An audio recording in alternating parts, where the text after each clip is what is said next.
Welcome to Project Management Full Course by Simplilearn. Ever wondered how skyscrapers get built, apps get launched, or big events run smoothly? The secret is project management, one of the most in-demand skills in 2025. Project management isn't just about making to-do lists, it's all about organizing tasks, managing resources, and leading teams to complete projects on time, within budget and with top quality. From tech to healthcare to even construction and marketing, every industry relies on skilled project managers to get things done. So in this course, you will learn how to plan, schedule and budget projects, manage risk like a pro, and explore popular methods like Agile and Waterfall. These skills will help you lead teams and deliver results in today's fast-paced world. And by the end, you'll see why product managers are the backbone of every successful project and how you can start your journey in this high-paying, future-proof career. But before we begin, if you want to enhance your project management skills, consider Simplilearn's PMP Certification training. As a globally recognized PMI partner, we offer top-notch training designed to help you pass the PMP exam on your first attempt. Our course includes exclusive masterclasses in Gen AI for project management, helping you stay ahead of this curve. With the latest trends and technologies, you'll also earn 35 PDUs, access to a simulation assessment, and get over 500 premium practice questions to sharpen your skills. So you can find the course link in the description box below and in the pinned comments. So let's get started. Project management. Now, as defined in PMI's PMBOK, project management is application of knowledge, skills, tools and techniques to project activities to meet project requirements. So every project will have an objective to accomplish. Similarly, the objective of project management is to make the final deliverables in a finite time and budget. This involves having clear understanding about the deliverables of the project, required resources for the project, resource in terms of human resources, technical resources, financial resources, etc. Project manager should have a full picture of those aspects. We can call it as constraints or aspects, and manage those throughout the project life cycle, for which a project manager should have a full view about a project and what is that this project has to accomplish. That objective should be clear. So as part of project management, the 6 constraints which project managers should look at are scope, time, quality, cost, risk and resources. So each of these areas has very important role to play in project management. The clarity in scope, the clarity in terms of schedule within which the project has to be delivered, the cost, what it incurs to that particular project. Once it is finalized, one cannot vary, one cannot change without any proper approvals. Similar to that, we have quality management, which has to ensure the scope, the specifications, what are defined, project output will be accordingly achieved. Risk, every project is taken up for a specific reason by organization.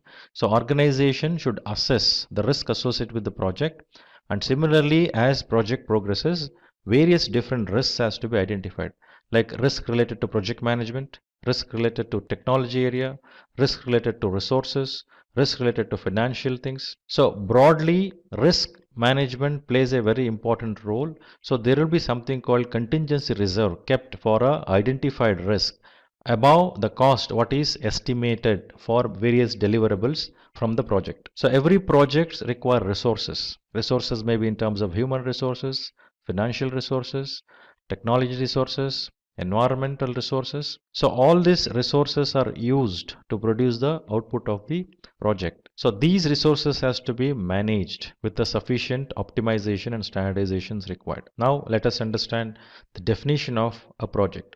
So what is a project? PMI defines a project as a temporary endeavor undertaken to create a unique product, service or result. The temporary nature of a project indicates that a project has a definite beginning and end. So when I say product, unique product, it means every output, it may be similar products you are producing with the same features and functionality, but the output of every project is unique because it is unique in terms of all the 6 constraints what we just discussed now. Now when I say product, it is very easy for us to visualize. It may be a desktop, it may be a laptop, it may be a car, it may be a machine, etc. But how do I visualize a service? Now project's output is a service. Now it's about building a capability. Through a project, a capability can be built to ensure services can be provided. That's what the output of project is, service. For example, if I think about a taxi services, for providing a taxi services, I need a mobile app, I need taxi, I need a server, I need a data center.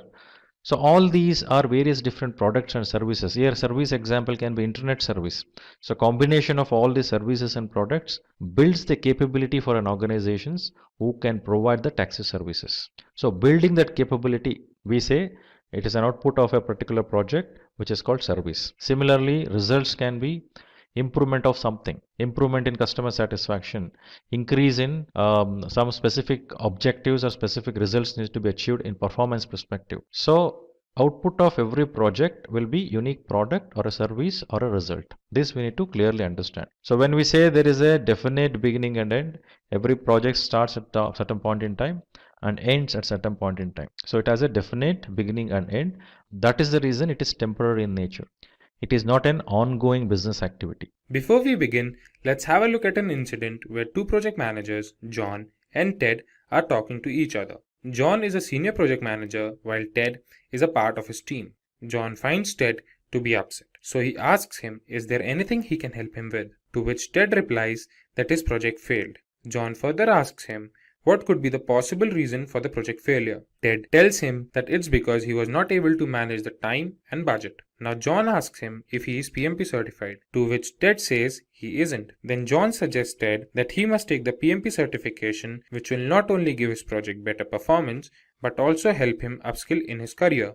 So today we will discuss about PMP certification in detail. Let's first have a look at all the topics we will cover. We will begin with what is PMP, then we will check top 10 reasons to get PMP certified, followed by the basics of PMP. Then after we know the PMP basic concepts, we will check who can get this certification and pattern for the PMP exam. Then we will learn about the PMBOK guide, which is an integral part to prepare for the PMP exam. Finally, we will see the cost and the validity of the certification. So without any further ado, let's begin with what is PMP. PMP, or Project Management Professional, is the world's most renowned project management certification for project managers. This certification is provided by the Project Management Institute. Now, when we know what is Project Management Professional or PMP certification, let's have a look at some reasons why you should get PMP certified. Today, I will give you top 10 reasons to take PMP certification. PMP certification helps you become a better project manager. The process that helps us acquire the certification goes to several phases like gaining project management experience and passing the PMP exam, which helps you in bringing sanity to the project manager. The process helps project managers to learn different industry trends, have practical knowledge, and several other project management constraints. The second reason that we have is project management certification makes a resume more valuable. As we have discussed earlier, that PMP certification is the most renowned project management certification, so having it on the resume will definitely help the interviewer recognize our skills. There are companies that only accept project managers who are PMP certified. PMP certification not only helps in switching the job or finding a new one, it helps in progressing in the current company as well. The third reason that we have is it provides more job opportunities. When one acquires the PMP certification, it proves that one has expertise in completing the project effectively and efficiently. So the certification increases the trust factor of the interviewer in you and increases your probability of getting that job. The fourth reason that we have is salary hikes. PMP certified project manager is one of the highest paid jobs around the globe, and this trend will continue to grow. The global survey by the Project Management Institute shows that PMP certified project managers tend to get 20% more salary than the non-certified project managers. The next reason that we have is PMP certification validates your dedication to the job. The certification requires several months of training. It requires several hours of project management experience and exposure. This experience and exposure explains the seriousness of a project manager towards its career path. Then, sixth we have is PMP certification is globally acknowledged. PMP certification is the most renowned certification all over the world. It helps project managers to be a part of different types of industries all over the globe. PMP certification is the most renowned certification all over the world. Project managers who are PMP certified may get jobs in different types of industries all over the world. PMP certification not only provides theoretical knowledge but also helps in gaining practical knowledge, which further helps in increasing the confidence of a project manager. The next reason that we have is better project performance. PMP certified project managers tend to deliver better projects than the non-PMP certified project managers. This is because PMP certified project managers are well aware of 5 process groups, 10 knowledge areas, and 49 processes, which helps them have a clear picture of different aspects involved in a project. The eighth reason that we have is it increases your networking opportunities. There are several communities that one becomes a part of when they sign up as a PMI member. These communities have meetings regarding new job opportunities, and this helps in having a professional network. The ninth reason that we have is job security. Job security is a major reason that a professional thinks of before opting for a particular profession. Today, in the world of recession, where companies are drowning, the demand for PMP certified project managers goes on increasing. The last and the 10th reason we have is expertise in practical application. When one appears for a PMP exam, they need extensive preparation. They need to have thorough knowledge of process groups and knowledge areas which help them develop several essential skills and move ahead in their career. Now, as we move further, we will look into the PMP basic concepts. The PMP basic concepts are the 5 project management steps. These project management steps start from the day we begin our project to the day we end our project. They begin from initiation to closure. The first step that we have is initiation, planning, execution, monitoring and controlling, and closure. Now, let's have a look at each of them in detail. The first step we have is initiation. Initiation involves defining the project scope. This is the step where we explain what our project will have, for whom we are making that project. It helps us to identify our stakeholders, who all will be the part of that project, and determine the project feasibility. After the step of initiation, when we have decided the scope of our project, the second step that comes is planning.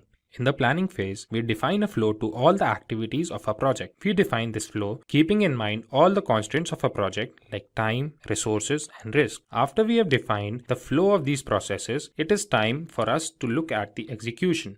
In the execution phase, we evaluate the plan and the sequence of the tasks we have made. We finally put the plan in action and the project tends to start. After the project building has started and the process of execution has started, it is time for the monitoring and the controlling phase. In monitoring and controlling phase, the progress of the project is tracked and important steps for quality assurance are taken. In monitoring and controlling phase, the work being done is compared with the work as defined in the project plan. In this phase, the progress of the project is tracked and important steps for quality assurance are taken. Finally, we have the closure step. In this step, the deliverables are delivered to the client, the documentation of all that took place during the project lifecycle is done, and project is fully evaluated. Now, when we have seen reasons for getting PMP certified and we know the basic concepts of PMP, it is time for us to know who can get PMP certified. For getting PMP certified, there can be 2 cases. The first case says you must have a secondary degree. A secondary degree means high school diploma or an associate degree or a degree that is globally equivalent to all of these. Then you need to have 7,500 hours of leading and directing projects and 3,500 hours of project management education. There can be 2 cases. First case can be you must have a secondary degree. That means a high school diploma, associate's degree, or the global equivalent degree. Then you must have 7,500 hours of project management experience and 35 hours of education in project management.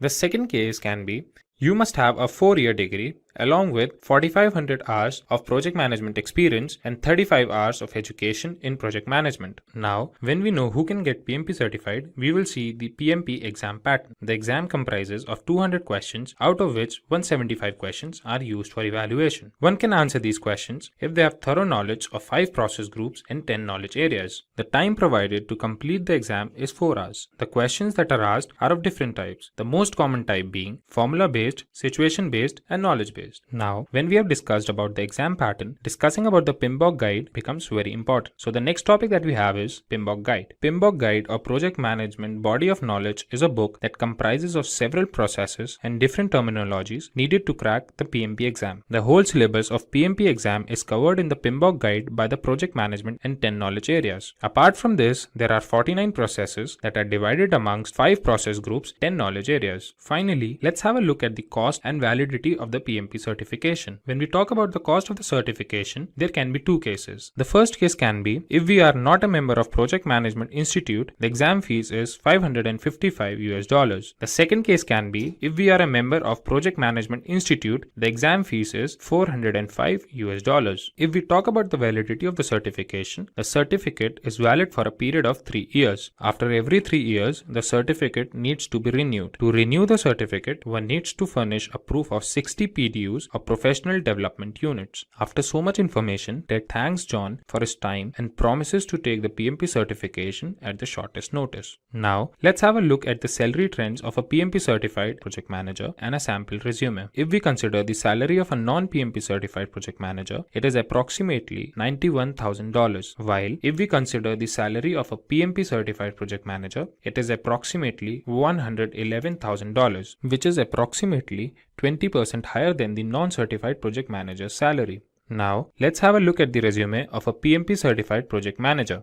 If you are somebody with PMP certification and looking for a project manager or a senior project manager role, your resume should look something like this. The summary in the beginning would include how much experience you have and anything that supports your claim of being a project manager. Like here, James Brown has written, he has more than 10 years of experience with generating and building projects. Then, when you talk about your experience, you should put something that emphasizes on the responsibilities that you had, your area of expertise, put something that shows your skill set for the desired post, and also something that you learned from your former job role. This shows that you have command over your work and also the determination to skill and upskill yourself. Like here, James Brown has 3 years of experience as an assistant manager training new associates and then more than 3 years of experience as a project manager where he not only led projects but also learned new project management tools like Trello and Primavera. After this, add relevant information regarding your education. Your resume must include skills that you have or you have gained in your years of experience. Like here, James Brown has divided his skills into 2 parts, where he has written his technical skills and non-technical skills. He has included a skill of Agile and quality assurance software, as well as he has his knowledge of different project management tools. Then putting your certifications play a major role. This proves that you are up to date and updated with current market trends. James Brown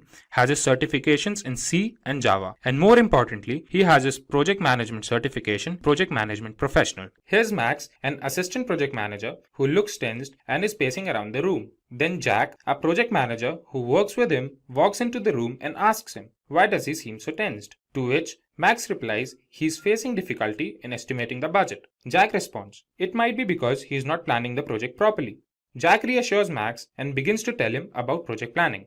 So without any further ado, let's begin with what is project planning. Project planning is the second step or phase of the project life cycle. Project life cycle has 5 different phases from initiation to closure. Today, we will be learning about this phase that comes immediately after initiation, in which the project plan is documented and further requirements are defined. Project planning includes the following things. The first and the foremost thing is describing the objectives or outputs we are expecting the project to yield. Second, we have is the elaboration of the scope to make sure what the project is all about and what all can be expected from the project. The third step we have is forming a schedule. This schedule is important to run or perform different tasks of a project, each task having its own start date and end date. This helps the project to finish in the scheduled time and limit. Lastly, we have making and generating progress reports, in which all that went during the tenure of the project is documented. This helps in evaluating the project and helps in the forthcoming projects. Now, let's have a look at the project planning fundamentals. The first fundamental that we have is the determination of scope, cost, and resources. The determination helps us in having a rough estimate about the time that is required to finish the project. It helps us in determining the number of people required and what should be their skill set. We can divide the project into smaller manageable sections, and this is made possible with the help of work breakdown structure. The second fundamental refers to identifying the problem. There are several techniques by which we can collect information and discover issues. There may be several problems in a project, and in that case, several risks or issues are prioritized, and the risk that requires immediate attention is dealt with first. Then comes identification of stakeholders. When we can identify the stakeholders, we can know who all will be affected and in what way, which helps us having a better understanding of the project. Stakeholders may be anybody. They may be the part of the project team, or project managers, or customers. They help during the project and contribute to its success. Then the last fundamental we will discuss is defining project objectives. A project plan is made keeping in mind the requirements of the project team and expectations of the stakeholders. If the project team can meet the expectations of the stakeholders, then only we can say that the project is successful. Now, when we know about project planning and its fundamentals, it's time to see why project planning is so important. Project planning reduces the cost and time of the project as every step is monitored and optimized in the best possible manner. Project planning increases employee satisfaction as every employee who is a part is engaged in the team for improved project performance. Project planning helps in the implementation of quality assurance as the output of every step is duly tested. Lastly, project planning helps in reducing project risk as planning helps to analyze, prioritize, and deal with that risk. Moving on, let's have a look at the tools for project planning. The first tool that we have is a Gantt chart. Today, Gantt charts are one of the most popular project management tools. They help in tracking the status of the work at a particular time and their dependencies on each other. Gantt charts help in showing different phases and steps involved in a project. The second tool we will talk about is Critical Path Method or CPM. Critical Path Method helps in scheduling the project activities so that the project runs properly. The Critical Path Method focuses on the longest stretch of dependent tasks and determines the time needed to complete them. The next tool is Project Evaluation and Review Technique or PERT chart. PERT provides a graphical representation of the project's timeline, explaining the interdependencies of different tasks. This tool not only helps in making a schedule, but also helps in coordinating with all the team members. The fourth tool we will check is Work Breakdown Structure. Work breakdown structure is a very common tool that makes it possible for the team to break its work into manageable sections. Work breakdown structure is a step-to-step process that helps in completing the project efficiently. The last tool we will see is project documentation. Project documentation is an integral part of the project lifecycle. Project documentation helps in understanding the mistakes done during the project and, more importantly, provides guidelines for the upcoming project. Now, when we know about different tools for project planning, it becomes essential that we know the necessary steps of project planning. There are 7 steps in project planning. Let's have a look at each of them in detail. The first step is identification of stakeholders.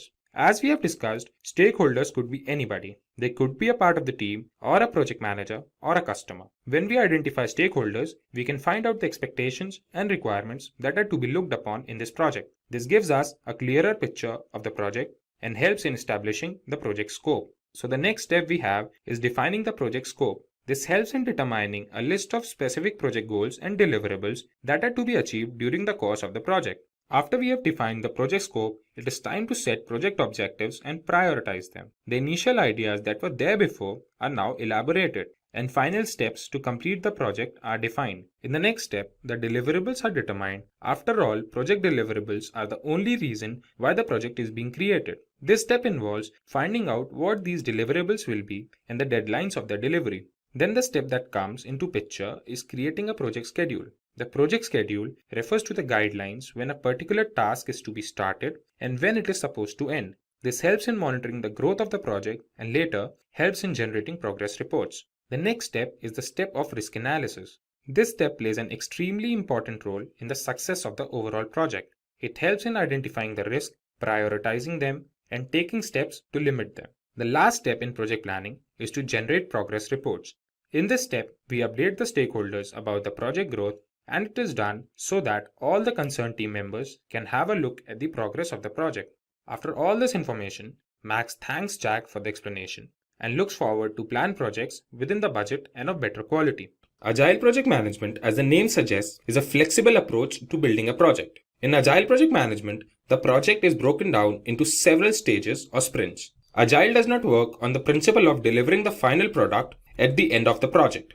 It works on delivering sections of a project or mini projects. The process of project management in the case of Agile is Agile based. So there won't be any central control of project manager as it was there in the traditional way of working. Before we move forward, let's have a look at the Agile development cycle.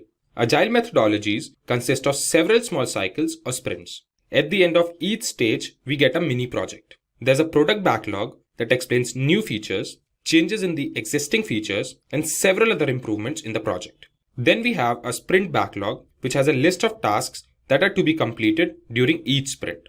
The sprint consists of planning, designing, execution, testing, and deployment stages. And at the end of each sprint, a mini project is delivered.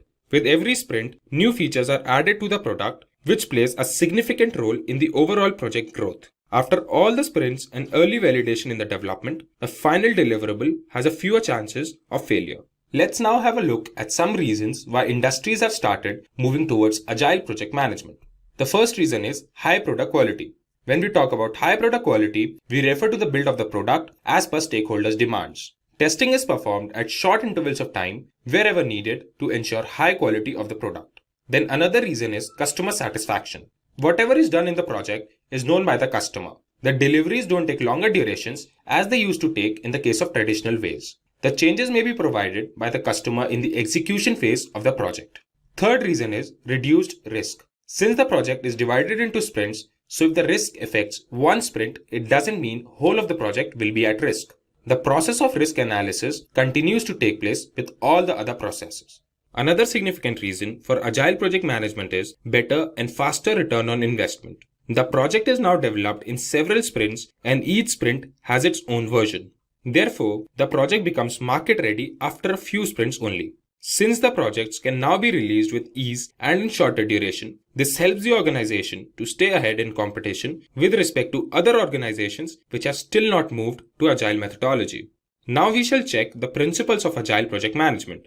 There are 10 principles for successful agile project management. The first principle is the satisfaction of the customer by delivering the project fast and with least number of errors. The next principle refers to decreasing the amount of time between the phase of planning and delivery. The third principle states that the team of managers and developers work together and increase the productivity of their work. The next principle states that the changes requested by the stakeholders can be taken into consideration and worked upon during the development phase as well. The fifth principle pays attention to the factor of coordination among the team members. Then the sixth principle refers to the process of monitoring and tracking the progress of the project at the end of each sprint and making amendments wherever needed. Moving on, the next principle states that there must be a feeling of trust and support towards the team to complete the project's objectives.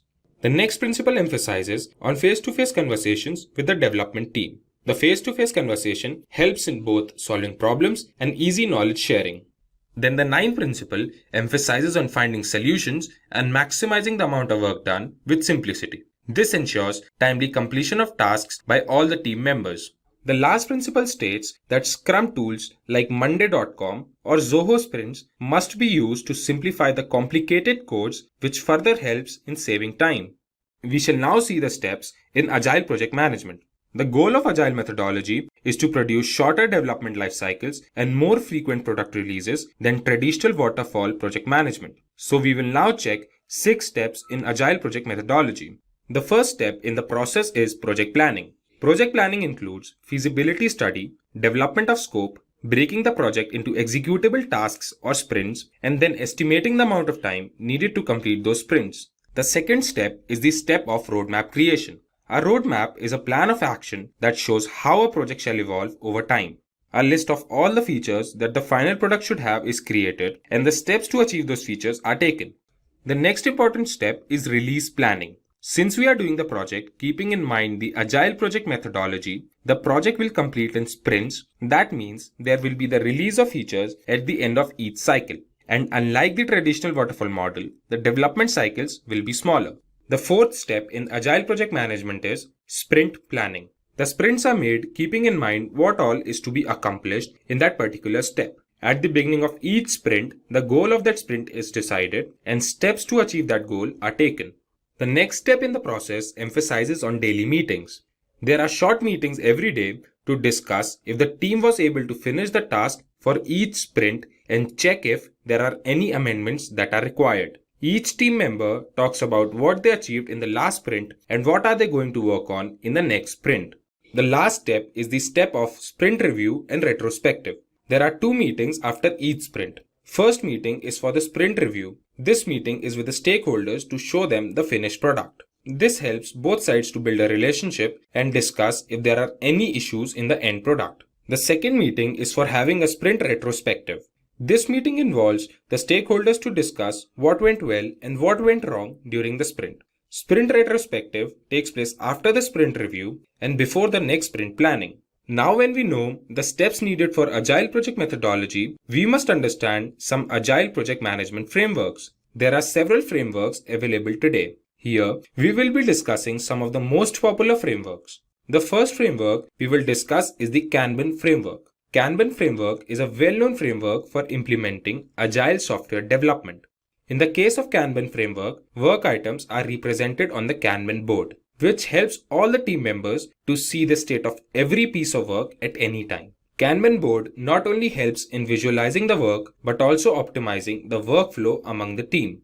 The next framework we will discuss today is the Scrum framework. Scrum framework is a popular framework for managing complex knowledge work like in the field of research and advanced technologies. Scrum is a simple framework that helps teams work together and learn through their experiences gained while working on a problem. The third framework we will see today is the hybrid framework. The hybrid framework is a combination of agile methodology and non-agile methodology. In the case of a hybrid framework, planning is done using the traditional way of project management, while the execution and delivery is done using the agile methodology. Since the hybrid is a combination of the two, it handles the requirement changes and delivers the product in different stages. The fourth and the last framework we will see is the lean framework. The lean framework works on the principle of providing maximum customer value and creating zero waste. It focuses on optimizing the flow of products all through the value stream. This helps in eliminating waste all through the process and create processes that requires less human efforts. This also simplifies the process of information management and makes it more accurate.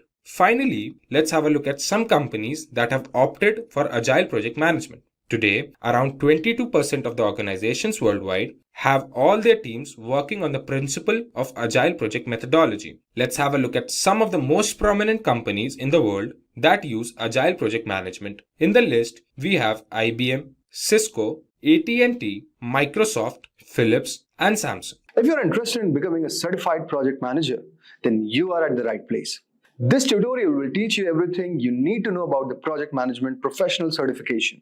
We'll cover all the important stuff like how to start a project, how to make sure it goes smoothly, and how to finish it strong. By the end of this video, you'll have all the skills and knowledge to lead projects like a pro and stand out in your career. Now, before we move on, let us discuss our agenda for today's session. But before that, I request you guys that do not forget to hit the subscribe button and click the bell icon for future updates. So we are going to start our session with an introduction to what is a PMP certification. Moving ahead, we are going to discuss about advantages of PMP certification. Then we are going to discuss the job roles. Moving ahead, we will also discuss about skills you will develop. Then we are going to deep dive into the exam details. And finally, we are going to conclude our session with a discussion on cost of the certification. So let's start with what is PMP certification. PMP stands for Project Management Professional. The PMP certification is a globally recognized credential offered by the Project Management Institute PMI. It demonstrates a professional's competency in project management processes, techniques, and methodologies. To attain the PMP certification, candidates typically need to meet certain educational and professional experience requirements, pass a rigorous exam, and agree to adhere to PMI's Code of Ethics and Professional Conduct. The certification exam covers various aspects of project management, including project initiation, planning, execution, monitoring and controlling, and closing. Having a PMP certification can enhance a project manager's credibility, potentially leading to better job opportunities and higher salaries in the field of project management. It's a valuable asset for anyone looking to advance their career in project management. I hope so you would got brief idea regarding what is PMP certification. Now let's move on to PMP certification advantages. The PMP certification cost is high because it is a globally recognized certificate. A professional certified by PMI can land a job anywhere in the world with an undoubted edge over other job candidates. A PMP certification benefits professionals in the following ways. New skills. Preparing for the certification forces you to brush up on previously learned project management skills while introducing you to the latest industry tools, concepts, and skills that are in high demand. Professional development. As a PMP certified professional, you will get various opportunities to network with other PMI members who are industry experts and broaden your career prospects. Higher salary. According to PMI statistics, certified professionals are the first preference for any role and earn 20% more than their non-certified counterparts. Job commitment. Preparing for the PMP exam, passing it, and achieving the certificate demonstrates your dedication and commitment toward the job. I hope so you would got brief idea regarding certification advantages. Now let's move on to job roles. Having a PMP certification opens up various job opportunities across industries and sectors. Here are some common job roles for individuals with a PMP certification. 1. Project Manager. The most obvious role, PMP certified professionals often work as project managers, leading teams to successfully execute projects from initiation to completion. 2. Program Manager. Program managers oversee multiple related projects and ensure they align with organizational goals and objectives. PMP certification equips professionals with the skills needed for this role. 3. Portfolio Manager. Portfolio managers are responsible for managing a collection of projects or programs to achieve strategic business objectives. PMP certification provides the necessary knowledge to effectively manage portfolios. 4. Project Coordinator. Project coordinators assist project managers in planning, executing, and monitoring project activities. PMP certification demonstrates competency in project management principles and practices. 5. Project Consultant.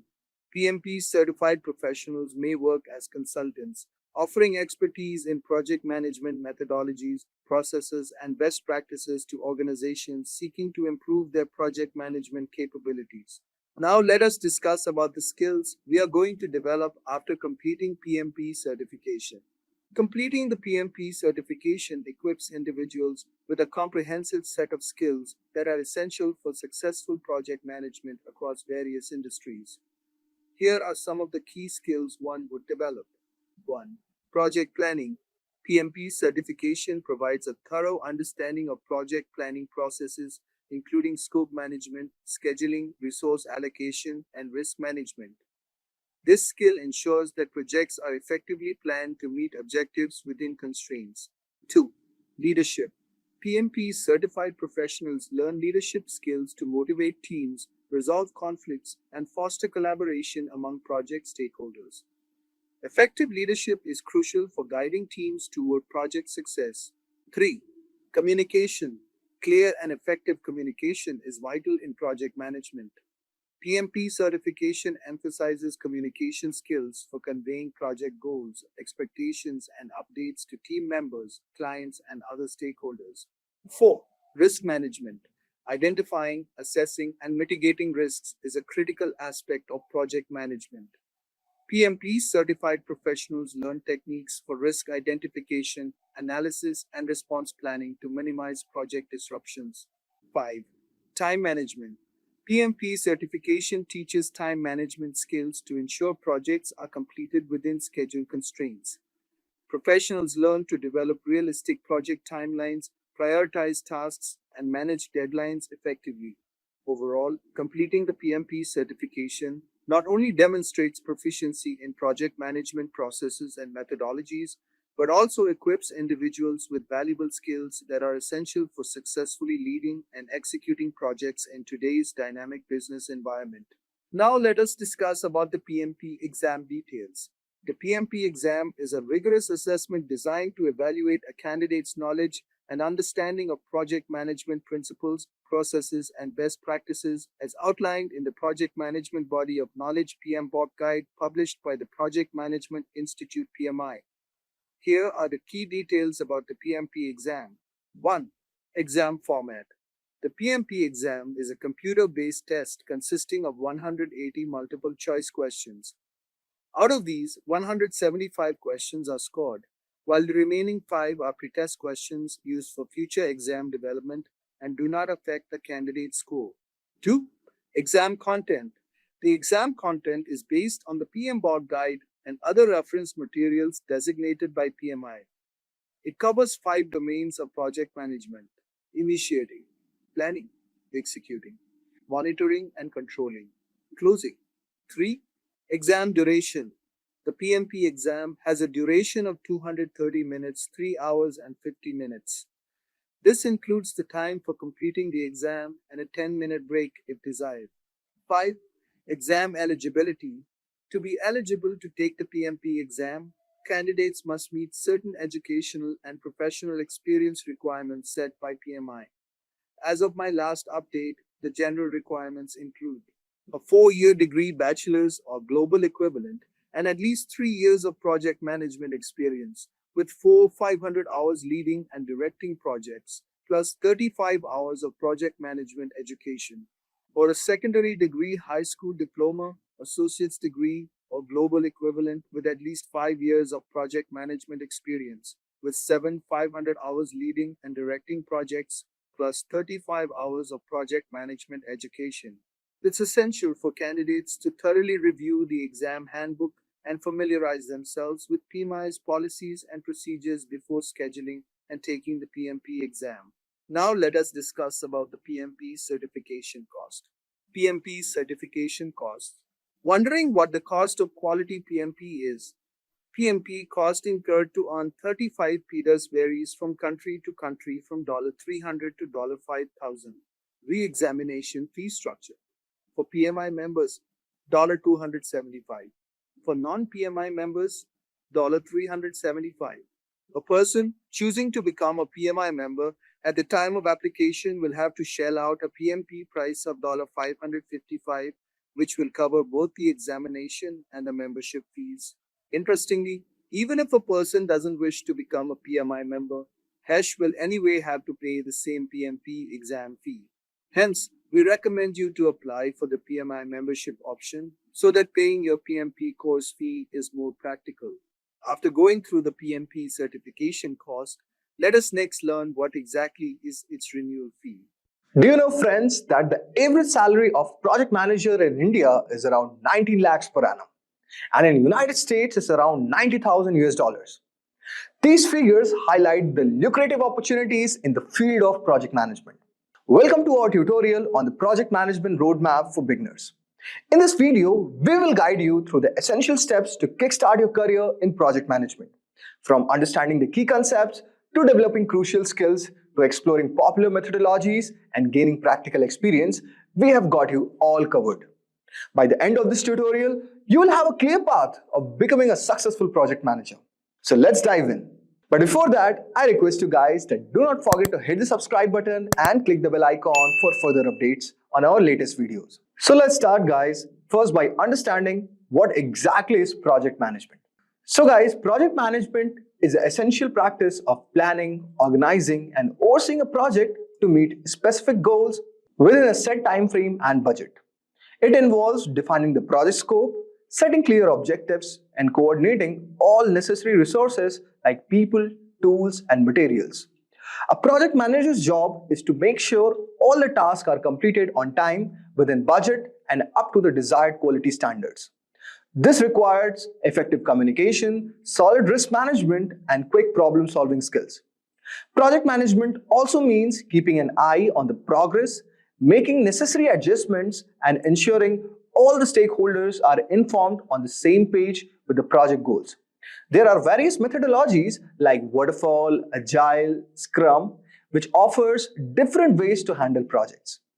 I hope so you have got a brief idea regarding this. Now let's move on and discuss briefly regarding what are the key skills needed to become a project manager.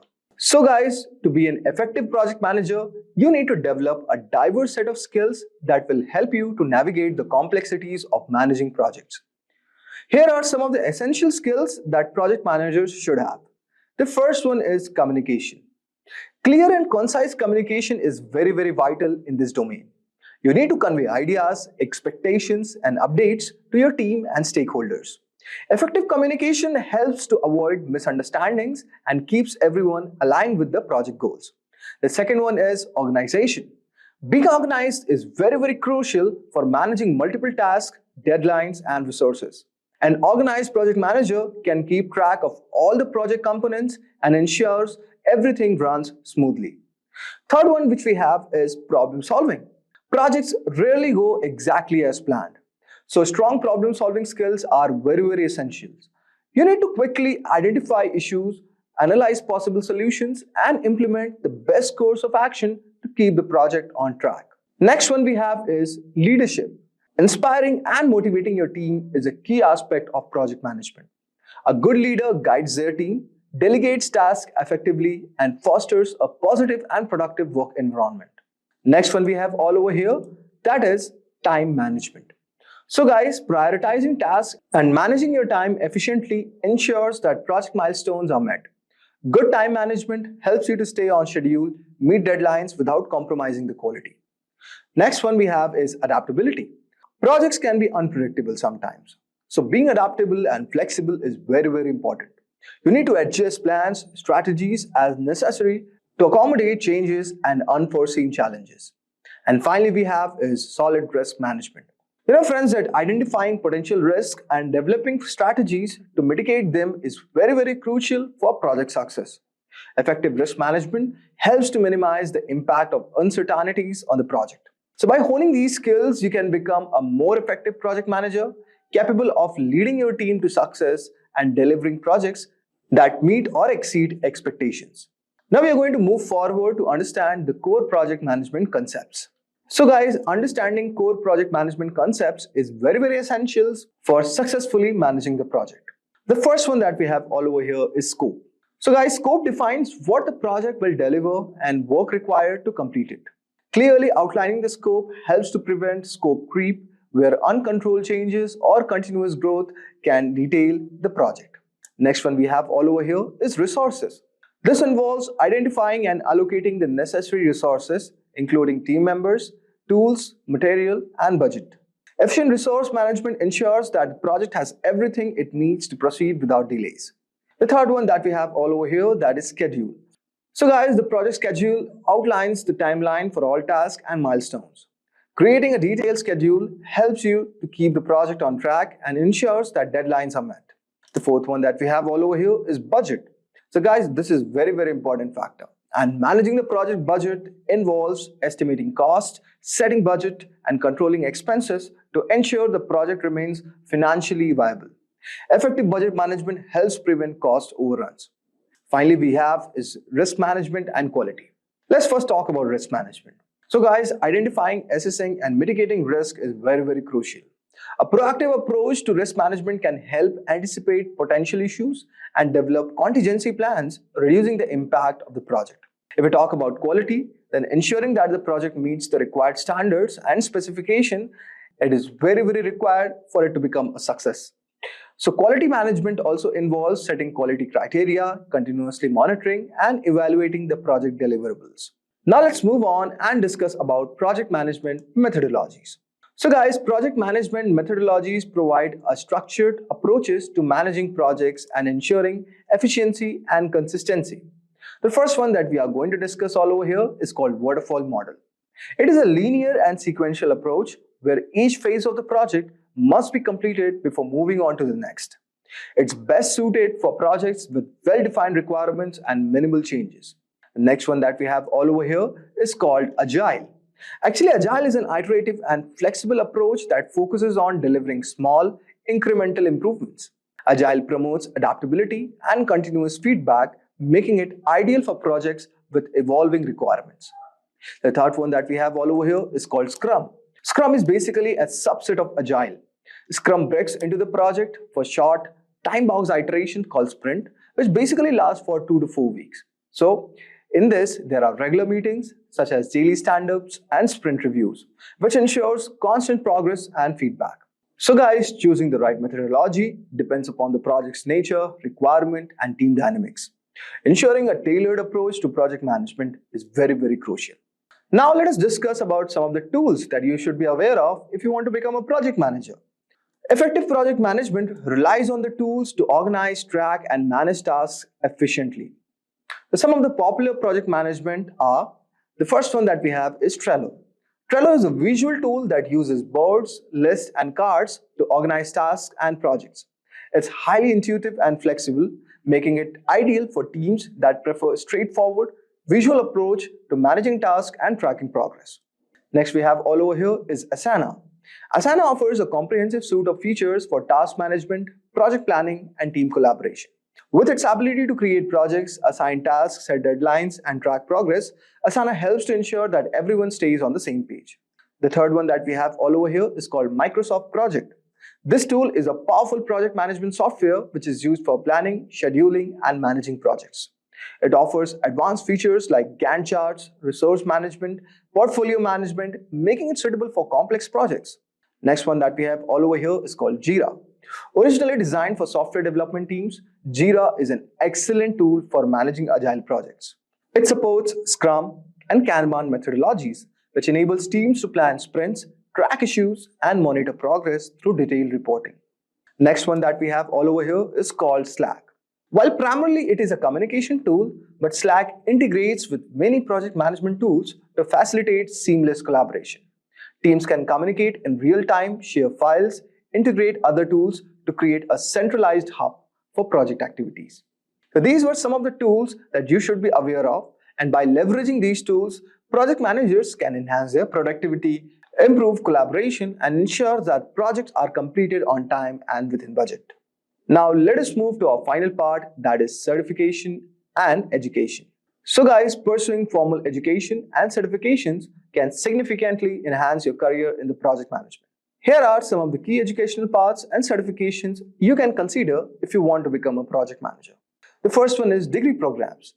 A bachelor's degree in business administration, management, or a related field provides a strong foundation in essential business and management principles. For those seeking advanced knowledge, a master's degree in project management or an MBA with focus on project management can offer a depth expertise and improve career prospects. The next one that we have all over here is called Certified Associate in Project Management. This entry-level certification is from Project Management Institute and it is ideal for beginners. It actually demonstrates your understanding of fundamental projects and management concepts and prepares you for more advanced certification. A third one that we have all over here is called Project Management Professional. It also offered by PMI Institute. The PMP certification is one of the most recognized and respectable credentials in the field. It requires significant project management experience and demonstrates your ability to manage and lead projects effectively. The next one that we have all over here is called Scrum Master Certification. For those interested in Agile project management, the Scrum Master Certification validates your expertise in Scrum practices. It is suitable for project managers working in dynamic and fast-paced environments. Next one that we have all over here is called Prince2 Certification. It stands for Projects in Controlled Environments. This certification focuses on structured project management method suitable for managing projects with a defined framework. It is widely used in the UK and internationally. Next one that we have all over here is called Six Sigma certifications. The Six Sigma methodologies focus on improving processes and reducing defects. Certifications like Six Sigma Green Belt and Black Belt are valuable for project managers aiming to enhance efficiency and quality in their project. Next one that we have all over here is called Agile Certified Practitioner or PMI ACP certification. This certification is from PMI and it validates your knowledge and skills in agile processes.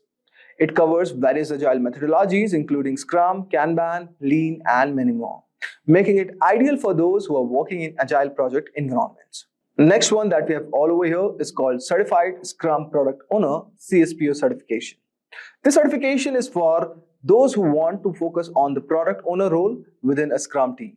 It teaches you how to manage product backlogs, prioritize work, and ensure that the team delivers high-value products.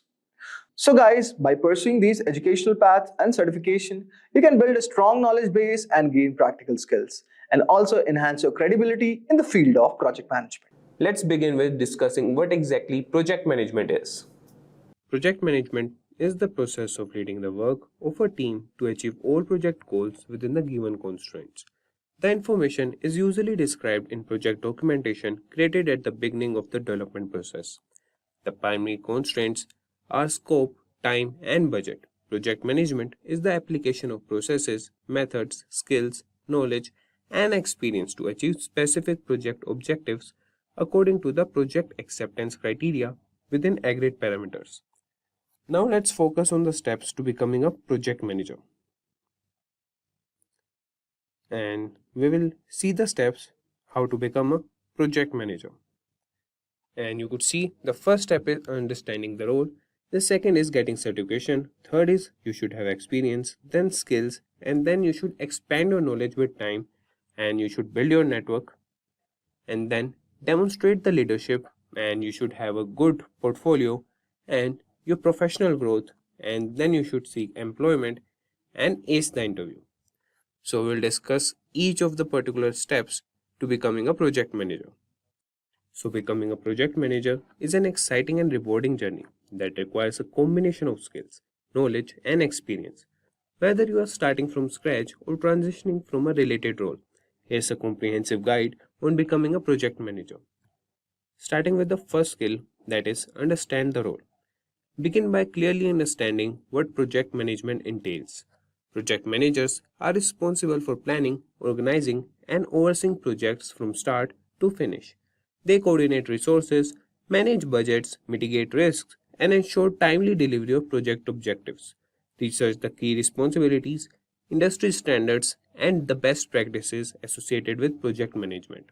And the next skill is acquire education and certifications. While not always mandatory, obtaining a degree in a relevant field such as business administration or project management can provide a strong foundation. Additionally, consider pursuing certifications such as Project Management Professional (PMP) or Certified Associate in Project Management (CAPM) that is offered by Project Management Institute (PMI). These credentials demonstrate your commitment and competence in the field. Next skill we have is gain relevant experience. To build practical skills, seek opportunities to work on projects in any capacity. Offer to assist project managers or volunteer for projects within your organization. This hands on experience will provide valuable insights into project dynamics, team collaboration, and problem solving. Document your project involvement and accomplishments to showcase your experience to future employers. And next skill you need is develop key skills. Project managers require a diverse skill set. Enhance your skills in areas such as communication, leadership, organization, negotiation, time management, and risk management. Effective communication is particularly crucial for collaborating with stakeholders, managing conflicts, and ensuring project goals are understood by the team. Next, you should expand your knowledge. Continuously learn and stay updated on industry trends, methodologies, and tools. Familiarize yourself with project management frameworks like Agile, Scrum, or Waterfall, and explore project management software and collaboration tools such as Microsoft Project, Jira, or Trello. Attend workshops, webinars, or conferences to network with industry professionals and learn from their experiences. Next, you should build a network. Networking is vital to career development. Connect with other project managers, join professional associations, and participate in online communities. Engage in discussions, share knowledge, and seek mentorship opportunities. Building a strong professional network can provide guidance, job leads, and opportunities for collaboration. Next is demonstrate leadership. Project managers are leaders who inspire and motivate their teams. Showcase your leadership qualities by taking on additional responsibilities, leading small projects, or coordinating cross functional teams. Seek opportunities to manage team dynamics, resolve conflicts, and foster a positive work environment. Leadership experience will strengthen your project management credentials. Next is develop a portfolio. Create project management portfolio that highlights your achievements, successful projects, and the impact you made. Include project plans, timeline, budgets, and any metrics demonstrating your ability to deliver results. This tangible evidence will distinguish you from other candidates during job applications or interviews. Next is pursue professional growth. Embrace continuous professional development by seeking learning opportunities, attending workshops, and obtaining advanced certifications. Stay informed about emerging trends and technologies in project management and explore specialized areas such as risk management, change management, or stakeholder engagement. A commitment to ongoing growth will position you as a dedicated and knowledgeable project manager. And the next we have is seek employment opportunities. Once you have acquired the necessary skills, knowledge, and experience, explore project management job openings. Tailor your resume and cover letter to highlight your project management expertise, showcase relevant achievements, and emphasize your ability to deliver successful outcomes. Leverage your network and online job platforms to discover suitable opportunities. And the last we have is ace the interview. Prepare your project management interviews by familiarizing yourself with common interview questions and crafting well thought out response, highlighting your experience, problem solving skills, and leadership capabilities. Demonstrate your ability to handle. Having known about the steps and processes of becoming a project manager, let's proceed with the most critical aspect of project management as a career, that is, salary of a project manager. Entry-level project managers in the USA can earn an annual salary ranging from $60,000 to $70,000. Senior project managers or those in leadership positions can earn salaries exceeding $120,000, and project managers even reach $150,000 or more. Entry-level project managers in India can expect to earn an annual salary of around 8 to 12 lakhs per annum. Senior or highly experienced project managers can earn salaries ranging from 12 to 28 lakhs per annum. Now, we will see some of the top companies hiring network engineers. These companies are Amazon, Google, Microsoft, Apple, Facebook, IBM, Cisco Systems, Intel, and Deloitte. And that calls for a wrap. But before we end this tutorial, let's take a minute to hear from learners about their success stories. Post-graduating from Simplilearn's postgraduate program in project management. Now, let us learn about project management in Excel. Microsoft Excel is one of the most common applications these days. It is used in both offices and at homes. Microsoft Excel is an easy project management tool that allows the team members to easily see the tasks in a project, develop a plan, and track its progress. Before we learn more about project management in Excel, let's first have a look why do we use Excel. Microsoft Excel is an easy tool to plan a project, so it can be used by people who are beginners in terms of project management. In Excel, one can find several analytical tools like concatenate, len, and counter, so this makes data analysis easy and effective. As the entry of data is easy, same is tracking and controlling of project status. Then, there are several project management templates in Excel that help us to have an effective distribution of project data. We will be checking several project management templates towards the end of this video. Now, let's have a look at the process of making a Gantt chart in Excel. Before we begin this, it's important we know what is a Gantt chart. A Gantt chart is like an horizontal bar chart that is used for project management. With the help of a Gantt chart, we can check the status of the task, the date they start, the date they end, and their dependencies on each other. Gantt chart helps in coordinating and monitoring different tasks in a project. Now, let's have a look at the steps that will help us in making a Gantt chart. First step we have is make a project table. We have several rows and columns. Like here, we have 3 columns. In the first column, we have the tasks. In the second, we have a start date. And in the third column, we have the duration or tenure of the task. The second step is to make a bar chart in Excel. For this, we will select the entire second column. Then we will go on the Insert tab and click on the bar graph chart. There, we can select stacked bar graph in 2D bar charts. As a result, we will have the entitled bar graph on the screen. In the third step, we will add the duration to the bar graph. We will right click on the chart, and in the menu that appears, we will select Select Data option. A window that appears on the screen. In that window, we will select Add option as shown. We can also see the start date is already in the entry section. Then in the dialog box that appears, type tenure in the series name and click on the range selection icon that's shown in the figure. Now select the relevant data from the tenure column and click on OK. Now we can see a bar graph that has 2 colors on the screen. This bar graph now has the duration of the tasks. The fourth step we have is adding description to the Gantt chart. Now we will open the box again, and in that box we will select the edit option as shown in the figure. Then we will select the tasks as we had selected the duration of the tasks before and click on OK.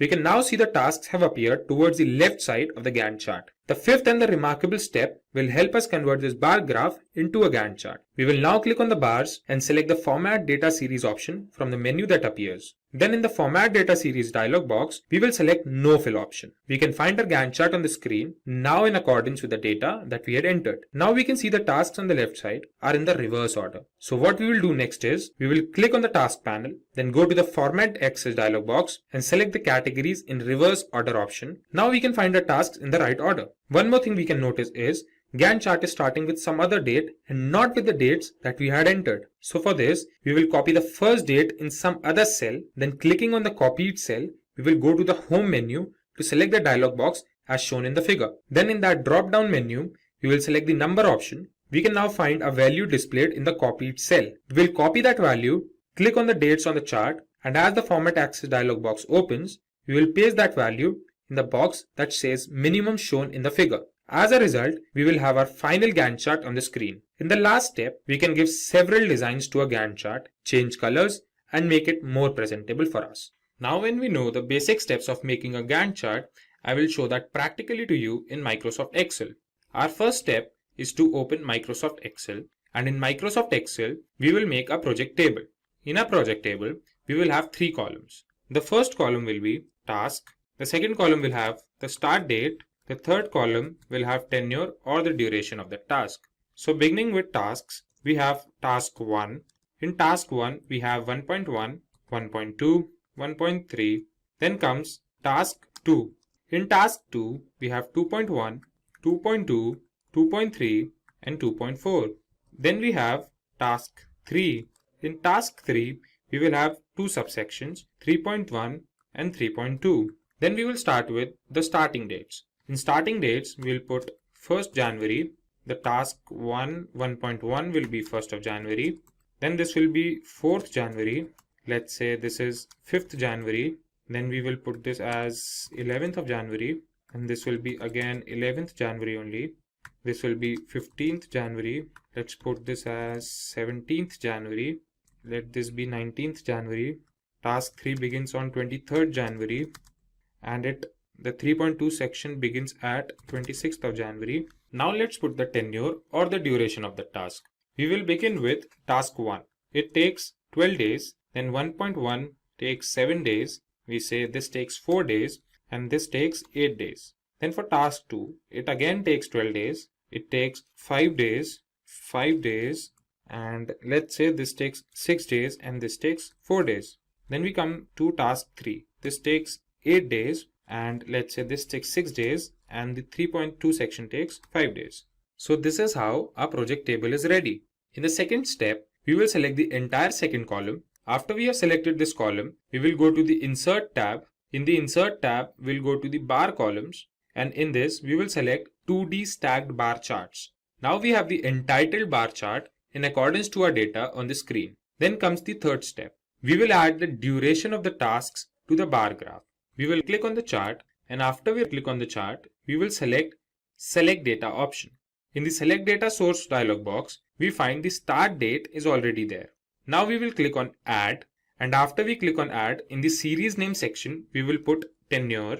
Then in the series value, we will click on this icon and select the entire tenure series and click on OK. So this is the bar graph that we have now. This is now in 2 colors, the orange color and the blue color. This bar graph now has the duration of all the tasks in our project table. Now in the fourth step, now it's time for us to add description to our Gantt chart. Instead of this 1, 2, 3, 4, 5, we will put task 1, task 2 and the subtasks. So what we will do is, we will again go to that box, we will left click on the Gantt chart, select the Select Data option, and then we'll go to the Start Date. Here, we'll select the Edit option. In the Edit option, we will select all the tasks and click on OK. Now we can see all the tasks are aligned towards the left of the bar chart. As we can see, this is a bar chart or a bar graph and not a Gantt chart. The next step we have is converting this bar graph into a Gantt chart. So we will click on the bars and select the Format Data Series option from the menu that appears. Here we have this Format Data Series option. Now we can see the dialog box on the screen. Here we'll go into the color section, fill section, and then we will select no fill. Now we can see the blue lines have disappeared. So this looks like a Gantt chart. So now when we have a Gantt chart on the screen, we can notice that the tasks here are in the reverse order. So what we will do is, we will click on these tasks and select the Format Axis option. Here, we will select Categories in reverse order. We can see our Gantt chart is now in order, like we have our task 1 on the top and task 3 at the bottom. The dates are starting from 11th of December, but the dates we have provided are from 1st of January. Now we will copy this cell, then go on the dates box. Here, we'll go to Format Axis. In the Format Axis, we can see minimum. In this minimum, we will paste this value and press enter. As we press enter, we can see our Gantt chart starting from the date that we wanted to start, and that too in the correct order, starting from task 1 to task 3. Now as a result, we have our final Gantt chart on the screen. In the last step, what we can do is make our Gantt chart more representable. We can change the color of these bars, we can give them shapes, and we can do many other things to make it more presentable. We will first select the bars. Like what we will do is, we will select task 1 and let's say we give it the color blue. Then task 2, we will give it color green. And in task 3, we'll give it the color black. So here, the subsections will give different colors to the subsections as well. Then we come to task 2.1. This is how we can change the color of these cells, or apart from changing colors, we can select a bar graph and do the gradient fill. So this is how we can make a Gantt chart more presentable. After changing the colors or changing the shapes, we have our final Gantt chart on the screen. Finally, let's have a look at some Microsoft Excel templates for project management. Microsoft Excel templates help in collecting data, putting them into order, and check their dependencies with each other. With the help of these templates, we can monitor the status of the tasks, and we can also check the progress our project has made. Moving forth, we will check some important Microsoft Excel templates. The first template we have is Excel Project Review template. This template helps us have an overview of the project. We can have a clear understanding of all the tasks that are planned and that are completed. This helps project managers to measure the progress of the project and take further steps accordingly. Second template we will check is Excel Budget template. In this template, we can monitor all the expenditures of our project. It helps us in managing the budget of a project and also helps in comparing the budget of a project at different phases. Let's have a look at the budget template in Excel once. We can download this template from officetimeline.com. The Gantt chart towards the right is in accordance with the dates towards the left. If we fluctuate the date, we can see the template working. The start date for task 1 could be changed to 10th June. If we change this date to 10 June, we can see the fluctuation in the Gantt chart. So this is how we can use this template directly. Let's have a look at the third template now. Third template we will see is Excel Sprint Project Tracker template. This template is used majorly in agile projects, where the project is made in several sprints or sessions. This template includes the start date, the end date, and the duration of each task. We can also see the percentage completed of each task. Let's have a look at the Sprint Project Tracker template as well. We can see the Gantt chart towards the right and the data towards the left. So if we change any data, we can see the Gantt chart changing. For example, we can change the data in Sprint 2 Feature 3. Let's change the start date to July 2nd. We can see the Gantt chart changing. This is how we can use this template directly to track our sessions. Let's have a look at the fourth Excel template. This template is Excel Project Tracker. In this template, we have the data of all the tasks with the status and owners. We can track the percentage of tasks completed and also compare the planned duration of the task to the actual duration of the task. After the critical part tracker, let's check the Excel Project Schedule template. This template helps in effective management of the project, as it helps in monitoring the time that each task of the project takes. It provides a clear view of all the work associated with the project. Let's have a look at this template in Excel once. We can see the Gantt chart in accordance to the data. If we change the estimated hours at two places, let's say at the design review, we make it 15 hours instead of 5 hours. And at the create staffing plan, we make it 2 hours instead of 20 hours. We can see the Gantt chart fluctuating. This is how we can use this template to manage the schedule in a project. Moving forward, the next template we will see is Excel Project Status Report template. This template helps us having a list of project deliverables and the risks associated with that project. This template helps the project managers about different crucial activities involved in a project. After this, we have Excel Milestone Tracker. The Milestone Tracker helps us in tracking or monitoring different tasks in a project. Project managers use this template to monitor the project performance with respect to the timelines. The last template we will see is Excel Project Planner. Excel Project Planner includes a list of tasks with the respected owners along with the start date and the end date of that task. This helps in monitoring each task and comparing the estimated task date with the actual ones. Let's have a look at this template in Excel. We can see the Gantt chart with respect to the data entered. Let's make changes at several places in the data. We can make this 22 to 24. We will make this 23 go to 2. And we can make this 5th September go to 15th September. And when we make the changes, we can realize the Gantt chart is fluctuating. So this is how we can use this template to plan a project effectively and efficiently. A project is a temporary endeavor undertaken to create a unique product, service, or result. For example, developing a new product, service, or result, constructing a building, industrial plant, or infrastructure, and implementing, improving, or enhancing existing business processes and procedures. In the next screen, we will focus on the characteristics of a project. A project can be distinguished based on its characteristics. The definition describes two characteristics of a project. First, it is temporary in nature. Temporary here does not mean short in duration. A project can extend for long duration based on the requirements. For example, creating a new indigenous missile defense system for a country. However, there is always a definite planned start and end date for a project. It cannot go on indefinitely. Secondly, the project is supposed to produce a unique output. The output could be a product, service, or result. There can be many common activities between two projects, but the outcome of each project should be unique in some way or the other. Now, let us look at what marks the end of a project. A project ends when either the objectives are met or the project is terminated because the objectives will not or cannot be met. The other reason to terminate the project can be that the need for the output of the project does not exist anymore. Usually, the sponsor of the project takes a call about the closure of the project.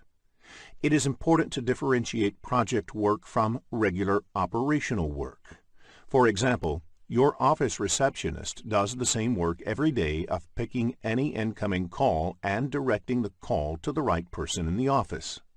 This is an ongoing repetitive work and can be classified as operation. Operations, unlike projects, are neither temporary nor unique. Creating a new software system to effectively track your customer complaint can be an example of a project. When the software is successfully developed, the project objective is met, which marks the end of the project.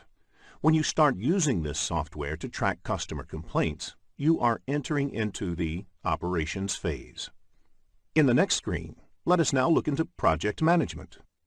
As defined in the PMBOK guide, project management is the application of knowledge, skills, and tools and techniques applied to project activities to meet the project requirements.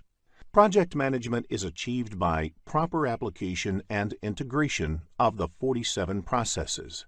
Project application and integration means these processes should be executed in the right manner as well as in the right order. In the next screen, let us discuss how to manage a project. Program management is defined as the application of knowledge, skills, tools, and techniques to a program to meet the program requirements and to obtain benefits and control not available by managing projects individually. As defined in PMBOK Guide, a program is a group of related projects, which when managed as a group in a coordinated fashion, provides benefits and control that are not available while managing them individually. These benefits could be from decreased risk, economies of scale, improved management of dependencies, delivery of additional capabilities, optimal utilization of shared resources, and so on. Let us now learn the various features of program management. Random projects cannot be grouped together as a program. The projects in a program should be related in some way or the other, and there should be some value added in managing them together. A project may not be a part of any program, but a program will always have projects. A project can also be executed as a standalone project. A program is designed to deliver some strategic benefits value to the organization. These benefits can be tangible or intangible. Examples of tangible benefit could be increased profit margins or operational cost savings. Examples of intangible benefits could be improved team morale or building up certain competencies. While a project manager focuses relentlessly on the fulfillment of the project's requirements, that is, scope, cost, time, quality, a program manager needs to focus on ensuring that the organizational benefits are realized. In the next screen, let us understand what a portfolio is. Portfolio is yet another term used along with project and program. A portfolio may have multiple projects and programs that are managed as a group to achieve strategic objectives. Note that all projects and programs in a portfolio may not be necessarily interdependent or directly related. A portfolio can be created based on the business objectives. For example, an IT service company can have a portfolio named Japanese Projects, which is formed with an aim to take over the Japanese market by giving more attention to these projects. Within this portfolio, similar projects can be managed as a program, and all banking projects from Japan can be managed as a banking program. In the next screen, let us discuss portfolio management. Portfolio management is the centralized management of one or more portfolios. This includes identifying, prioritizing, authorizing, managing, and controlling projects, programs, and other related work to achieve strategic business objectives. Therefore, whether the company should have Japanese projects as portfolio or not is decided by portfolio management. In the next screen, let us understand the relationship between portfolios, programs, and projects. The image on the screen will help you to understand the terms portfolios, programs, and projects. A portfolio is part of an organization's overall strategy. It represents a conscious decision by an organization to invest in the portfolio. The overall objectives of a portfolio are then cascaded down to the lower-level components. The components could be sub-portfolios, programs, or projects. These components can further be broken down into smaller components for ease of management. Although a project may not contain operations, a program, or a portfolio, it can include other work. This other work may comprise training and development, customer support and services, etc. If the other work has synergy with the overall objectives and adds to the capability to deliver the higher level benefits, then it can be included in the program or portfolio as well. In the next screen, we will discuss Project Management Office. Project Management Office, or PMO, is a specific type of body or department within an organization. PMO performs several roles in the organization, and these can broadly be classified as primary roles and other roles. Typically, the PMO may take up any one or a combination of the three primary roles. It provides the policies, methodologies, and tools and templates for managing projects within the organization. It provides support and training in organization on how to manage projects. And finally, it provides project managers for different ongoing projects in the organization. PMO may also help in managing interdependencies between the projects, selecting, managing, and deploying shared or dedicated project resources, if need be, terminating a project, and organizing lessons learnt sessions and maintaining the project management knowledge base for an organization. In the next screen, we will discuss how to manage the triple constraints. Any project can be done successfully if there is no constraint on time or there is unlimited budget available. Unfortunately, that is not true in real life. A project is performed within some constraint, and these constraints are usually competing. Therefore, if you change one, it would affect the other. For example, if the project duration increases, it would lead to increase in the project cost as well. Triple constraint is a term that originally referred to the three competing project constraints within which the projects are performed. These constraints are cost, time, and scope. Quality is a primary concern for a project manager. Therefore, the project manager has to make trade-offs to keep the scope, cost, time, quality plane in balance. To achieve the balance, the project manager also needs to manage other aspects of the project. For instance, the people, stakeholders, risks, communication, and procurements. The project manager plays the essential role of integrating all these different aspects of project management. In the PMP examination, you can expect business scenario-based questions focusing on the triple constraints.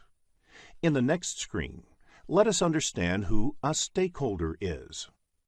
A stakeholder can be defined as the one whose interests may positively or negatively be affected or perceived to be affected by the decision, activity, or outcome of the project.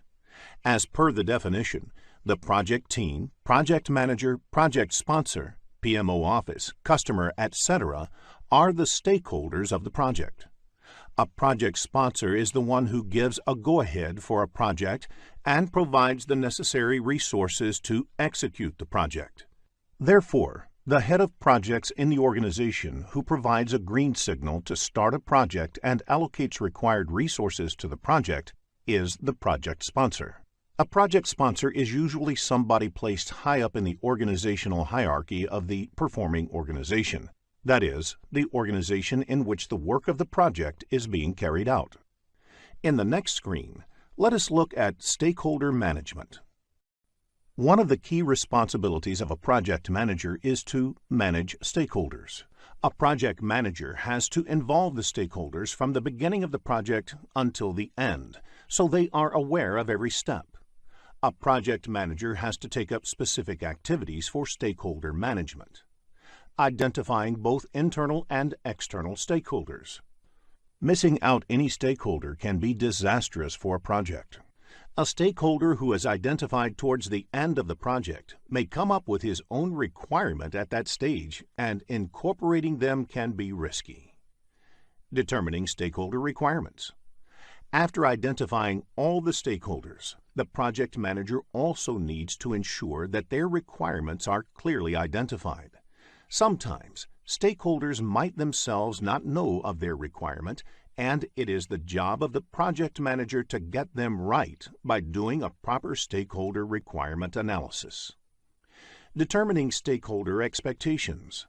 Stakeholders might also have some unstated expectations, which need to be clarified to see if it can become a project requirement. It is again the role of the project manager to determine the stakeholder's expectation. Communicating with stakeholders. Once all the stated and unstated stakeholder requirements are known, the project manager, as part of stakeholder analysis, should focus on communicating them regularly to keep stakeholders involved in the project. Once you understand the practices of stakeholder management, it will be easier for you to answer scenario-based questions in the examination. In the next screen, let us look at the various organization structure. Projects are performed in an organization, and the functioning of the organization might affect the project. The different organization structure types explained here are based on the level of authority that a project manager gets into in those organizations. In a functional type of organization, the organization is grouped by the area of specialization within different functional areas. For instance, marketing, accounting, engineering, etc. are departments within the organization. Each employee typically reports to a functional manager. In such types of organization, normally projects are undertaken within the department itself. If a project requires any assistance from another department, the request moves from the head of the requesting department to the head of the concerned department. The team members do their normal departmental work in addition to the project work. The next type of organization is projectized organization. In such organizations, there are no departments. The organization's resources mostly work on projects. Team members report to a project manager.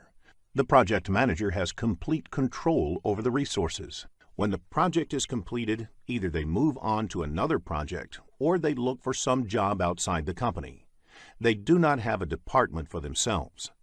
The third type of organization is a matrix organization, which is a blend of functional and projectized organizational structure. A team member belongs to a department as well as they are part of a project team. In such organization, team members have two bosses. One, their department head, and the second, their project manager. Since there are two bosses here, this type of organization is further classified into three different types. They are weak, strong, and balanced matrix organization. So out of the two bosses that team members have in matrix organization, if the project manager has more authority over the team member, such organizations are called strong matrix. Where the functional manager has more authority, it's a weak matrix organization. If they both share equal authority, then it is a balanced organization. There is another term that you might find in the exam called tight matrix. This generally refers to a co-located team, that is, a team that has been placed in the same location to enhance their performance. In the PMP exam, If there is no mention of the organization type, you can assume it to be a matrix organization. Let us look at each of these organization structures in detail. In the next screen, let us look at functional organization. In a functional organization, the resources of the organization are grouped by functions, sometimes called departments. Examples of functions could be sales, finance, administration, manufacturing, etc. Each function plays a definite role in the organization and is headed by a functional head or supervisor. All the resources in such an organization report directly into their functions. Therefore, a salesperson would report into the sales organizational hierarchy, a purchase executive would report into procurement, and so on. You would notice that in a functional organization, the project manager's role is not explicitly called out. When a functional organization embarks on a project, each of the functions that are involved may volunteer some resources to work on the project. One of these resources may end up playing the project manager's role. The resource assignments may not even be full-time, and sometimes even the project manager is part-time.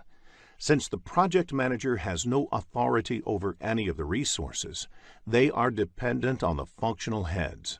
This makes it more challenging for the project manager to coordinate in the team. However, functional organizations provide an opportunity for specialization. For example, if a purchase executive was reporting into the purchase department, that executive would have exposure to all the purchasing that happens within the organization and has a well-defined career path. In functional organizations, project management happens at the functional head level. Next, let us look at the projectized organization in the next screen. The projectized organization has all the resources aligned around projects. The project managers have complete control over the resources working on their projects. The biggest advantage of the projectized organization is that the resources have loyalty to their projects and project execution becomes easier. This kind of structure is suitable for organizations whose work is in the nature of projects. There are few disadvantages in this structure as well. Firstly, the role of the resource is over once the project is completed. Secondly, highly specialized roles within a project may not be fully occupied all the time. For example, a purchase executive may have work for selected periods on a project while purchase activities are going on. However, for the rest of the period, their capability may not be optimally utilized. There is less scope for functional specialization as the project boundaries limit the kind of work for the resources. Each project manager is in charge of a project and its resources. Next, let us look at the matrix organization. In a matrix organization, the resources report to the functional managers and are managed by the project managers as well. There might even be a function that represents all the project managers in the organization, which provides project management expertise. The matrix structure has three variants, commonly referred to as weak, balanced, and strong. In a weak matrix, the authority of the project manager is the weakest and strongest in a strong matrix structure. The titles given to project managers in functional or weak matrix organizations are Project Expediter or Project Coordinator. They would be called project managers in a balanced or strong matrix structure and have slightly more authority over the time of the team members. The advantage of the matrix structure is that resources can be optimally utilized while preserving the capacity of the project managers to get projects executed efficiently. Resources can specialize in their functions and have stability in their careers, also contribute to the projects at the same time potentially. The disadvantage of matrix organization is that the communication overhead increases significantly. This is because every resource in the organization belongs into a project and into a function, leading to a dual reporting structure. In a matrix organization, project management happens at project resource level. In the next screen, let us summarize the advantages and disadvantages of different organizational structures. Each organization structure has its own set of advantages and disadvantages. The advantage of functional organizations is that resources may find clearly defined career paths and achieve specialization and skill development in their respective fields. It will be a flexible workforce since only one manager will be responsible, avoiding confusion. The disadvantage of such organization type is that project work is hampered. Department work is always given higher priority than the project work. In addition, there is no career path in project management, which leads to lower interest in projects.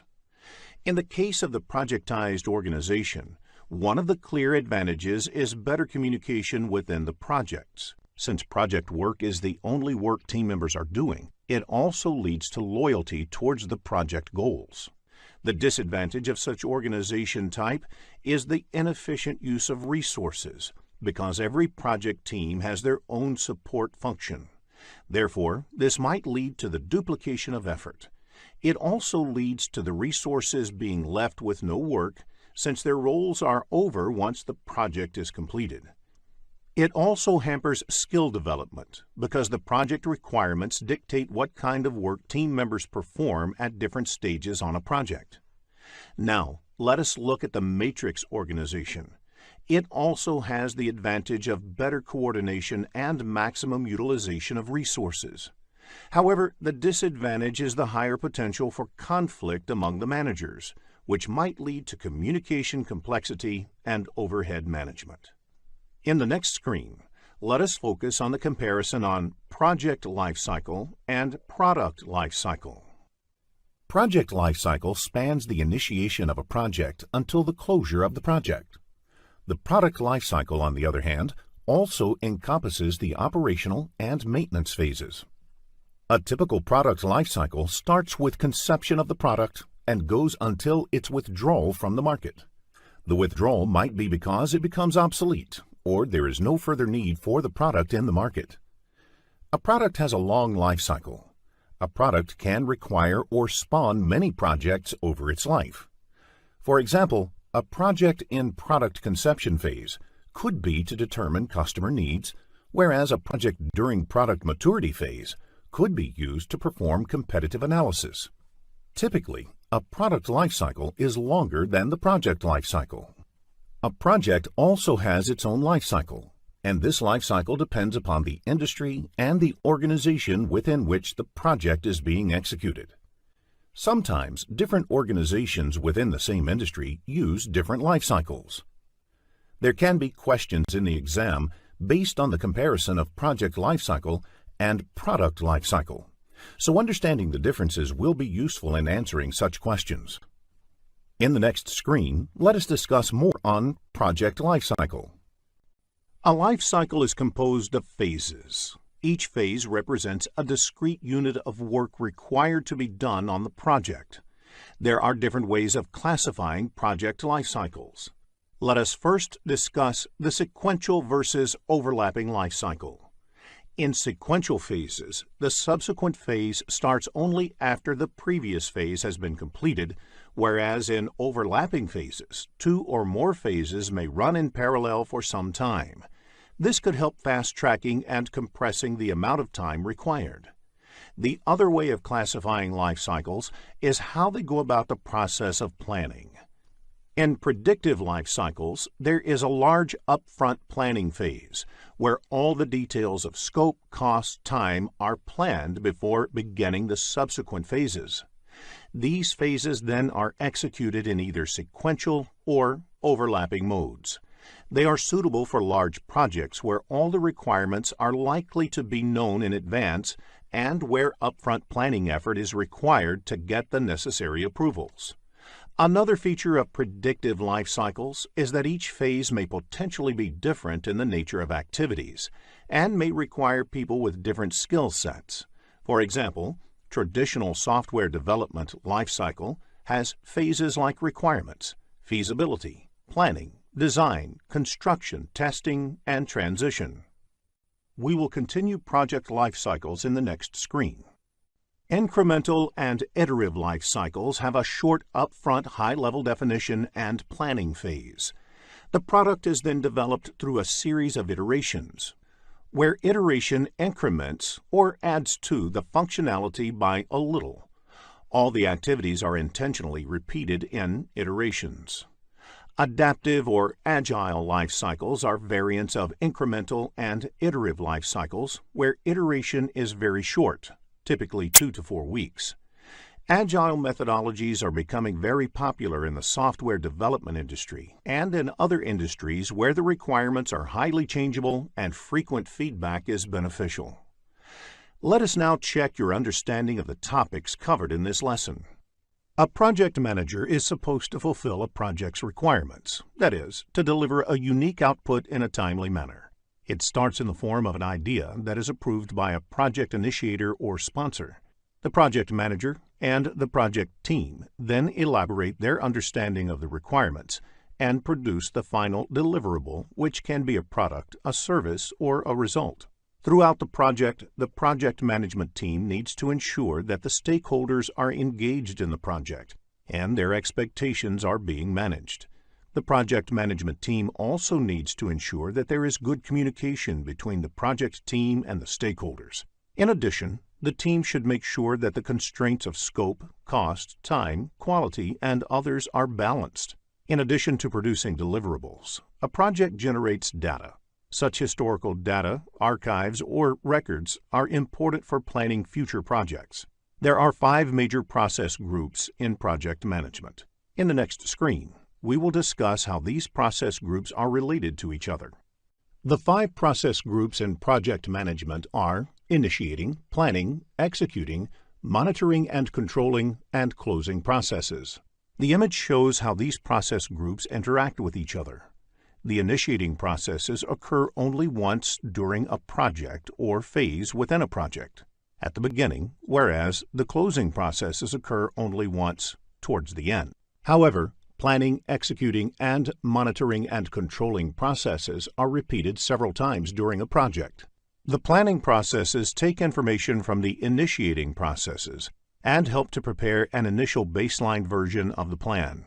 As the team starts execution, they understand the ground realities better. The deliverables produced and the data of the progress are fed into the monitoring and controlling process group. In the monitoring and controlling process group, the information generated during execution is processed and utilized in 3 different ways. Firstly, it can be used for revising the plan, which is termed as replanning. Secondly, it can be fed back into execution as defects or corrective and preventive actions or approved changes. And thirdly, the information can result in the cancellation of the project or the successful completion of the project upon validation of the deliverables produced. While discussing processes, consider it from the perspective of project manager or as part of the project management team. This implies that you are essentially functioning in the integration management knowledge area. The initiating process includes 2 steps, which include getting the project charter approved and identifying stakeholders. Click each tab to learn more. A project manager is concerned about getting the charter for the project approved. Project charter sets the beginning of the project, where the management has decided in its favor and is ready to commit resources for it. The other process in the initiating process group is identifying stakeholders. The project manager and the project team should know the stakeholders and their requirements, which is the starting point for planning. You may get concept-based questions in the PMP exam, so study the initiating process to answer such questions easily. Planning accounts for most of the processes in the project management framework. As many as 24 out of the 47 project management processes belong to the planning process group.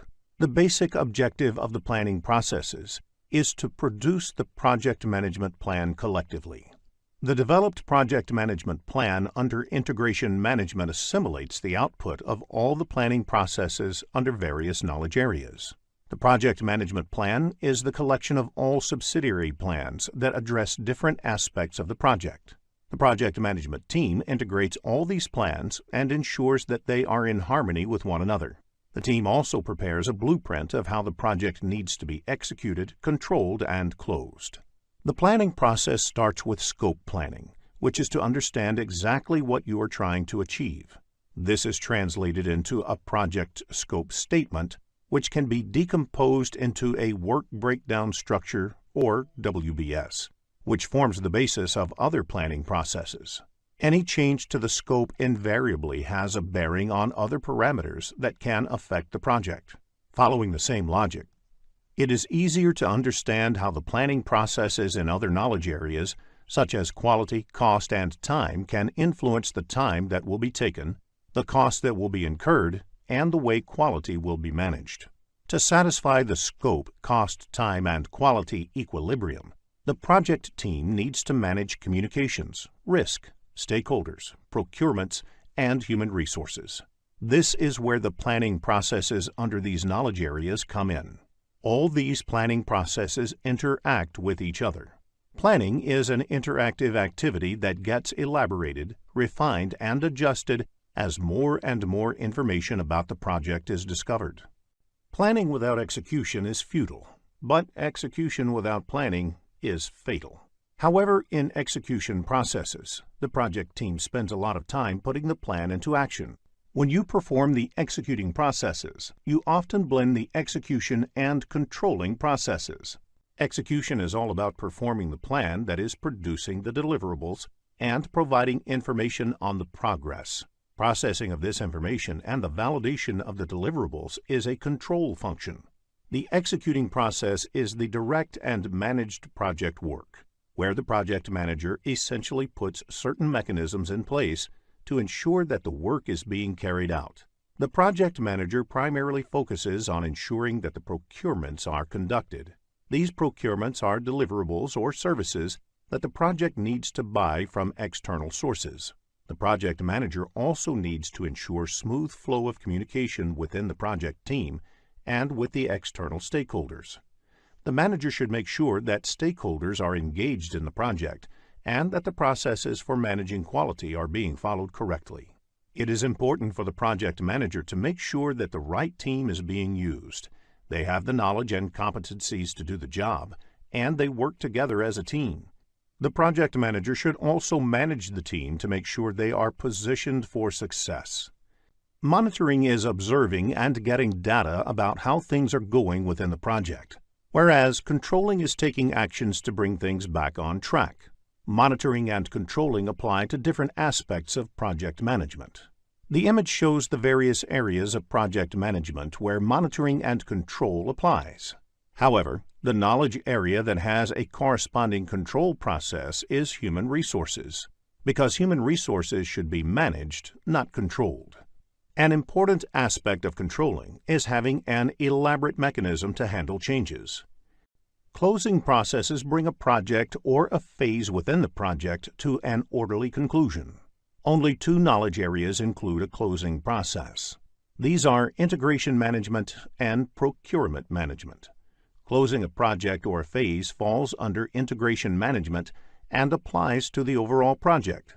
Before the project is formally closed, all the procurements or contracts that are entered into for the project must be formally closed as well. Study the closing processes in detail to answer concept-based questions in the PMP exam. If you are looking to become a skilled project manager, have a look at the postgraduate program in project management by Simplilearn.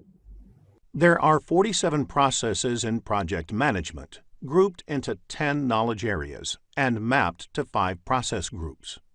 In this lesson, we will look at the first knowledge area, that is, project integration management and its processes. In the next screen, let us understand the concept of project integration management. Project integration management involves unification, consolidation, articulation, and integrative actions that are crucial for successfully completing the project. The project integration management is high-level work that project manager does, and it involves managing interdependencies among the other knowledge areas. The other 9 knowledge areas involve detailed work in a specific direction. For example, project cost management deals only with how to manage cost in a project. The project management processes do not happen independently. For example, a new resource added to the project may require changes in cost or schedule or both. In dealing with such situations, the project manager integrates the processes of project management. The need for integration drives much of the communication and the work of the project manager. Let us discuss the key role of project manager, sponsor, and team in the next screen. Project manager, team members, and project sponsors have different roles to play in a project. The project manager is supposed to play multiple roles in the project. The key role is to perform integration. The project manager puts all the pieces of the project together into a cohesive whole.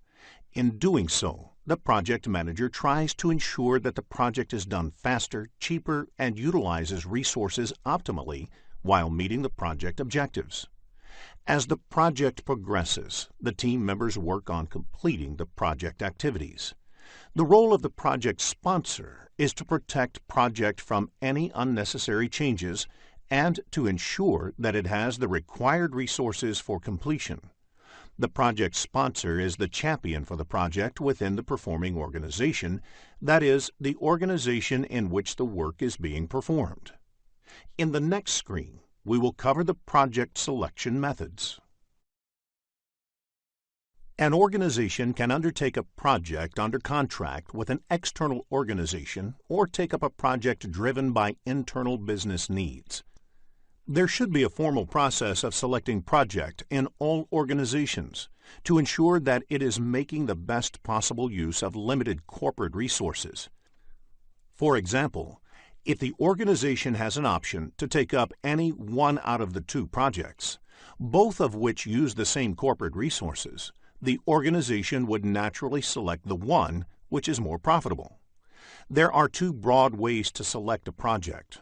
One way is the benefit measurement method, where one project is compared with other competing projects.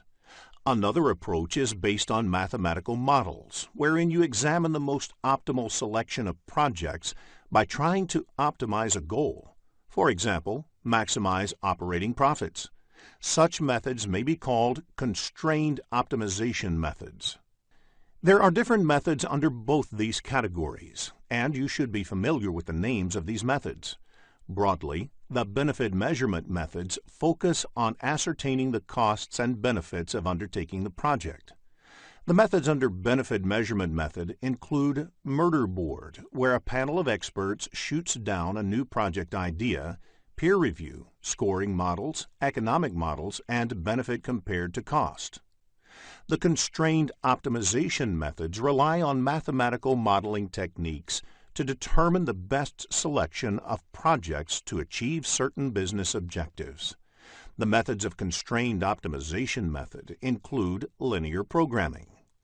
In reality, you might not have seen these methods to be followed in project selection. Often, personal relationship with the sponsor may be more important than anything else. This is quite normal, and any organization worldwide works this way.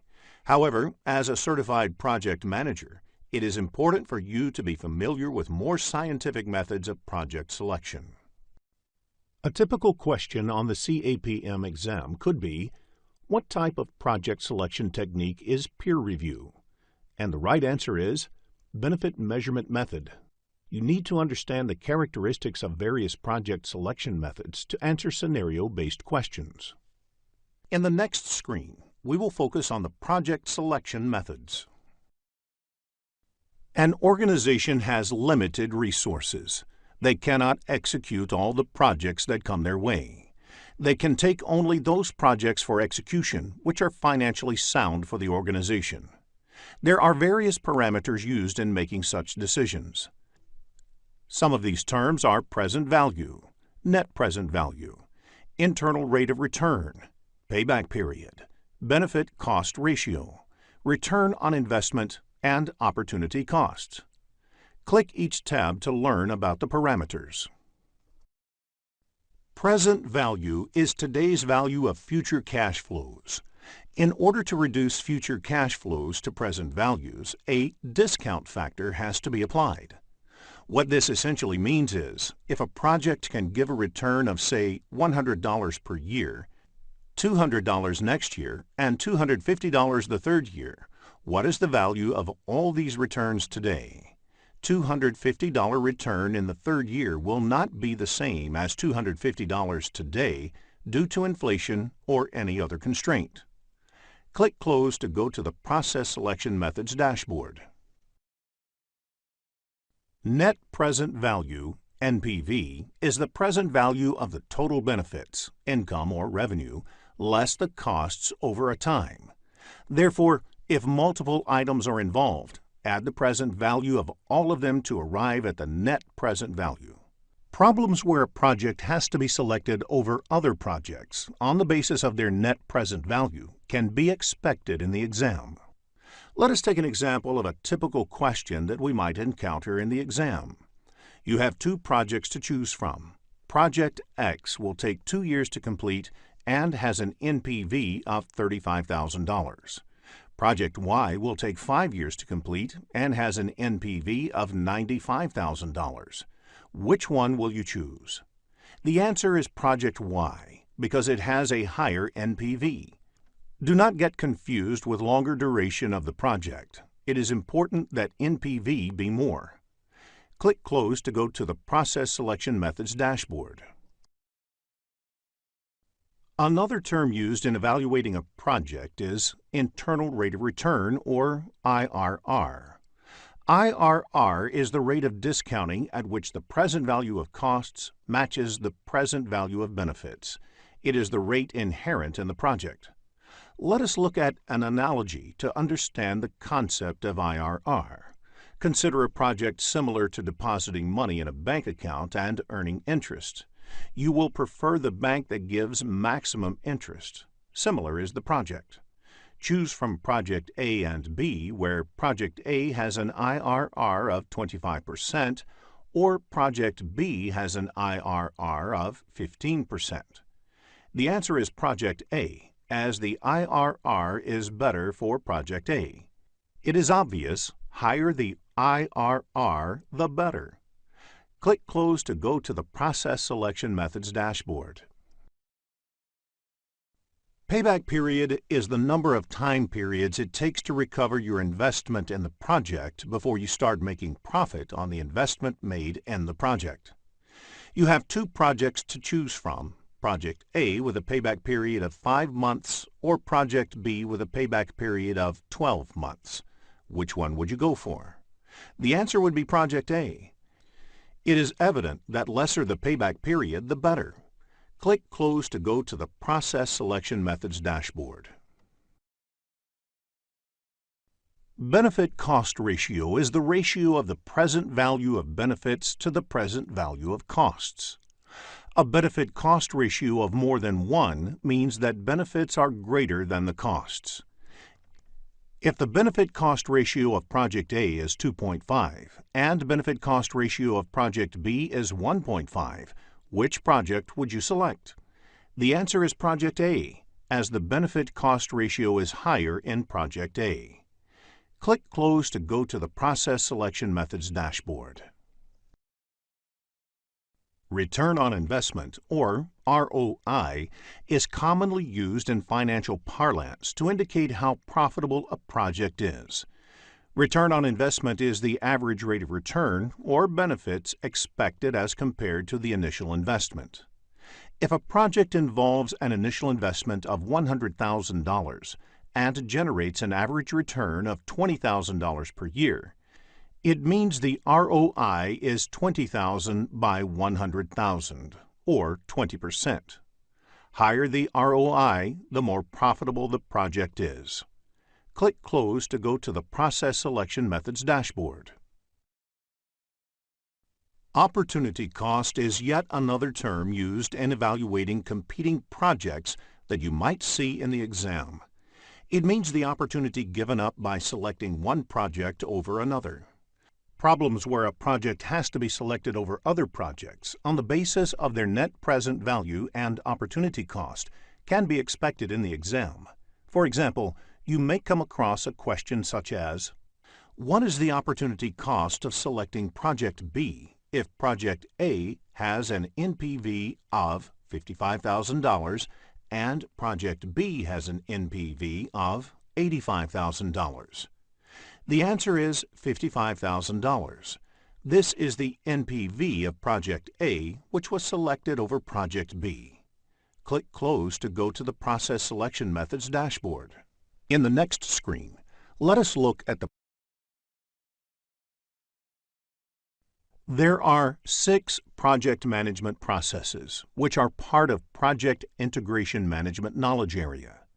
They are the Develop Project Charter, done in the Initiation Process Group, Develop Project Management Plan, undertaken in the Planning Process Group, Direct and Manage Work Carried Out in the Executing Process Group, Monitor and Control Project and Perform Integrated Change Control, undertaken in the Monitoring and Controlling Process Group, and Close Project or Phase done in the Closing Process Group.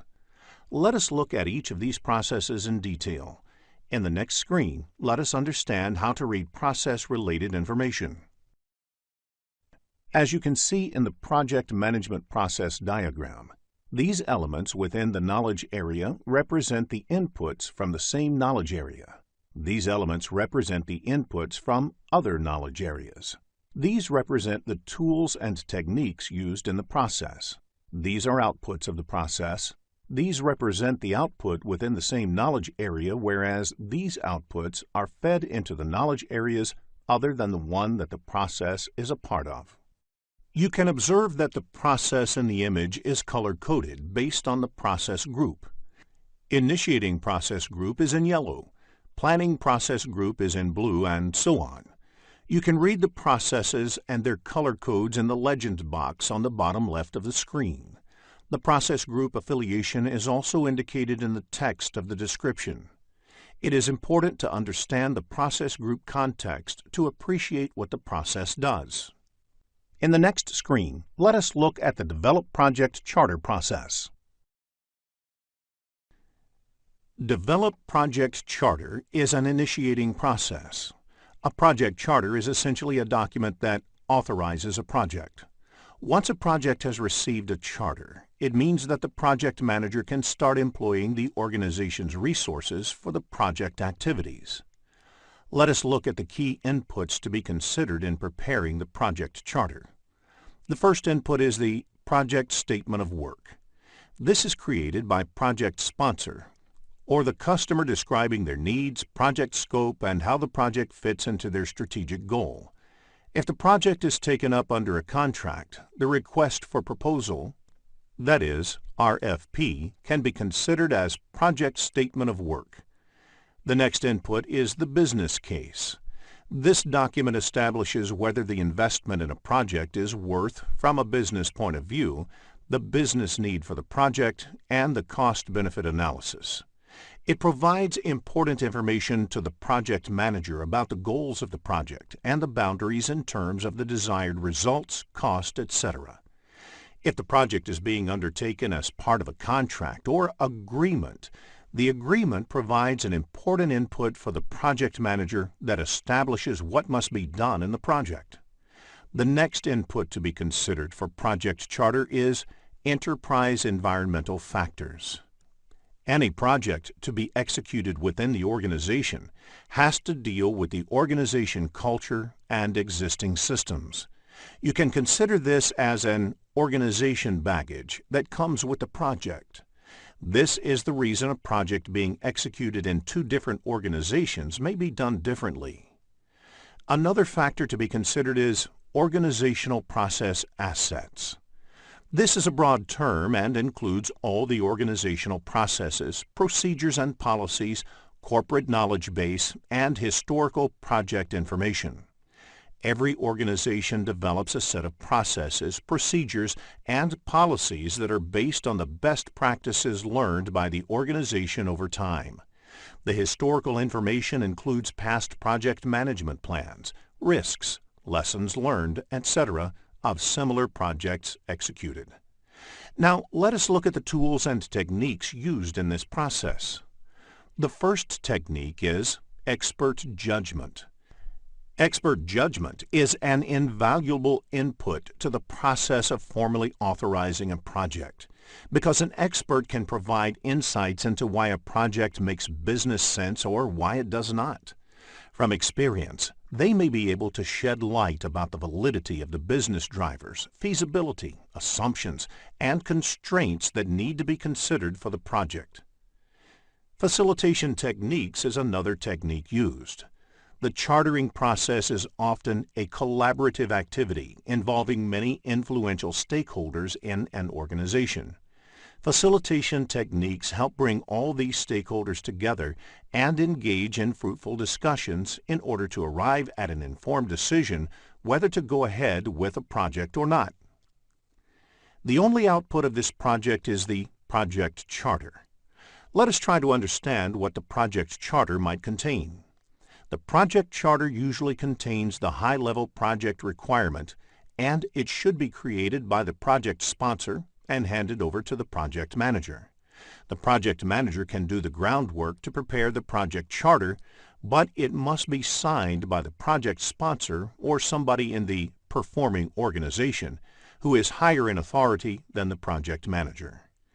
It is important to point out that a project charter is not a project management plan. The detailed risk, schedule, cost analysis, etc. is part of the project management plan and should be done during the project planning phase, when there is more detail on the availability of the project to do so.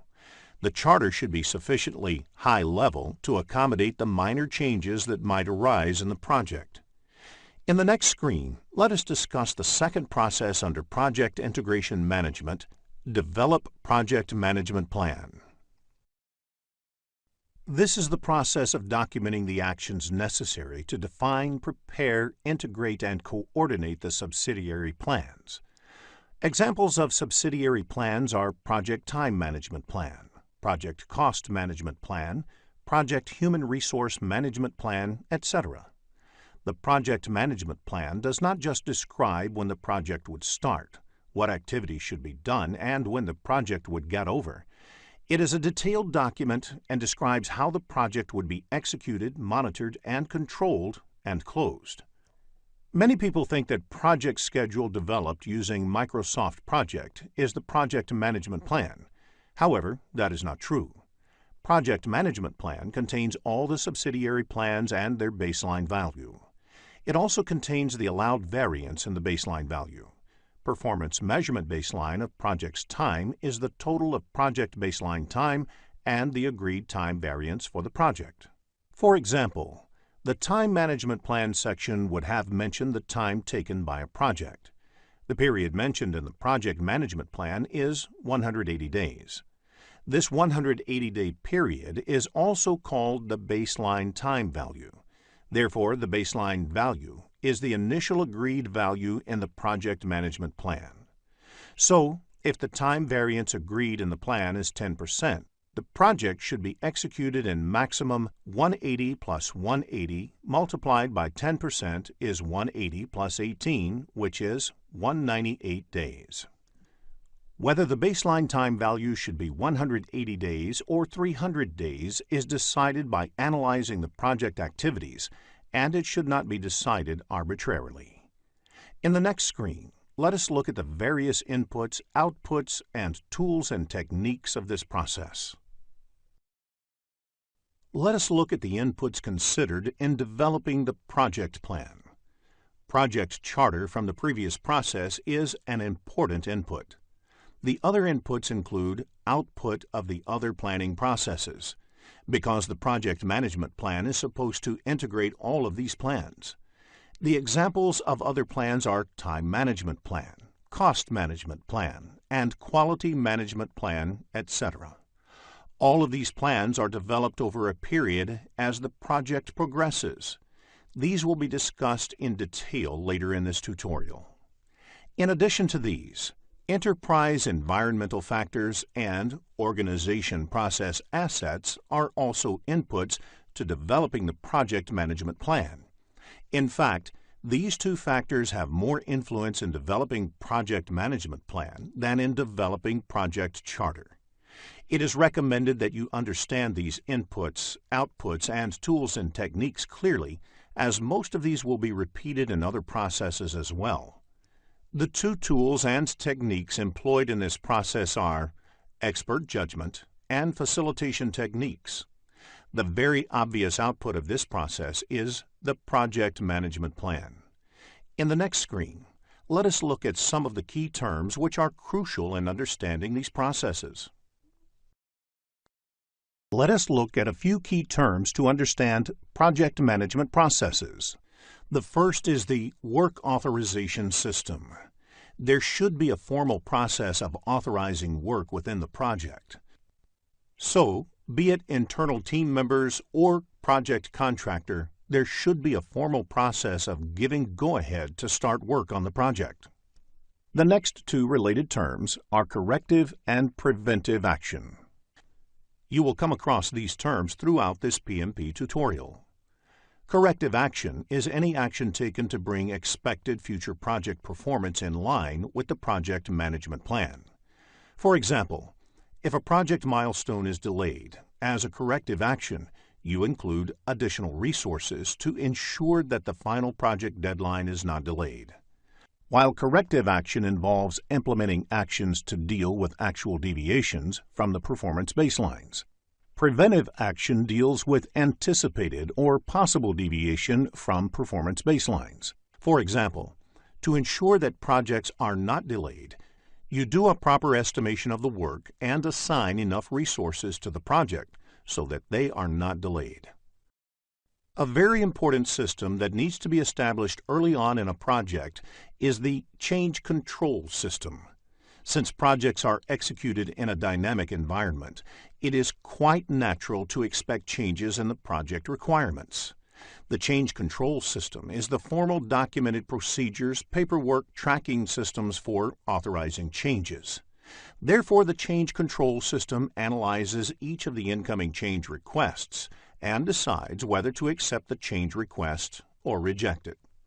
A configurable item is any product, service, or result within the project whose characteristics need to be identified, documented, and placed under change control mechanism. Examples of configurable items are project documents, source code, physical parts such as tools, recommended settings for machinery, etc.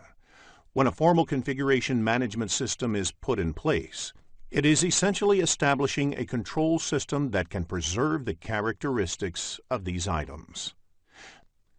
Now, let us look at the next process of the Project Integration Management knowledge area, which is direct and manage project work.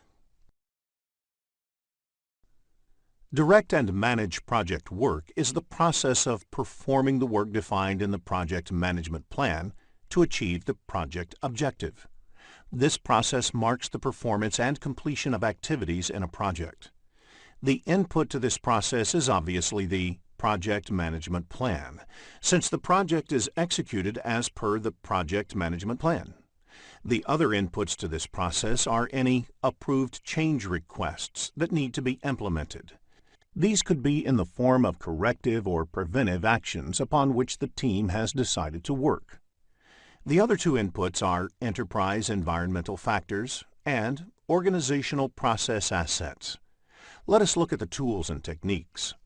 Expert judgment is an important tool used in this process as well. Another technique is the Project Management Information System, or PMIS. The PMIS is a combination of documents, dashboards, software tools, etc., where the data and information related to the project gets collected as the work is being done. During execution, it is natural to expect that plenty of meetings will take place among the team members and among other stakeholders as well. There are several outputs from this process. Project deliverables are produced. As the deliverables are being produced, there would also be data related to the project performance that will be generated, such as what was done, how long did it take, how much did it actually cost, etc. Along with these key outputs, there are changes that new change requests may emerge. This could be because, during the execution phase, the team or the stakeholders may realize that what is being produced is not meeting the expectations or needs and that something else may need to be done. In the process, project documents and project management plan get updated. Let us look at monitor and control project work in the next screen. Monitor and control project work is the process of tracking, reviewing, and regulating the progress to meet the performance objective or objectives defined in the project management plan. Now, the estimated time performance measurement baseline is 180 days and 10%. The monitor and control project work is the process area that tracks whether 180 days and 10% time performance baseline is being met or not. Let us also look at the key inputs for the monitor and control project work process. Project management plan is the key input, as the performance measurement baselines are part of the project management plan. The other key input to monitor and control project work is work performance information. It is the status of the project, that is, the status of the project deliverables, the cost incurred, the time elapsed in the project, etc. Along with the work performance information, forecasts related to the cost and time form important inputs upon which the project manager has to act. Validated changes confirms that the approved changes have been appropriately incorporated. Enterprise environmental factors and organization process assets are also inputs to this process. Expert judgment, analytical techniques, project management information system, and meetings are the various tools and techniques. One of the outputs of this process area is change requests. Change requests could be in the nature of corrective and preventive actions or defect repair. If the performance measurement baselines are not being met, this process ensures that project manager takes appropriate corrective and preventive action to get close to the performance measurement baselines. Along with the recommended corrective and preventive action, monitor and control project work also results in identifying defects, which must be taken care of. During the defect repair process, many reports related to the performance of the work of the project will be produced. Project management plan and project documents are also updated. In the next screen, let us focus on Perform Integrated Change Control process. Perform Integrated Change Control is the process of reviewing all change requests, approving and managing changes to the project deliverables, organizational process assets, project documents, and the project management plan. This is where all the recommendations for changes, corrective actions, preventive actions, and defect repairs are evaluated across all the knowledge areas and either approved or rejected. The inputs to this process are similar to that of the monitor and control project work process. Project management plan, work performance reports, enterprise environmental factors, and organizational process assets. The only additional input is the change request, since the Perform Integrated Change Control process is supposed to take care of managing the incoming changes. To make a judgment about the change requests, project management plan and the work performance reports are also referred to. Another important tool and technique used in this, along with expert judgment and meetings, is change control tools, and most important among them is Change Control Board. The team takes up the ownership of analyzing each of the incoming changes and also does the impact analysis for the changes, and finally approves or rejects a change. The project manager, project sponsor, and a few of the important stakeholders and team members may be part of the Change Control Board. The process should produce change requests that are approved, a log of change requests processed, requests that were either approved or rejected, and a few updates to the project plan and other documents. Change management and change control is the theme recurring in many questions in the examination. You can expect questions in the exam which test a project manager's response to a particular change in the project. In the next screen, let us take a closer look at functioning of this process. Now, let us look at the process of change. First, the project manager should determine that a change has either already occurred or if the change is necessary. One of the important qualities of a good project manager is that they will push back on unnecessary changes. The next step is to evaluate its impact on the project in totality. The team needs to understand what would be the impact on the time, cost, quality, risk, resource requirements, and so on. Once the impact is known, the project manager along with the team should look for various possible options to accommodate the change. For instance, in order to accommodate an increase in scope, it may be necessary to extend timeline, add resources, increase budget, or a combination of the above. Once the impact analysis and exploration of possible options are completed, the project manager should present it to internal as well as external stakeholders for their approval. It should be presented to internal stakeholders first, because the management of an organization may decide to absorb the change within the project's reserves without opting to bill the customer. If the project will have an impact on the agreed baselines of time, cost, scope, and quality, one needs to get in touch with the external stakeholders and the customer. These steps are an important aspect of a project manager's job, and the ability of a project manager to manage change will be tested in the CAPM examination. In the next screen, let us look into a business scenario to understand this concept better. After reading the problem statement, click the Solution button to look at a possible answer. Close project or phase is the last process of the project management integration knowledge area. This process ensures that the project or a phase is formally closed after completion. Remember that PMI expects a mature organization and a trained project manager to be diligent in following closure formalities. Without going through the formal closure formalities, the project cannot abruptly be closed. The project should be formally closed, even if it is terminated due to some problem. The key input to this process is the accepted deliverables. The deliverables have to be brought into a state that they can be properly transitioned. Transition means they are handed over to the organization or group that will be responsible for operations, maintenance, and support. The other inputs are project management plan and organizational process assets. Expert judgment, analytical techniques, and meetings are the commonly used tools and techniques. The closure of a project or phase results in a product, service, or a transition.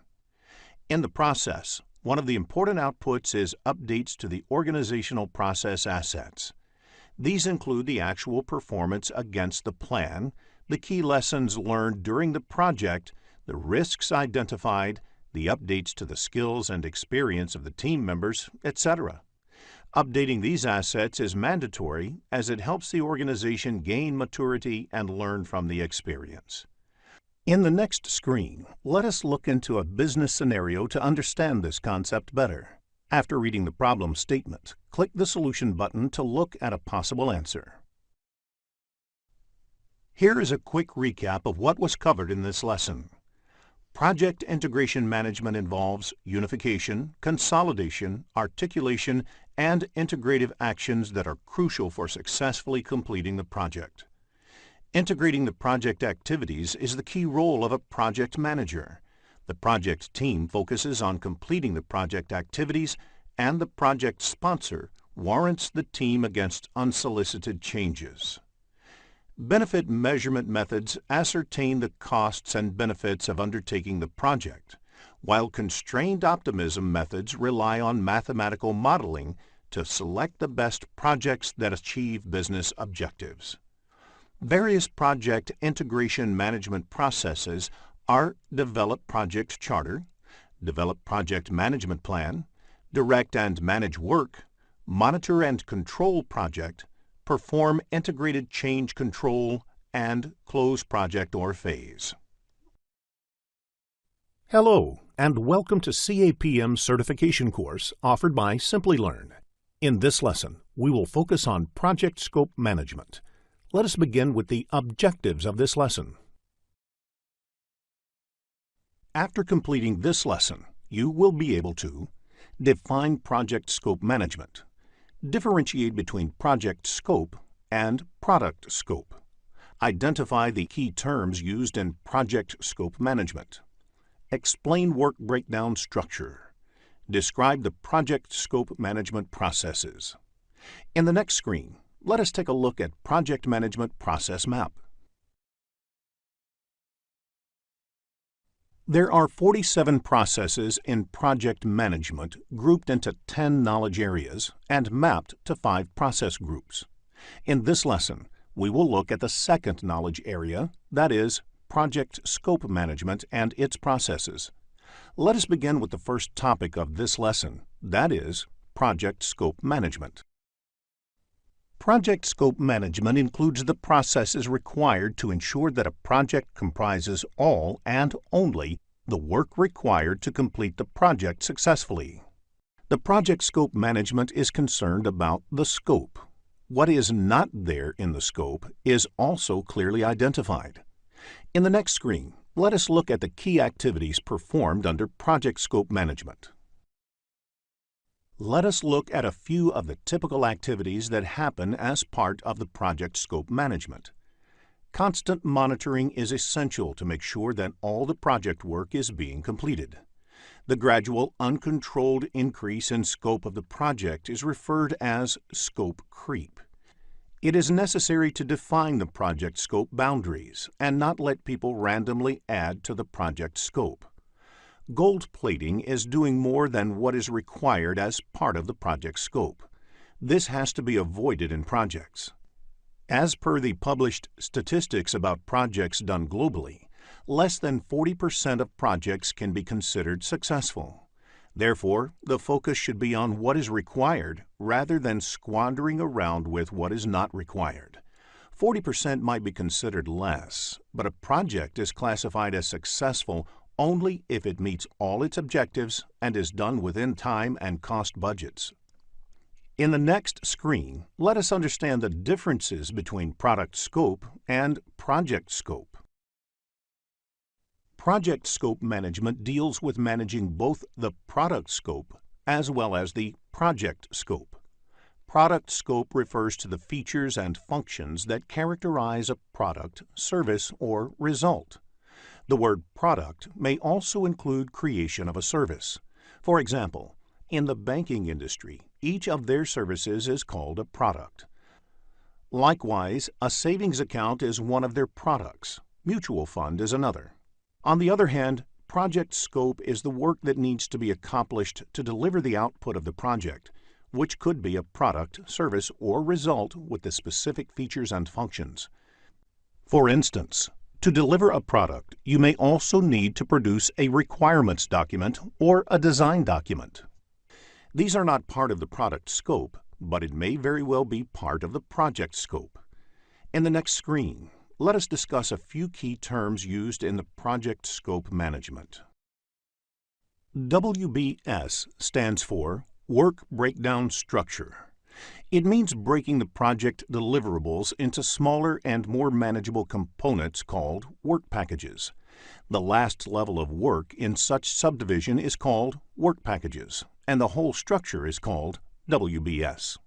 For example, a typical software development project would have various activities like finalizing requirements, designing the new system, coding, testing, and going live with the new system.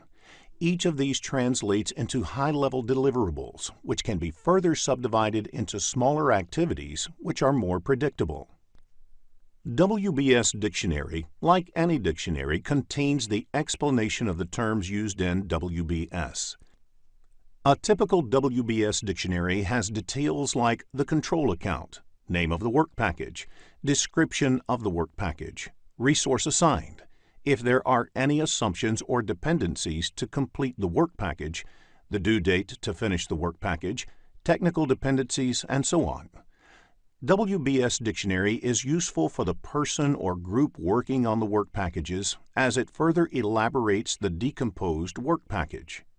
Control account is a level within WBS at which management wishes to exercise control. For example, perform earned value analysis, track performance, etc. In the next screen, let us cover work breakdown structure in detail. Along with the scope statement and the WBS dictionary, the work breakdown structure forms the scope baseline of the project. That is, it should reflect the entire scope of the project. Any deliverables that are not reflected in WBS are not part of the project. The creation of the WBS should involve the whole team. The creation of WBS creates common understanding about the scope and therefore leads to team buy-in. During decomposing the deliverables, you must ensure that each level is complete. That is, it includes all the work in the project before you start to decompose further. Decomposition continues until the lowest level deliverable cannot be logically subdivided further, or they can be estimated with reasonable accuracy. WBS is a deliverable-oriented decomposition. It should only contain deliverables and not activities. While developing the schedule, converting the deliverables into activities is one of the problems as WBS does not contain activity-level details. Concept-based questions on work breakdown structure can be expected in the exam, so it is essential to have a clear understanding of the concept of WBS. In the next screen, let us look into an example which shows how WBS is derived. Work breakdown structure of a core banking software development project is given on the screen. The scope of the project has been divided into WBS elements, like requirements documentation, design and architecture, code, test, and go live. Further, these elements are decomposed into work package level to make it easier to manage the deliverables in terms of scope, cost, and time. It also helps to estimate or assign the specific work packages to team members or groups. The design and architecture has been decomposed to model and prototype. Similarly, code is decomposed into work package 3.1 and 3.2, test into work package 4.1 and 4.2, and go live into product installer and warranty sheet. WP 3.1 can be represented as Model 1 and WP 3.2 as Model 2. Similarly, WP 4.1 may be Test Strategy Document and WP 4.2 a Test Plan Document. The number here indicates work breakdown code. In the next screen, let us discuss how project scope management is actually accomplished. There are 6 project management processes, which are part of project scope management knowledge area. These processes are plan scope management, collect requirements, define scope, create WBS, validate scope, and control scope. The first 4 processes, that is, plan scope management, collect requirements, define scope, and create WBS, are part of the planning process group, and the remaining 2 processes, validate scope and control scope, are executed as part of the monitoring and controlling process group. In the next few screens, we will look at each of these processes in detail. Let's begin with plan scope management. Plan scope management process creates a scope management plan that documents how the project scope will be defined, validated, and controlled. It is usually the starting point of the planning processes on a project. Understanding the scope and how it will be managed is fundamental to planning the other aspects of the project. Let us review the list of inputs to this process. The Project Management Plan provides other subsidiary plans and will help guide the scope planning activities on the project. The Project Charter provides an overall context and the high-level product and project description, which may help determining the approach for the scope management.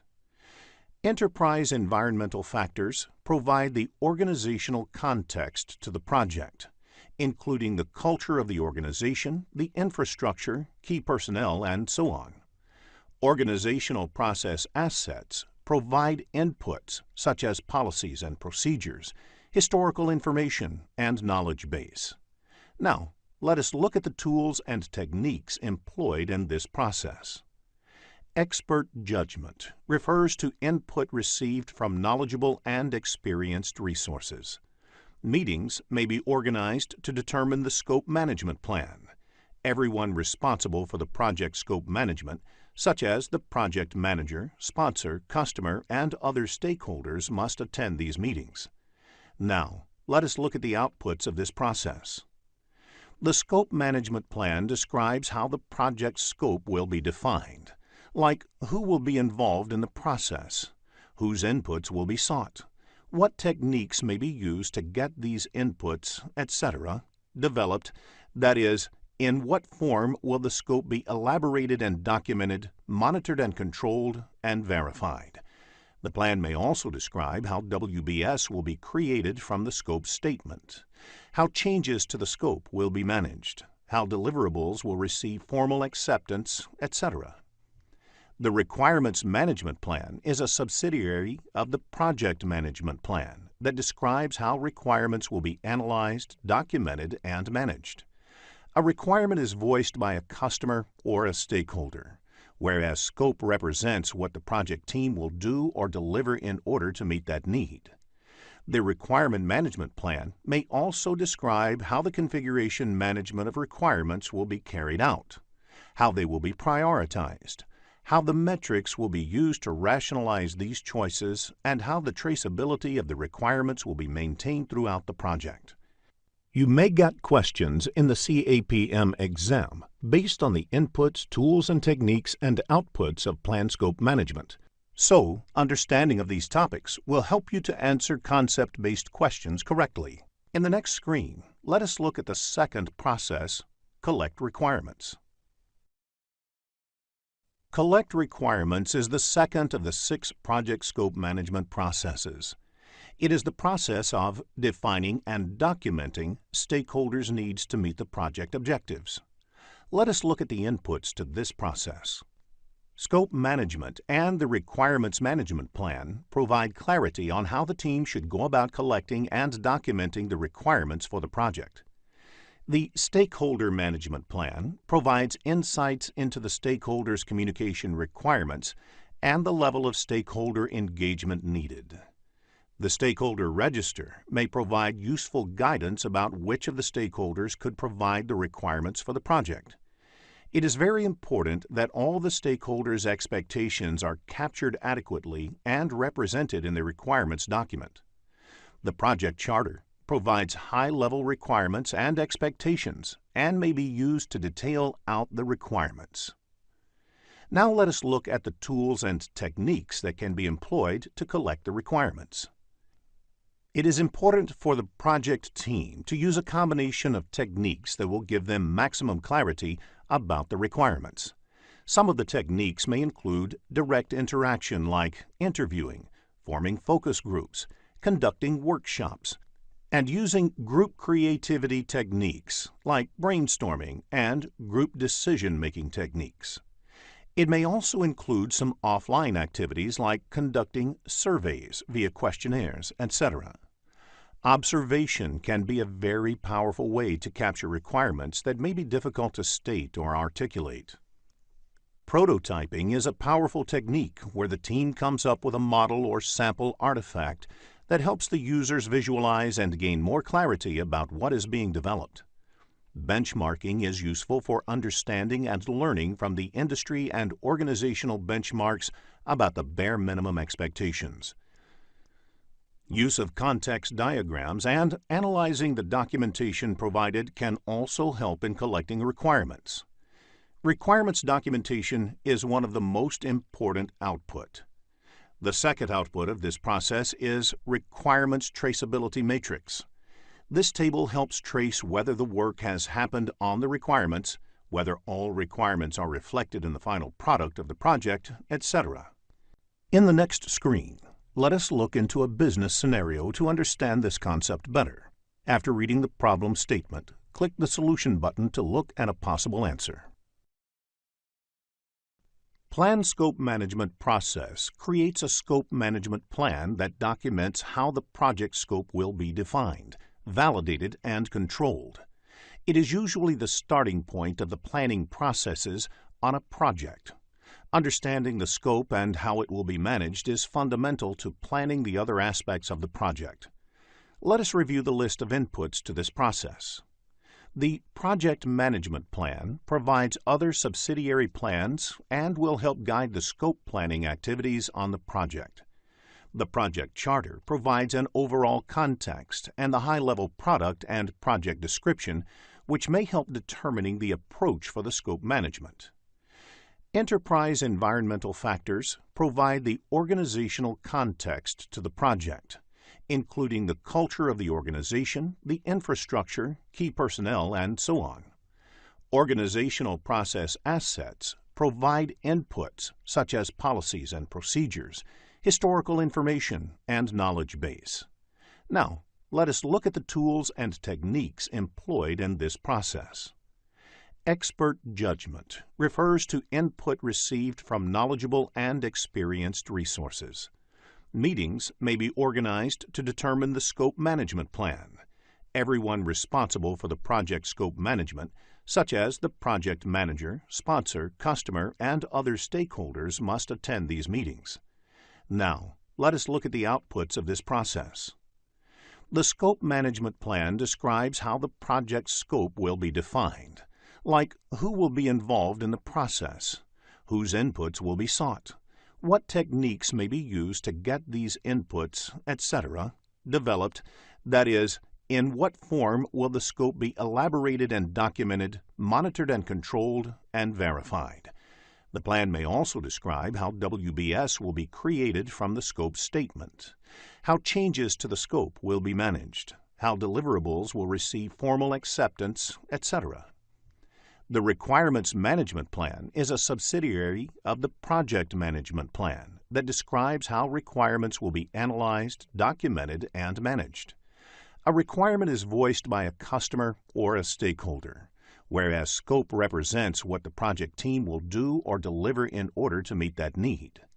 The Requirement Management Plan may also describe how the configuration management of requirements will be carried out, how they will be prioritized, how the metrics will be used to rationalize these choices, and how the traceability of the requirements will be maintained throughout the project. You may get questions in the CAPM exam based on the inputs, tools, and techniques and outputs of plan scope management.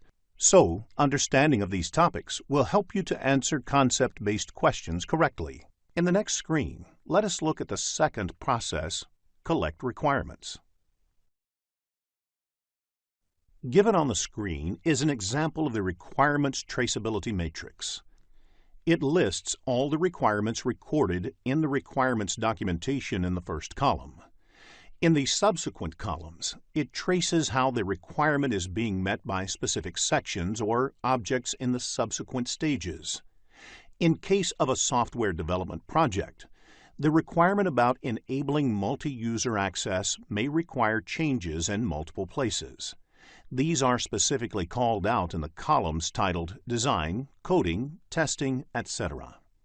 This ensures each requirement is specifically addressed through all the stages of the life cycle and also provides a backwards traceability by clarifying why a particular change is made at each stage, that is, which requirement is driving these changes. A typical question in the CAPM exam can be one related to the creation of WBS. So understanding the requirements traceability matrix will help you to answer concept-based questions. In the next screen, let us look at the third project scope management process, define scope. Given on the screen is an example of the requirements traceability matrix. It lists all the requirements recorded in the requirements documentation in the first column. In the subsequent columns, it traces how the requirement is being met by specific sections or objects in the subsequent stages. In case of a software development project, The requirement about enabling multi-user access may require changes in multiple places. These are specifically called out in the columns titled Design, Coding, Testing, etc.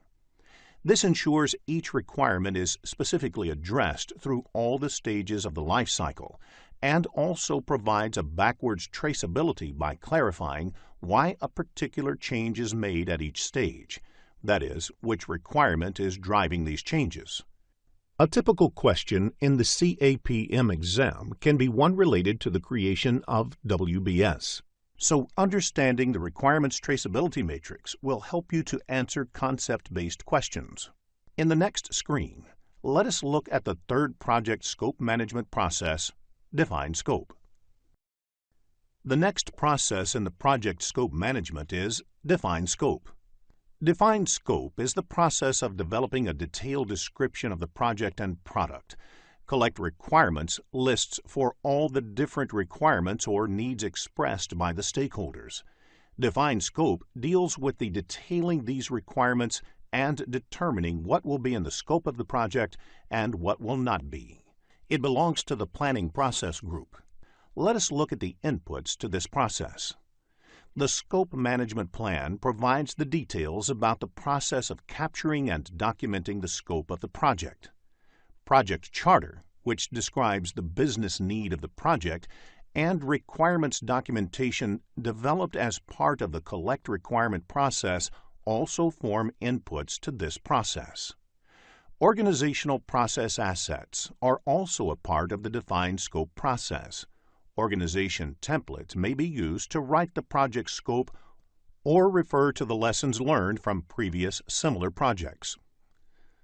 For projects which have product instead of a service as an output, product analysis is a commonly used technique.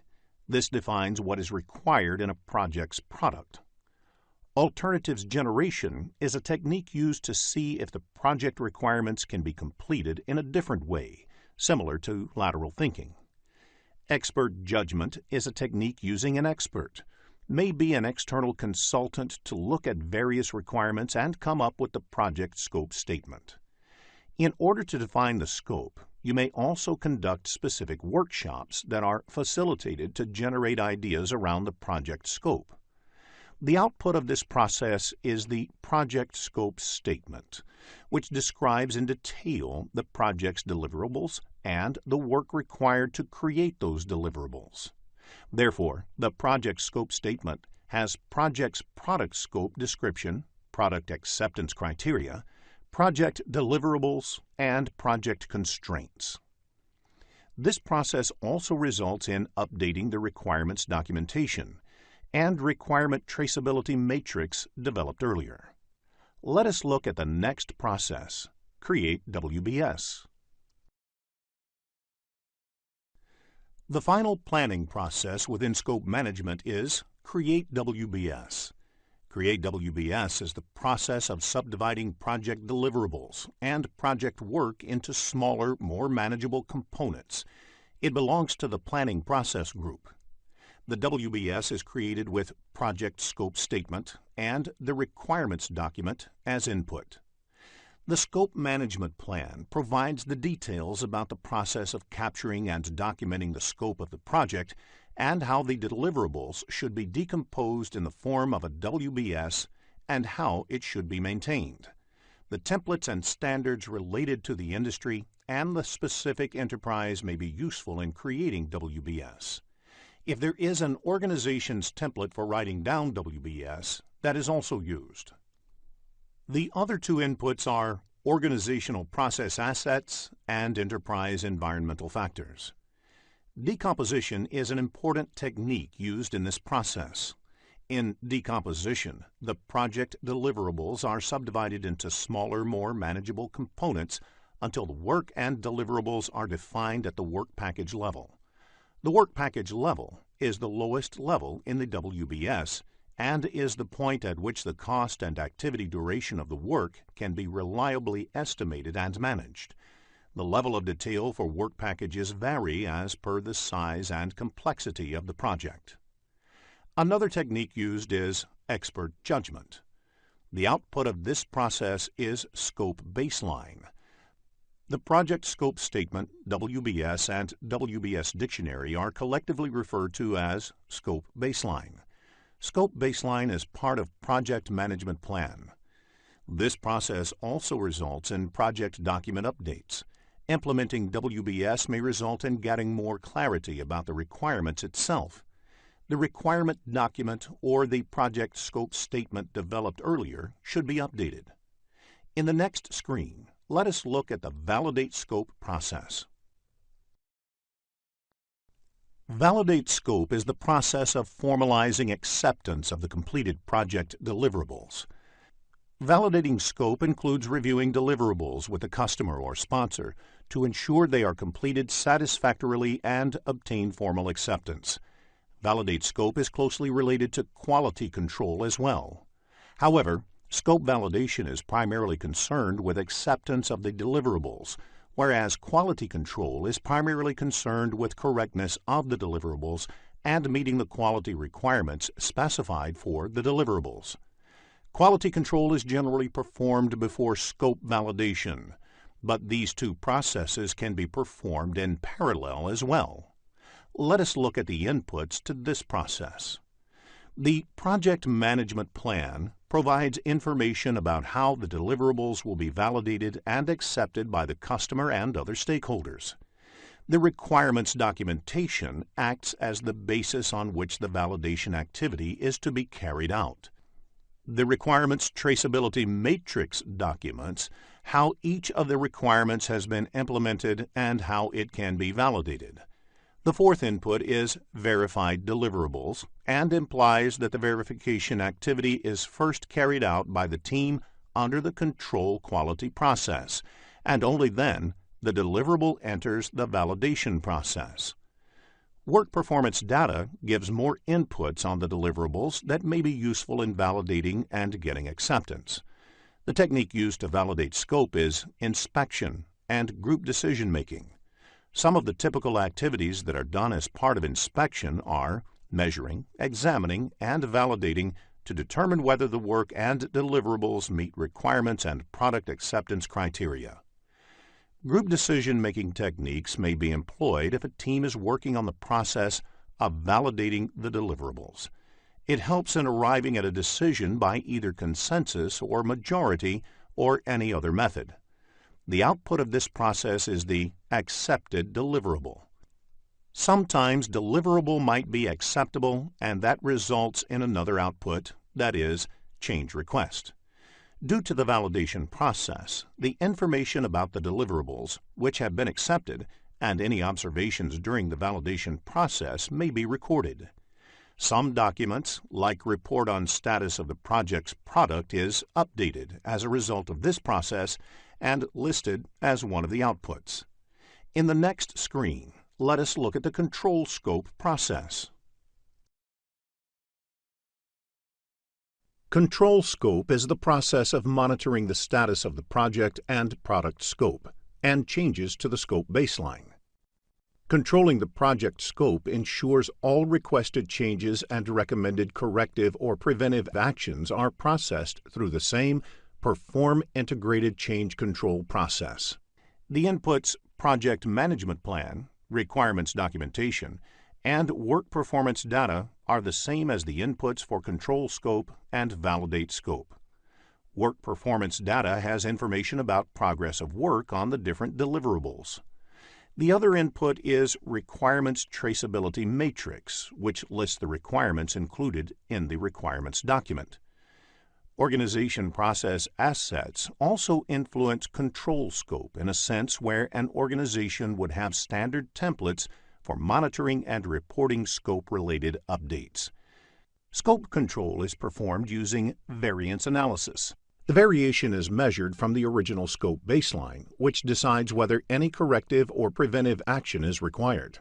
The key output of the control scope is work performance information, which is planned versus actual technical scope performance. If any part of the scope performance does not meet the acceptance criteria, it may result in change requests, which is the other major output of this process. All of these may result in updates to the project plan, as well as other project and organizational process documents. Business scenario-based questions on scope control can be expected in the CAPM exam, so understanding the concept of scope control is essential.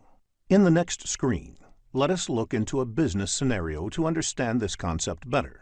If you are looking to become a skilled project manager, have a look at the postgraduate program in project management by Simplilearn.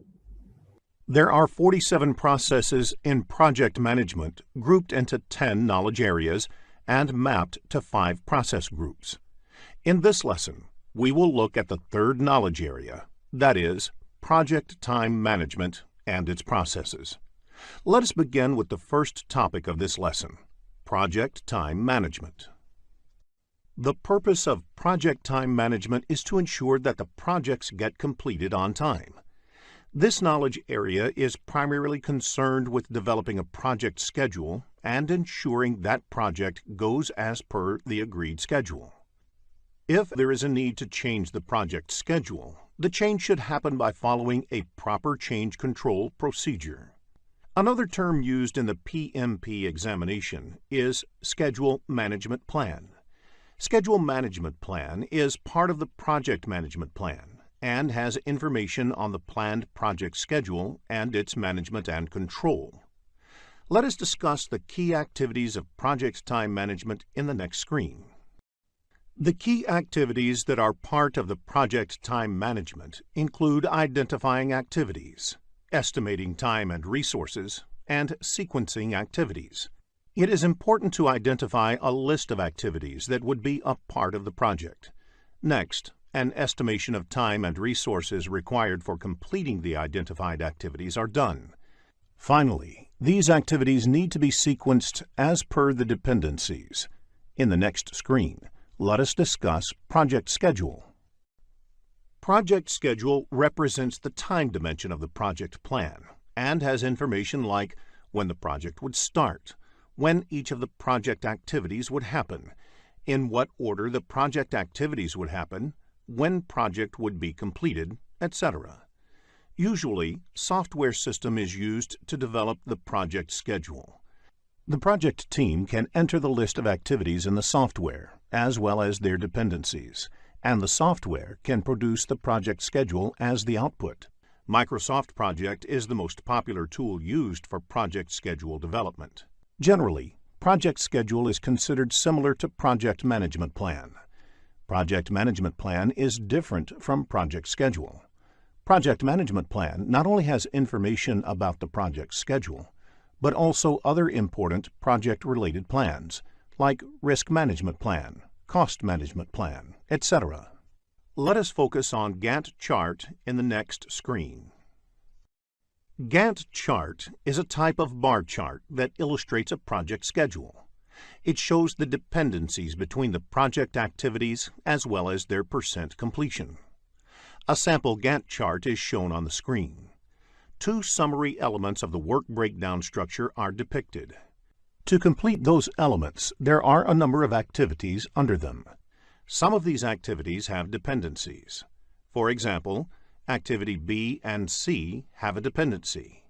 Activity C can start only when Activity B is completed. The chart gives you an idea about when specific activities are planned to finish and when the overall WBS element will get delivered.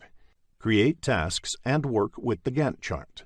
This will make answering Gantt chart-based questions easy and fun. In the next screen, let us understand the relationships that exist among project activities. Network diagram is extensively used in the project time management knowledge area to plot the activity dependencies. This is a graphical representation of the project activities in the form of a network. There are 2 ways to draw a network diagram. In Precedence Diagramming Model, PDM, or Activity on Node, AON, boxes represent activities and the arrows indicate the dependency. This type of network can have all 4 types of relationships between the activities. In Arrow Diagramming Model, ADM, or Activity on Arrow, AOA, the arrows represent activities. The relationships and sequences can be inferred from the direction of the arrows and linkages between the activities. In such types of network, only finished-to-start relationships can be shown. Such diagrams may need to make use of dummy activities to indicate some dependency between the activities. There may be questions in the PMP exam based on the network diagram, so create and work with the diagram. This will make answering network diagram-based questions easy and fun. In the next screen, let us look at a network diagram. A sample network diagram is shown on the screen. Activities A and C can happen in parallel. B and D require both A and C to complete, whereas E requires both B and D to complete. Activity on arrow network diagram makes use of hammock activities. They are used to show a comprehensive summary activity combining several other activities underneath for control and reporting purposes. In the next screen, let us look at a few important terms in time management. When a successor activity can start before the predecessor activity can complete, it is considered lead. For example, you can start preparing the test environment 2 weeks before the development activity finishes. When the successor activity has to wait for a few days after the predecessor activity has been completed, it is considered lag. For example, one needs to wait for 2 days for the foundation to settle before work on the pillars for the next floor starts. Rolling wave planning is an iterative planning technique in which the work to be accomplished in the near term is planned in detail, while the work in the future is planned at a higher level. It is a form of progressive elaboration. In the context of estimating techniques, analogous estimating is based on the previous project data. Therefore, if the last 5 similar projects took 6 months to complete, the next one will also take 6 months. This technique employs expert judgment. Another estimating technique is parametric estimating. This technique uses a mathematical model to calculate projected time for an activity based on the historical records from previous projects and other information. A few common parameters are identified based on the previous project data, and that parameter is used to predict the time required to complete the next activity or project. For example, you can normally complete 10 kilometers of highway construction lanes a week. Effort is the total amount of work required to complete the activity. Duration is the amount of time it takes in terms of elapsed or calendar days. If you have an activity that requires 10 people to work for 5 days, the total effort is 50 person days, but the duration is only 5 days. In the next screen, let us look at the project time management processes. There are 7 project time management processes. They are plan schedule management, define activities, sequence activities, estimate activity resources, estimate activity durations, develop schedule, and control schedule. The first 6 processes are executed during the planning process group. The ultimate goal of these planning processes is to develop the project schedule. The 7th and the last process is a part of the monitoring and controlling process group. In the next few screens, let us discuss these processes in detail. We will begin with plan schedule management. As defined in PMBOK Guide, plan schedule management is the process of establishing the policies, procedures, and documentation for planning, developing, managing, executing, and controlling the project schedule. It belongs to the planning process group. Let us look at the inputs to this process. The project management plan provides other subsidiary plans and will guide the schedule planning activities on the project. The project charter provides an overall context and the high-level product and project description, which might help determine the approach for schedule management. Few projects might have scheduling constraint. For example, projects of Olympics 2016 should be completed at the same time. Enterprise environmental factors provide the organizational context to the project, including the culture of the organization, the infrastructure like scheduling systems available, key personnel, and so on. Organizational process assets provide inputs such as policies and procedures, templates, past performance data and estimates, historical information, and knowledge base. Now, let us look at the tools and techniques employed in this process. Expert judgment refers to input received from knowledgeable and experienced resources. Experts can draw from their previous experiences the proper approach to govern the schedule on a project. Meetings may be organized to determine the schedule management plan. Anybody responsible for the project schedule management, such as the project manager, sponsor, customer, and other stakeholders, must attend these meetings. Several analytical techniques may be used to determine the schedule management plan. These may include different planning approaches and philosophies, such as rolling wave planning, or different scheduling software that allowed to build what-if scenarios, and study the effect of advanced scheduling techniques like leveling, fast tracking, and crashing. Now, let us look at the outputs of this process.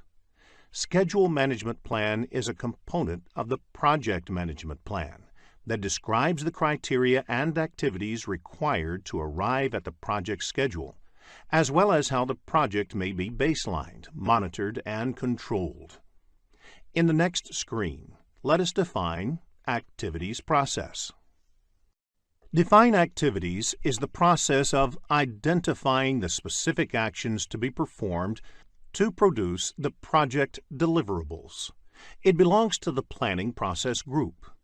The important input for the define activities process is the scope baseline.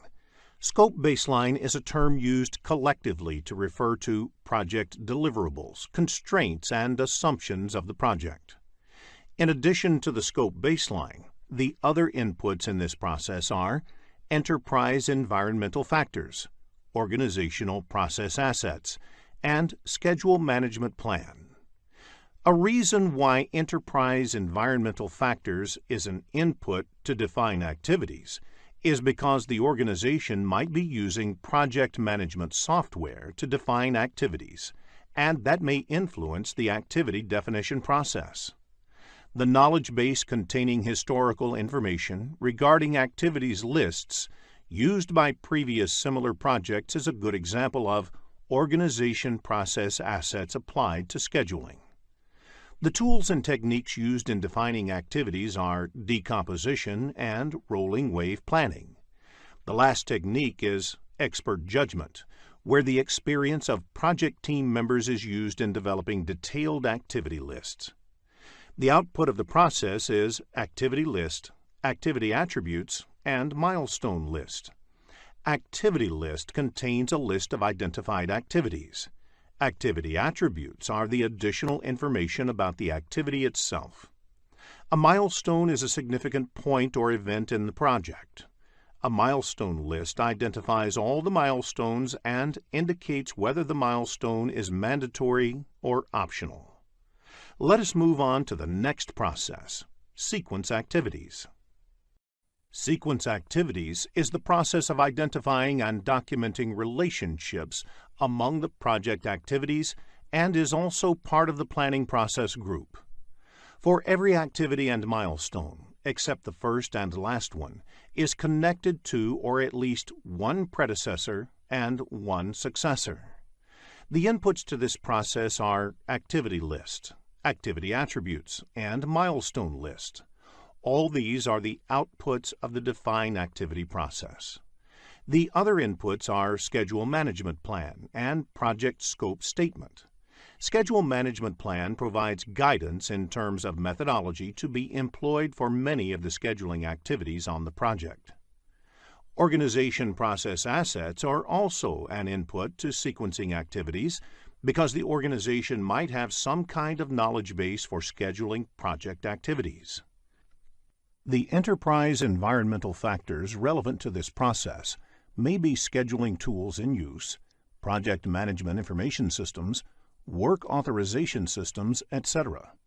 One of the important tools and techniques used in sequencing activities is the precedence diagramming method. In this method, The activities are drawn on a network diagram, and all the different kinds of dependencies between the activities are determined. While determining activity dependency, it is important to identify the type of relationship or dependency between the activities. The other technique is leads and lag, which is widely used for sequencing activities. The output of the process is the project schedule network diagram, which is a graphical representation of the project activities in a form of network, which also shows the activity dependencies. While designing the network diagram, new activities might be identified, and that would result in some of the project document updates, especially the ones that list all the project activities. In the next screen, let us look at the Estimate Activity Resources process. After sequencing the activities, the next step in project time management is estimating the resources required to accomplish each of the identified activities. Estimate Activity Resources process also belongs to the Planning Process Group. Here, resources do not mean only the human resources, but includes all other resources like equipment, raw materials, machinery, etc. Schedule Management Plan is the first input. Schedule Management Plan provides guidance in terms of methodology to be employed for many of the scheduling activities on the project. The other inputs to this process are an activity list and activity attributes that are the outputs of the time management processes. Risk Register is another input. Risks to the project may influence the decisions about the resources that need to be deployed. Hence, Risk Register becomes an input to this project. In addition, activity cost estimates are another input. Cost and resource estimates on a project are interrelated and influence each other. For example, the cost might dictate the number and type of resources that can be employed, or the time might dictate the cost that may need to be incurred. Along with this, the resource calendar is also an important input because it has the information about the availability of each of the resources. Some of the enterprise environmental factors that can influence estimating activity resources are availability of required resources within the organization. The organizational process assets is also an important input, as the organization might have standard policies for staffing or for hiring contractors on the project. With all these inputs available for estimating activity resources, there are various techniques used for estimating the required resources. The first technique is using expert judgment. In this technique, an expert in resource planning and estimating can estimate each of the activities. The next technique used is alternative analysis. In this, the activities are analyzed to identify different ways of completing them. This is to ensure only the required resources are assigned to each of the activities. This helps in resource optimization. Along with the two techniques, many organizations routinely publish their estimating data, and this could be used in activity resource estimation. Another technique that is routinely used in activity estimation is bottom-up estimating, which is decomposing the activity further down to understand it in more detail and estimating at that level. Later, all such estimates are added to arrive at the estimate of the activity. In real projects, one has to use all to estimate each of the activities. Sometimes, the project management software also helps in estimating. The software estimates are based on the inputs provided to it. Software should only be considered as a supporting tool in estimation and never fully rely on its output. Clearly, the output of this process is the activity resource requirements. Along with this, resource breakdown structure is also prepared. The resource breakdown structure is the categorization of all the required resources in various categories. That is, human resources, equipment, raw materials, etc. In the process of estimation, several other project documents may also be updated. For example, the resource estimates are directly correlated with cost estimates. Let us now move on to the next process, estimate activity durations. The next process is to estimate the duration required to complete each of the activities. The duration estimation should be done by someone who is familiar with the project. For example, the same activity, if done by a high-skilled resource, would take less time compared to a less skilled resource. This may vary regardless of the resource used due to the project requirements. In addition, the activity duration estimation should be updated continuously as you move ahead with the project, because as the project progresses, there will be more clarity on the project. The inputs of this process are similar to the ones in sequence activities process. Schedule management plan is the first input. Schedule management plan provides guidance in terms of methodology to be employed for many of the scheduling activities on the project. For instance, it may contain information about the estimation techniques to be employed and the people who need to be involved in the estimation process. Activity resource requirements is also an input to this process because resources assigned to an activity would significantly affect the activity duration. That is, the lower-skilled resources would take more time than the high-skilled resources. The other inputs include activity list, activity attributes, and resource breakdown structure. Resource calendars are also an input to this process. The type and skill set of resources available to the team may have an impact on the time it would take to complete the activities.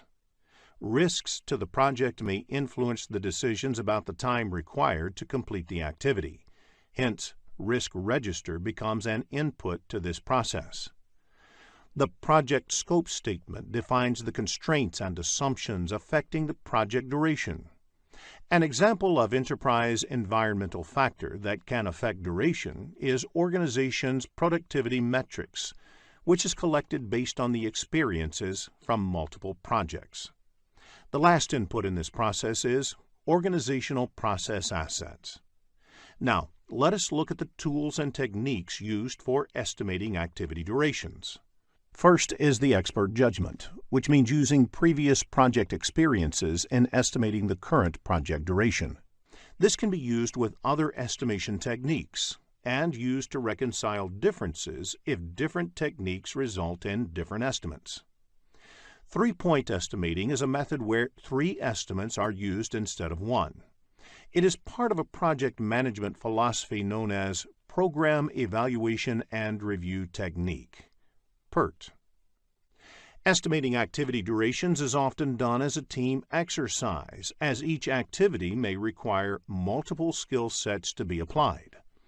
Therefore, it is important to use group decision-making techniques to arrive at a consensus, or at least an estimate that is acceptable to all the team members. Reserve analysis adds buffer into the project schedule to deal with any uncertainty. The contingency reserve may be added as a percentage of the activity duration or fixed number of work periods. The other tools and techniques are analogous estimating and parametric estimating. The outputs of this process are the activity duration estimates and project documents updates. The activity duration estimates is represented in terms of the range of possible results. For example, 10 days plus minus 2 days, that is, the activity would take minimum 8 days and maximum 12 days. In the next screen, let us look into a business scenario to understand this concept better. After reading the problem statement, click the Solution button to look at a possible answer. Develop schedule is the process of analyzing activity sequences, durations, resource requirements, and schedule constraints to create the project schedule. It belongs to the planning process group. Generally, scheduling software is used for developing the project schedule. Entering the activities, durations, and resources into a scheduling tool generates a schedule with planned dates for completing project activities. Developing a project schedule is an iterative process. Revising and maintaining a realistic schedule is a task in itself, and it continues throughout the project as the work progresses. The most of the inputs of this process are the outputs of estimate activity durations process. They are risk register, project scope statement, project staff assignments, resources calendars, organizational process assets, enterprise environmental factors, schedule management plan, activity list, activity attributes, project schedule network diagrams, activity resource requirements, resource breakdown structure, and activity duration estimates. Various tools and techniques are used to develop schedule process. Schedule network analysis is a technique that generates project schedule.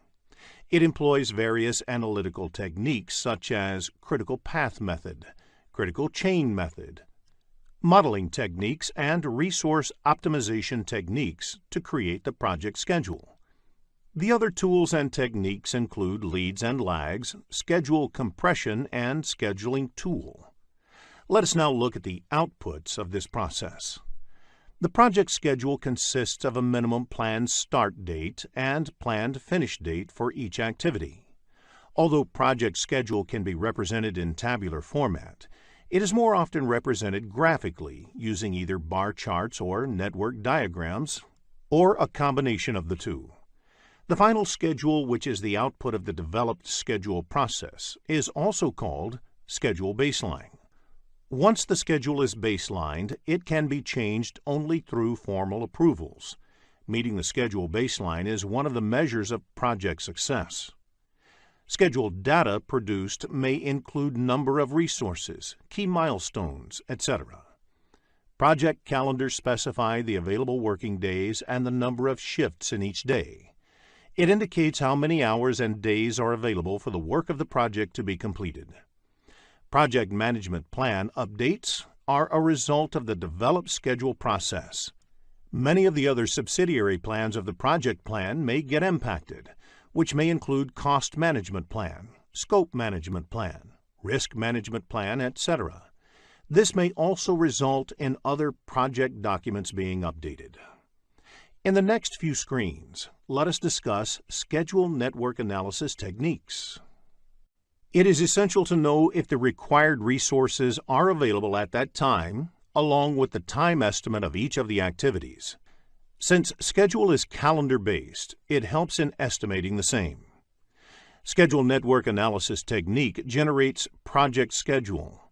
There are various schedule network techniques. Critical path method relies on determining the critical path on a project schedule. Critical chain method is a variant of the critical path method, wherein the critical chain is determined based on the logical, resource, and other kinds of dependencies between the activities. What-if scenario analysis is about trying to vary a certain parameter to observe the impact on the schedule. For instance, you may want to check result if you put in more resources on a particular activity to reduce its duration. Resource optimization techniques try to arrive at the optimal utilization of the resources used on a project. Ideally, you would want the resources to be fully utilized, but you would also want to build in sufficient buffers in case a certain resource is not available due to various reasons. In the next screen, let us look at the program evaluation and review technique. Program evaluation and review technique is based on 3-point estimates for an activity. The pessimistic estimate refers to the worst-case scenario, whereas most likely estimate is what you expect to happen in a realistic scenario.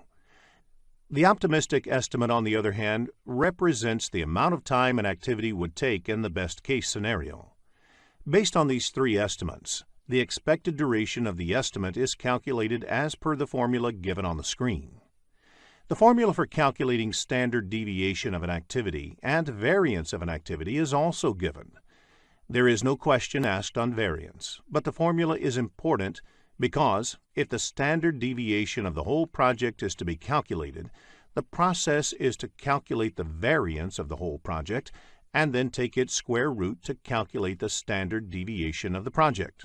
Concept-based questions on PERT can be expected in the PMP exam, so make a note of the formulae while you prepare for the exam.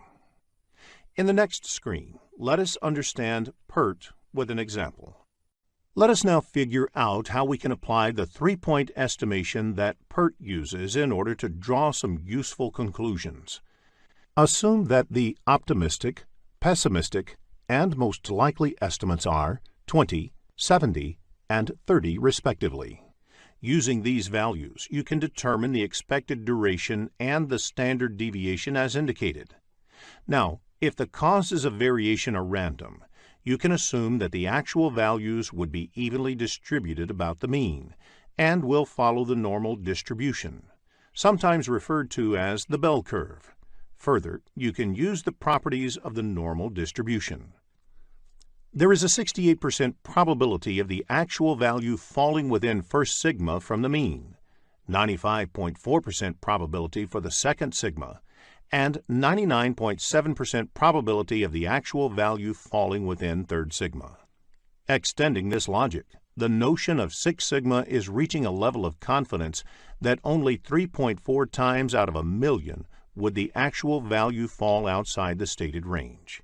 PERT allows you to plan based on the intended level of confidence in the outcome and determine buffers accordingly.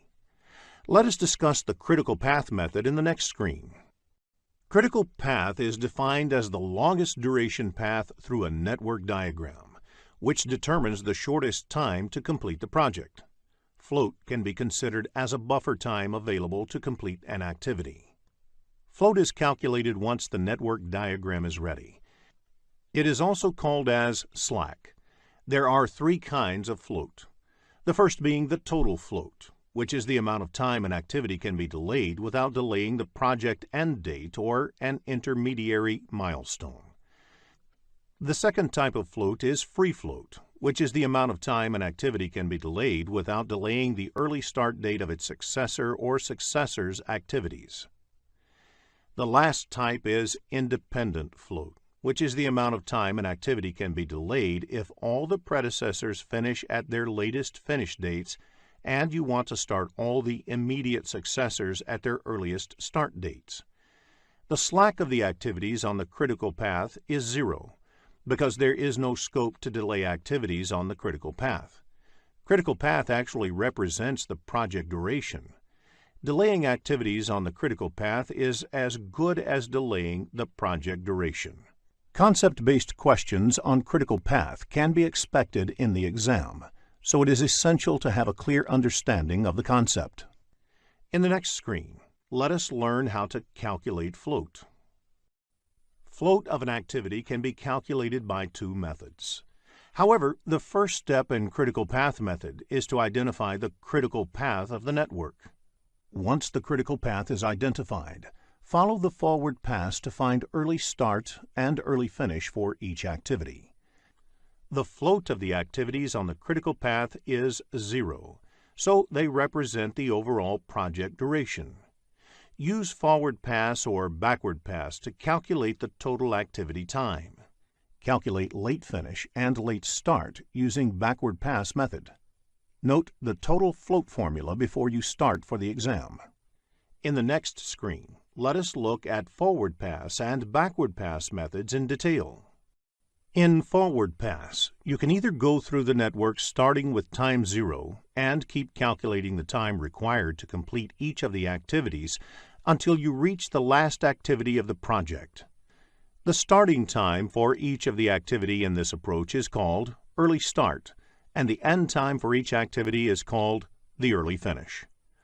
Alternatively, in backward pass, you can travel through the network from the project end date and calculate the time required to complete each activity. The end date in this approach is called the late finish, and the start date of the activity in this approach is called the late start. The float of the activity is either the difference between the late start and early start, or the difference between the late finish and early finish. Both the differences work out to be the same. Before the start of the PMP exam, please make a note of the total float formula. Let us understand the critical path calculation with an example in the next screen. Let us look at an example for critical path. There are 5 activities in this project and 2 paths in the network diagram. Start 1, 2, 4, 5, end is one path, and start 1, 3, 5, end is the second path. Since the duration of the path start 1, 2, 4, 5, end is 18 days, which is more than the duration of the path start 1, 3, 5, end, the critical path of the project is start 1, 2, 4, 5, end. Let us take Activity 3 as an example. First, calculate the early start and early finish dates. Activity 3 can start only after Activity 1. Since the early finish of Activity 1 is 3, it becomes the early start of Activity 3. Activity 3 cannot start earlier than 3 because Activity 1 can be completed only by then. Therefore, early start of Activity 3 is 3, since the duration of the activity is 4 days. The early finish of Activity 3 is 3 plus 4 equals 7 days. Now, let us calculate the late start and late finish of Activity 3. Late start of Activity 5 is 14 days. The Activity 3 happens just before Activity 5, so the late finish of Activity 3 is 14 days. To calculate the late start, you can subtract the duration from late finish. Therefore, the late start of Activity 3 is 14 minus 4 equals 10. In the next screen, let us focus on schedule compression. Look at the 4 activities in the table. The normal cost of executing each of the activities, as well as how much each of the activities can be crashed, is also provided. Which activity would you crash to reduce the project time by 1 day?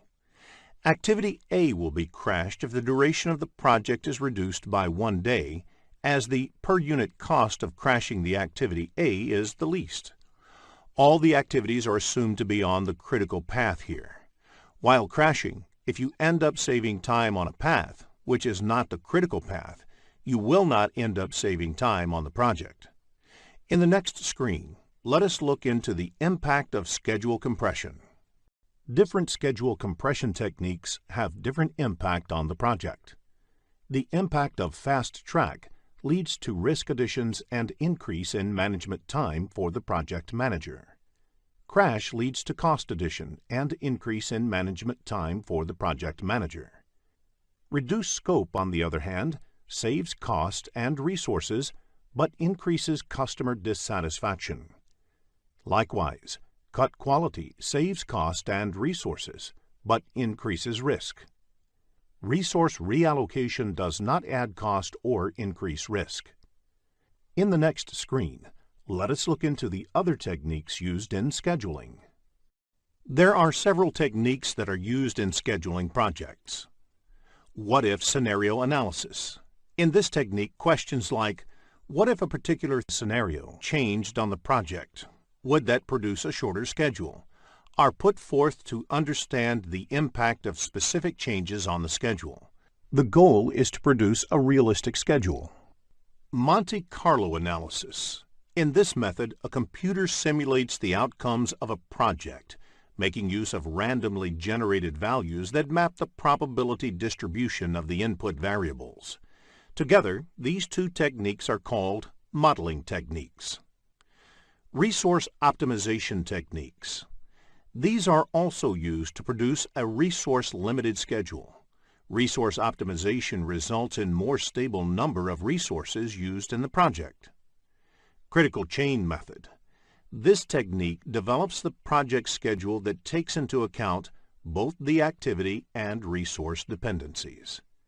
In the next screen, let us look at the last process in project time management, control schedule.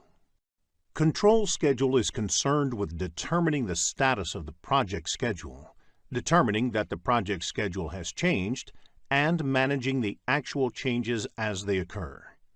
The project schedule is an important input to this process. It is the actual schedule that needs to be controlled. Scheduled data contains information related to the schedule that may need to be monitored in order to take actions to bring the project back on schedule. Project calendar describes the working hours and days for the project. Work performance data has information like which activities have started, their progress, and which activities have finished. The other inputs of this process are project management plan and organizational process assets. The key tools and techniques of this process are the performance reviews. Performance review is measuring, comparing, and analyzing schedule performance such as actual start and finish dates, percent complete, and remaining duration for work in progress. The other tools and techniques include resource optimization techniques, modeling techniques, schedule compression, leads and lags, scheduling tool, and project management software. In development schedule process, these techniques are used for the first time to develop the project schedule, whereas in control schedule process, these techniques are used to update the project schedule. The key output of the control schedule process is the work performance information. This is represented in the form of schedule variance, SV, and schedule performance index, SPI. As a part of the control schedule process, the project team will generate forecasts, likely schedule for forthcoming activities, and project as a whole. The other outputs include organizational process assets updates, change requests, project management plan updates, and project document updates. If you are looking to become a skilled project manager, have a look at the postgraduate program in project management by Simplilearn. There are 47 processes in project management, grouped into 10 knowledge areas and mapped to 5 process groups. In this lesson, we will look at the 4th knowledge area, that is, project cost management and its processes. In the next screen, let us understand the concept of project cost management. Project cost management involves activities like estimating the cost of each of the project activities, adding the cost estimates of the related activities to arrive at the cost budget, and controlling the cost to ensure that project activities are completed within the defined budget. In the next screen, let us discuss Cost Management Plan. The Cost Management Plan is a vital step in project cost management. It contains information like planning the project cost, managing and controlling the project in relation to the cost baseline, and managing cost variances. Project Cost Management Plan is a part of the Project Management Plan. The methods used in estimating the cost of each of the project activities are similar to the ones used in estimating project time. For example, time estimation methods like expert judgment, analogous estimating, bottom-up estimating, and reserve analysis are few of the techniques that are also used in estimating activity cost. Let us discuss control account in the next screen. Control account is an important concept in the project cost management. Project cost is generally estimated at individual activity level. It becomes difficult to manage cost at the activity level in large projects. Therefore, the cost is managed at a higher level. This requires related activities to be clubbed and their cost being managed together as one unit. This unit is called control account. While estimating the project time, WBS is created to break down the project into smaller deliverables. These deliverables are broken down into work packages, and these work packages are in turn broken into activities. Control account is defined at a level higher than the work packages. For example, if 5 work packages are part of the one control account, the cost of all activities belonging to these 5 work packages are managed as one unit. In the next screen, let us discuss the project cost management process. Project cost management has 4 processes. They are plan cost management, estimate costs, determine budget, and control costs. The 3 processes, plan cost management, estimate costs, and determine budget, are a part of planning process group, and control cost process is a part of monitoring and controlling process group. Let us look at each of these processes in detail. Let us begin with the first process, that is, plan cost management, in the next screen. Managing costs on a project is a critical exercise. If the activities are planned well, it becomes easier to achieve harmony with the overall cost and budget of the project. Plan cost management is the process of establishing the policies, procedures, and documentation for planning, managing, expending, and controlling the project costs. Let us look at the inputs required for this process. The Project Management Plan provides other subsidiary plans and guides the cost planning activities on the project. The Project Charter provides an overall context and high-level product and project description, which help determine the approach for cost management. For example, for some projects, budget could be a constraint, whereas for others, budget would not be a constraint, but subject to the other objectives. Enterprise environmental factors provide the organizational context to the project, including the culture of the organization and the infrastructure, for instance, the scheduling systems available, the key personnel, and so on. Organizational process assets provide inputs such as policies and procedures, templates, past performance, data and estimates, historical information, and knowledge base. Now, let us look at the tools and techniques employed in this process. Expert judgment refers to input received from knowledgeable and experienced resources. Experts can devise an approach to govern the costs on a project by using their previous experiences. Meetings may be organized to determine the cost management plan.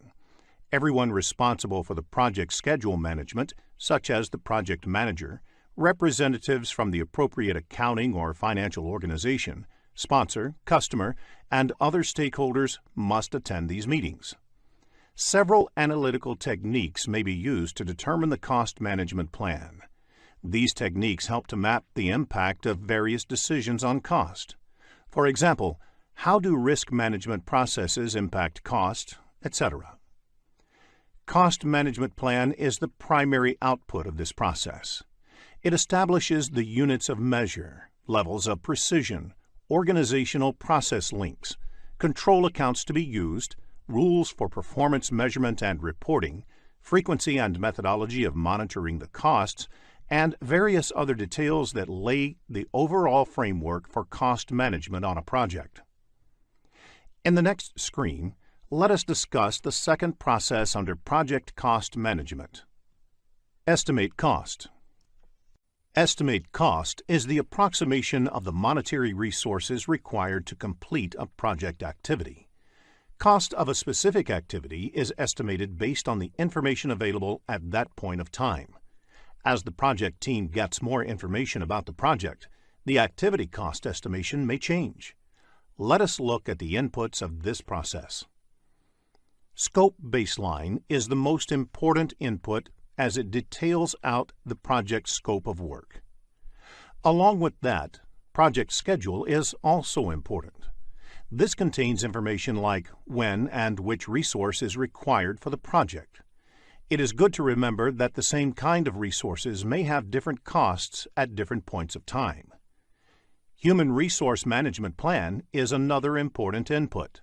Various elements like personnel rates, rewards or recognition programs, etc., are covered in the Human Resource Management Plan, which is important in approximating the cost estimate.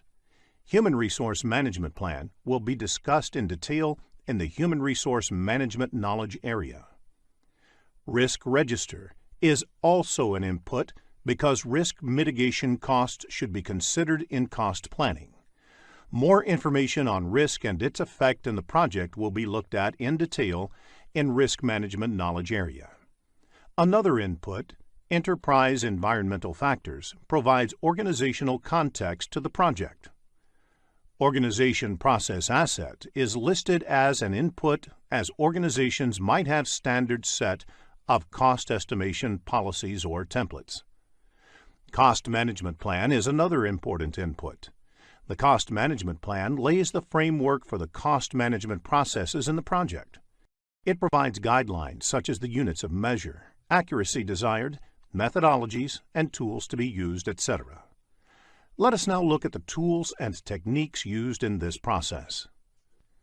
Expert judgment, reserve analysis, analogous estimating, cost of quality, parametric estimating, project management software, bottom-up estimating, three-point estimating, vendor bid analysis, and group decision-making are the various tools and techniques used in this process. Most of the tools and techniques used here are similar to the ones used in the time management knowledge area. Vendor bid analysis is a technique used to estimate project cost. For example, a project requires material procured externally through suppliers. In order to get that, you invite bids from 3 or 4 suppliers and assess their quotations. Based on their quotations, you can get an idea of the costs that will be involved in getting the material for the project. Group decision-making technique is another important technique for project cost estimation. Cost estimation is an exercise which may be carried out by a group or committee in order to gather well-rounded input.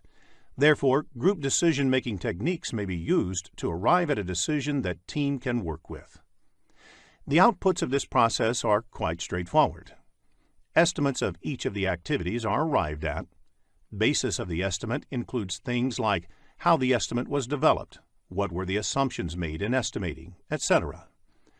Project document updates is also one of the outputs because the cost estimates may result in updates to other aspects of the project.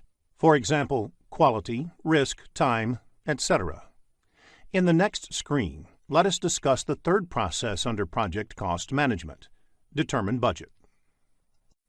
Once the estimate of each of the activities is arrived at, the next project cost management process is to determine budget.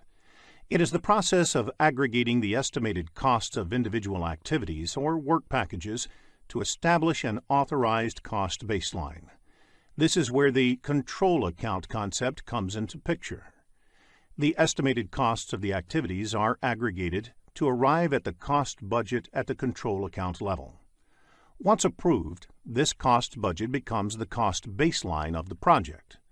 Project cost performance is measured against the cost baseline, that is, how much more would the project cost be compared to the original cost baseline. The cost baseline includes all authorized budgets, but excludes management reserves. The inputs used in determining the project budget are the activity cost estimates and the basis of estimates, which are the output of the previous cost management process. The cost management plan lays the framework for the cost management processes in the project. It provides guidelines such as the budgeting cycle, tools and techniques used to prepare and approve the budget, etc. In addition to these two important inputs, scope baseline is also looked at. Project schedule provides aggregate cost in a particular calendar period to ensure how much money can be made available during that time. Similarly, resource calendar provides information on the resource, which is assigned to the project at a particular point of time. This information is then used to indicate resource costs over the duration of the project. Risk register gives an understanding of the overall level of risk on the project and, therefore, the level of contingency reserves that need to be built into the budget. Agreements entered into with the suppliers are also required to finalize the budget. Again, organizational process asset is an input because organization may have few policies for reporting the cost budget, or there might be some cost budgeting tools being used. There are various tools and techniques used in determining budgets. Cost aggregation technique involves adding up the cost and aggregating them at the control account level, so that the cost can be managed in a better way.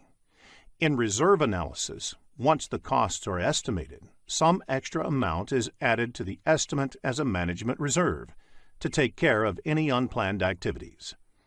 Expert judgment is a technique in which an expert's help is sought to estimate the activity cost.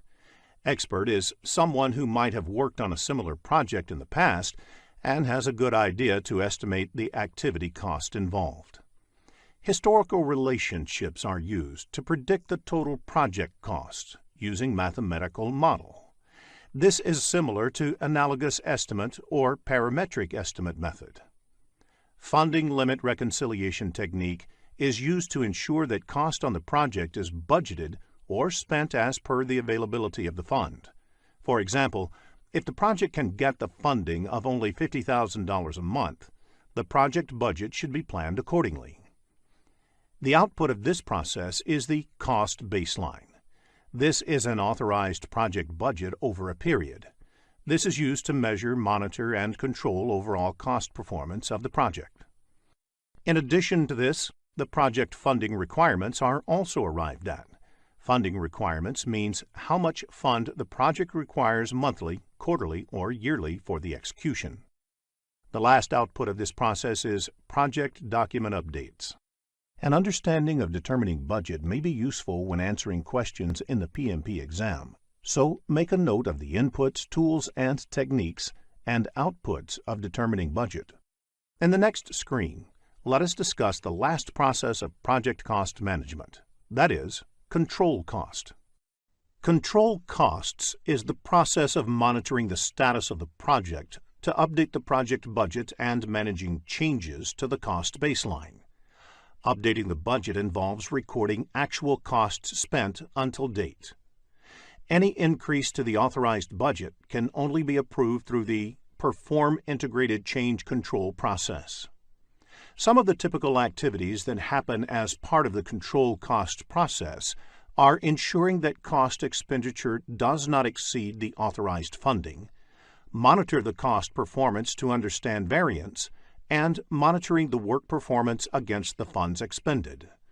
The inputs to the process are project management plan, organizational process assets, project funding requirements, and work performance data. Work performance data contains the information about the project progress. The important tools and techniques used in controlling costs are earned value analysis management, forecasting, to complete performance index. Other important aspects of controlling costs are the review the performance, analyze the reserves to make sure the project has enough budgetary reserves to meet the expenses, and project management software, which helps in tracking and managing costs. Now, let us look at the output of this process. The key outputs of this process are work performance information in terms of cost variance, CV, schedule variance, SV, and earned value, EV, and forecasts about the cost performance. This process may also result in change requests arising out of cost control measures, as well as updates to project documents, the project management plan, and organizational process assets. Business scenario-based questions on project cost control can be expected in the exam. So if you have questions on these concepts, get them cleared, as that will help you score higher. In the next screen, let us learn about earned value management and its related terms. Earned value technique is an excellent way to track the project progress against the project plan. It is a method of measuring the project performance objectively and comparing it against the project baseline.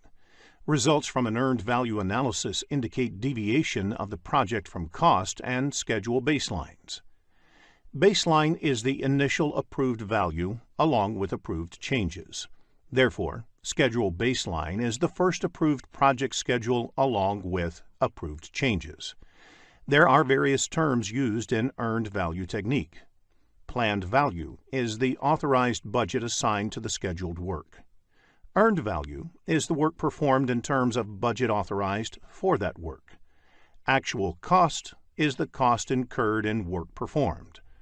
Budget at completion is the budgeted amount for the total work. Estimate at completion is the expected total cost for the project. Estimate to complete is the expected cost to finish all the remaining project work. Variance at completion is the projected budget surplus or deficit at the end of the project. All the parameters displayed on the screen are measured in terms of cost. You may come across business scenario-based questions on earned value management in the PMP exam, so ensure that you develop a clear understanding of this topic. Let us look at an example of a planned value in the next screen. Planned value is the estimated value of the work planned. This value is measured in terms of currency, say dollar. If the planned value is $340, then the work planned is worth $340. How do you calculate earned value? The solution is add the budget allocated to each of the activities that have been completed at the point of time. The resulting value is the earned value. In the next screen, let us look at the formula used to calculate earned value. In cost variance, negative means the project is over budget. Positive means the project is under budget. Similarly, in schedule variance, negative means the project is behind schedule, whereas positive means the project is ahead of schedule. The value of the next two parameters, Cost Performance Index, CPI, and Schedule Performance Index, SPI, values vary between 0 and 1. For example, a CPI of 0.8 implies that 80 cents of work is obtained for every dollar spent in the project. Similarly, if SPI is 0.9, it implies that project is progressing at only 90% of the speed originally planned. The next parameter is Estimate at Completion, or EAC. There are different ways of calculating the EAC value. The method used depends on how the cost and schedule variances are expected to play for the rest of the project. BAC by CPI is used if you expect that the current cost performance will continue until the end of the project. AC plus BAC minus EV is used if you expect that the rest of the project will be managed at the budgeted rate. AC plus BAC minus EV by the product of CPI and SPI is used if you want to factor in the impact of the cost as well as schedule variances. AC plus ETC is used if you want to re-evaluate the project based on a forecast value for the estimated cost of the remainder of the project. The next parameter is Estimate to Complete, or ETC, which is the cost of project from this point to the end. This is calculated by subtracting the actual cost from the estimate at completion. In addition, variance at completion can be calculated by subtracting the estimate at completion from the budget at completion. Variance at completion is the cost estimation whether it is over or under budget. Another parameter is the To Complete Performance Index, or TCPI. This is the cost performance needed to achieve a desired outcome. For example, if the project needs to be managed to the original budget, BAC, then TCPI, that is, the CPI that must be maintained for the rest of the project, is calculated as BAC minus EV by BAC minus AC. Similarly, if it has to be managed within a revised target, say EAC, then TCPI is calculated as BAC minus EV by EAC minus AC. Before the start of the PMP exam, please make a note of the formulas of earned value technique. In the next screen, let us look into a business scenario to understand this concept better. After reading the problem statement, click the Solution button to look at a possible answer. Let us take the example of a software development project. There are 4 phases, and each phase takes a month to complete and is expected to cost $10,000. The phases are planned to be completed one after the other. The status of the project at the end of the month 3 is summarized in the table. Requirements definition is completed and actual spending on this is $10,000. Architecture and design is done and actual spending on this is $12,000. Development and unit testing is only 50% done, though it was supposed to be completed by 3rd month. It has cost $9,000 until date. System testing and go live has not yet started. Note, S indicates start time, F indicates finish time, and PF indicates that it is partly finished at the end of the month. Based on the above information, calculate the CV, SV, CPI, and SPI of the project. Let us look at a solution in the next screen. Before we end this lesson, let us also look at a few definitions that might be useful for your PMP examination. Law of diminishing return. This means the more you put into something, the less you get out of it. For example, doubling the number of resources working on a project will not necessarily have the time. Working capital, the amount of money the company has to invest on the project and the day-to-day company operations. Funding limit reconciliation, the process of comparing the planned expenditure in a given period with the available funding for that period. Large assets purchased by the company lose value over time. This is called depreciation. There are two forms of depreciation: straight line and accelerated. Same amount of depreciation is taken every year. For instance, a car with a price tag of $10,000 and useful life of 10 years is depreciated $1,000 per year. At the end of the 10th year, the value of the car is considered zero for all accounting purposes. Accelerated depreciation depreciates faster than the straight line depreciation. For instance, a car with a price tag of $10,000 depreciates $3,000 the first year, $1,500 the next year, $1,000 the third year, and so on. There are 47 processes in project management, grouped into 10 knowledge areas and mapped to 5 process groups. In this lesson, we will look at the 5th knowledge area, that is, project quality management and its processes.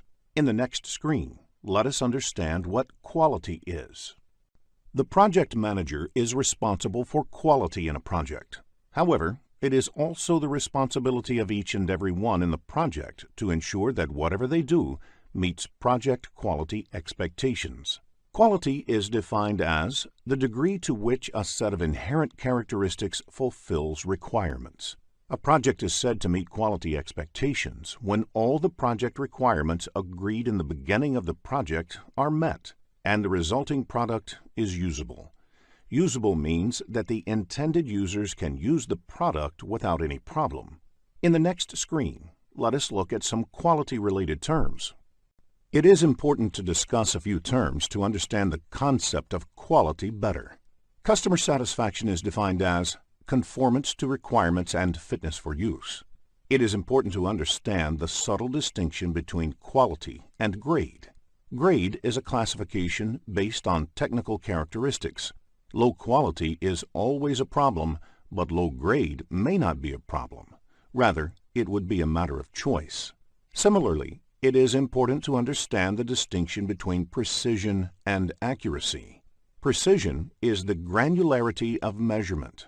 That is, how fine-grained can you measure the outcome. Accuracy is how correct you are.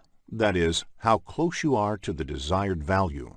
In the next screen, let us understand the concept of optimal level of quality. Quality comes at a cost. More effort put in quality will give better results. However, you cannot keep on investing on increasing the quality, as there is no limit to how much a product can be improved. Investment in quality is determined by knowing the optimal level of quality. Optimal level of quality, as shown in the diagram, is said to be achieved at the point where the incremental revenue from improvement equals the incremental cost to secure it. Suppose you are the manufacturer of toys, but the toys are below quality and the sales are low. To improve the quality, you invest in identifying the demands of children, sharing few samples, and recording their feedbacks. Once all these are captured and implemented in the products, you lure the parents to buy them.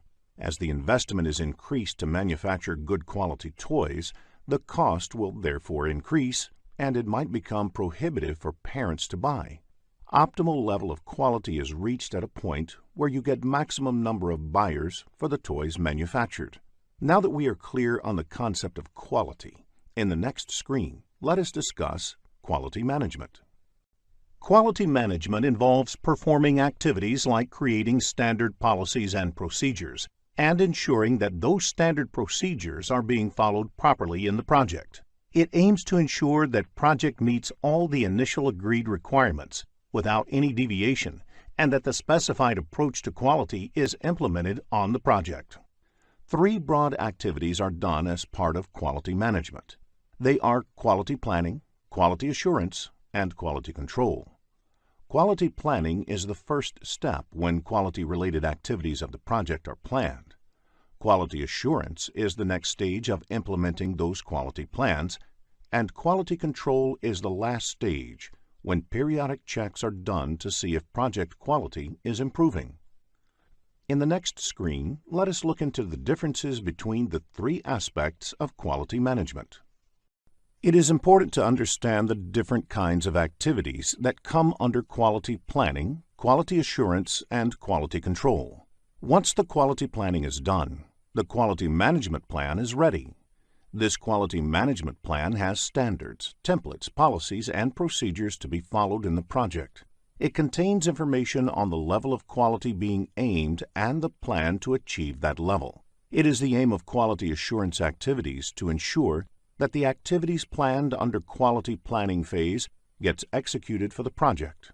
It is the task of quality assurance to determine if the project is complying with the organizational as well as project policies and procedures. This is ensured by conducting regular process audits to identify deviation from what is planned in the quality management plan. These audits are generally done by quality department of the organizations. Quality assurance focuses on the process, not on specific products. The role of quality control is to measure specific project data or results against standards to inspect and verify the project's product, defect repair, and measure whether quality indicators are improving. Quality control is about the product and data. For example, it was planned as part of quality management that project would get completed plus or minus 10% within the cost budget. 3 months back, when the measurement was done, project was over budget by 20%. When the measurement was done a day before, it was only 15% over budget. Therefore, the project has showed an improvement of 5% in the last 3 months, and it is quite likely that over the next 3 months, project may get within the planned limit of 10%.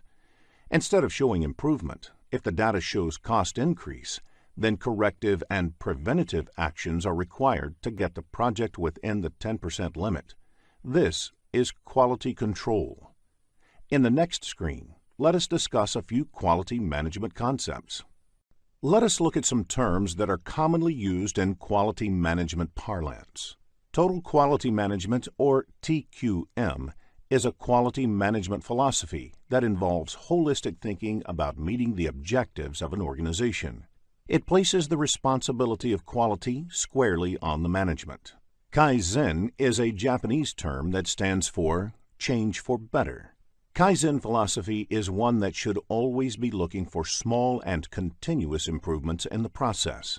Deeming cycle, or PDCA cycle, that is, plan, do, check, act, is a process control and improvement approach propagated by the famous quality guru Edward Deming. It means you plan for something, execute it, check the output, and based on the lessons you act to bring the deviations under control. Kanban is a pull-based management system that originated in Japan, based on just-in-time (JIT) inventory management. The idea behind Kanban is to minimize the work in progress and achieve a smooth flow in the process from start to finish. Because building up inventory only to paper over the imperfections in the system tends to hide the problems. In the next screen, let us focus on cost of quality. Cost of quality is the cost that needs to be incurred to make a quality product. The sum of all the costs incurred is ensuring that project conforms to requirement is cost of quality. Cost of quality can be broken down into two major categories.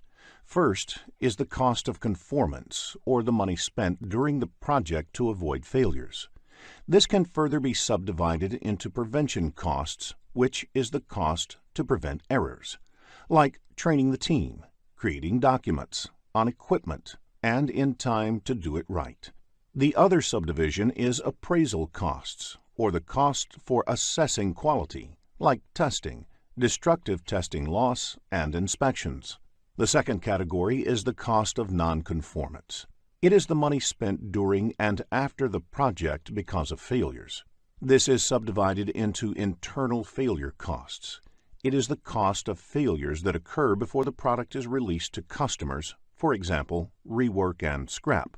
The second subdivision is external failure costs. It is cost incurred on failures that occur after it has been released by the team, for example, liabilities, warranty work, and lost business. Concept-based questions on cost of quality can be expected in the exam, so please make a note of the categories of cost of quality. Let us look at the project quality management processes in the next screen. There are 3 project quality management processes, of which the first process, Plan Quality Management, is done as part of the planning process group. The next process, Perform Quality Assurance, is done as part of the Executing Process group. And the last process, Control Quality, is done as part of the Monitoring and Controlling Process group. In the next 3 screens, let us look into each of these processes in detail. The aim of the Plan Quality Management process is to identify the relevant requirements or standards to execute the project effectively to achieve the desired quality level.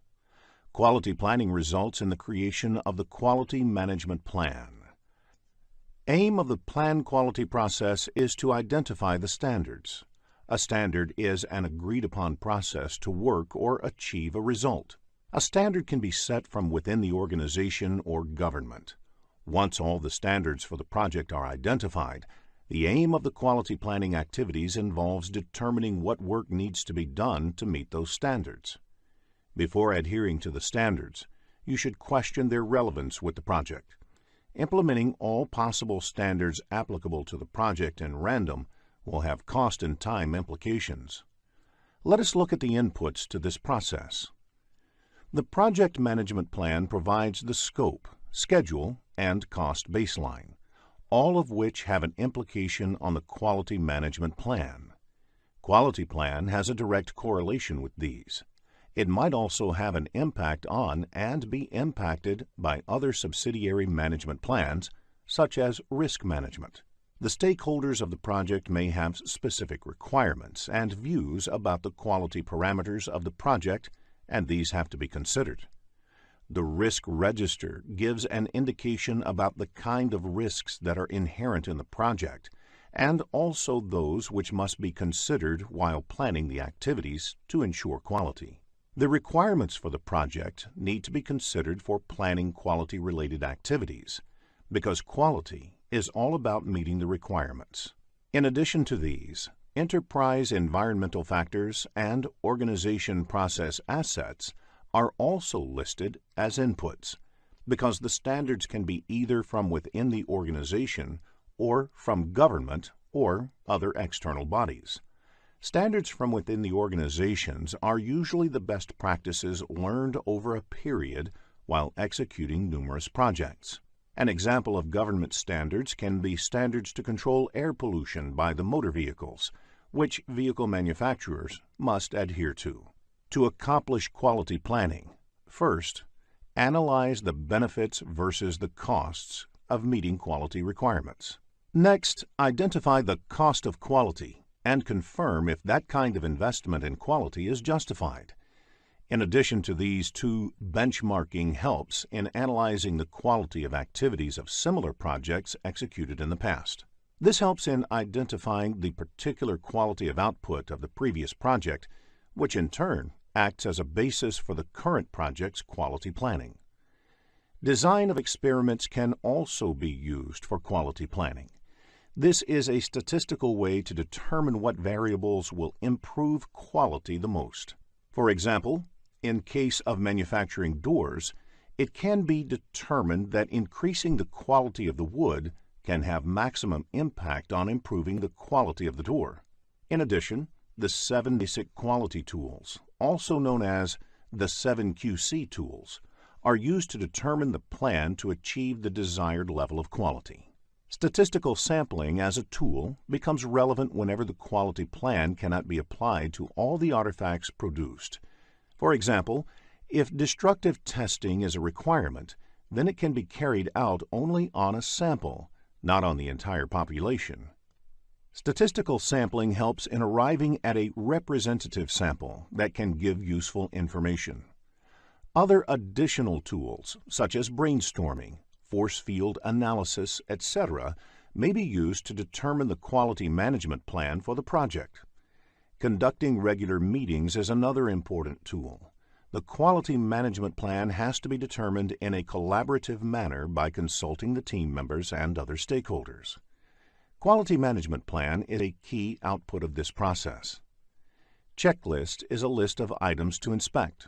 For example, many of the office buildings have housekeeping checklists to ensure that all floors, cabins, etc. are cleaned. Checklists are created during quality planning and used in quality control. Metrics are project-specific data that need to be measured to check the status of the project. The simplest project metrics can be cost and schedule. Metrics are also decided during quality planning and used in quality control. One of the roles of the project manager is to not only manage the project, but also improve processes in the project to decrease the instances of defects, which in turn saves time and money. Such activities are listed in the Process Improvement Plan, which eventually becomes part of Project Management Plan. As a result of the planning activities, other project documents may also get updated. For example, the Quality Management Plan may result in updates to the cost or resource requirements. There may be questions in the PMP exam based on the Plan Quality Management process, so please ensure you have a fair understanding of the concept before you take the exam. In the next screen, let us discuss the second quality management process. Once the quality planning is over, the next process in project quality management is quality assurance, which involves determining whether the standards are being met and the processes are being followed. Therefore, the input for this process is the work that has been completed during the quality planning stage. They are project documents, quality management plan, process improvement plan, quality metrics, and quality control measurements. Let us look at the tools and techniques used in this process. Quality audit is the process to check whether the project is complying with the organization policies, standards, and procedures, and determine whether these policies, standards, and procedures used are efficient and effective. So a good audit not only looks at this compliance, but also for the new lessons learned from the current project that can help make the future projects better. Process analysis involves using the lessons learned from doing the initial few work to make the remaining work more efficient. For example, if the project involves installing a software package, then the lesson learned from the first few installations can be used to improve the process on remaining installations. Apart from these, all the quality management and control tools, such as the 7 basic quality tools, will be relevant to this process. The key output of this process is project documents updates to ensure that if there is any deviation from agreed standards, it is corrected. Also, if there are any lessons learned that can help improve the future projects, the organization process assets get updated. This quality assurance may result in improvement suggestions, change requests may be generated, and the project management plan may need to be updated. Understanding characteristics of quality assurance tools and techniques may be useful while answering the exam, so prepare this topic well before you take the exam. In the next screen, let us discuss the last process of quality management. The key focus of the quality control activities is on the correctness of the work. Quality control helps answer questions like, is everything okay with the project? Does the project plan require changes to successfully execute the project? Will the project succeed, etc.? Let us look at the inputs to this process. The quality metrics measurements are done continuously to see whether the project quality is improving. The project deliverables are inspected against the planned checklists. Quality control acts upon the deliverables and work performance data produced in execution. It also refers to the project management plan for understanding deviations from the plan. It also considers the approved change requests. information from other project documents, and organizational process assets. There are 7 popular tools and techniques used in doing the quality control activities. They are collectively known as 7 basic tools of quality. Other relevant tools are statistical sampling, inspection or testing, and review of the approved changes.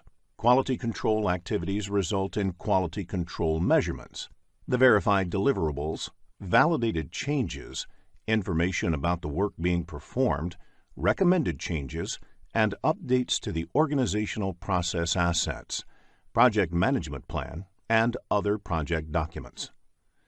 In the next screen, let us look into a business scenario to understand this concept better. After reading the problem statement, click the Solution button to look at a possible answer. Six Sigma is a highly disciplined process that focuses on developing and delivering near-perfect products and services consistently. If a large volume of data is plotted over a period of time, you would most probably have a bell-shaped graph. Such graphs are also called normal distribution graph. It's called as normal distribution because any large volume of data is plotted with the intent to track variations would most probably be in a bell-shaped curve. The line corresponding to the top of the bell curve is the median of the data sample. Standard deviation concept is used to measure how far any data is from the mean. Standard deviation is also called sigma. One standard deviation from the mean covers 68% of the data. 6 sigma means 6 standard deviations from the mean.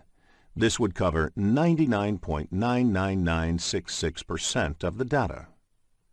We will look at an example of 6 sigma in the following screen. To understand 6 sigma, let us look at an example. A tire manufacturing company produces 100,000 tires a day. It is not possible to verify each and every tire manually to ensure it is defect-free. Instead, random sample of these manufactured tires are taken and checked for defects. Assuming that the thickness of the tires is a parameter to measure defect, any tire that has a thickness more than or less than 10 millimeters is considered to be defective. Now, if you measure the actual thickness of all 100,000 tires manufactured daily and plot them on a graph, you get normal distribution graph. One standard deviation from the mean covers 68% of the data, meaning if the thickness of the 100,000 tires are plotted, 68,000 of them lie within one standard deviation above or below the mean. Now, if a company operates at 6 sigma level, they would ensure that all tires that are up to 6 standard deviations from the mean are defect-free. Therefore, in such cases, you can expect only 3 defective tires out of 1 million tires manufactured. Let us now check your understanding of the topics covered in this lesson. Here is a quick recap of what was covered in this lesson.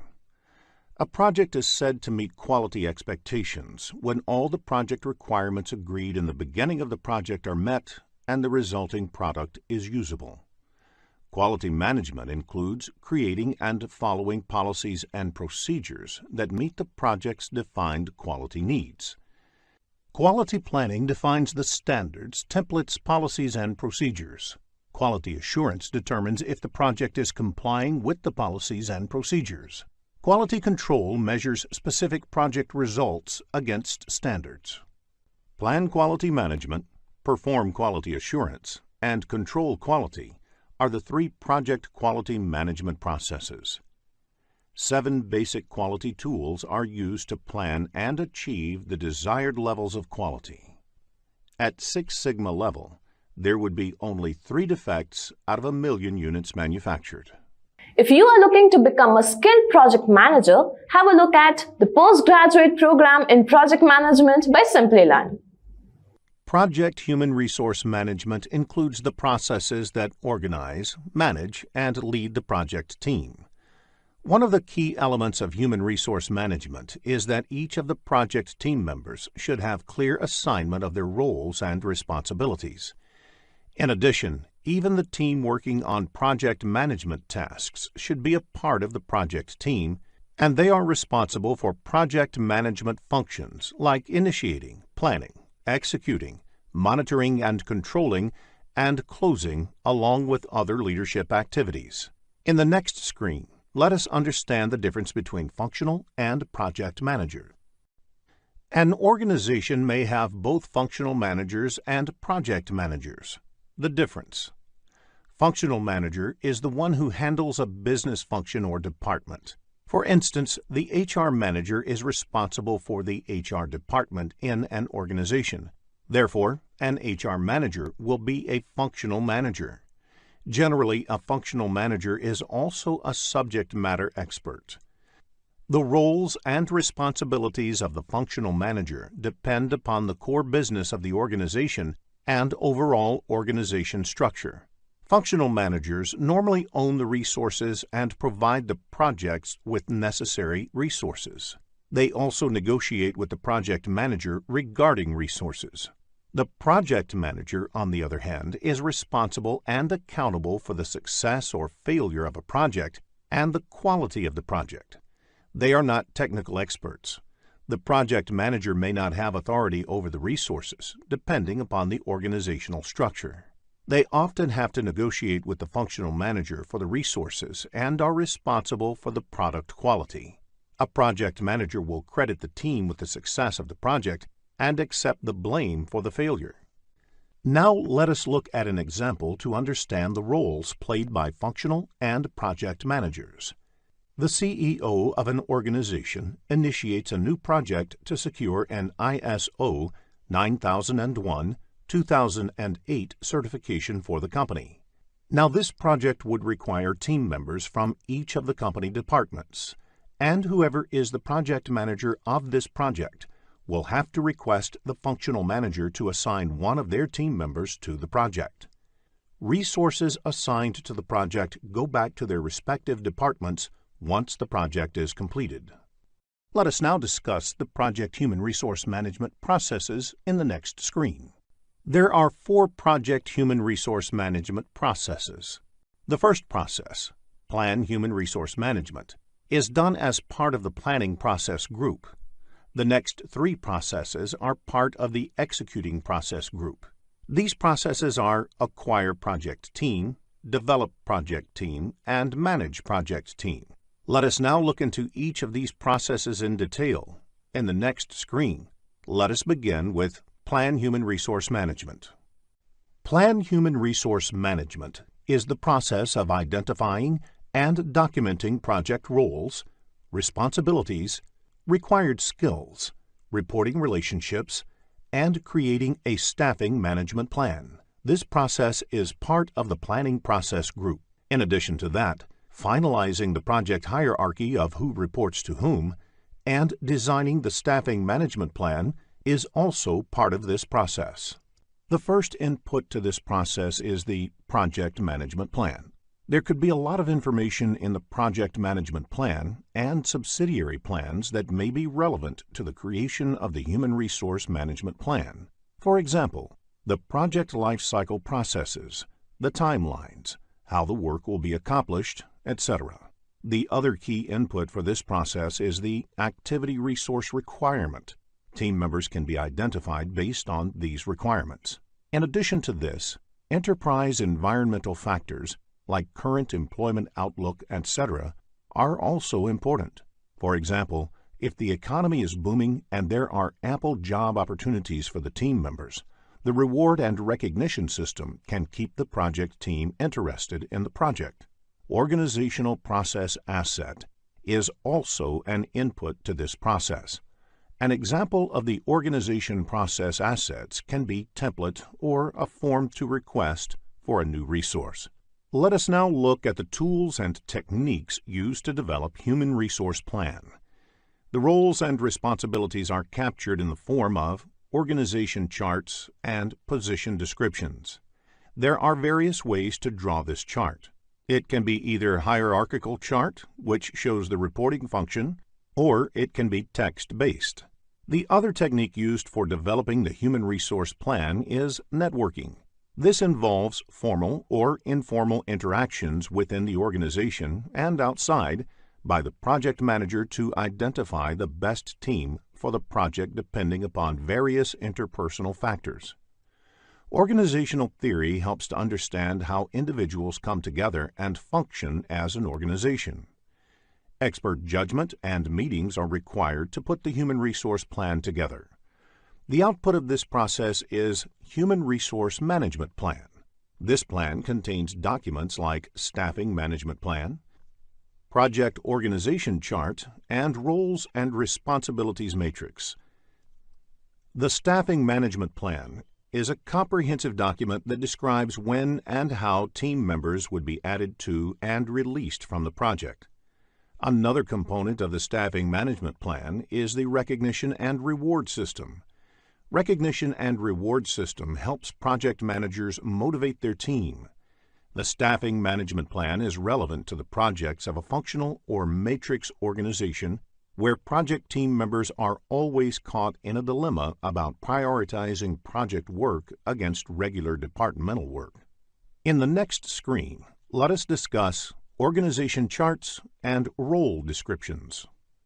A project manager needs to make sure that there is an organization chart prepared specifically for the project. It should clearly identify the roles and the reporting relationships between them. A sample organization chart is shown on the slide. Another way of clearly delineating responsibilities among team members is by using a responsibility assignment matrix. One form of responsibility assignment matrix is the RACI chart. In the RACI chart, R stands for responsible, A for accountable, C for concerned or consulted, and I for informed.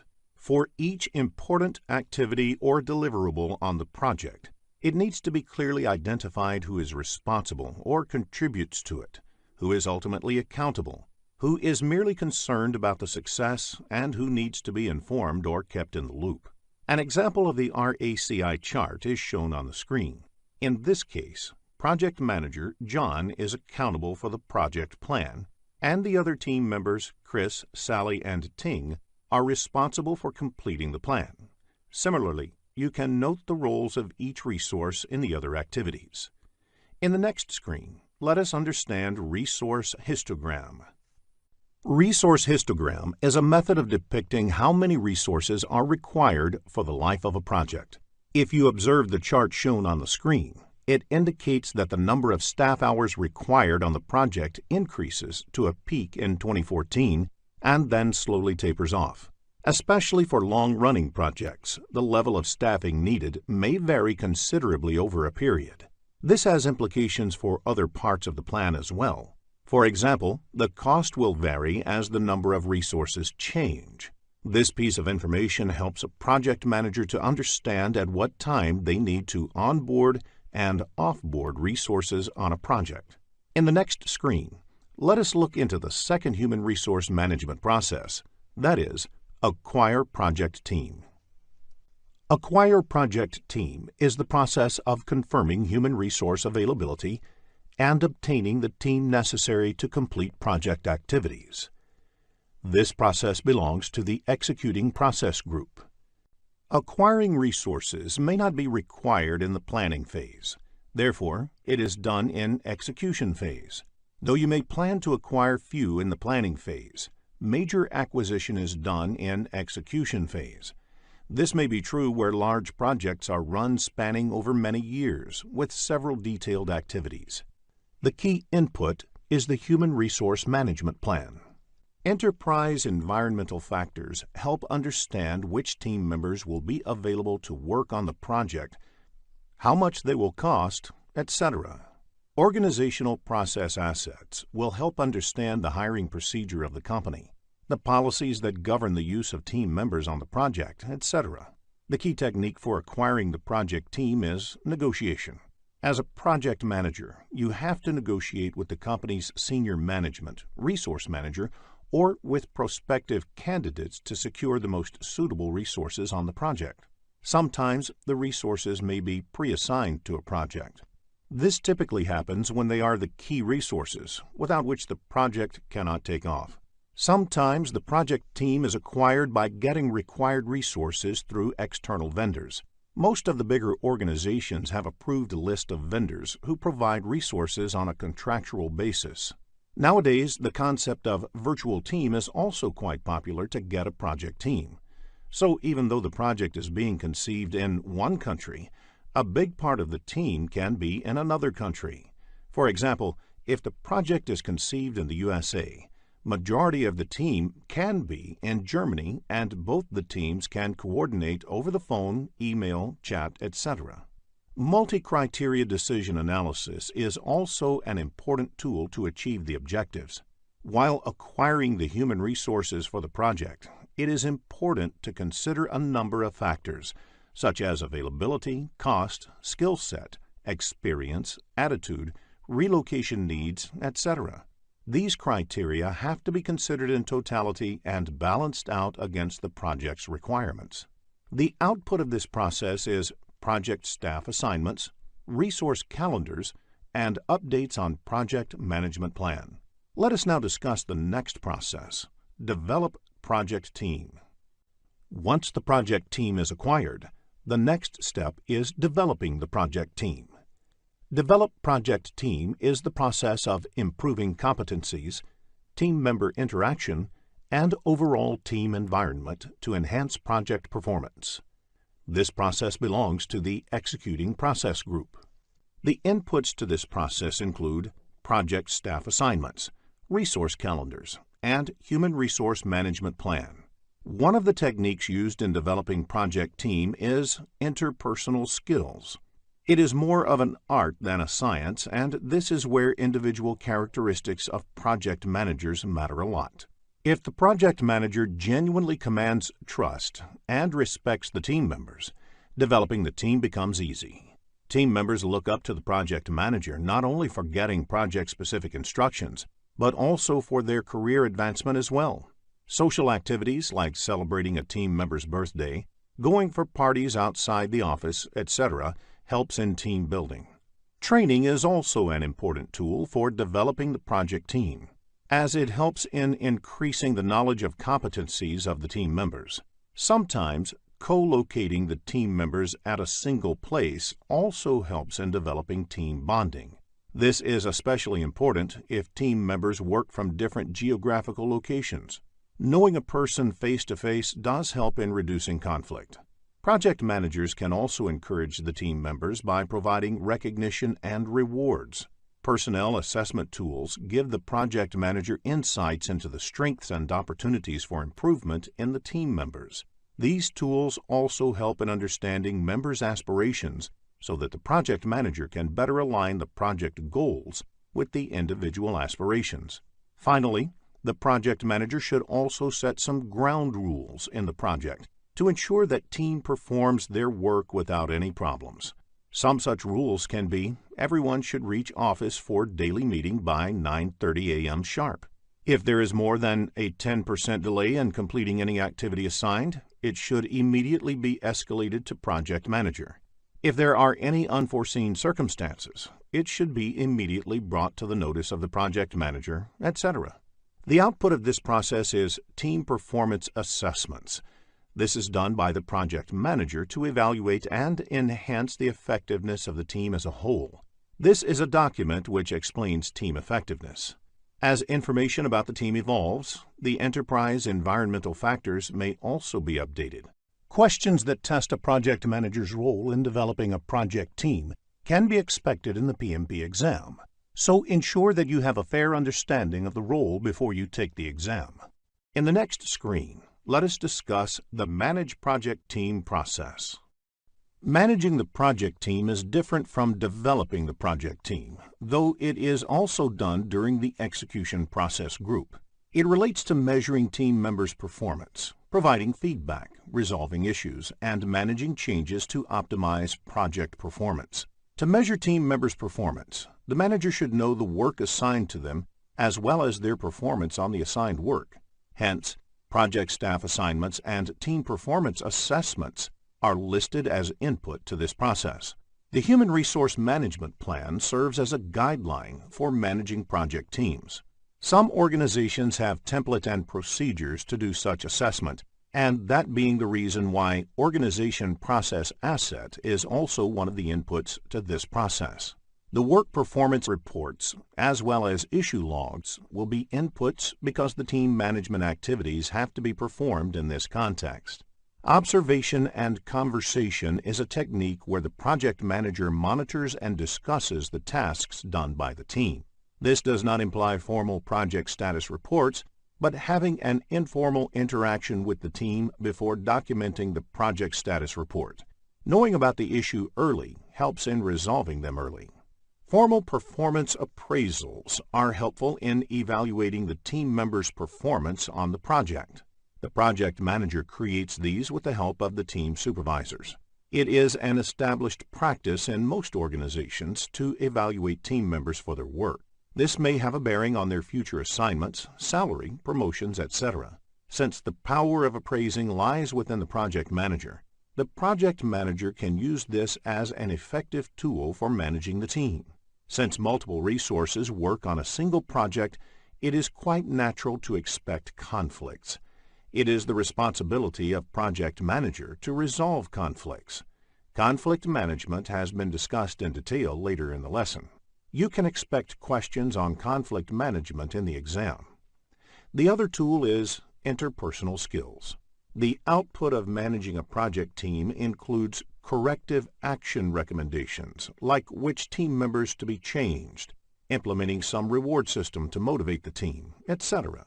Updating the project management plans, documents, organization process asset, and enterprise environmental factors are the other outputs of this process. There can be questions in the PMP exam that test a project manager's skill in managing a project team. So ensure that you are aware of the inputs, tools and techniques, and outputs of managing a project team. Let us discuss team dynamics in the next screen. Any team naturally goes through several stages as it gets together. These stages are forming, storming, norming, performing, and adjourning. In forming stage, a team formally comes together for the first time. In storming stage, disagreements start to surface. This is followed by norming, when the teams start working together and trusting each other. In performing stage, they are able to deliver results as a team. Finally, the team is adjourned when the work of the project is completed or the project is terminated. In the next screen, let us discuss conflict management. Many organizations look for people with diverse background to get different perspectives about work. If people with diverse backgrounds and culture work on a project, it is quite natural to expect conflict. Conflict often results in opportunities for improvement. The root causes of conflict can be scarce resources, scheduling priorities, and personal work styles. While the popular belief is that personality or ego can be the key reason for conflict, it is the least possible reason for conflict. As a project manager, if you find yourself in between a conflict with a team member, sit across the table and resolve it. If not, they should get their immediate managers involved and try to resolve it. To avoid conflicts, a project manager should let everyone involved have complete clarity about the project. Assign the roles and responsibilities to each of the team members clearly. Ensure that there are no overlapping responsibilities, which could be a possible cause for conflict. Sometimes boredom at work can also lead to conflict. So one of the responsibilities of project manager is to keep motivating the team members and let them work on interesting and challenging assignments. Business scenarios-based questions on conflict management can be expected in the PMP exam, so it is essential to have a fair understanding of the topic. In the next screen, let us look at conflict resolution techniques. There are 5 techniques of resolving conflict. They are withdraw or avoid, smooth or accommodate, compromise or reconcile, force or direct, collaborate, or problem solve. In withdraw or avoid, one retreats from a potential conflict situation or defers the resolution to a later date. This does not resolve the conflict, but allows for more time. In smooth or accommodate, areas of agreement are emphasized to reduce the intensity of the conflict. Again, this does not on its own result in a resolution, but it may succeed in changing the perceptions about the situation. In compromise or reconcile, there is some give and take in order to bring some satisfaction to all parties. Depending on how the process went, this may be perceived as a win-win or a lose-lose situation, because none of the parties really get what they want. Enforce or direct, a person in a position of authority directs how the matter should be resolved. It may be necessary to do this when the matter has to be resolved immediately. However, this may result in upsetting one or more of the conflicting parties. In collaborate or problem solving, the parties in the conflict are asked to come together to collaborate and look for a resolution to the problem. This offers the greatest likelihood of a satisfactory and permanent resolution, and should be resorted to whenever possible. Business scenario-based problems, where a resolution technique has to be selected, can be expected in the PMP exam. So understanding the conflict resolution techniques is essential. In the next screen, let us look into a business scenario to understand this concept better. After reading the problem statement, click the Solution button to look at a possible answer. One of the key responsibilities of a project manager is to get work done by the team. There are certain powers that a project manager can use to get the work done. A project manager has to use a combination of techniques to get this accomplished. Various powers of a project manager are legitimate or formal, reward, penalty, expert, and referent. In legitimate or formal, project manager can formally assign a work to a team member that he or she has to do. Project manager can reward and recognize the team members. The reward could be as simple as assigning challenging or sought-after work to a team member. This can motivate good performers on the project. Sometimes project manager can penalize the team members for poor performance. Some project managers are able to command authority because of their expertise in a certain field. Project manager can be considered as a reference of higher authority to get the work done. Sometimes referent authority also arises from the personal charm or charisma of the project manager. Legitimate, reward, and penalty are the powers derived from the project manager's position in the company. Expert power exists when the project manager is an expert on the subject matter. Reward and expert are usually the best forms of authority to use. Penalty is the worst way of influencing and managing the team. A project manager should resort to this only as a last option. Regardless of the project manager having formal reporting authority over the team, they are naturally looked upon as the leaders for their projects. Project managers need to be familiar with the leadership styles and be able to tailor their style according to the needs of the project and that of the team. There are 3 leadership styles. The first one is authoritarian or autocratic. In this style, the leader sets clear expectations of the team and expects complete compliance. In a participative or democratic style, the leader offers guidance but also involves the team in decision-making. In a delegative or laissez-faire style, the leader leaves the work to the team without offering much guidance. In most circumstances, you would want your leader to employ a participative style, but there may be occasions when other styles might be appropriate. In the next screen, let us discuss McKinsey's 7S framework. A popular framework in management science is the McKinsey's 7S framework. There are 7 elements that are divided into 2 categories. An organization working on a project will have these elements already in place, and hence these become the hard elements. The first 3 elements of the 7S framework are the strategy, structure, and systems. The leader or project manager is expected to step in and exhibit soft elements to earn the mantle of leadership. The next 4 elements are shared values, skills, style, and staff. There are 47 processes in project management grouped into 10 knowledge areas and mapped into 5 process groups. In this lesson, we will look at the 7th knowledge area, that is, project communications management and its processes. In the next screen, let us understand communication. Communication can be best defined as a two-way process of exchanging information between 2 entities. As you can see on the screen, if project is an entity, the project needs to communicate with other entities in the organization, like project managers, senior management of the organization, and any other stakeholder of the project. Similarly, these entities may also have to communicate with the projects. The communication between project and the stakeholders is always two-sided. project manager is responsible for ensuring proper communication to and from the project. In fact, a project manager spends almost 90% of his or her time on communication. You can now understand how important it is for a project manager to plan this activity well. In the next screen, let us discuss communication methods. Communication can be done in two ways. It can be done written or verbal. Both written as well as verbal communication can either be formal or informal. Formal means communicating by following some basic rules, whereas informal means taking a casual approach. These two combinations result in 4 different communication methods. They are formal written, formal verbal, informal written, and informal verbal. Formal written method is used for project management plans, project charter, and over long-distance communication. Formal verbal method is used during presentations, whereas informal written method is applicable while writing notes or emails. Informal verbal, on the other hand, is applied during conversations. You can expect questions in the PMP exam which require choosing a communication method for a given situation, so a fair understanding of the communication methods can help you score higher.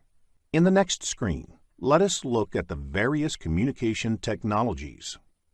Communication technology refers to the different media used for communicating. A few such technologies are listed on screen, among which email, fax, and telephone are a few popular communication technologies.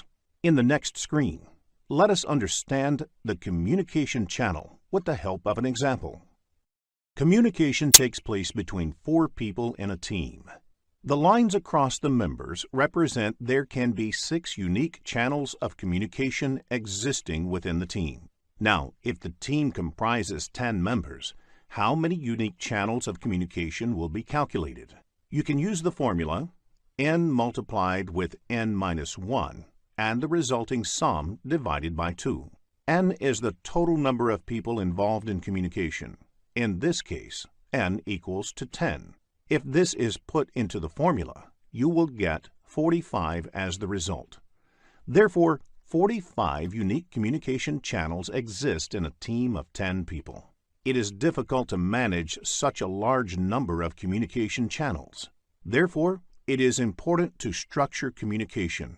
Otherwise, everyone starts communicating everything to everyone, and it can become a real chaos in the project. In the PMP exam, you may be asked to calculate the number of communication channels in a scenario-based question, so please make a note of the formula to answer the question correctly. In the next screen, let us discuss the basic communication model. Project communications management includes the processes required to ensure that information about timely and appropriate generation, collection, distribution, storage, and ultimate disposition of project is prepared and circulated to all project stakeholders.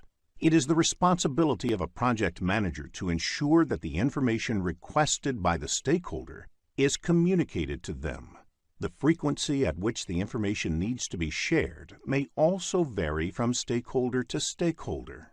For example, think about a simple process of sharing a project status report with the customer and senior management. This knowledge area explains how it should be done as per PMI.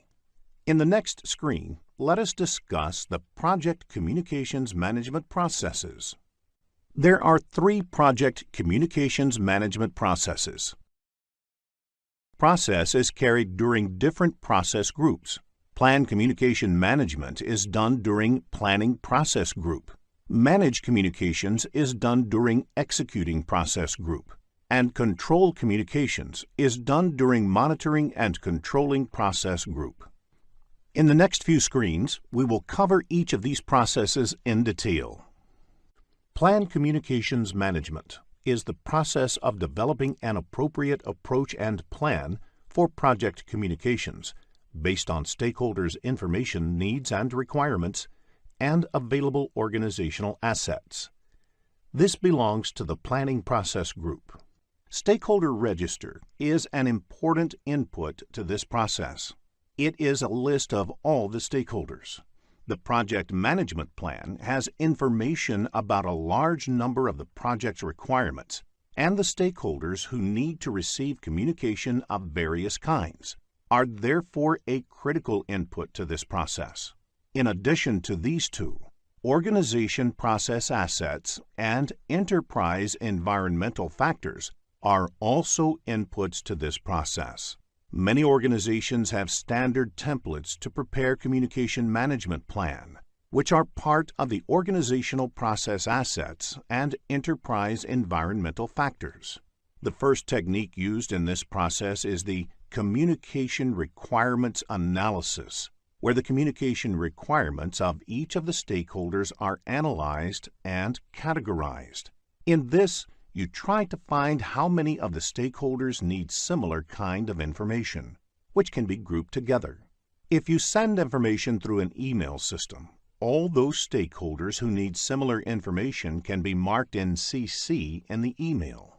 Next, you can decide on the communication technology. These days, email is the most widely used technology, but in few cases, you might have to send information using some other technology, like fax or registered post. For example, all government communications are done using registered post to keep a written record. Finally, you need to understand how communication really happens. That is, the communication models and the various communication methods used. You may need to conduct meetings before agreeing on and finalizing the Communications Management Plan.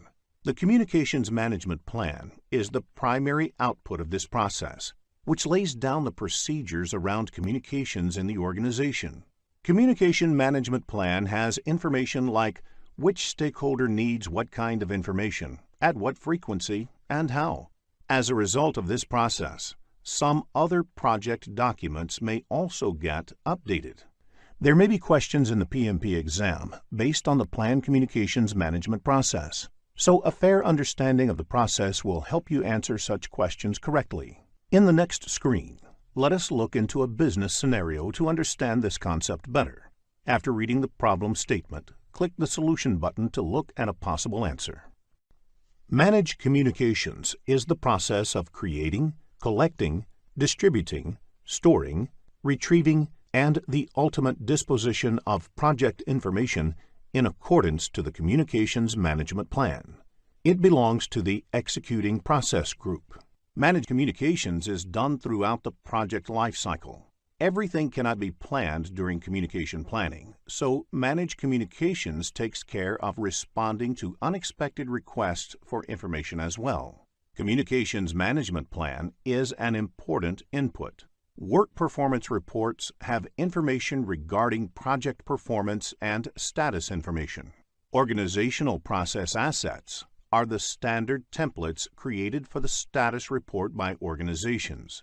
In some organizations, there are guidelines for communication distribution.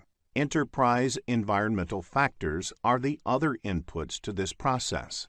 Various tools and techniques are used in this process. Communications technology represents the means of technology, that is, email, instant messaging, telephone conferencing, etc., that are used to exchange information. The use of communication models helps you determine the technique that is best suited for a particular situation. Communication methods are the various methods used to communicate. For example, whether it is interactive or offline, whether information is being pushed by the provider or pulled by the recipient, etc. Information management systems help design a framework for managing the information within a project. That is, how it is acquired, where it is stored, and how it is distributed and destroyed. In performance reporting, all the information is synthesized in the form of performance reports that are later distributed to the appropriate stakeholders and forms an important part of the communications strategy on a project. The first and primary output of this process is the communications messages that are generated during the project. The other outputs include project management plan updates, project document updates, and organizational process assets updates. In the next screen, let us discuss control communications process.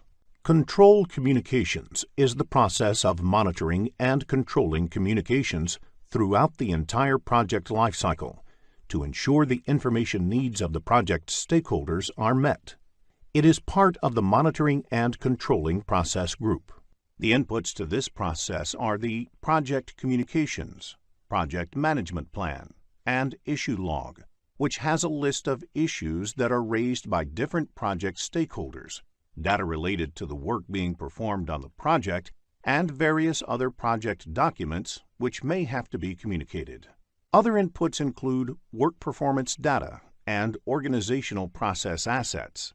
Let us look at the tools and techniques in detail. The information management systems provide tools to collect, consolidate, and present the information in the form of cogent, concise communications. Expertise must be sought from different stakeholders on how you should go about this process. Several meetings may be needed to ensure the efficiency and efficacy of the communications.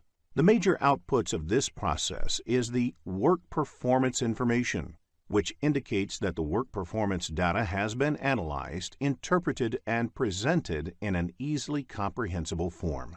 This process may also give rise to change requests, updates to the project management plan, project documents, and organizational process assets.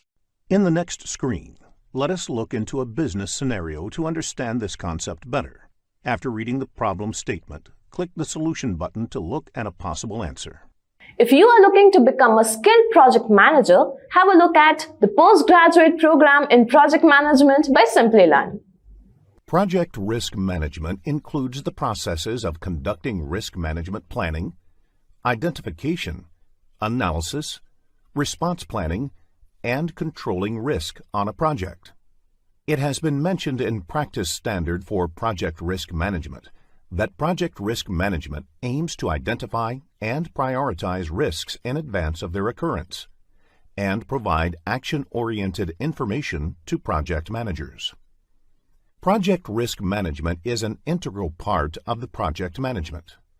It provides an approach through which uncertainty can be understood, assessed, and managed within the projects. Effective project risk management is essential for the success of a project. Let us discuss the interdependencies between project risk management and project management in the following screen. When you say risk management is an integral part of project management, it means that they are dependent on each other. The output of many project management processes can be considered as an input for risk management and vice versa. For example, by getting the information about the project progress in terms of schedule, you realize that it is not in line with the expected progress, which can become a risk for the project. So, risk management plays an important role to decide what response must be given or what actions are to be taken. Similarly, based on the response of risk management, the project management plan with respect to the deliverable will change. As you already know, all the projects have uncertainty. Project management can be seen as an attempt to control this uncertain environment through the use of structured techniques like estimating, planning, cost control, activity allocation, earned value analysis, monitoring, and review meetings. Project risk management provides an approach by which uncertainty can be understood, assessed, and managed within projects. So, effective project management is a critical success factor for project success. Let us continue this discussion on project risk management and project management in the next screen. The management or project manager should not look at project risk management as an optional activity or overhead. The interface between project risk management and other processes of project management must be cleared to address the uncertainty. The outputs of project risk management should be considered within the project management processes. They can impact various aspects like estimating resources, cost or duration, assessing the impact of scope changes, resource allocation, and project progress reports to the stakeholders. The effectiveness of project management process is increased by using the information and results from project risk management. On the other hand, some of the outputs of other project management processes, such as work breakdown structure, WBS, estimation of schedule and cost, and assumptions are important prerequisites for project risk management.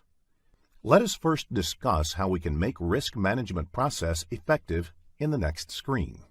You make risk management more successful, effective, or consistent by using processes, methodologies, or a set of activities. However, before using these processes, you should keep some points in mind. Risk management process should be scalable to meet different elements like available resources, methodology and processes used, tools and techniques used, supporting infrastructure, review and update frequency, and reporting requirements. It is important to have a clear understanding of the risk threshold that defines the views of key stakeholders on acceptable levels of risk.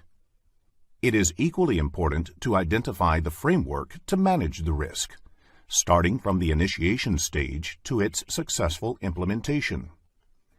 Project risk management activities, resources, and attention should be appropriated to the project. Since different projects warrant different levels of risk management application. Some of the actions required for tailoring are defining objectives against which risks will be identified, defining how the elements like resources, methodologies, tools, infrastructure, and communication are scalable for the project, and defining risk thresholds, tolerances, and the assessment of framework. The outputs should be documented, communicated, reviewed to ensure common understanding of the scope and objectives for the project risk management processes. In this screen, we will look into the high-level activities carried out in the 6 project risk management processes. The first process is plan risk management. In this process, you define the scope and objectives of the project risk management processes. The key output of this process is the project risk management plan. The second process is identify risks. In this process, you identify maximum possible known risks. You will be focusing on the tools and techniques used in the process of identifying risks. The key output is the risk register. The third process is perform qualitative risk analysis. This process is about prioritizing risks and ranking them as high, medium, and low for further action.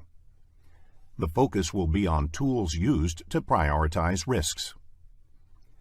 The fourth process is perform quantitative risk analysis.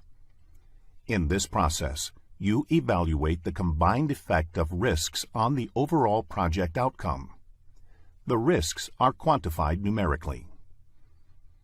The fifth process is plan risk responses. This process helps us determine appropriate response strategies and actions for each individual risk and for overall project risk, and integrates them into overall project management plan. The sixth and last process is control risks. This process focuses on implementing risk response plans, tracking identified risks, monitoring residual risks, identifying new risks, and evaluating risk process effectiveness throughout the project. In the next screen, we will look into the flow of all these 6 processes and how it works logically. There are 47 processes in project management grouped into 10 knowledge areas and mapped to 5 process groups.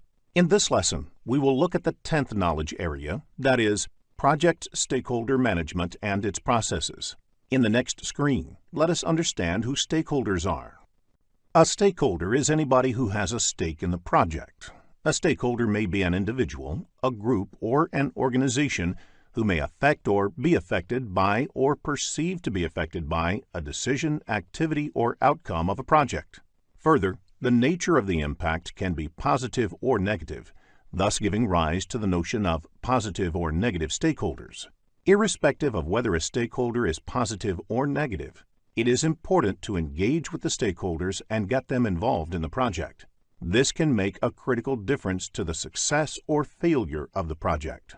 A single disgruntled stakeholder can bring the entire project to its knees, whereas an actively engaged and influential stakeholder can have the opposite effect. Let us understand who the common stakeholders of a project are. There are several categorizations of stakeholders. The project managers themselves are important stakeholders. The project team members represent stakeholders in the project. The senior management of the organization, which is working on the project, has a stake in the project. The sponsor, that is, the person or entity that provides the money and resources for the project and essentially champions the project, is an important stakeholder.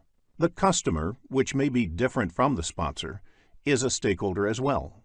For instance, in many of the projects in the social sector, the sponsor may be the government or a development agency, whereas the customers would be the people who actually benefit from it. The end users, which may be different from the customers or the sponsors, are stakeholders too. The vendors or suppliers who provide goods or services to the project are important stakeholders. People whose lives may be impacted by the output of the project are also stakeholders. For example, if a highway project requires possession of privately owned land, people whose land is being taken away are the stakeholders.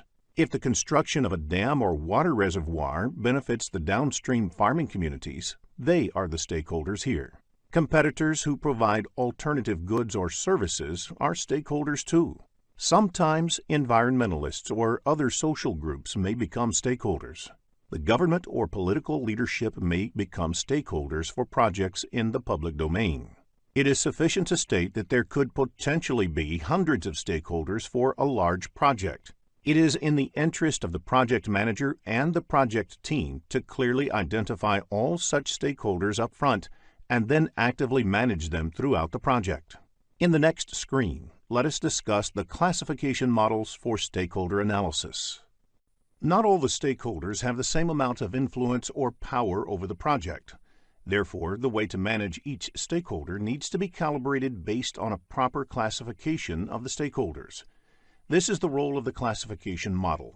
You can come up with a grid that maps the power of the stakeholders, the interest they have, the influence they may have, or the impact that they can have on the project through the power interest, power influence, or influence impact grids. It can be represented by mapping stakeholders to a power or interest grid. The diagram on the screen has x-axis, which represents interest level, and y-axis, which represents the power level. Based on the various combinations of power levels and interest levels, the grid can be divided into 4 quadrants. The stakeholders on the top right quadrant, with high power and high interest, need to be managed closely. That is, you have to monitor their involvement and engagement very closely. The stakeholders on the bottom right quadrant, with high interest but low power, need to be kept in the loop. That is, you should share information with them and keep them regularly informed. The stakeholders on the top left quadrant, with high power but low interest, can be managed by keeping them happy, for example, by making sure that their interests and opinions are taken into consideration. The stakeholders on the left bottom quadrant, with low power and low interest, may be managed less actively by simply monitoring how things are going with them. The salience model describes classes of stakeholders based on their power, ability to impose their will, urgency, need for immediate attention, and legitimacy, appropriateness of their involvement level. This is a useful framework to guide the stakeholder management strategy on a project. Practice creating power grids for business scenarios. This will help in understanding the level of engagement a project manager needs to maintain with various stakeholders. In the next screen, let us discuss the Stakeholder Engagement Assessment Matrix. The Stakeholder Engagement Assessment Matrix allows visualizing the current and desired states of a stakeholder's involvement in the project. The 5 levels of involvement are as unaware, resistant, neutral, supportive, and leading.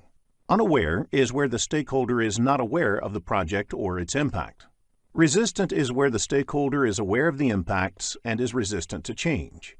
Neutral is where the stakeholder is aware of the project and is neither supportive nor in opposition to the project. Supportive is where the stakeholder is aware of the project and its impact and is supportive of the change. Leading is where the stakeholder is aware of the project and impacts and is actively engaged to ensure that the project is successful. Let us now look at the matrix. The table has 1 row per stakeholder identified. You place C in the column which best indicates the current level of engagement for that stakeholder. Then you place D in the column which best indicates the desired state of engagement. This table can be a quick visualization tool that helps understand where work has to be done in the stakeholder management activities. In the next screen, let us discuss the skills required for stakeholder management. Stakeholder management is both an art and a science. Since it involves dealing with people, and people are inherently nonlinear and unpredictable, there is no one size that fits all strategies or tools that will work while managing them. However, a project manager may use a few traits and techniques while managing stakeholders, which are classified as interpersonal skills and managerial skills. A project manager must possess good interpersonal skills. That is, must invest the time and energy to build trust. This involves multiple things, such as establishing a personal rapport, following through on commitments, being punctual, etc. Once the trust is established, it helps in smoothing many difficult bends. Conflict management is an important skill for a project manager. While communicating with stakeholders, the project manager must practice active listening. They must not assume that they have all the answers. Instead, they should spend some time to understand the issues and the stakeholders' points of view. This alone can go a long way in smoothing ruffled feathers and building constructive relationships. Resistance to change is natural. A project manager must know how to convert that into a positive energy in its favor. Managerial skills that may help in accomplishing the project objectives. A project manager must be able to build consensus among the group. While absolute uniformity may not always be possible or desirable, the project manager must use techniques to ensure widespread discussions and arrive at a path that the group can buy into. The project manager must be able to influence people, often without necessarily being in the position of authority. The project manager must be skillful to negotiate agreements. The project manager must be able to understand and modify organizational behavior in order to move the project in a certain direction. Earned value technique is an excellent way to track the project progress against the project plan. It is a method of measuring the project performance objectively and comparing it against the project baseline. Results from an earned value analysis indicate deviation of the project from cost and schedule baselines. Baseline is the initial approved value along with approved changes.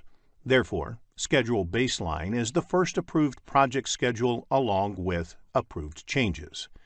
There are various terms used in earned value technique. Planned value is the authorized budget assigned to the scheduled work. Earned value is the work performed in terms of budget authorized for that work.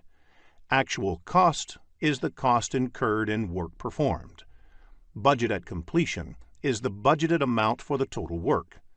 Estimate at completion is the expected total cost for the project. Estimate to complete is the expected cost to finish all the remaining project work. Variance at completion is the projected budget surplus or deficit at the end of the project. All the parameters displayed on the screen are measured in terms of cost. You may come across business scenario-based questions on earned value management in the PMP exam, so ensure that you develop a clear understanding of this topic. Let us look at an example of a planned value in the next screen. Planned value is the estimated value of the work planned. This value is measured in terms of currency, say dollar. If the planned value is $340, then the work planned is worth $340. How do you calculate earned value?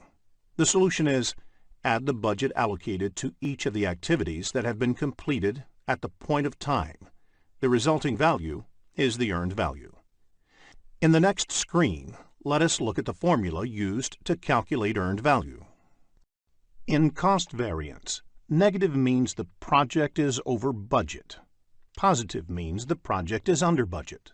Similarly, in schedule variance, negative means the project is behind schedule, whereas positive means the project is ahead of schedule. The value of the next two parameters, Cost Performance Index, CPI, and Schedule Performance Index, SPI, values vary between 0 and 1.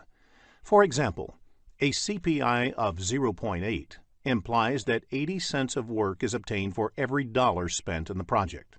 Similarly, if SPI is 0.9, it implies that project is progressing at only 90% of the speed originally planned. The next parameter is Estimate at Completion, or EAC. There are different ways of calculating the EAC value. The method used depends on how the cost and schedule variances are expected to play for the rest of the project. BAC by CPI is used if you expect that the current cost performance will continue until the end of the project. AC plus BAC minus EV is used if you expect that the rest of the project will be managed at the budgeted rate. AC plus BAC minus EV by the product of CPI and SPI is used if you want to factor in the impact of the cost as well as schedule variances. AC plus ETC is used if you want to re-evaluate the project based on a forecast value for the estimated cost of the remainder of the project. The next parameter is Estimate to Complete, or ETC, which is the cost of project from this point to the end. This is calculated by subtracting the actual cost from the estimate at completion. In addition, variance at completion can be calculated by subtracting the estimate at completion from the budget at completion. Variance at completion is the cost estimation whether it is over or under budget. Another parameter is the To Complete Performance Index, or TCPI. This is the cost performance needed to achieve a desired outcome. For example, if the project needs to be managed to the original budget, BAC, then TCPI, that is, the CPI that must be maintained for the rest of the project, is calculated as BAC minus EV by BAC minus AC. Similarly, if it has to be managed within a revised target, say EAC, then TCPI is calculated as BAC minus EV by EAC minus AC. Before the start of the PMP exam, please make a note of the formulas of earned value technique. In the next screen, let us look into a business scenario to understand this concept better. After reading the problem statement, click the Solution button to look at a possible answer. Let us take the example of a software development project.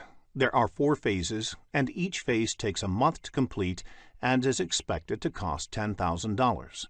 The phases are planned to be completed one after the other. The status of the project at the end of the month 3 is summarized in the table. Requirements definition is completed and actual spending on this is $10,000. Architecture and design is done and actual spending on this is $12,000. Development and unit testing is only 50% done, though it was supposed to be completed by 3rd month. It has cost $9,000 until date. System testing and go live has not yet started. Note, S indicates start time, F indicates finish time, and PF indicates that it is partly finished at the end of the month. Based on the above information, calculate the CV, SV, CPI, and SPI of the project. Let us look at a solution in the next screen. Before we end this lesson, let us also look at a few definitions that might be useful for your PMP examination. Law of diminishing return. This means the more you put into something, the less you get out of it. For example, Doubling the number of resources working on a project will not necessarily have the time. Working capital, the amount of money the company has to invest on the project and the day-to-day company operations. Funding limit reconciliation, the process of comparing the planned expenditure in a given period with the available funding for that period. Large assets purchased by the company lose value over time. This is called depreciation. There are two forms of depreciation: straight line and accelerated. Same amount of depreciation is taken every year. For instance, a car with a price tag of $10,000 and useful life of 10 years is depreciated $1,000 per year.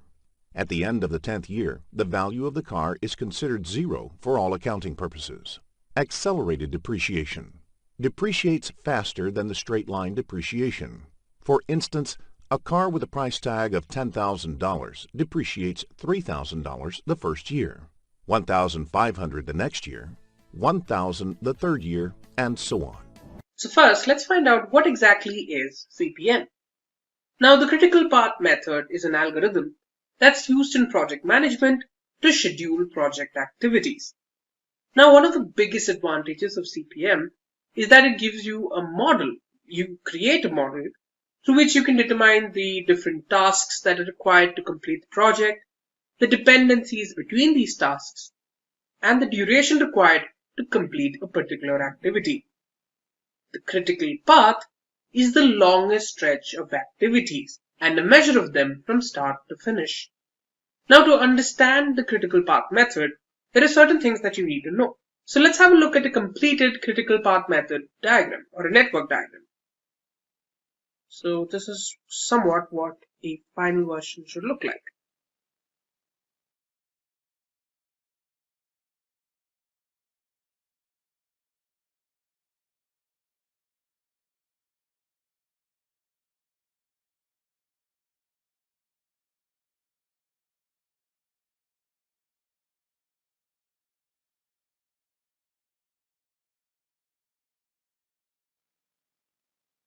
So here you can see these circles with numbers in them. We'll also need ABC.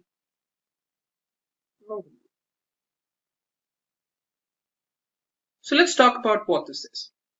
So the two major components in a diagram, a network diagram, are events and activities.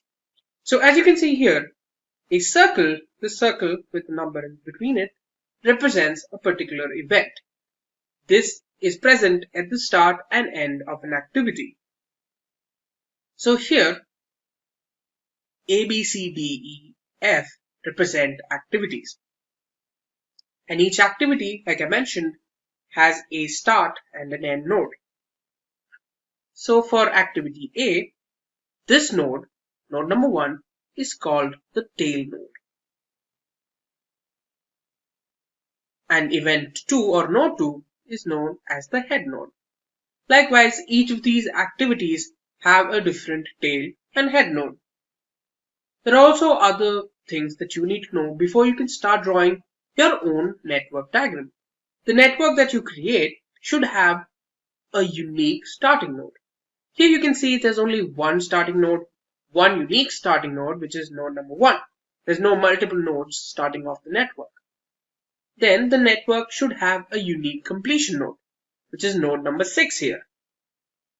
There's only a single node which completes the entire network.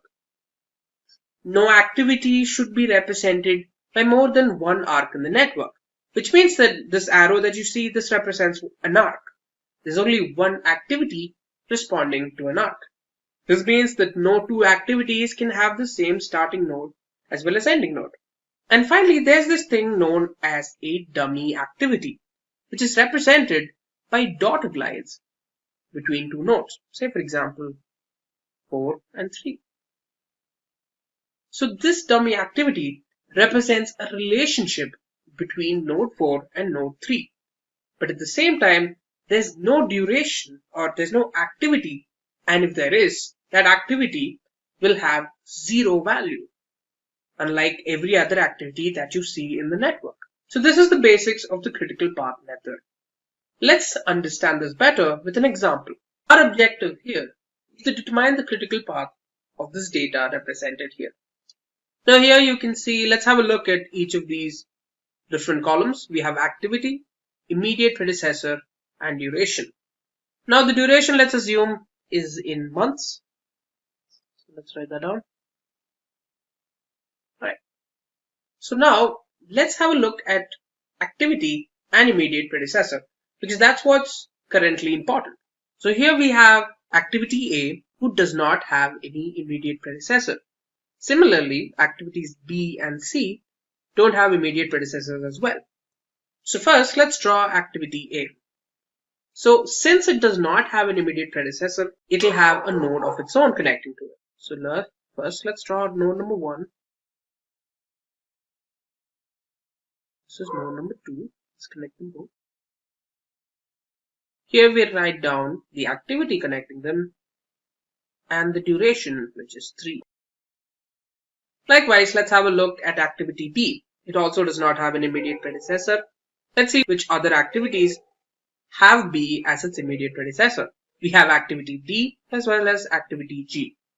So let's draw that too. It's node 3, B, 4 months duration. Next up, we have activity C. C also does not have an immediate predecessor, but it also acts as an immediate predecessor for activities H and I. Let's draw a node for activity C.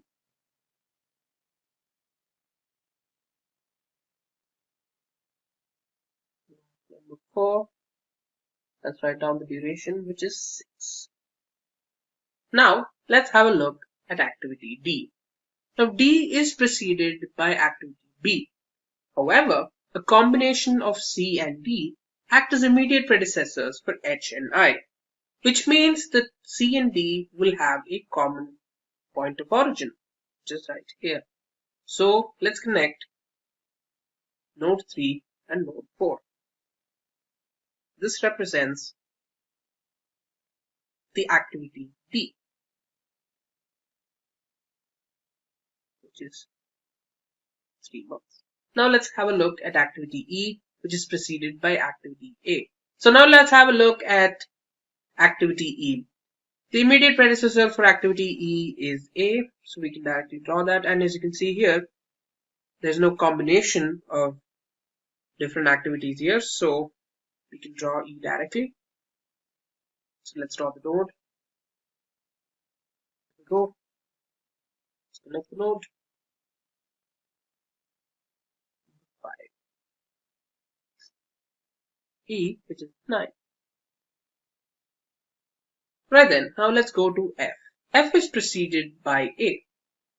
But at the same time, let's have a look at where F is used. F is also an immediate predecessor of K, which is a combination of F, G, H. So let's come back to F in a bit. Let's go to G. So as of now, we've completed A, B, C, D, and E. Let's skip F for now and go to G. G is preceded by B.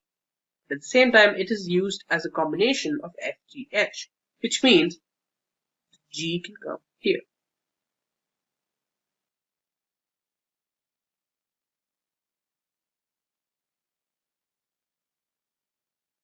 Which is 4. So G is complete. Now there's only F left. Now H. H is a combination of both C, D, which means its origin point comes from here. So whose origin point is the node 4? Both H and I originate from the node 4. So as we can notice here, F, G, and H both act as immediate predecessors for K and L, which means at some point they all need to unite, which is exactly here at node number 6. So let's combine H and G.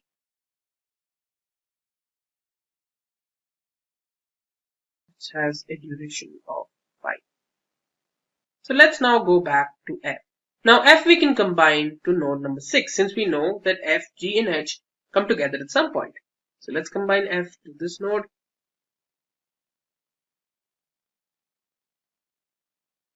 There you go. F with the duration of 1. Now we're done with node number 6, or we're also done with H. Now for activity I. Now activity I is preceded by CD. I also acts as predecessor for M, so it's an independent activity. So let's add that separately here. Preceding 4. Let's connect that. Node 7 with I, which is 4. Right. I is complete. Let's go to J. J is preceded by E right here, and is only used as combination for N in the end. So at some point, J and K need to combine. As you can see here, L, M, and N don't act as immediate predecessors, which means they represent final nodes, or they connect to the final node, as you found out earlier, which is one of the rules when you're creating a network for yourself. So let's draw K. K and L are both preceded by F, G, and H. But we also know that for N, J and K connect with each other, which means we can draw J here.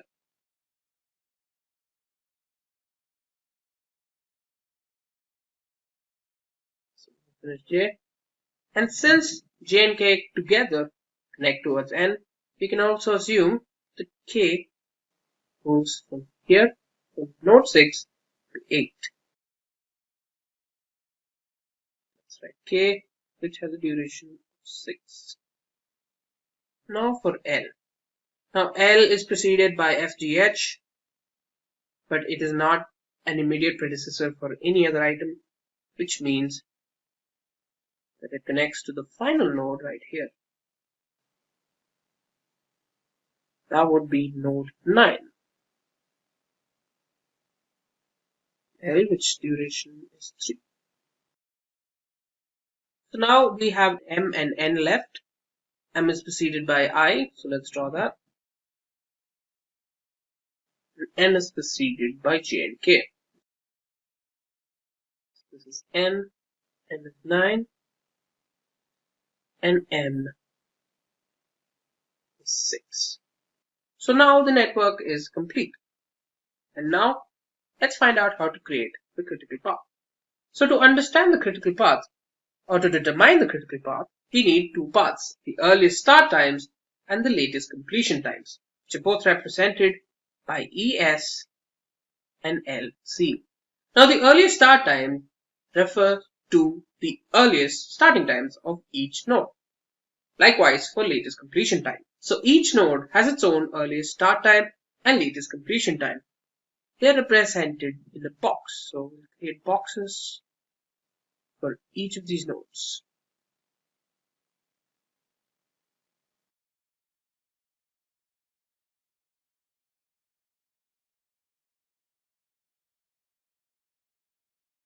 There you go. Each of these boxes need to be divided .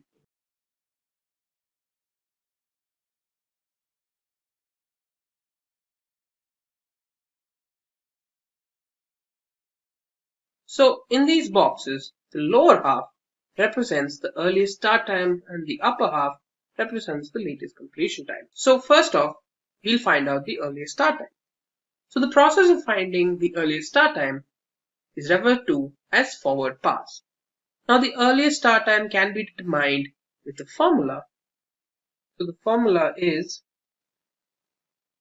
earliest start time of the ending node is equal to the max earliest starting time of the starting node plus the distance between them. So let's see what we mean here. So one thing you need to know is that the earliest starting time of node 1 is always 0. So let's write that down in a different color. It's always 0. So let's have a look at the earliest start time for node number 2. So the earliest start time when it comes to the previous node, which is node number 1, is 0 plus the distance, which is 3, which means the earliest start time for node number 2 is 3. Let's write that down. Let's have a look at node number 3. Here the earliest start time for node number 3. 0 is the earliest start time of the previous node, plus 4, which is the distance, which equals 4. Let's put that down here.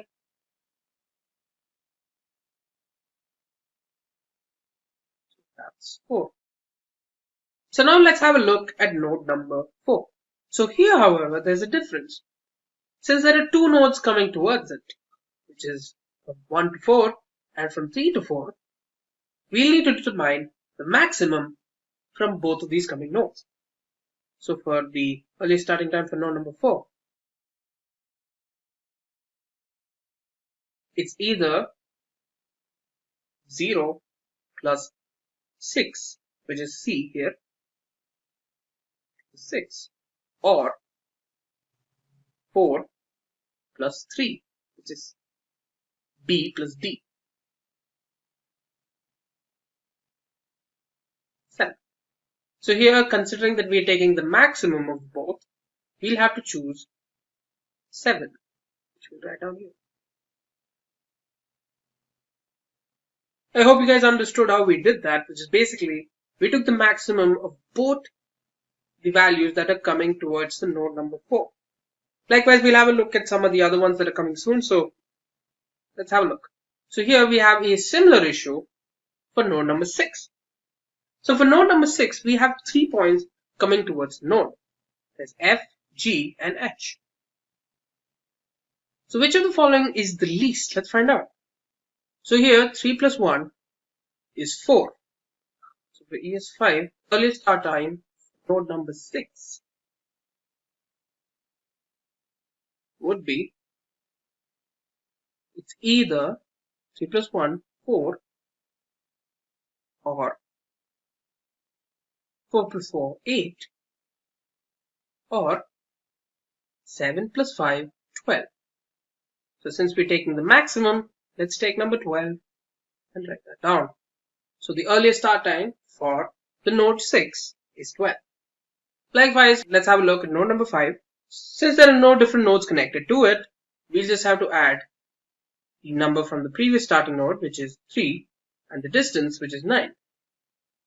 We combine to form 12. Let's write that down. Now for node number 8. So when you have a look at node number 8, you can see that there are two nodes connected to it. There's one from 5 and one from 6. So let's have a look which one we'll select. So it's either 12 plus 3, which is 15, or 12 plus 6, which is 18. So let's go ahead with number 18. So the earliest starting time for this node is 18. So let's have a look at node number 7. So since there are no other different nodes connected to it, we can directly go with 7, which is the earliest starting time of the previous node, plus the distance, which is 4. Which is totaling to 11. And finally, we have node number 9. So 9 has 3 different points connecting to it, which is 18 plus 9, 12 plus 3, and 11 plus 6, which you can see here, 18 plus 9, 12 plus 3, and 11 plus 6. As you can see, the winner is the maximum, which is from node 8, which is 27. And like that, we've completed the forward pass, which we've determined the earliest starting time of each of these nodes. Now, let's have a look at the latest completion time. For this, we'll start from node number 9 and work our way back to node number 1. So for latest completion time of the last node is always equal to the earliest starting time, which means that here, latest completion time of this node is 27. Now the formula for latest completion time is, latest completion time of the previous node is equal to the minimum latest completion time of the head node minus the distance between them. So let's see what we're talking about. Let's go to node number 8. So basically, when there are multiple connections shooting out of a particular node, we need to decide a number of different options. In this case, node 8 is directly connected to node 9. Basically, we can calculate the latest completion time for node 8 by using the formula directly, which is 27 minus 9, which will get 18. So let's put that here. The latest completion time for node 8 is 18. Let's have a look at number 7. Here again, we have a direct connection between node 7 and node 9. So therefore, we can find the latest completion time for node 7 by directly applying it with the formula, which is 27 minus 6, which is 21. So let's write that down. Let's go to node number 6. Here there are 2 points extending out of node 6, which means we'll need to choose from 2. Here we have 27 minus 3, which is 24, or 18 minus 6, which is 12. Now we need to choose the minimum of the both. So let's go with 12. Let's write that down. So the latest completion time for node 6 is 12. Now let's go to node number 5. So for node number 5, the latest completion time will be, since we're directly connected to node number 8, 18 minus 3, which is 15.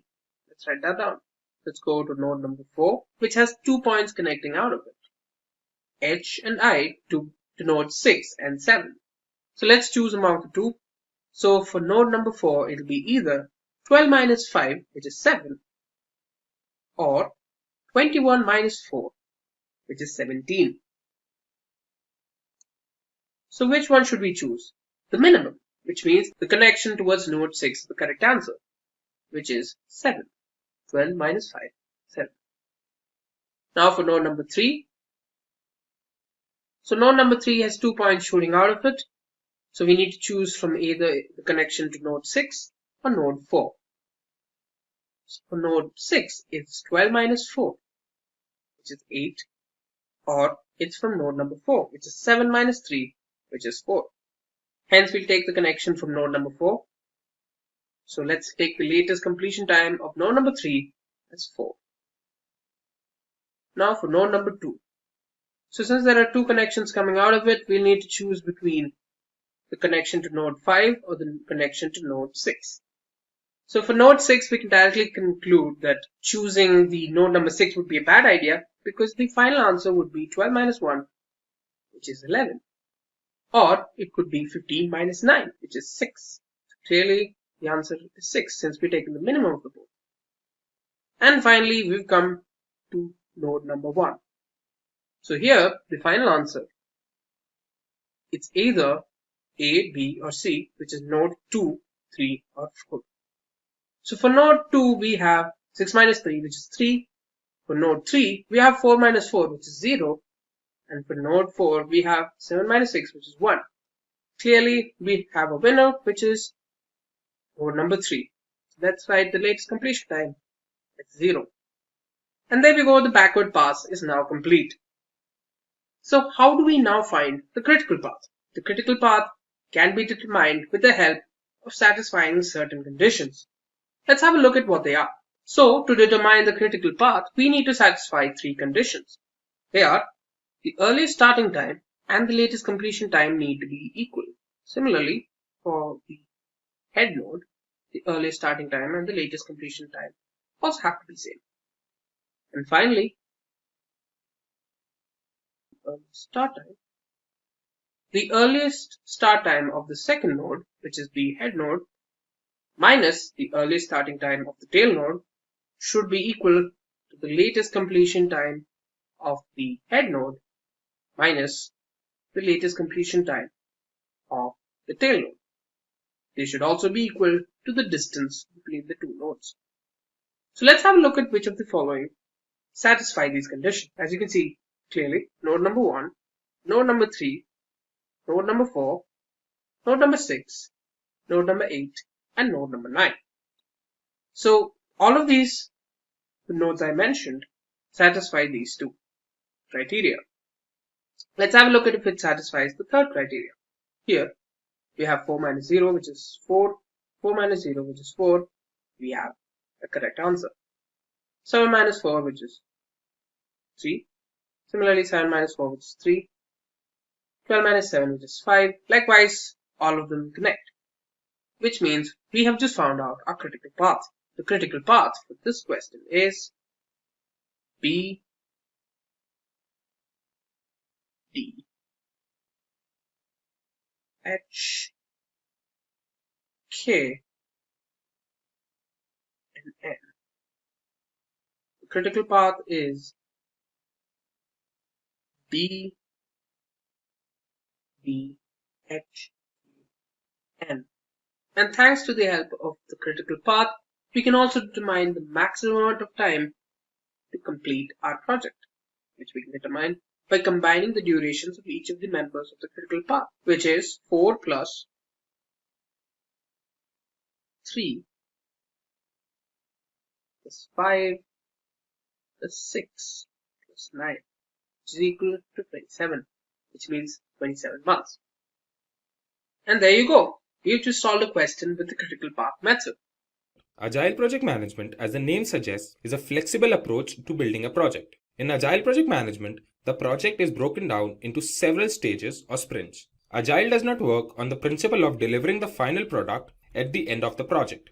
It works on delivering sections of a project or mini projects. The process of project management in the case of Agile is Agile based. So there won't be any central control of project manager as it was there in the traditional way of working. Before we move forward, let's have a look at the Agile development cycle. Agile methodologies consist of several small cycles or sprints. At the end of each stage, we get a mini project. There's a product backlog that explains new features, changes in the existing features, and several other improvements in the project. Then we have a sprint backlog, which has a list of tasks that are to be completed during each sprint. The sprint consists of planning, designing, execution, testing, and deployment stages. And at the end of each sprint, a mini project is delivered. With every sprint, new features are added to the product, which plays a significant role in the overall project growth. After all the sprints and early validation in the development, the final deliverable has a fewer chances of failure. Let's now have a look at some reasons why industries have started moving towards Agile project management. The first reason is high product quality. When we talk about high product quality, we refer to the build of the product as per stakeholders' demands. Testing is performed at short intervals of time wherever needed to ensure high quality of the product. Then another reason is customer satisfaction. Whatever is done in the project is known by the customer. The deliveries don't take longer durations as they used to take in the case of traditional ways. The changes may be provided by the customer in the execution phase of the project. Third reason is reduced risk. Since the project is divided into sprints, so if the risk affects one sprint, it doesn't mean whole of the project will be at risk. The process of risk analysis continues to take place with all the other processes. Another significant reason for Agile project management is better and faster return on investment. The project is now developed in several sprints and each sprint has its own version. Therefore, the project becomes market ready after a few sprints only. Since the projects can now be released with ease and in shorter duration, this helps the organization to stay ahead in competition with respect to other organizations which have still not moved to Agile methodology. Now we shall check the principles of Agile project management. There are 10 principles for successful Agile project management. The first principle is the satisfaction of the customer by delivering the project fast and with least number of errors. The next principle refers to decreasing the amount of time between the phase of planning and delivery. The third principle states that the team of managers and developers work together and increase the productivity of their work. The next principle states that the changes requested by the stakeholders can be taken into consideration and worked upon during the development phase as well. The fifth principle pays attention to the factor of coordination among the team members. Then the sixth principle refers to the process of monitoring and tracking the progress of the project at the end of each sprint and making amendments wherever needed. Moving on, the next principle states that there must be a feeling of trust and support towards the team to complete the project's objectives. The next principle emphasizes on face-to-face conversations with the development team. The face-to-face conversation helps in both solving problems and easy knowledge sharing. Then the ninth principle emphasizes on finding solutions and maximizing the amount of work done with simplicity. This ensures timely completion of tasks by all the team members. The last principle states that Scrum tools like Monday.com or Zoho sprints must be used to simplify the complicated codes, which further helps in saving time. We shall now see the steps in Agile project management. The goal of Agile methodology is to produce shorter development life cycles and more frequent product releases than traditional waterfall project management. So we will now check 6 steps in Agile project methodology. The first step in the process is project planning. Project planning includes feasibility study, development of scope, breaking the project into executable tasks or sprints, and then estimating the amount of time needed to complete those sprints. The second step is the step of roadmap creation. A roadmap is a plan of action that shows how a project shall evolve over time. A list of all the features that the final product should have is created, and the steps to achieve those features are taken. The next important step is release planning. Since we are doing the project keeping in mind the Agile project methodology, the project will complete in sprints. That means there will be the release of features at the end of each cycle. And unlike the traditional waterfall model, the development cycles will be smaller. The fourth step in Agile project management is sprint planning. The sprints are made keeping in mind what all is to be accomplished in that particular step. At the beginning of each sprint, the goal of that sprint is decided and steps to achieve that goal are taken. The next step in the process emphasizes on daily meetings. There are short meetings every day to discuss if the team was able to finish the task for each sprint and check if there are any amendments that are required. Each team member talks about what they achieved in the last sprint and what are they going to work on in the next sprint. The last step is the step of sprint review and retrospective. There are 2 meetings after each sprint. First meeting is for the sprint review. This meeting is with the stakeholders to show them the finished product. This helps both sides to build a relationship and discuss if there are any issues in the end product. The second meeting is for having a sprint retrospective. This meeting involves the stakeholders to discuss what went well and what went wrong during the sprint. Sprint retrospective takes place after the sprint review and before the next sprint planning. Now when we know the steps needed for Agile project methodology, we must understand some Agile project management frameworks. There are several frameworks available today. Here, we will be discussing some of the most popular frameworks. The first framework we will discuss is the Kanban framework. Kanban framework is a well-known framework for implementing Agile software development. In the case of Kanban framework, work items are represented on the Kanban board, which helps all the team members to see the state of every piece of work at any time. Kanban board not only helps in visualizing the work, but also optimizing the workflow among the team.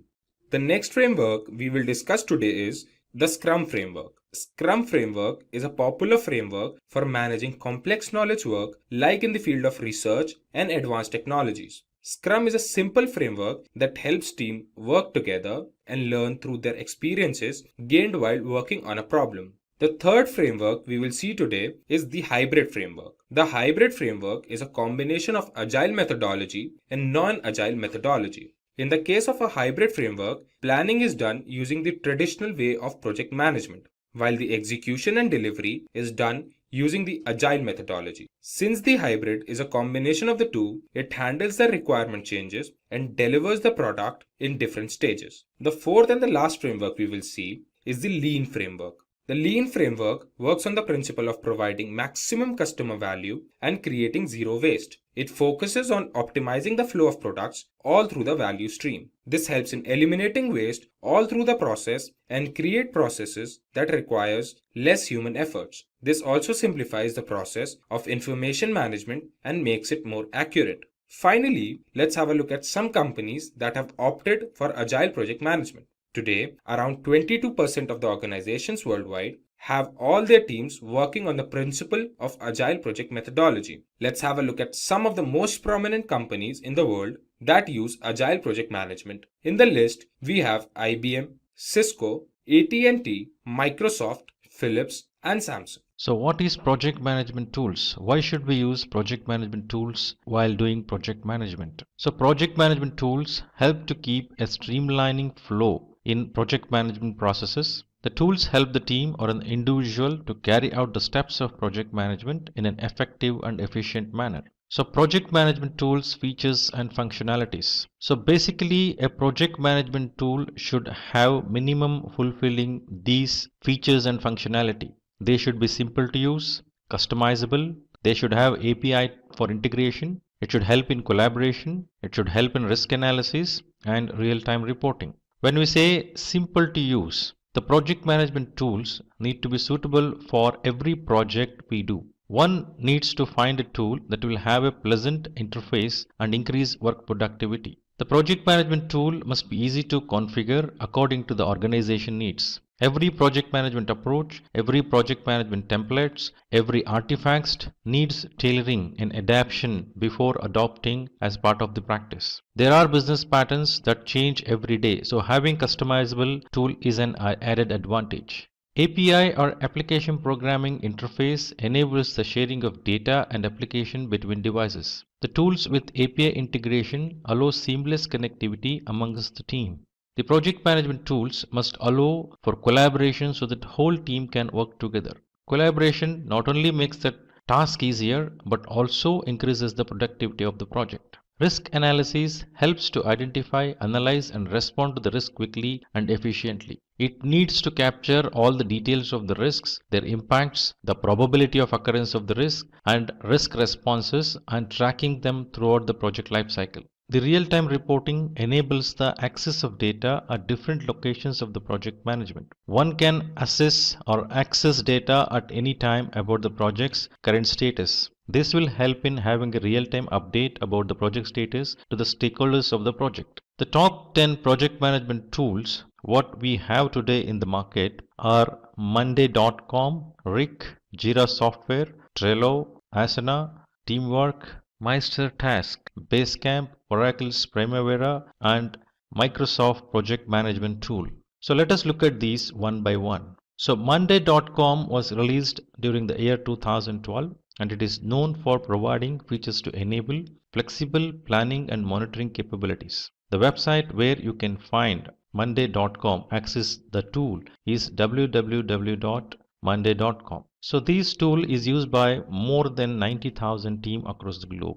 Monday.com features and functionality includes it is easy for collaboration, highly customizable, excellent for analytics, integration with Dropbox, Google Drive and Pipedrive is possible. So pricing, the basic version is $25 on monthly basis, so which will provide you 5 GB storage, 1 board per dashboard and it is billed annually. The standard package includes 5 GB storage, 3 boards per dashboard and it is $39 per month which is billed annually. Professional includes unlimited storage, 10 boards per dashboard and it costs $59 per month and it is billed annually. Monday.com is used by the following customers, organizations of Monday.com, that is Carlsberg, Discovery Channel, Adidas, Tom, Philips, etc. Rick is another project management tool which was released in 2006. So this application provides its user with robust features and allows them to collaborate with each other. The website to access the tool is www.rick.com and this is used by over 18,000 organizations across the globe. The features of Rick includes it has collaborative editing, flexible workflow, real-time reporting and efficient work management. The pricing includes 0 to 5 users. It has basic integrations and which is free, whereas professional includes $9.8 per user per month, which has a slabs of 5, 10 and 15 users and Rick Proof free trial. Business version has 5 to 200 users and Rick Proof free trial, whereas $24.80 per user per month. The companies which uses the Rick tools are Airbnb, L'Oreal, TeamViewer, Tiffany & Co, etc. Now let us look at Jira Software. Jira Software was released during year 2002. It is a software development tool used by agile teams, famous for its bug tracking system. The website to access this tool is www.atlassian.com/software/Jira, used by over 65,000 customers. The features of Jira Software includes agile reporting, rich toolkit for developers, bug tracking, mobile applications. So the pricing of Jira Software is as follows. So for forever 2 GB storage and community support, which cost $0, but a standard is around $7 per user per month, which includes 250 GB storage and 9 to 5 standard support. Premium is $14 per user per month, unlimited storage and has 24/7 premium support. Jira software is used by the organizations that is Hitachi, Visa, Dropbox, Nestle, Domino's, Coca-Cola, Samsung, etc. Now let us look at the tool Trello. So this application was released in 2011. It is known for providing flexibility in organizing and prioritizing the tasks with the help of its boards, lists and cards. Website to access the tool is www.trello.com, used by over 50 million people. The features of Trello includes smooth editing, easy file uploads from Dropbox or Google Drive, high security standards, and easy data searching techniques. So the pricing includes it is free for 10 MB per attachment and 10 team boards. Business class includes 250 MB attachment, unlimited team boards, and it costs $9.99 per user per month annually. Enterprise version provides 250 MB per attachment, unlimited team boards, and costs around $20.83 per 100 users per month. The companies who use Trello are Google, Adobe, PayPal, UNICEF, the New York Times, etc. Now let us look at Asana. The Asana tool was released during 2008. It is an high quality task management software that makes the tracking of tasks easy across the project management. The website to access this tool is www.asana.com, used by over 140,000 companies. The features includes incredible task management, Gantt charts, privacy controls, easy progress tracking. The pricing includes the basic model Asana provides 0 to 15 people, beginners in the project management. So premium includes custom fields, priority support, where the pricing is $10.99 per user per month annually. The business version includes advanced integration, priority support, and it costs $24.99 per 100 users per month. The companies which uses Asana are Deloitte, Vodafone, Red Bull, Uber, Salesforce, NASA, etc. Let us look at Teamwork tool. Teamwork was released during year 2007. It is a cloud-based project management solution that helps in managing group activities and establishing flexible communication. The website to access this tool is www.teamwork.com, used by over 370,000 organizations. The features of Teamwork includes high-quality CRM, help desk software, risk register, and easy time tracking. The pricing includes 0 to 5 users and 100 MB file space is provided free of cost, whereas Pro version includes 5 to 50 users, 100 GB file spaces, which cost $9 per user per month. Premium version costs around $15 per user per month, which includes 5 to 100 users and 250 GB file space. The organizations who use Teamwork are Forbes, eBay, Microsoft Studios, HP, PayPal, Disney, Honda.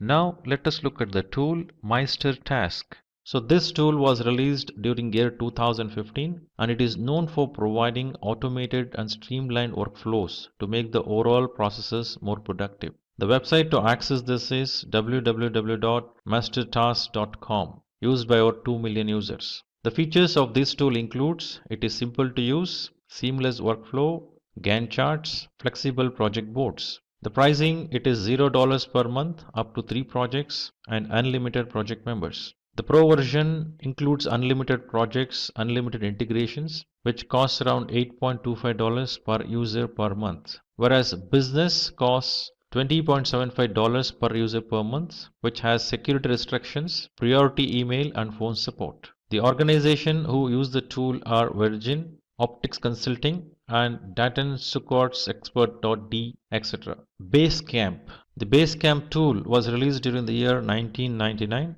It is a real-time communication tool that allow users to keep track of priorities and actionable tasks. The website to access this tool is www.basecamp.com, used by over 3 million users. The features of Basecamp includes easy to use, various third-party integrations, daily backups, and comprehensive project calendar. The personal version is free and 0 to 20 users and 1 GB store space is provided. In business version it is $99 per month for unlimited users having 500 GB storage space. The companies who use Basecamp is ThoughtPod, Harvest, WLB, Groupon, etc. Oracle Primavera. So this tool was released during the year 1983. which is acquired by Oracle Corporation in the year 2008. Primavera helps project manager to handle a vast number of tasks with the help of its unlimited resources and target plans. Website to access this tool is www.primavera.com, which is used by over 7,143 companies.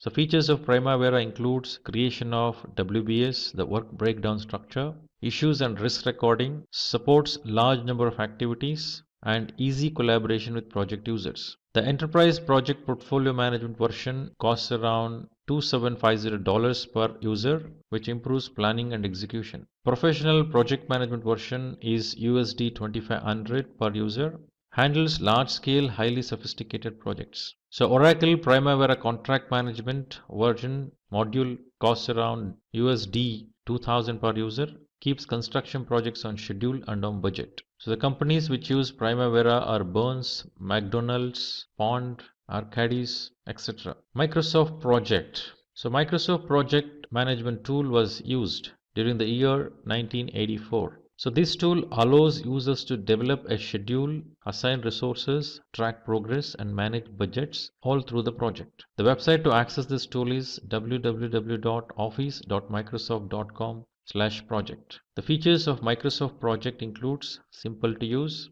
effective monitoring, easy communication, enhanced decision making. So this is a cloud-based solution, and the pricing is Project Plan 1 costs around $10 per user per month on an annual commitment. Managing projects via web browser is the feature. Project Plan 3, which costs around $30 per user per month with annual commitment, which is fully updated project desktop application. Project Plan 5, which costs around $55 per user per month with annual commitment. Evaluating project ideas from anywhere in the organization is possible through this. Project Standard 2019 version costs around $620 per PC per user for those who don't need collaboration tools and advanced features. Project Professional version 2019 costs around $1,030 per PC per user, syncing with Project Online and Project Server. The organization which uses Microsoft projects are Comptel, Airbus, Intel, Volvo, Xerox, etc. So Trello is a simple and easy to use collaboration tool that can enable you to organize projects and everything related to it into boards.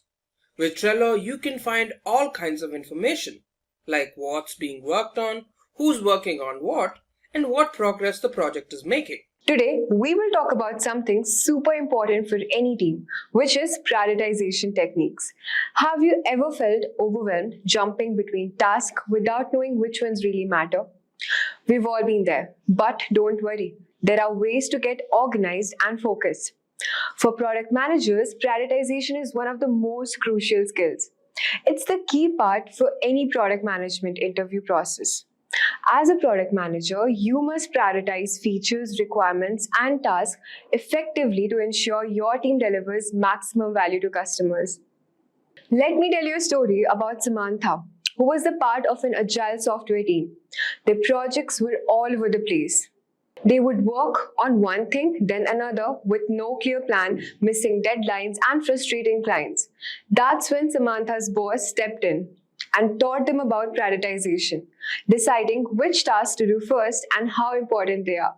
He showed them techniques like Moscow for categorizing tasks as must do, should do, could do, etc., and RICE for scoring tasks based on things like impact and effort. Using these methods, it was a total game changer. With Moscow, they identified the critical task, and RICE helped them to prioritize the high-impact work efficiently. Suddenly, projects were organized, work was delivered on time, and clients were happy. As success spread, other teams started prioritizing it too. It boosted productivity across the whole company. Samantha felt proud to be the part of making the work better. From then on, prioritization became the core part of how they operated for clarity and focus on what mattered the most. In this video, we will be covering what is prioritization technique, importance of prioritization, 7 most popular prioritization techniques like Moscow method, Kano model, weighted shortest job first, RICE scoring model, value versus complexity effort matrix, Eisenhower matrix, walking skeleton method, etc. Also, choosing the right prioritization technique. Well, prioritization technique is a method used to determine the order of importance of task, activities, or elements within a project or process. It helps to identify what needs to be done first, what can wait, and what may not need to be done at all. This technique involves assessing the relative significance, urgency, or impact of different items and arranging them in logical sequence or order of importance. By prioritizing effectively, you can allocate resources, time, and effort more efficiently, ensuring that you address the most crucial aspects first to achieve your goals effectively. But why is prioritizing so important? Let's discuss.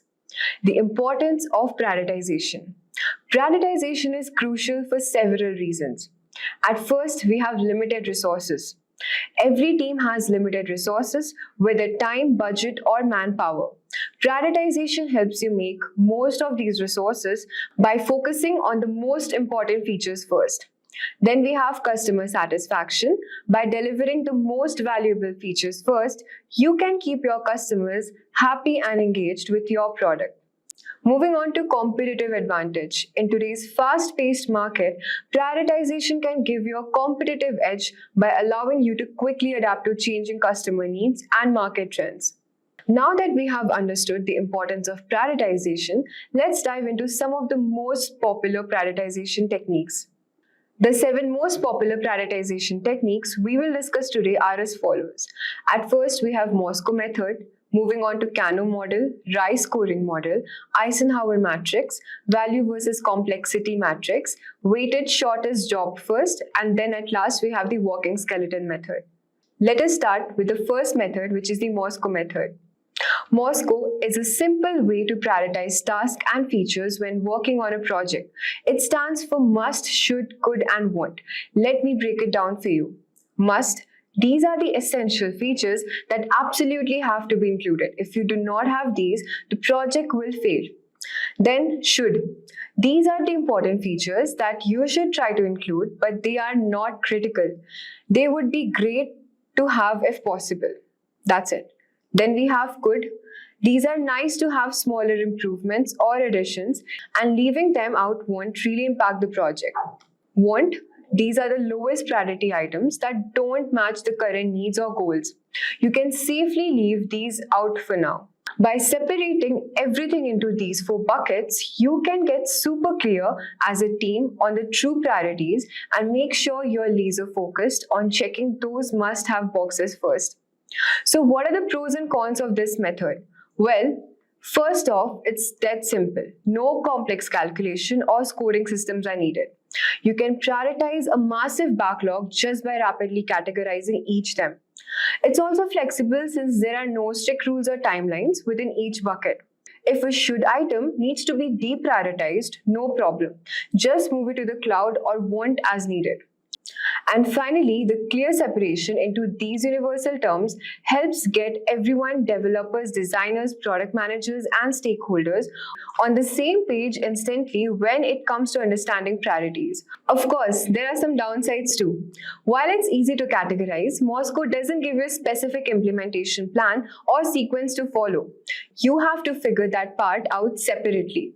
You can also lack some bigger pictures perspective by just focusing on individual feature priorities. You might miss out the strategic product goals or overarching business objectives. And sometimes those category lines can get you a little blurry. In a certain feature, a must-have or a should. Reasonable people may disagree, but in all, Moscow is a simple yet powerful prioritization technique, especially for smaller projects or tighter scopes where you need priorities locked in quickly. For bigger, more complex undertakings, it can't be your only prioritization method. You likely want to pair it up with something more robust. Let me give you an example of a product. For example, a mobile app for buying crypto. The must would include the ability to buy and sell coins, maintain a portfolio view, and set up payment methods. Those are the essential no-brainer priorities. Shoulds could be things like advanced chart analysis, alerts, price tracking, and maybe even integrated social trading features. They are really valuable, but not required for an MVP. Might include custom valuable additions, might include captivating video intros or integrated video calling features. Unnecessary additions could be custom app themes. Features user might dislike include intrusive ads or sneaky premium upsells. By prioritizing based on this model, you can perfect the essential experience before focusing on extra features, themes or watch list, but doesn't break the core experience. And warns for our initial launch could be things like advanced tax tools, purchase of other asset classes, or automating trades with bots, just not crucial priorities for the first version. By categorizing your backlog into Moscow, you can clearly see that you need to prioritize those 3 must-have items above everything else to have a chance at a successful initial launch. The rest can be prioritized separately within their respective buckets. So that's Moscow in a nutshell, a simple, flexible way to rapidly categorize your priorities at a very first step. Next, we have the Kano model. This one is all about making sure that we are delivering what our users want and care about. It splits features into a few buckets: must-have, one-dimensional, attractive, total time wasters, and stuff. That's all. It splits features into few buckets: must-have, one-dimensional, attractive, total time wasters, and stuff. To use it, we survey our potential users and get them to categorize each feature based on how it impacts their satisfaction. The must-have are things that absolutely need for the product to work at all. One-dimensional features are nice to have that will please them if you get them, but disappoint if you don't. Attractive features are awesome bonus points that delight users, but it's no big deal if they are missing. Indifferent stuff doesn't really matter either way. And reverse features are things users actively hate having. The pros are that it really highlights what matters most to customers and ranks features by their priorities. The downsides is that it ignores how difficult these features are to get built. It's also time consuming to get that user feedback in the first place. This is all for the pros and cons, but when does it make sense to use Kano? Well, it's great for branding new products to get an initial reality check before you start designing, or for validating prototypes and making sure you're on the right track. Let me now give you an example. Say like you're building a dating app, the must-have might be the ability to create profile, browse potential matches, and message people. One-dimensional could be stuff like advanced filtering, super likes, etc. Valuable additions might include captivating video intros or integrated video calling features. Unnecessary additions could be custom app themes. Features user might dislike include intrusive ads or premium upsells. By prioritizing based on this model, you can ensure you perfect the essential experience before focusing on extra features. Next, we got the RICE model, which is little more number driven. It scores each feature by looking at 4 factors: the reach or number of users who use it, the impact it have, your confidence in its success, and the manpower, effort required to build it. You grade each factor like impact, which could be massive, high, medium, low, or minimal. Then you plug those ratings into a formula to get a RICE score. Higher scores means higher priorities. It scores each feature by looking at 4 factors: the reach or number of users who use it, the impact it will have, your confidence in its success, and the manpower effort required to build it. You grade each factor like impact, which could be massive, high, medium, low, or minimal. Then you plug those ratings into a formula to get a RICE score. Higher scores means higher priorities. The pros of RICE are that it's comprehensive, accounting for user value, technical cost, risk, and all that good stuff. And it uses real metrics instead of just gut feelings. The cons are that it can be calculation heavy for every single feature, and you might be missing some of the data points for brand new products. Now, why does it make sense to use RICE? It's awesome for established products with good product metrics and usage data to draw them. Probably not the best approach for totally fresh projects without any of those numbers yet. Let's look at an example of a yoga studio app. For a new class booking feature, reach could be around 25,000 monthly active users. Impact could be massive, like 3 on the scale. Confidence in its success is medium to high, so maybe considering it to 80%. And the engineering effort is estimated around 3 months. Plugging into that formula, the RICE scores come out to be 25,000 into 3, multiplying by 0.8, which is around 20,000. You can then compare that against the scores for other potential features and prioritize accordingly. Moving on to the next model, which is the Eisenhower matrix, we don't have any complicated formulas here. Just simply divide your task into 4 buckets based on whether they are urgent, important, both, or neither. The urgent and important stuff goes into the top priority bucket to be tackled immediately. Important, not urgent tasks go in the scheduled bucket for later. Urgent but unimportant fire drills get isolated in their quadrant so you can properly manage those. And then at the last area is for the total time wasters, neither urgent nor important. The pros of this method are it's very simple to use and that it keeps you focused on the truly important tasks that drive business value. The downside is that it's quite subjective and qualitative. No hard numbers or scoring system is involved. You might be wondering, why should we use the Eisenhower matrix? Well, it works great as a personal time management framework or as a first pass for broadly prioritizing a bunch of tasks. But most likely, we want to complement it with some other techniques for a more rigorous product prioritization. Let's look at an example of a brand new e-commerce business. The urgent and important stuff is setting up the payments and shipping integrations would be a top priority. Important but not urgently needed tasks are implementing product filters or recommendations would go in the scheduled section. Redesigning the logo just cause would be urgent but unimportant busy work. Adding multi-language support way down the line would be the lowest priority section since it's neither urgent nor crucial for the launch. Next, we've got the value versus complexity matrix. This one is similar to the Eisenhower matrix as it works with the quadrants and dimensions, but instead of urgent and important, it axes value and complexity. With this one, we map out each feature based on its expected user or business value on one axis and the implementation complexity or engineering effort level on the other. We can use whatever scoring or definitions make sense, but the goal is to prioritize these high-value, low-complexity items first since they're easy wins. Really valuable but high-complex stuff comes next. After that is the low-value, low-complexity stuff we have. The pros are that it balances business user demands with what's feasible to build, looking at the value and effort, and then we can tweak the scoring criteria according to our needs.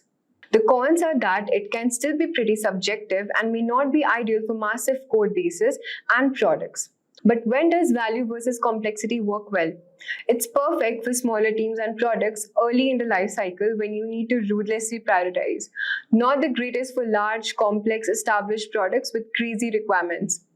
Let me give you an example of a productivity app. A high-value, low-complexity features might be the core ability to create and assign tasks super useful and not too hard to build. A high-value, high-complexity one could be integrated with all other major productivity tools. Low-value, high-complexity might be some insane reporting dashboard with a zillion visualizations. And the low-value, low-complexity stuff could be like smaller tweaks, custom emoji support, etc.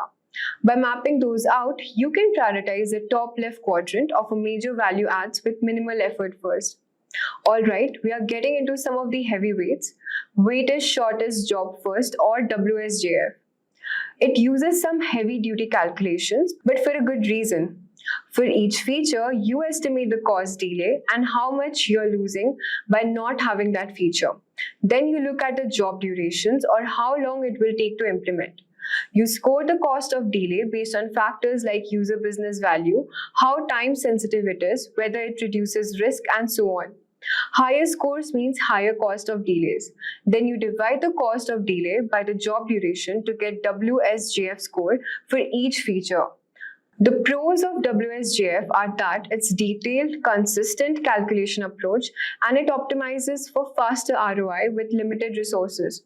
The cons are that it gets calculation heavy quickly and may unintentionally deprioritize bigger long-term projects. Use WSJF when you need to double down on those minimum marketable features and quick, high-impact wins. Don't rely on it too much for full-blown product roadmaps though. Let me show you an example. Adding an offline mode to the Notes app. Take a look at the cost of delay factors. The user business value is high, maybe 4 out of 5, since it's frequently requested feature. The time criticality is also high, 5 by 5, since it's the pain point for the users. And it reduces the risk of potential data loss, so say 4 by 5 for risk reduction. Adding those up, the total cost of delay is 30. If we calculate the job duration to be around 2 months, then the WSJF score comes out to be 13 divided by 2, which is 6.5. You would calculate scores that weigh out for potential features too. Then prioritize the ones with the highest scores, like offline mode first. Last but not the least, we've got the walking skeleton method. This one is all about identifying and prioritizing only the bare minimum core features needed to ship an initial MVP, which means minimum viable product, that basic walking version of your product. The idea is to map out the skeletal requirements that are critical for the product to function and show its core value proposition to users. The pros are that it enables fast prioritization and MVP delivery. We can get the market quickly, test our scores, idea, user feedback, and iterate rapidly from there, instead of over-engineering an overstuffed version. The cons are that it will be shipping a pretty basic product initially by cutting out tons of extra features. And there's a risk of taking it too far and crippling the product if you're not careful. Use the walking skeleton method when we are focused on delivering an MVP as soon as humanly possible to validate your idea and get moving. Don't use it as your sole prioritization technique for full product roadmaps though. Let me give you an example of a brand new video streaming service. Using the walking skeleton approach, the top priorities would be ability to browse a video catalog, playing those videos back smoothly, user login and subscription functionality. That's the core skeleton. Everything else like recommendation, watch list, parental controls would all be delayed for future iterations after getting the MVP out. By hyper-focusing only on these critical first few steps, we can take an entirely new product from concept to market fast while still shipping a functional experience to start generating feedback and data. Let us now discuss how to choose the right prioritization technique. When considering the prioritization method, keep in mind the following criteria. Simplicity. The simpler the method, the faster you can prioritize. Data-driven prioritization. Some methods rely more on assumptions while others are based on proven data. Balance between technology constraints and business value. Some methods focus more on customer value while others consider technical complexity. Best use case, prioritizing for an MVP might require different techniques than prioritizing for a mature product. Remember, these methods are not mutually exclusive and you can combine them at different stages of your product development lifecycle. So there you have it, a full breakdown of different prioritization techniques from the statistical model to the dead simple matrices. Each one has its own pros and cons. And certain methods will make it more sense than others depending on your project stage, complexity and data availability. In today's video, we will dive into something incredibly useful, Gantt charts for project management. We will start by understanding what Gantt charts are with a relatable example, explore their benefits, and then create a Gantt chart from scratch to manage our projects effectively. Sound exciting, right? Let's not waste any time and get started. Imagine having a crystal clear roadmap for your project where every task, deadline, and dependency is perfectly laid out. Sounds relaxing, right? This is exactly what a Gantt chart offers. A Gantt chart is a project management tool that visually represents a project schedule using horizontal bars to show tasks, their duration, dependencies, and progress over on a timeline. It helps team track milestone, deadlines, and overall progress while managing resources and ensuring tasks are completed in the correct sequence. For example, you are leading a project to launch a mobile app for an e-commerce brand before the holiday season. You need to manage tasks like designing the app, developing features, testing, and deploying it, all on a tight timeline. A Gantt chart helps by showing each task their deadlines and how they connect, like finishing design before development begins. It keeps your team on track, avoid delays, and ensure the app is ready for the busiest shopping season. So as now we have a basic understanding of Gantt charts, let's see how to make it from scratch in Excel. So welcome to this demo part of this video. So this is text I have added. So this is a random text. It's not any data and all. So I have just put it random tasks, okay, planning stage, execution stage, just the name of project leaders and the start date, end date, and what are the days. So if you will check here, so this is nothing but D9 minus 69 means end date minus start date. Okay, for task 1 how many days is needed, you can say, or in progress.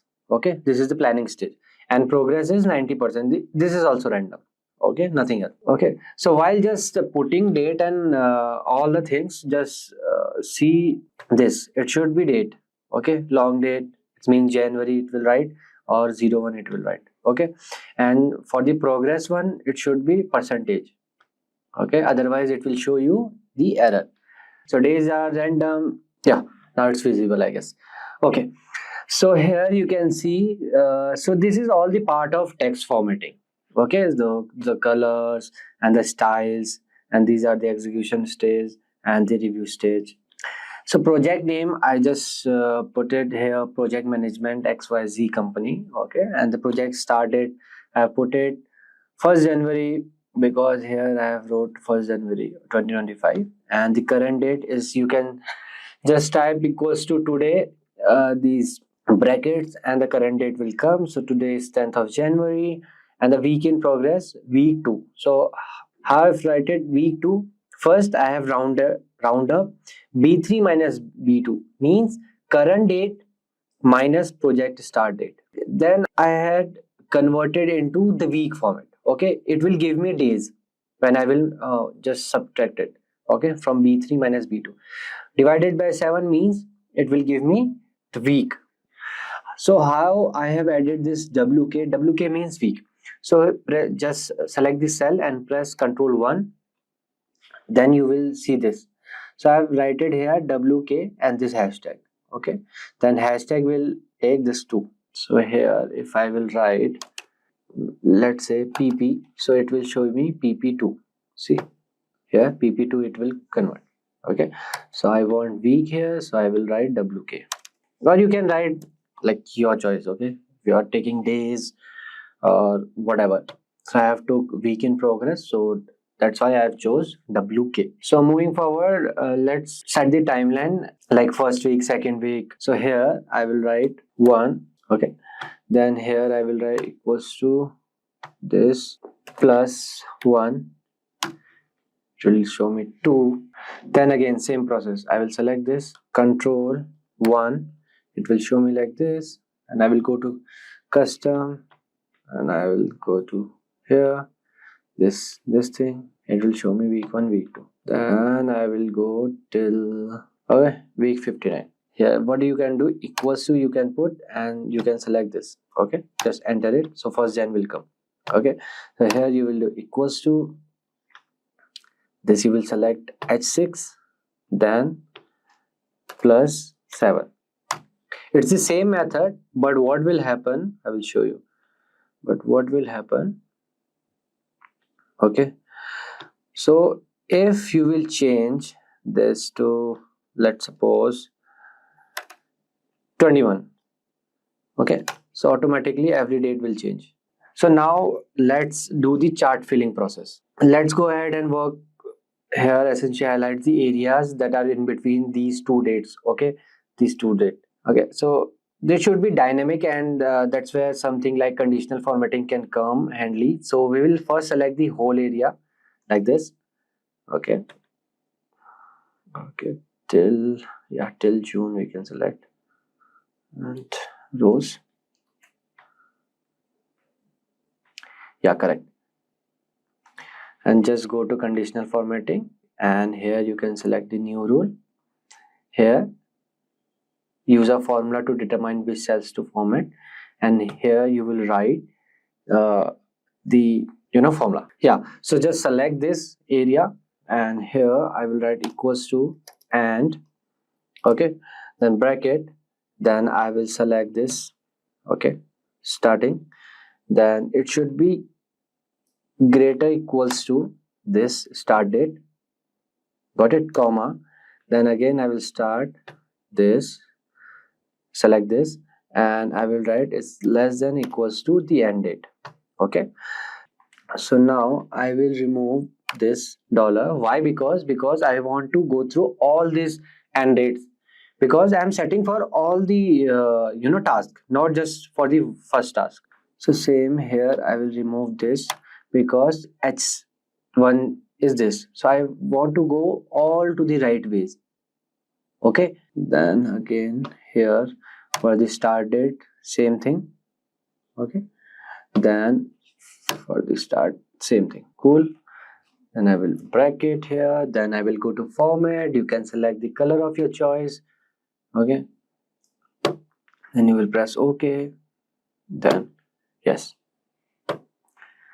Okay, so here what you will see, from 1st to 28th of Feb. So first from 1st January it's going till 28th. Okay, here somewhere here. So it's like this. Okay, why it is blank? Because this is the execution stage, so there is no value here. Cool. So yeah, so what I will do, I will go again here. I will just select, I will edit the rule, manage rules.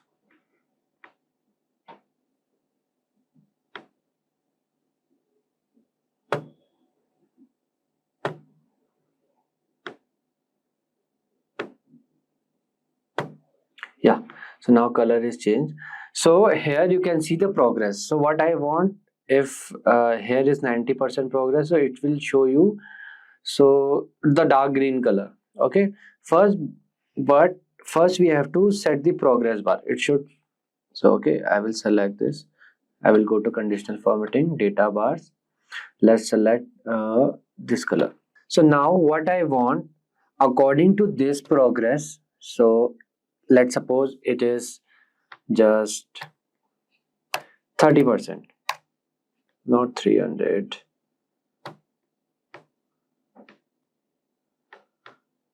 It is just 30%. Okay, so what I want, the 30% should be in dark green, rest should be in light green. Okay, so for this it's a little bit complex formula, so just look it carefully. So here I will write, and first I will select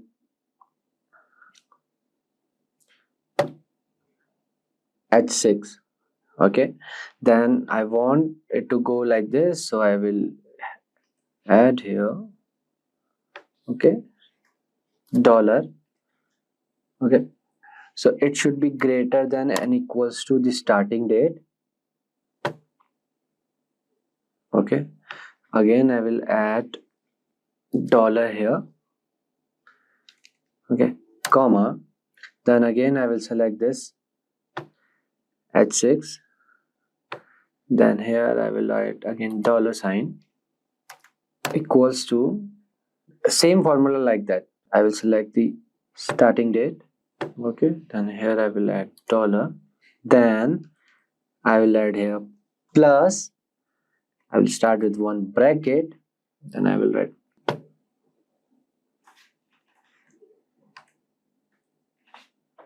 okay, then I will write multiplication, then I will select this, then here I will add dollar, and here I will add dollar, enter. So it's true, means this part is, our progress is fine. So I will drag it to the last. So now you will see true and false. Okay, see true because 30% only done, false. What if I will change it to 70%? It will change automatically, true, false. So first what I will do, I will give the color here, whatever the color is, to differentiate, because I can't see properly. Yeah, it's fine. So here I will select this, and I will, because I don't need this true and false, I need the color value. Okay, so for that Same, we'll go to conditional formatting, then same new rule, then okay, before that, okay, first I will show you something. Okay, what if I will select here 0? Okay, so everything is showing false, but here it is showing true, but I don't want, I want it show false here. Okay, so here go to formula bar, just type -1. Okay, my bad, just type -1. Okay, press enter, it will show you false. Now in 0%, because 0 is 0, it's not started yet, right? In 40%, now it will show you like this. Okay, now select this all, because I don't want any true values, I want the color. Okay, go to conditional formatting, then go to new rule. Okay, then use a formula. Okay, here just copy paste that, right? Format, and I need the dark color. Just press okay. Yeah, so now what you can do, you can do this. Okay, now see, if you will just, I deleted those true false values. So now if I will write here 25%, it will come automatically like this. Okay, so this part is done, this part is not done. Okay, you can create a legend here and you can write dark green equals to done. Okay, just for the reference, light green pending. Okay, this is how you can create. Okay, you can give the same color like this later on, right? So yeah, so this part is done. So here, if you will change to here, just go here, just type 100%, it will show you 100%. Okay, for that part. So now it's not looking good, so we can, what we can do, we can select all this.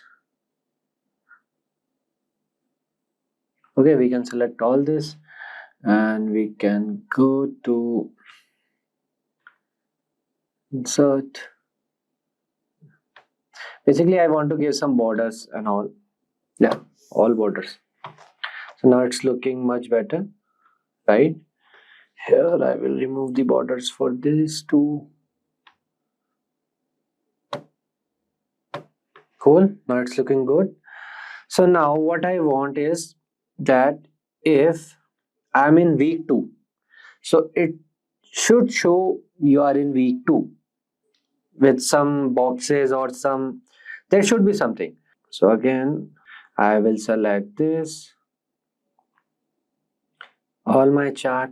Okay, then same process, go to conditional formatting, go to new rule, then select use a formula to determine. Here I will write manually. Okay, $7, this week 1 equals to this. Okay, $B, $4, right? And I will go to format, then I will go to border, fill option, border option is there, so I will take some border. Okay, I want full one box. So yeah, color, it should be red. Okay, this side color should be red. I want full, basically outline. Okay, then I will press OK. Okay, it's selected 2 because week 2. Why it is coming like this? H7 plus 7.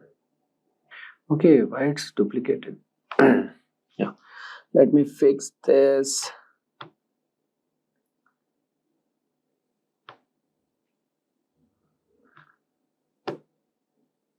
Yeah, okay, now it's fine, maybe by mistake. So see, we are in week 2, so it's showing week 2, selecting week 2. Okay, so now if I will write here, basically I want to change the date. Okay, here we can write the date. Here we will write, let's suppose 25/01/2025. Okay, it will automatically week 4 will come here and it will show select the week 4. Okay, so this is how you can do 50%. It will come to 50%. Okay, so this is how you can create Gantt chart for any project. Okay, for X, Y, Z company, or for your test, or for your reference, for your progress. Okay, and if you want this sheet, I can put it in description box. Just let us know in the comment section below. So guys, let's start by understanding what is product market fit. Guys, product market fit refers to the moment when company's product resonates deeply with its target customers. It's when customers not only buy the product but also use it regularly and recommend it to others, helping the product gain attraction and sustain growth over the time. This concept is critical for any business that wants to achieve long-term profitability and also success. Entrepreneurs and venture capitalists like Mark Anderson, who is widely credited with popularizing the idea, describes product market fit as finding a good market and creating a product that meets the needs of that market. It's not just about launching a product, it's about ensuring that the product satisfies a significant demand within the chosen market. Without this alignment between the product and market, growth will be significant and demand will be chosen within the market. So guys, without this alignment between product and market, growth will be stunted and profitability will be difficult to achieve.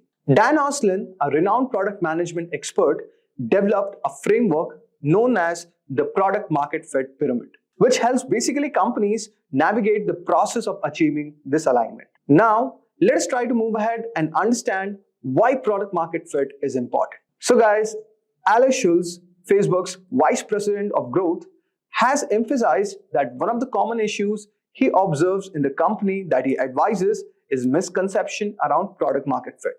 Many companies believe that they have achieved it when they actually haven't. Why does it matter so much? Why do venture capitalists frequently require evidence of product market fit before investing in a company?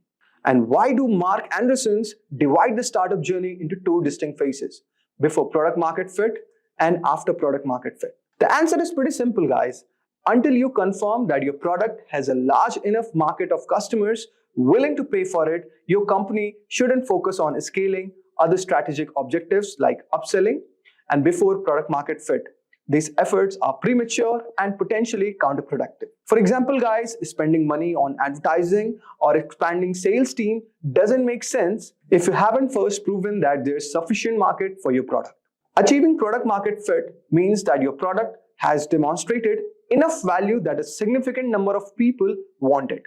It's at this point that the business can begin focusing on growth strategies. But before reaching this stage, the primary goal is to validate that the product solves a real problem for the market. In short, guys, product market fit is the foundation for long-term growth.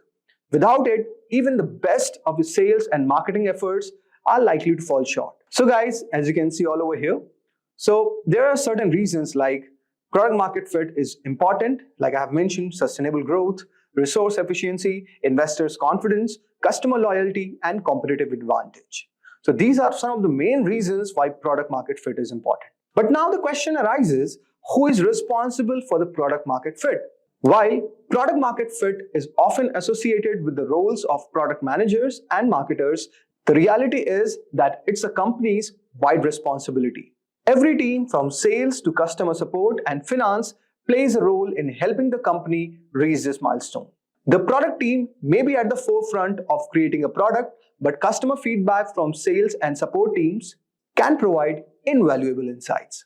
The finance department also plays a key role by tracking key metrics that indicate invaluable insights and also whether the company is making progress towards product market fit or not. In essence of achieving product market fit, it requires collaboration across all the departments. It's not just about developing the right product, it's also about making sure that the entire organization is aligned and focused on meeting the needs of customer. Now, let us talk about a very important question, that how to measure the product market fit. So guys, there's no definitive metric to tell a company that it has achieved product market fit. However, several indicators can signal that you are on the right path. Andrew Chen, a venture capitalist, offers some useful guidelines for assessing the product market fit. The first one is customer feedback. Like, are customers showing a willingness to switch to your product? When your potential customers try your product, do they express a preference for it over other competitors? Market differentiation. Like, have customers who previously rejected other solutions now turn to your product? Are you offering something distinct that captures their interest, like the competitive grouping? Do customers intuitively understand which other products yours competes with? If they place your products in the same category as leading alternatives, it indicates you are playing right in the market. So guys, as you can see all over here, now let us try to understand some of the other measures. The next reason is product understanding.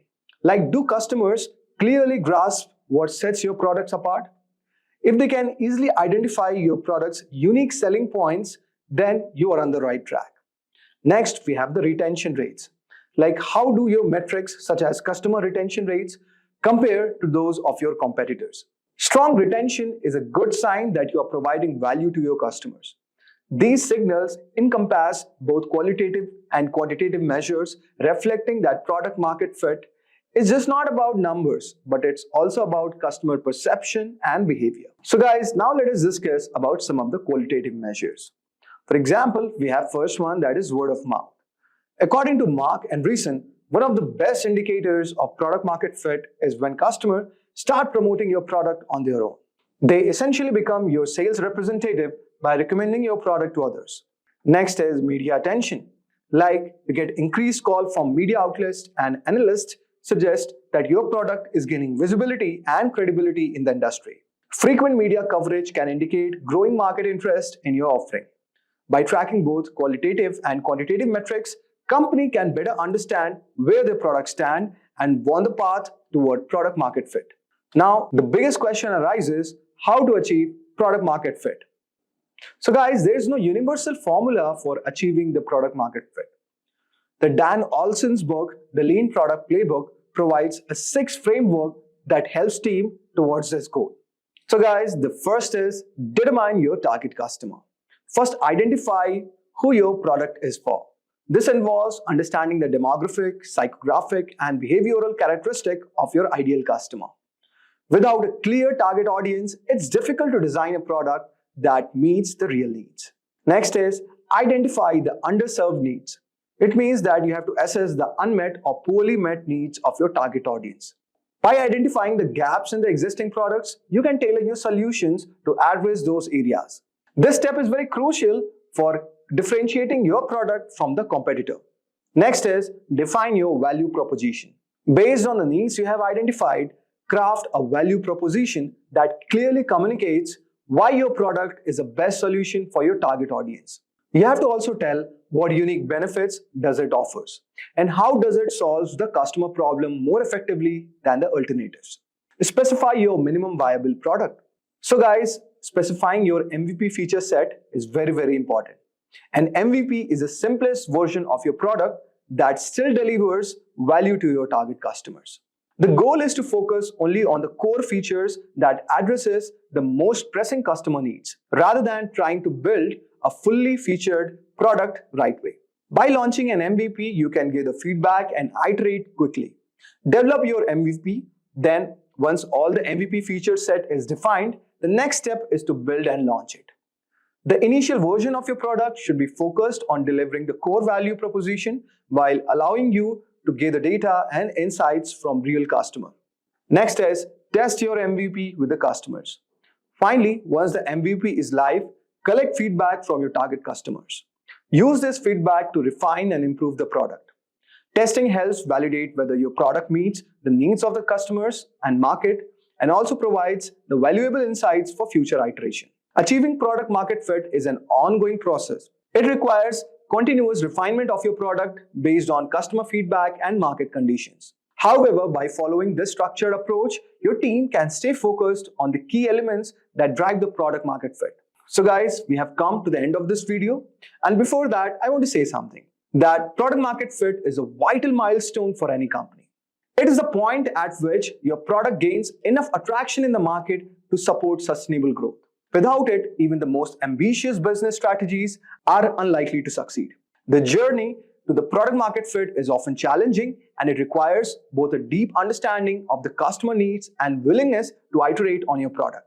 But guys, once achieved, product market fit can unlock the potential for rapid growth and long-term success. Welcome to Simplilearn's PMP 6th edition training tutorial. I am CMR, Chandra MR, a certified project management professional, Prince 2 practitioner, ITL expert, ITL 4 managing professional, COBIT 5 and DevOps. Today we are going to look at understanding what is the PMP certification, what is PMBOK, eligibility criteria to appear in PMP examination, the project management framework, the project management process groups, knowledge areas and processes. So now imagining the world where you have a project being done and you are the project manager, and how best a project can be conducted. So to make a project successful, it is required to follow a best practice. So if you have a certification, just imagine having a certification that lets the world know that you know what you are doing in project management. So PMP certification gives you all. So what is PMP certification? So the PMP, the Project Management Professional Certification, is a certification of PMI, the Project Management Institute, which is at USA. So is an internationally recognized credential for project managers. See, the certification indicates that the certified professional has a sufficient experience, education, skills and competency. Reason being, before going for PMP certification, it asks for specific prerequisites which involves experience in project management as well as formal education of project management and demonstrated skills. So that being a prerequisite for project management professional certifications, it is very essential that one need to understand what it takes to become eligible for PMP examination. So that we will go through in the subsequent slides. So the moment one has the PMP certification, that itself indicates the prerequisites to take up a PMP certification is accomplished already before going for certification, and then the individual will go for a certification and become certified professional. So that way it concludes, it also indicates that person who holds the PMP certification has sufficient experience, education, skills and competency. Moreover, there are more than 100,000 PMP certification holders across the globe. So PMP certified individuals earn 25% more than non-certified individuals. So now PMP certification also has the advantages which are given here, like helps the project manager to practice the project management better, create the results better, demonstrate the project management capability better. So this also helps project manager to show the commitment towards the project management profession, and having PMP certification provides the recognition across the globe, which helps in getting better salary compared with people, the professionals who are not certified, and also helps in increasing the network, project management network, who actually practices project management, the fellow practice project managers who are practicing the project management. So there are certain vocabularies, jargons which are used specifically while doing the project management. PMP helps to understand those. So now let us look at what does the official guide which is used in PMP that can help to become a project management professionals. So that is PMBOK, which is referred as Project Management Body of Knowledge, or PMBOK, which is the collection of processes, best practices, terminologies and guidelines accepted as standards within the industry. So the latest edition of this is 6th edition, which was released in 2017. The first edition of PMBOK guide was published in 1996, and the 6th edition, as I mentioned, was released in 2017, and the exam format was revised from 26th March 2018. So PMBOK guide will become the basic reference to appear in the PMP examination. So one needs to go through the training based on PMBOK guidelines, so that will help them to pass the examination easily. So eligibility criteria for appearing for PMP certification examinations. So you can have two types of eligibilities which PMI defines.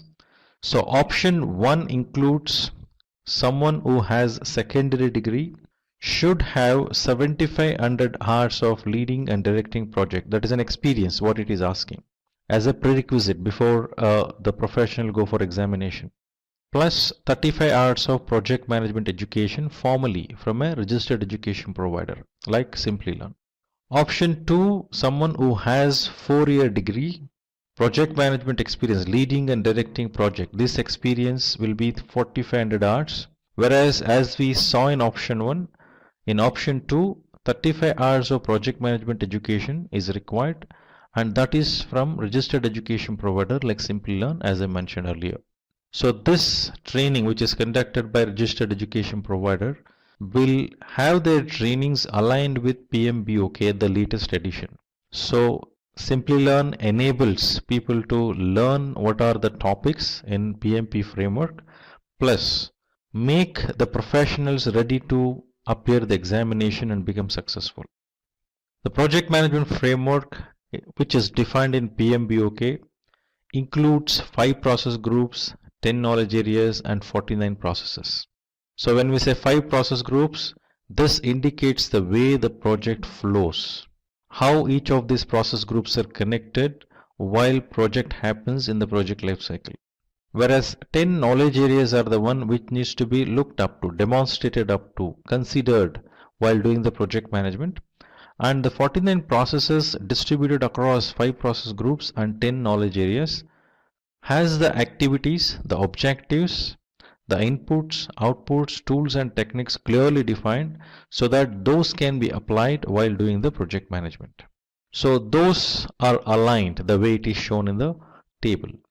So 5 process group, that is initiating, planning, executing, monitoring and control and closing. These are the process groups. Whereas 10 knowledge areas includes project integration management, project scope management, project schedule management, project cost management, project quality management, project resource management, project communication management, project risk management, project procurement management, and project stakeholder management. So each of these knowledge areas and process groups are aligned in such a way where the processes aligned with a specific process group and knowledge area can be demonstrated accordingly. If you look at a process which goes from initiating to planning, planning to executing, and then monitoring and control, while you do monitoring and control, if there is anything found as a deviation, it may come back to planning or executing for necessary corrections. Once the necessary corrections happens, again it moves to monitoring and control to check whether it is completely done as expected or not. If it is confirmed everything is done as per the requirements defined, then it moves to closing. This is how the project flows in the project life cycle. Whereas all the 10 knowledge areas happens in parallel.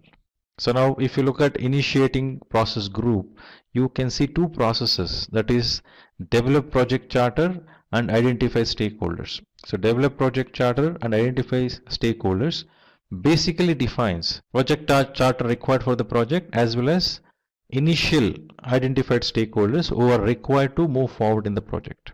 Similarly, if you look at planning process group, you have 24 processes which are distributed across all the 10 knowledge areas. So these processes creates a plan for the project which involves scope baseline, schedule baseline, cost baseline, quality management approach, then resource management approach. Means the plan, I mean to say. When I say approach, I'm speaking about the plan. Similarly, communication management plan, risk management plan, procurement management plan, stakeholder management plan, and all of these will get consolidated into project management plan in the integration management knowledge area. Once this plan is done and approved, then it moves for execution. All that project manager do during execution is directing and managing project work and managing the project knowledge. At the same time, project manager would take responsibility of managing quality, acquiring resources, developing team, managing team, then communications which are planned as per the communication management plan. Communication should happen during execution. So similarly, implementation of risk responses defined while doing the planning, and conducting the procurements as planned, and then managing stakeholder engagement. So actual execution of those work packages, execution of those deliverables happens from the team. Now, as those deliverables happens, the delivered products are checked, monitored and controlled. You can see validate scope, control scope. Likewise, for each knowledge areas, there is a control process which checks is that happened in execution as it was planned in planning process group. So then that is consolidated here for monitoring and controlling the project work in entirety, integrated. Similarly, performing integrated change control. Any deviations found in any of these checks which is being done in the control. Now that deviations needs to be corrected. So change will be raised.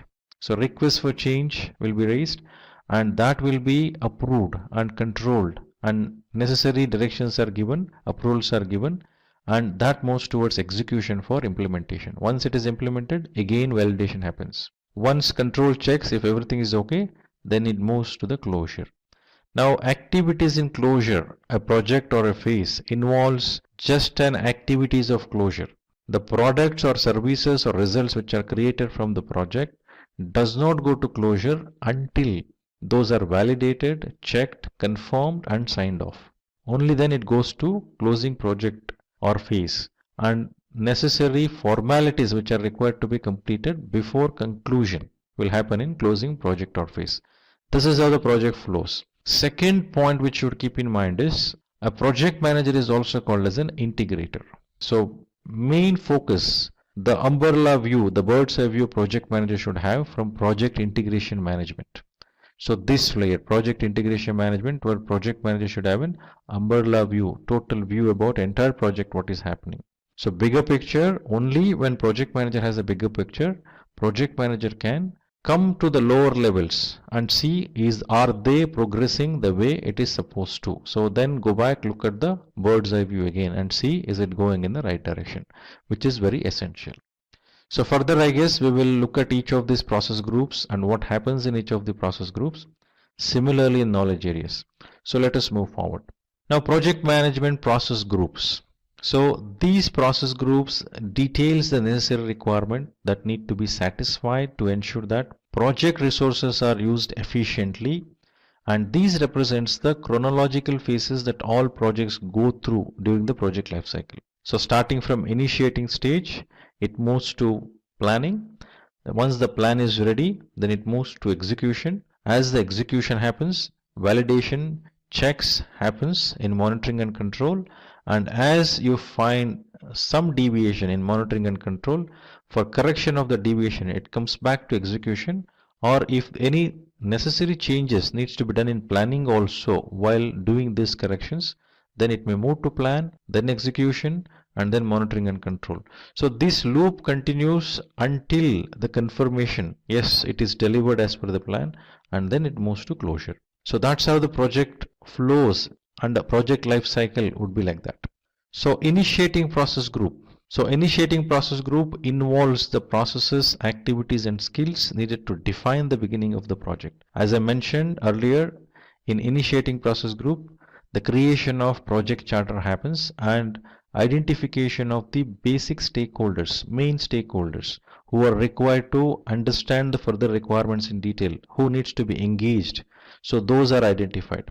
So setting up permits, authorization and initial work orders which should be in place and are important for effective and logical progress of the project and success across all project phases. So this clearly sets up the phases for the work to be completed, initializing teams and having a well thought out budget, which is very important. So this gives that view in totality, but it may not give you the full granular details, but it sets the directions, provides that insight.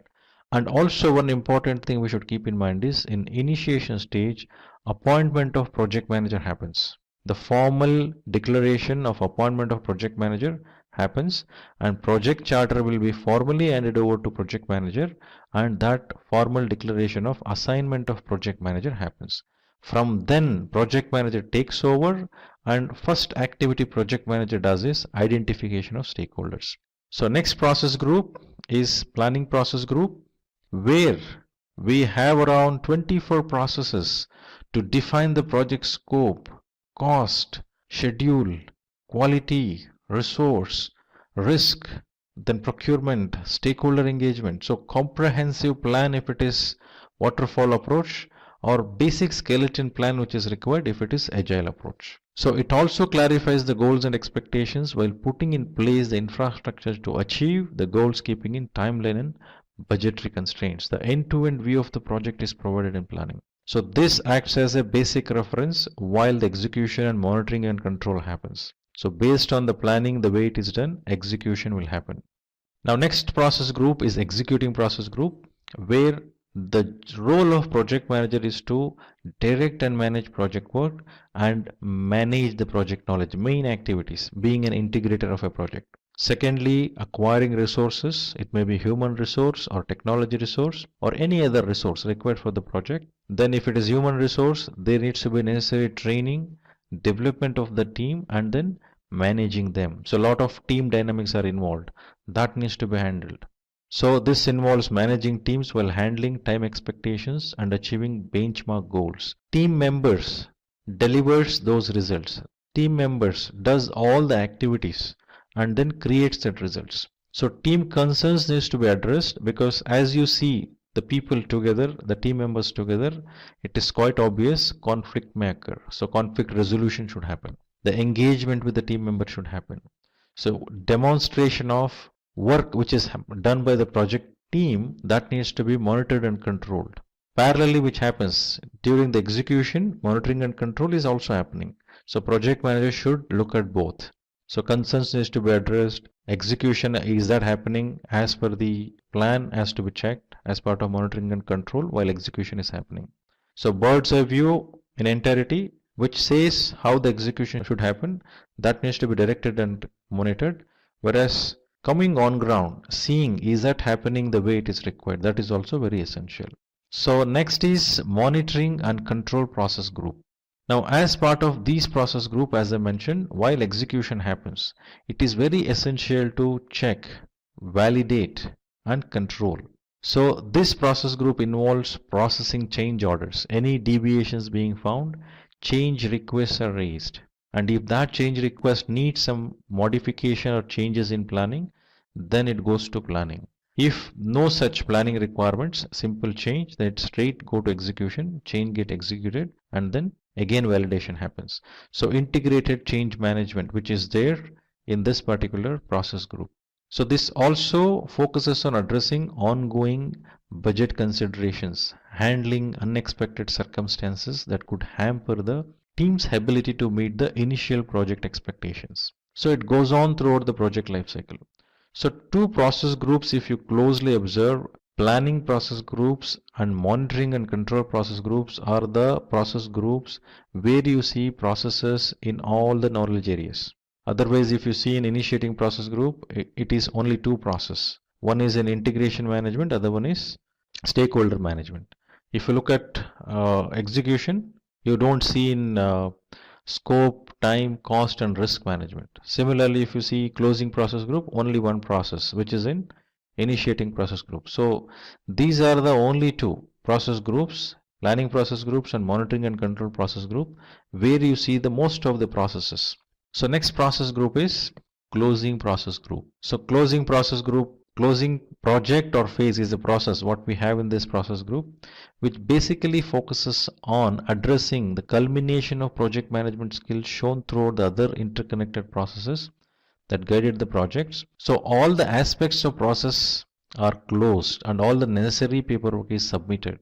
So it can lead to great reviews and word of mouth referrals in the future. So all the activities which need to be done for formal closure and conclusion, which is done in the closing process group. So this is about all the 5 process group defined in the PMP framework. So now let us move towards understanding each of the knowledge areas and the different processes within it. So how many processes in each of the knowledge areas aligning with the process group?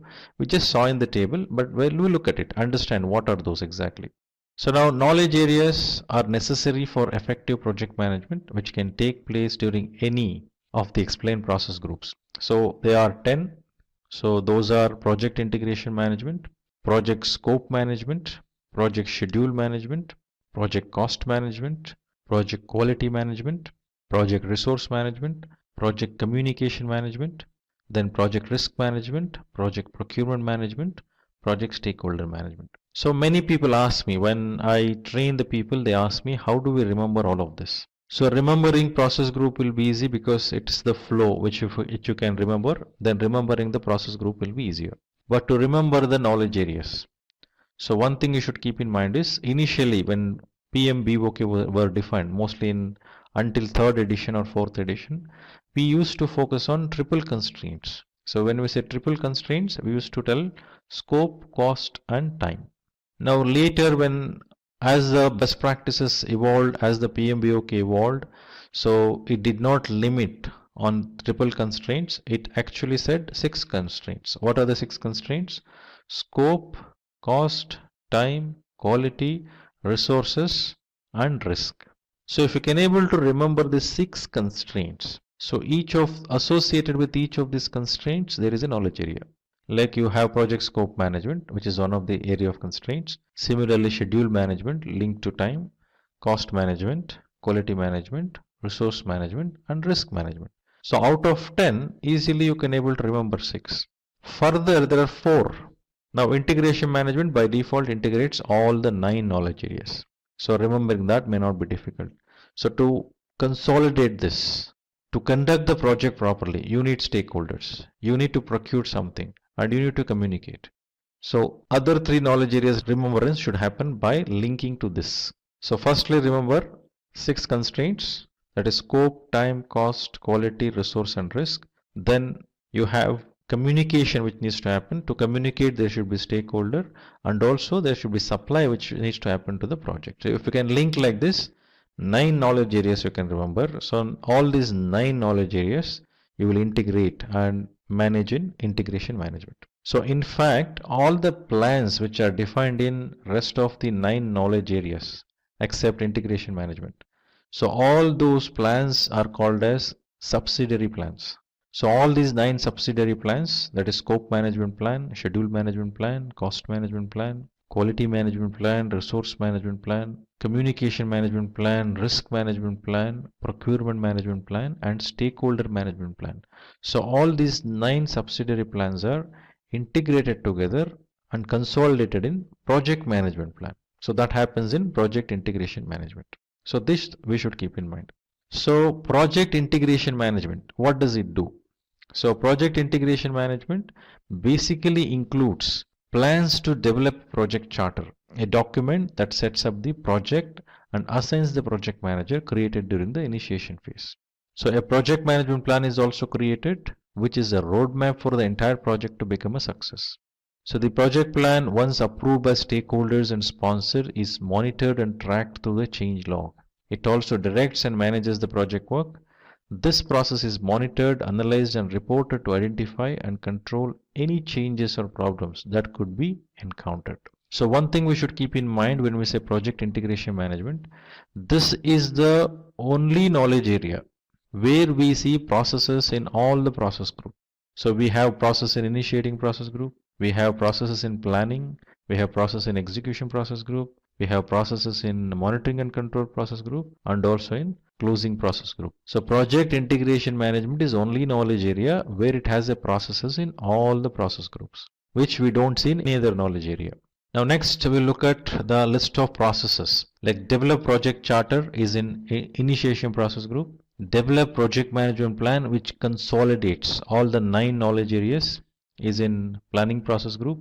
Direct and manage project work, manage project knowledge. These 2 processes are in executing process group. Monitor and control project work, perform integrated change control. These 2 processes are in monitoring and control process group. So close project or phase is in the closing process group. So now we will move to project scope management. So when we use the term scope refers to the boundary within which we need to do something. So first thing we should keep in mind when we say project scope, two things. One is the scope of that product, service or results which we are creating, which comes out as a product or a service or result out of a project which comes out. What is getting created? So scoping that part of it.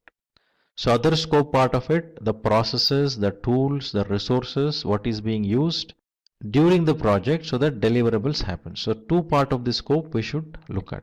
So project scope management involves those areas, deals with the work of the project and involves plan scope management, an important part of project management plan. The collection of requirements of the product or service also takes place in this process group, and also project scope management knowledge area deals with work of the project, which involves plan scope management, an important part of the project management plan. So the collection of requirements of the product or service also takes place in this stage. The scope of project is also defined in the scope statement. This is expected to undergo change over the course of project. The scope is validated during the project, ensuring that the deliverables are approved by sponsors or stakeholders. So as I mentioned earlier, it involves the scope of the results, what is being created, and also scope of those processes, resources, tools which are used during the project. So processes in project scope management knowledge area. So plan scope management, which is in planning process group, collect requirements, define scope, create WBS. Even these three processes are in planning process group. In total, 4 processes in planning process group. Whereas validate scope and control scope, these 2 processes are in monitoring and control process group. So when you say plan scope management, it's about defining how to collect the requirements, how to manage those, entire scope management planning, and requirements management plan also has to be defined. Then requirements are collected from the stakeholders who are being identified, and then scope will be defined. Now, very important thing here is about work breakdown structure. So we have a product or a service or a result which we are working on to create as a result of the project. So how will you understand all the parts of it? That needs breaking down that particular product or services or results which we are going to create into multiple pieces in a structure which would look like a tree, so that you will get a necessary insight towards what is being delivered. So firstly, product breakdown structure is made, and for each of the layers of this product breakdown structure, you will be assigning an activities, assigning resources, effort estimation, cost estimation, sequencing those. All this will be done later. Basic thing needed is work breakdown structure for that. So to create WBS, the technique called decomposition is used, and this approach is top-down approach. Next, validate scope and control scope. As WBS provides the structure of various things which needs to be delivered, referring to that, as the execution happens, validation should happen, whether it is delivered accordingly or not. And is that scope management is being done according to the plan. Control scope will be checking that. So next is the project schedule management. When we say schedule, it's quite obvious for us to understand when what needs to be done. So what needs to be done is already told in scope, and when are you going to do that? For that you need to have a specific schedule, the timeline. So the project will have various different activities, tasks, which is assigned to the particular WBS element. So these activities will have a specific start date, end date, and this will have a specific output which is coming out as part of those actions which happens. So the project is divided into tasks, each with their own start dates and deadlines and budgets. So these are revised as the project moves forward, depending on how the project is progressing. A schedule for the project and determining who is responsible for that. So helps us to understand which resource is required at what point in time. Similarly, the cash flow requirement can also be understood by having a defined schedule. So the tasks are placed in a sensible order, and the dependencies between each of them are noted. Once sequenced, the resources required for the tasks are estimated and assigned. The time required for each of these tasks are also determined. Now, when we say this, we will require to understand and visualize while doing a project, the WBS structure is defined and in what sequence each of these elements are delivered and what timeline, start time, end time, and how each of these are connected to other WBS element, in what sequence, what activities required, what resource required, what effort required, what competency skill required. So all these are put in. So since we schedule and sequence it, we know when is that required. So this requires working with other knowledge area very closely. When I say WBS element, it's quite obvious. It comes from scope management. When I say allocation of resources, obviously it has to work with resource management to create a resource calendars. If I say cost management, to understand the flow, money flow, cash flow. So budget should be there for the project. So cash flow, when what amount is required. To understand that cost is linked to schedule. So all these knowledge areas should work very closely with coordinating with each other, interfacing with each other. So project schedule management also uses a very important technique called network analysis technique, where we speak about critical path, then forward pass, backward pass, then identification of floats. So when I say critical path refers to the longest path in the established network diagram of a project, and that will be the minimum time required for project to complete. So this critical path needs to be closely monitored as the execution of the project happens, because any delay in this critical path will delay the project itself. So that's about some summary about schedule management. Now let us look at the processes which are involved in schedule management. So plan schedule management, define activities, sequence activities, estimate activity durations, develop schedule. So all these 5 processes are in planning process group. So schedule management, how it has to be done, needs to be clearly planned as part of plan schedule management. Then when to define activities, it is quite obvious. We need to know what needs to be delivered. So WBS element helps us. When the scope baseline is provided as an input here, so taking that, activities are defined. Then the sequencing happens. Then when we say estimate activity durations, so we speak about 2 terms like effort and duration. If I want to deliver something, let me assume to deliver X for a person it requires 1 day, or for a person it requires 10 days if we say. So to create that working piece of a product, it takes 10 man days, we will say. That is an effort. Now if I have 100 pieces of such needs to be created, how many man days I need? So 10 into 100 piece, 10 days into 100 piece, so 1000 man days. Now how many resources I have?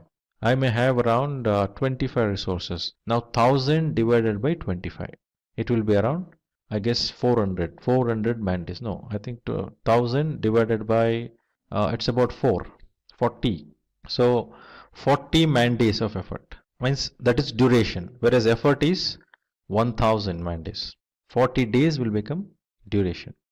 So likewise, looking at how many resources we have, how many, what is that effort is actually required, is involved, and then what is the duration within which we need to complete it. Either you look at how many resources I have, based on that I will look at the duration, or I will look at the target date. Mainly target date is given by customers, as we discussed, when the project needs to be completed.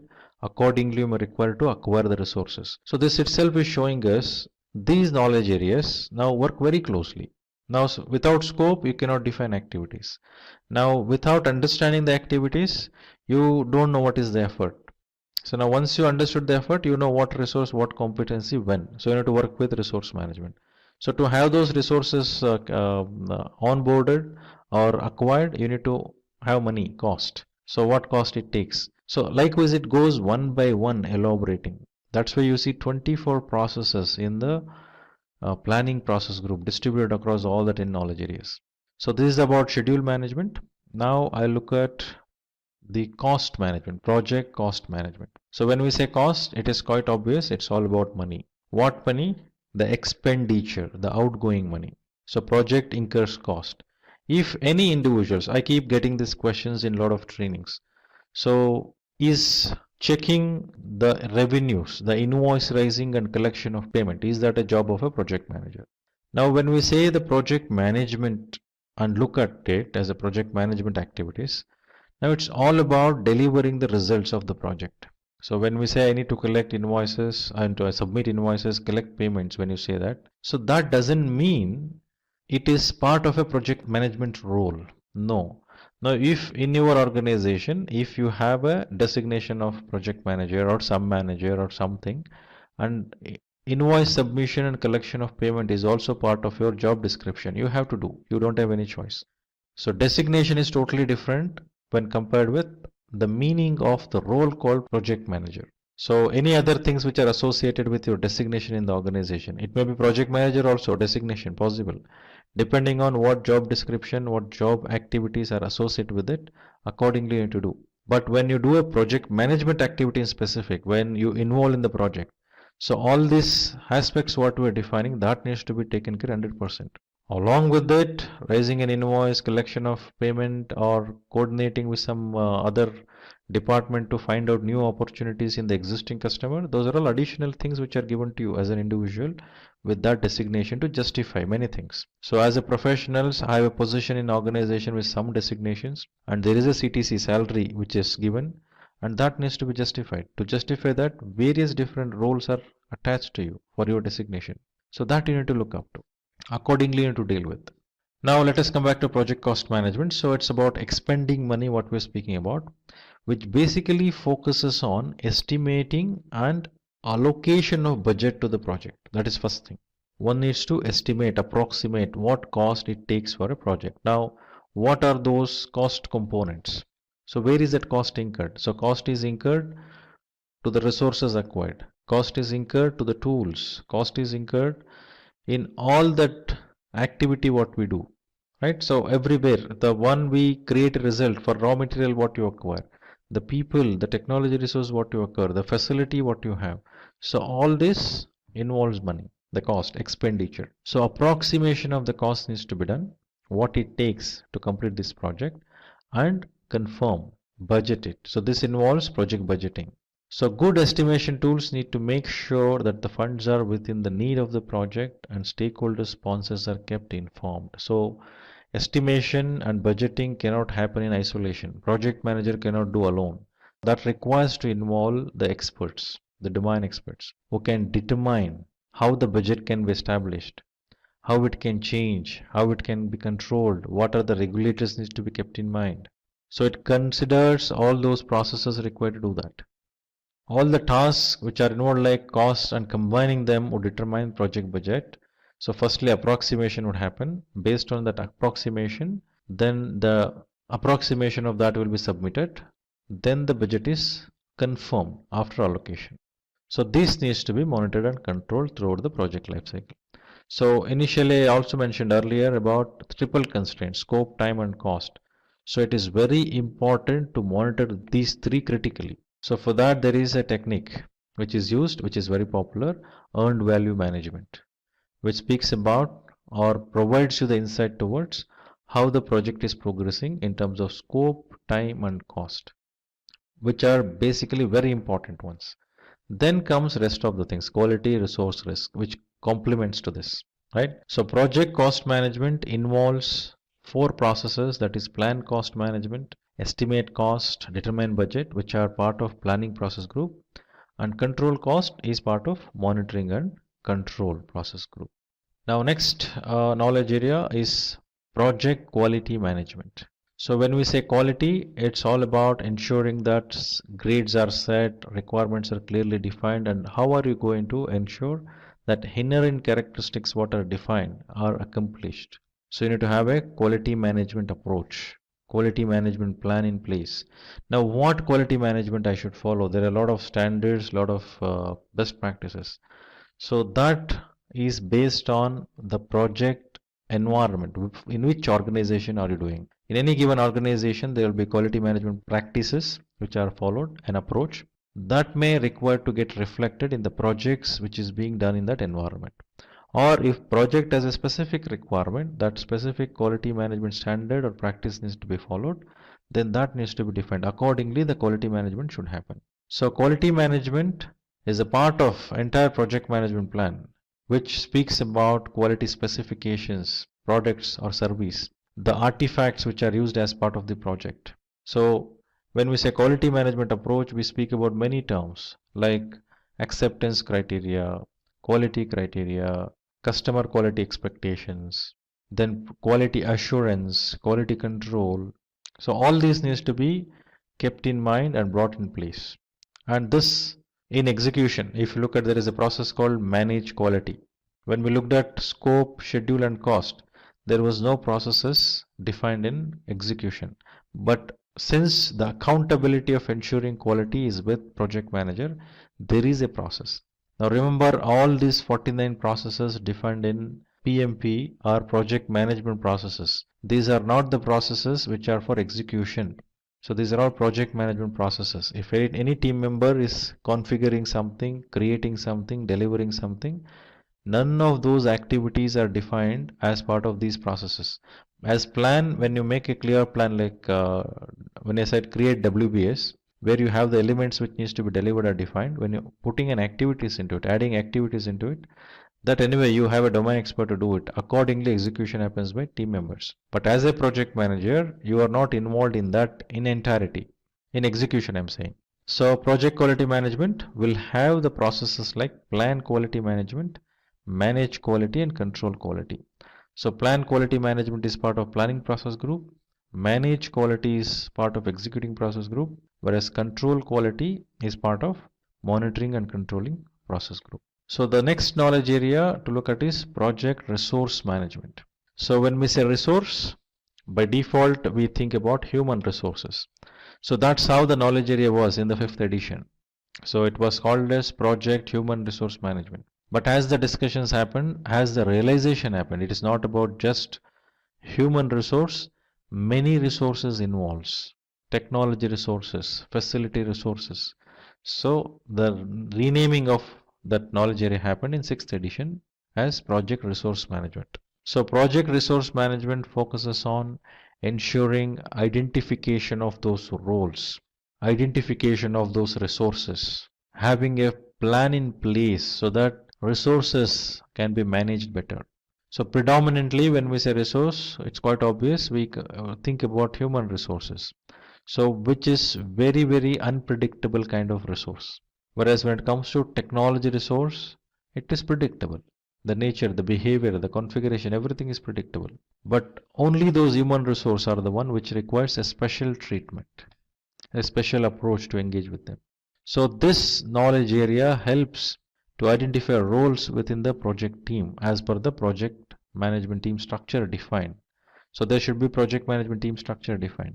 And what needs to be delivered from which are the roles, which also include how they fit into overall structure of the project. So these team members or resources need to be acquired. If it is human resources, those needs to be educated, an induction needs to be done about the project, and they needs to become fit into the project. So when I say people, it's quite obvious conflict occurs, various different preferences they come across with. They have their own experience backgrounds and dynamics associated with them. So close monitoring is required, mentoring is required, demonstration of leadership skills are required. So generally we speak about three main ways of demonstrating leadership, which involves authoritarian leadership, then laissez-faire leadership, and participative leadership. So authoritarian is also called as autocratic, which means the project manager will hold that authority, power. With that power, the project manager demonstrates this is how it should be, makes the decision. So such power demonstration may be required when something needs to be influenced strongly and direction needs to be set and decisions needs to be made. But when it comes to participative leadership, when some problems needs to be resolved, when people's involvement is required, that needs to be encouraged. That is very essential.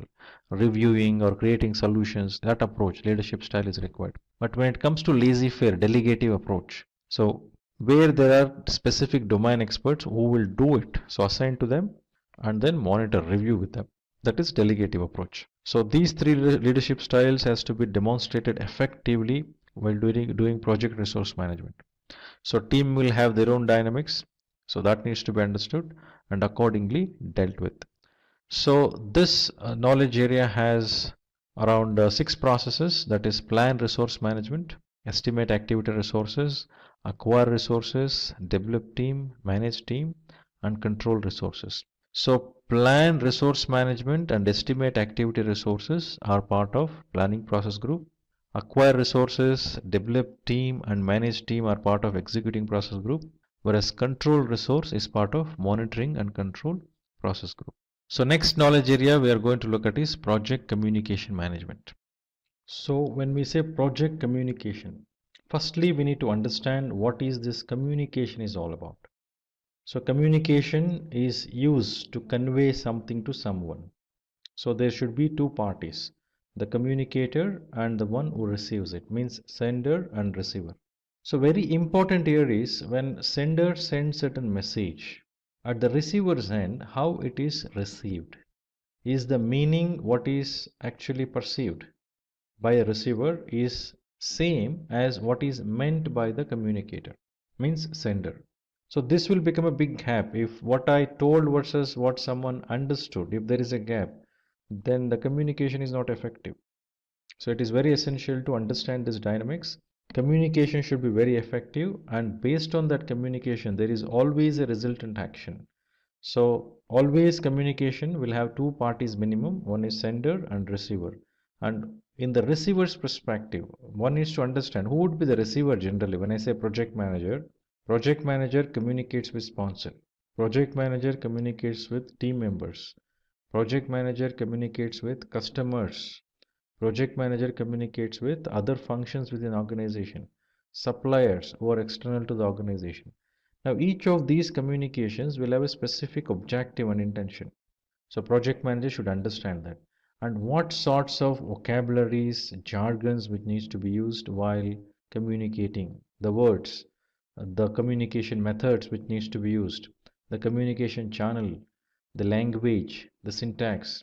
Understanding all of these will become very important while doing the communication in the project. So project communication management is the area that informs the team and stakeholders about the project. So the communication management system is determined along with how it is done and how often it is done, how frequently the communication has to be made. So managing communications should also involve reviewing how effective the communication is and how regularly the modifications are being done to ensure the communication is actually fulfilling the requirements of communication needs. That needs to be discussed regularly and looked at. Is that helping? So it is very essential as the stakeholders are identified that communication requirement should also identified. And what communication? Why is that communication? How often, how frequently the communication has to be made? What channel, what template which has to be used, and what language. So all these needs to be understood, signed off. So when you go and inform or send a message to the sponsor, it will have specific objective of that communication. Similarly, when you send it to team member, specific objective. Here in these two aspects, the frequency will change, the language will change, the stakeholders to whom the communication is made by changes, and impact it has to create in that communication will also change. So that needs to be understood. The project manager should be very sensitive about it. So communication management plays very important role, whereas 90% of the time project manager will be spending his effort and time in communicating. If that is not effective, it is difficult to become successful in project management. Now let us look at the processes in project communication management. So there are three processes, that is plan communication management, manage communications, and monitor communications. So plan communication management is part of planning process group, manage communication is part of executing process group, monitor communication is part of monitoring and control process groups. The next knowledge area is project risk management. So when we use the term risk, it's all about an uncertainty, what we're speaking about. So every assignment we take up, every initiative we do, everything involves risk. Similarly, project also involves risk. So risk, which is termed as an uncertainty of certain occurrence, are both positive as well as negative. The positive risk we call it as opportunities, whereas negative risk we call it as threats. So each of these risk has to be treated certain way. So before you treat or decide on certain treatment of the risks identified, risks needs to be analyzed. So qualitative analysis, quantitative analysis has to be done, and risk responses has to be planned. So the project risk management is the knowledge area which will identify how the risks are itemized, categorized, and prioritized in the risk register. Similarly, risks are prioritized and qualitatively and quantitatively analyzed. So based on their impact on the project, the necessary response plan will be defined. So risk has to be controlled by reviewing the risk register regularly and removing the risks that no longer impact the project. Now, the risk once identified, mainly risks are identified, some set of risks are already identified, captured in project charter, whereas in detail risks are identified during the planning, associated with many different aspects of the project. The risk related to scope, schedule, time, cost, quality, resources, maybe procurement, stakeholders. So risks are categorized accordingly and identified. Now, this is not the list which is made, it is not an exhaustive list which is made in one go. So, this acts as a basic list. As the project progresses, all these identified risks needs to be evaluated on continual basis, and also new risks needs to be identified regularly. So that what are the kinds of risks which comes up are understood, and then response plans are accordingly taken. So this helps in managing the risks effectively and efficiently. The processes involved in risk management knowledge area are plan risk management, identify risk, perform qualitative risk analysis, perform quantitative risk analysis, and plan risk response, which are part of planning process group. Whereas implement risk response will be part of executing process group, and monitor risks. This will be part of monitoring and control process group. So when we say identify risk, this is when you identify the risk here and captured in the risk register. And as I mentioned earlier, this is not a list which is exhaustive. So at the moment, whatever the risks are being identified, so these risks are analyzed now as part of this planning, qualitatively as well as quantitatively. But the analysis of the risk, assessing those risks, should continue throughout the project lifecycle, because the impact level of the risk would vary as it progresses throughout the project lifecycle. Now, as we have a risk response plans defined, and for some it is already implemented, some you cannot implement, you need to make yourself ready to tackle the scenario of issues when it occurs, when risk occurs, you need to handle those. So have that capability built, or having some contingency plans. Any of such actions are taken, and project should be ready. Means when risk occurs, the impact occurred, and I'm just okay with it, that will not work. So project will get impacted. It may escalate the cost. It may delay the project closure. Many things it will happen. So proper analysis and then actions in time. Right risk response plans can be implemented. So for positive risk, for opportunities, generally acceptance or exploit or taking advantage of that would be the kind of response we will see.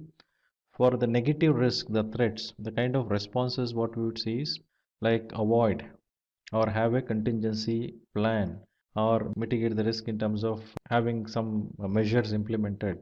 Transfer risk is another thought which is done. So if someone says avoid risk, that behavior is called as risk averse behavior, someone who don't even take risk. So if I take up this, I have the risk of so much, so I will not even take up that, such behaviors.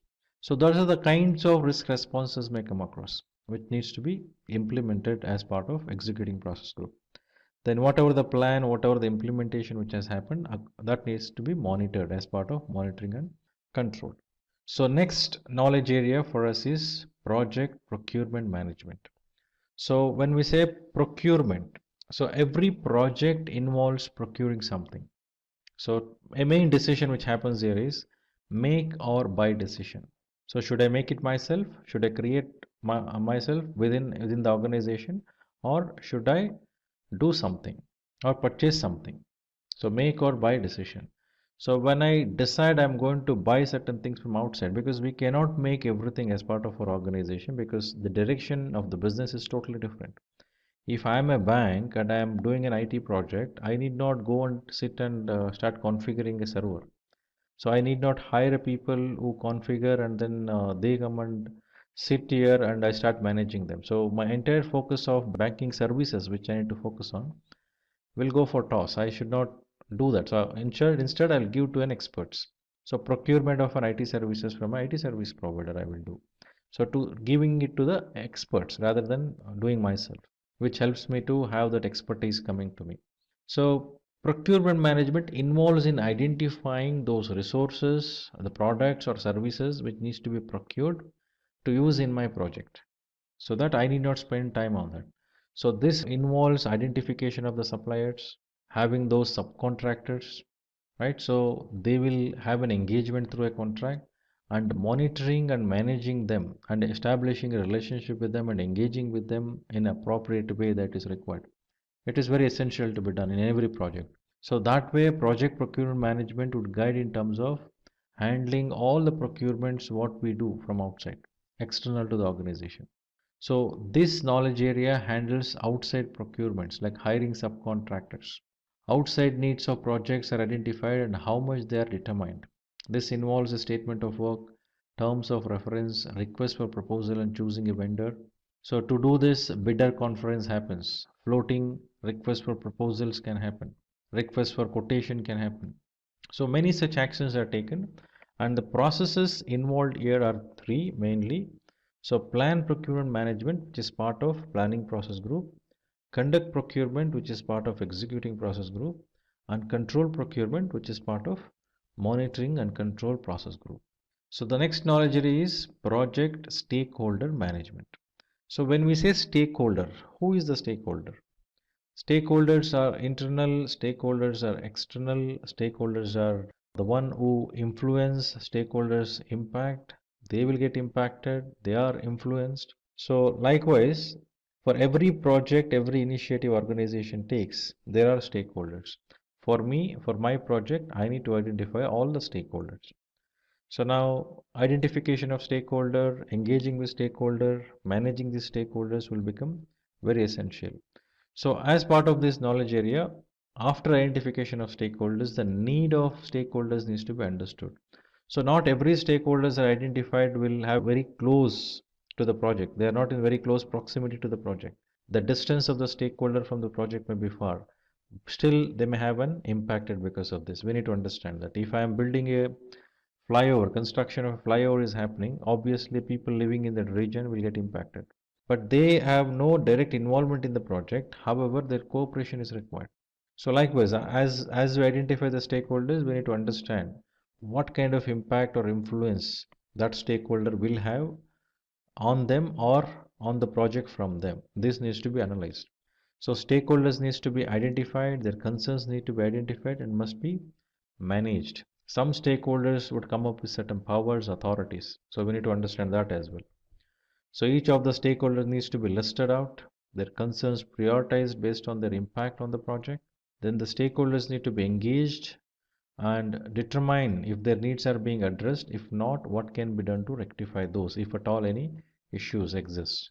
So various stakeholders, state also can exist. There is a stakeholder who should be very supportive in the project, actively involved in the project, but the stakeholder may be in an unaware state. So we may require to engage with the stakeholder, bring that clarity, explain, and then ensure that stakeholder is supportive to the project. Some stakeholders may be resistive, some stakeholder may be neutral, some stakeholder will be very supportive, unaware. So various different state of stakeholders would exist, but one needs to analyze what kind of state that stakeholder should be in this project. That needs to be discussed, understood, and then decide. So accordingly, engagement should happen. So stakeholder engagement plan needs to be defined very clearly. So now here we have four processes. So one process in initiating process group, that is identify stakeholder. Then plan stakeholder engagement, which happens in planning. Manage stakeholder engagement, which is executing process group. And monitor stakeholder engagement is monitoring and control process group. As I mentioned in risk management, in stakeholder management also, identification of stakeholder, analyzing the way stakeholder engagement should happen and deciding that engagement. This is very dynamic, which has to happen throughout the project life cycle. And this is not one time register what we create, like stakeholder register if we create, it is not one time register, it is dynamic, which gets updated throughout the life cycle of the project. And today, we will learn about PMP certification. Before we begin, let's have a look at an incident where two project managers, John and Ted, are talking to each other. John is a senior project manager while Ted is a part of his team. John finds Ted to be upset, so he asks him, is there anything he can help him with? To which Ted replies that his project failed. John further asks him what could be the possible reason for the project failure. Ted tells him that it's because he was not able to manage the time and budget. Now John asks him if he is PMP certified, to which Ted says he isn't. Then John suggests Ted that he must take the PMP certification, which will not only give his project better performance, but also help him upskill in his career.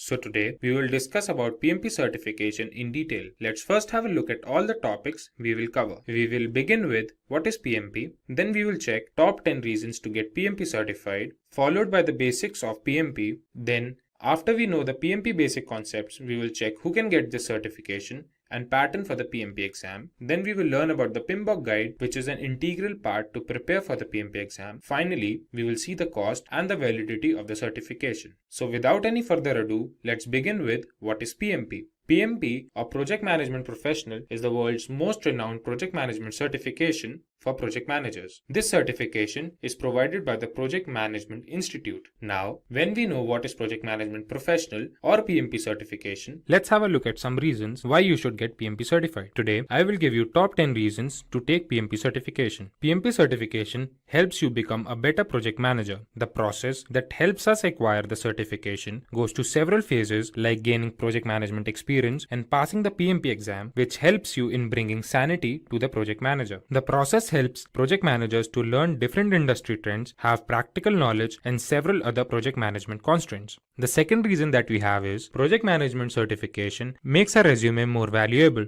As we have discussed earlier, that PMP certification is the most renowned project management certification, so having it on the resume will definitely help the interviewer recognize our skills. There are companies that only accept project managers who are PMP certified. PMP certification not only helps in switching the job or finding a new one, it helps in progressing in the current company as well. The third reason that we have is it provides more job opportunities. When one acquires the PMP certification, it proves that one has expertise in completing the project effectively and efficiently. So the certification increases the trust factor of the interviewer in you and increases your probability of getting that job. The fourth reason that we have is salary hikes. PMP certified project manager is one of the highest paid jobs around the globe, and this trend will continue to grow. The global survey by the Project Management Institute shows that PMP certified project managers tend to get 20% more salary than the non-certified project managers. The next reason that we have is PMP certification validates your dedication to the job. The certification requires several months of training. It requires several hours of project management experience and exposure. This experience and exposure explains the seriousness of a project manager towards its career path. Then, sixth we have is PMP certification is globally acknowledged. PMP certification is the most renowned certification all over the world. It helps project managers to be a part of different types of industries all over the globe. PMP certification is the most renowned certification all over the world. Project managers who are PMP certified may get jobs in different types of industries all over the world. PMP certification not only provides theoretical knowledge but also helps in gaining practical knowledge, which further helps in increasing the confidence of a project manager. The next reason that we have is better project performance. PMP certified project managers tend to deliver better projects than the non-PMP certified project managers. This is because PMP certified project managers are well aware of 5 process groups, 10 knowledge areas, and 49 processes, which helps them have a clear picture of different aspects involved in a project. The eighth reason that we have is it increases your networking opportunities. There are several communities that one becomes a part of when they sign up as a PMI member. These communities have meetings regarding new job opportunities, and this helps in having a professional network. The ninth reason that we have is job security. Job security is a major reason that a professional thinks of before opting for a particular profession. Today, in the world of recession, where companies are drowning, the demand for PMP certified project managers goes on increasing. The last and the 10th reason we have is expertise in practical application. When one appears for a PMP exam, they need extensive preparation. They need to have thorough knowledge of process groups and knowledge areas which help them develop several essential skills and move ahead in their career. Now, as we move further, we will look into the PMP basic concepts. The PMP basic concepts are the 5 project management steps. These project management steps start from the day we begin our project to the day we end our project. They begin from initiation to closure. The first step that we have is initiation, planning, execution, monitoring and controlling, and closure. Now, let's have a look at each of them in detail. The first step we have is initiation. Initiation involves defining the project scope. This is the step where we explain what our project will have, for whom we are making that project. It helps us to identify our stakeholders, who all will be the part of that project, and determine the project feasibility. After the step of initiation, when we have decided the scope of our project, the second step that comes is planning. In the planning phase, we define a flow to all the activities of our project. We define this flow keeping in mind all the constraints of a project like time, resources, and risk. After we have defined the flow of these processes, it is time for us to look at the execution. In the execution phase, we evaluate the plan and the sequence of the tasks we have made. We finally put the plan in action and the project tends to start. After the project building has started and the process of execution has started, it is time for the monitoring and the controlling phase. In monitoring and controlling phase, the progress of the project is tracked and important steps for quality assurance are taken. In monitoring and controlling phase, the work being done is compared with the work as defined in the project plan. In this phase, the progress of the project is tracked and important steps for quality assurance are taken. Finally, we have the closure step. In this step, the deliverables are delivered to the client, the documentation of all that took place during the project life cycle is done, and project is fully evaluated. Now, when we have seen reasons for getting PMP certified and we know the basic concepts of PMP, it is time for us to know who can get PMP certified. For getting PMP certified, there can be 2 cases. The first case says you must have a secondary degree. A secondary degree means high school diploma or an associate degree or a degree that is globally equivalent to all of these. Then you need to have 7,500 hours of leading and directing projects and 3,500 hours of project management education. There can be 2 cases. First case can be you must have a secondary degree. That means a high school diploma, associate's degree or the global equivalent degree. Then you must have 7,500 hours of project management experience and 35 hours of education in project management. The second case can be you must have a 4-year degree along with 4,500 hours of project management experience and 35 hours of education in project management. Now, when we know who can get PMP certified, we will see the PMP exam pattern. The exam comprises of 200 questions, out of which 175 questions are used for evaluation. One can answer these questions if they have thorough knowledge of 5 process groups and 10 knowledge areas. The time provided to complete the exam is 4 hours. The questions that are asked are of different types, the most common type being formula-based, situation-based, and knowledge-based. Now, when we have discussed about the exam pattern, discussing about the PMBOK guide becomes very important. So the next topic that we have is PMBOK guide. PMBOK guide or project management body of knowledge is a book that comprises of several processes and different terminologies needed to crack the PMP exam. The whole syllabus of PMP exam is covered in the PMBOK guide by the project management and 10 knowledge areas. Apart from this, there are 49 processes that are divided amongst 5 process groups, 10 knowledge areas. Finally, let's have a look at the cost and validity of the PMP certification. When we talk about the cost of the certification, there can be 2 cases. The first case can be if we are not a member of Project Management Institute, the exam fees is $555. The second case can be if we are a member of Project Management Institute, the exam fees is $405. If we talk about the validity of the certification, the certificate is valid for a period of 3 years. After every 3 years, the certificate needs to be renewed. To renew the certificate, one needs to furnish a proof of 60 PDUs or professional development units. After so much information, Ted thanks John for his time and promises to take the PMP certification at the shortest notice. Now, let's have a look at the salary trends of a PMP certified project manager and a sample resume. If we consider the salary of a non-PMP certified project manager, it is approximately $91,000, while if we consider the salary of a PMP certified project manager, it is approximately $111,000, which is approximately 20% higher than the non-certified project manager's salary. Now, let's have a look at the resume of a PMP certified project manager.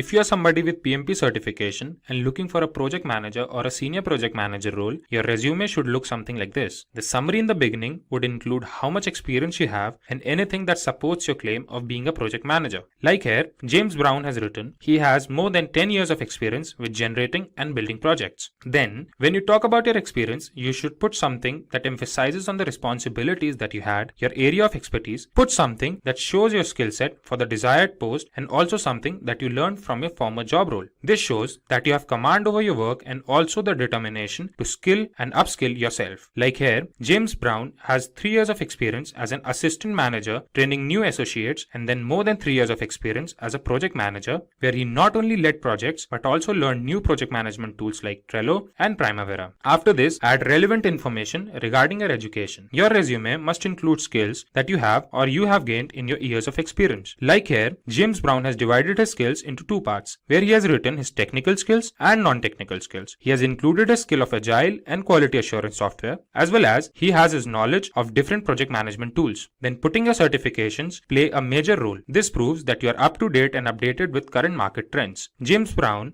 has his certifications in C and Java, and more importantly, he has his project management certification, Project Management Professional. In this session, we will discuss about project manager roles and responsibilities. Let's first have a look at all the topics we will be covering today. First, we will see who is a project manager. Then, we will check the roles and responsibilities of a project manager. Moving forth, we will analyze the salary of a project manager and the steps that will help us become a project manager. Finally, we will see a project manager's resume. So without any further ado, let's get started with who is a project manager. Project manager, in simple words, is a professional who manages the project. Project manager plays an integral role from the first phase of the project lifecycle to the last phase of project lifecycle. This individual is a part of all the activities that produce the final deliverables and strive towards the success of the project. Now, let's consider some must-have skills of a project manager. First we have is strong communication skills. The communication skills help the project manager to communicate the organization's mission and vision to the team members in a clear, concise manner. These communication skills help project manager to explain their thoughts and requirements to customers and stakeholders. The next we have is effective leadership skills that helps in forming a team of skilled professionals and lead them in the best possible manner. The next skill that a project manager must have is a team management skill. As a project manager, it is very important to know how to manage your team to achieve a common goal with complete harmony. A project manager must have strong negotiation skills, as project managers have to negotiate at each and every step.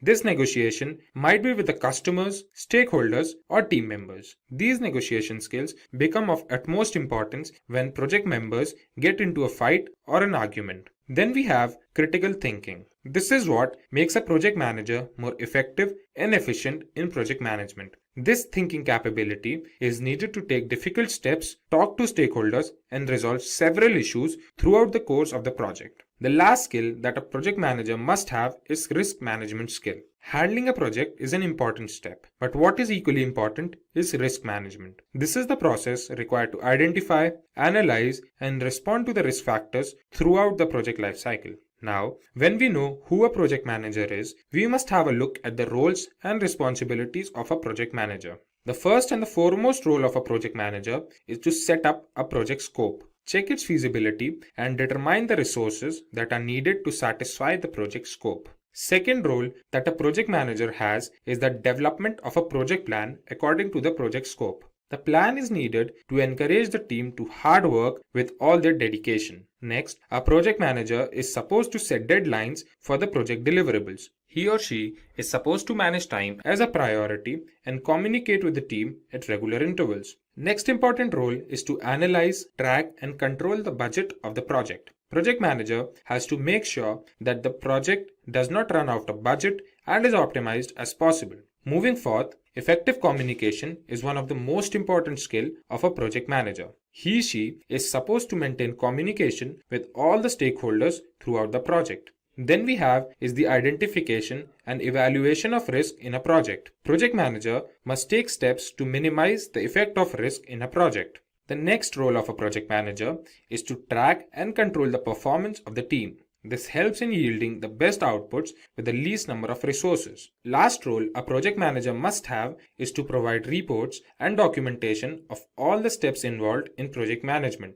This helps in future projects and makes sure that the mistakes that happened in the project will not happen again in ongoing projects. Now, it's time for us to check the salary of a project manager. The data shows that an average salary of a project manager in India is approximately 14 lakh rupees per annum, while the average salary of a project manager in United States is $83,215 per year.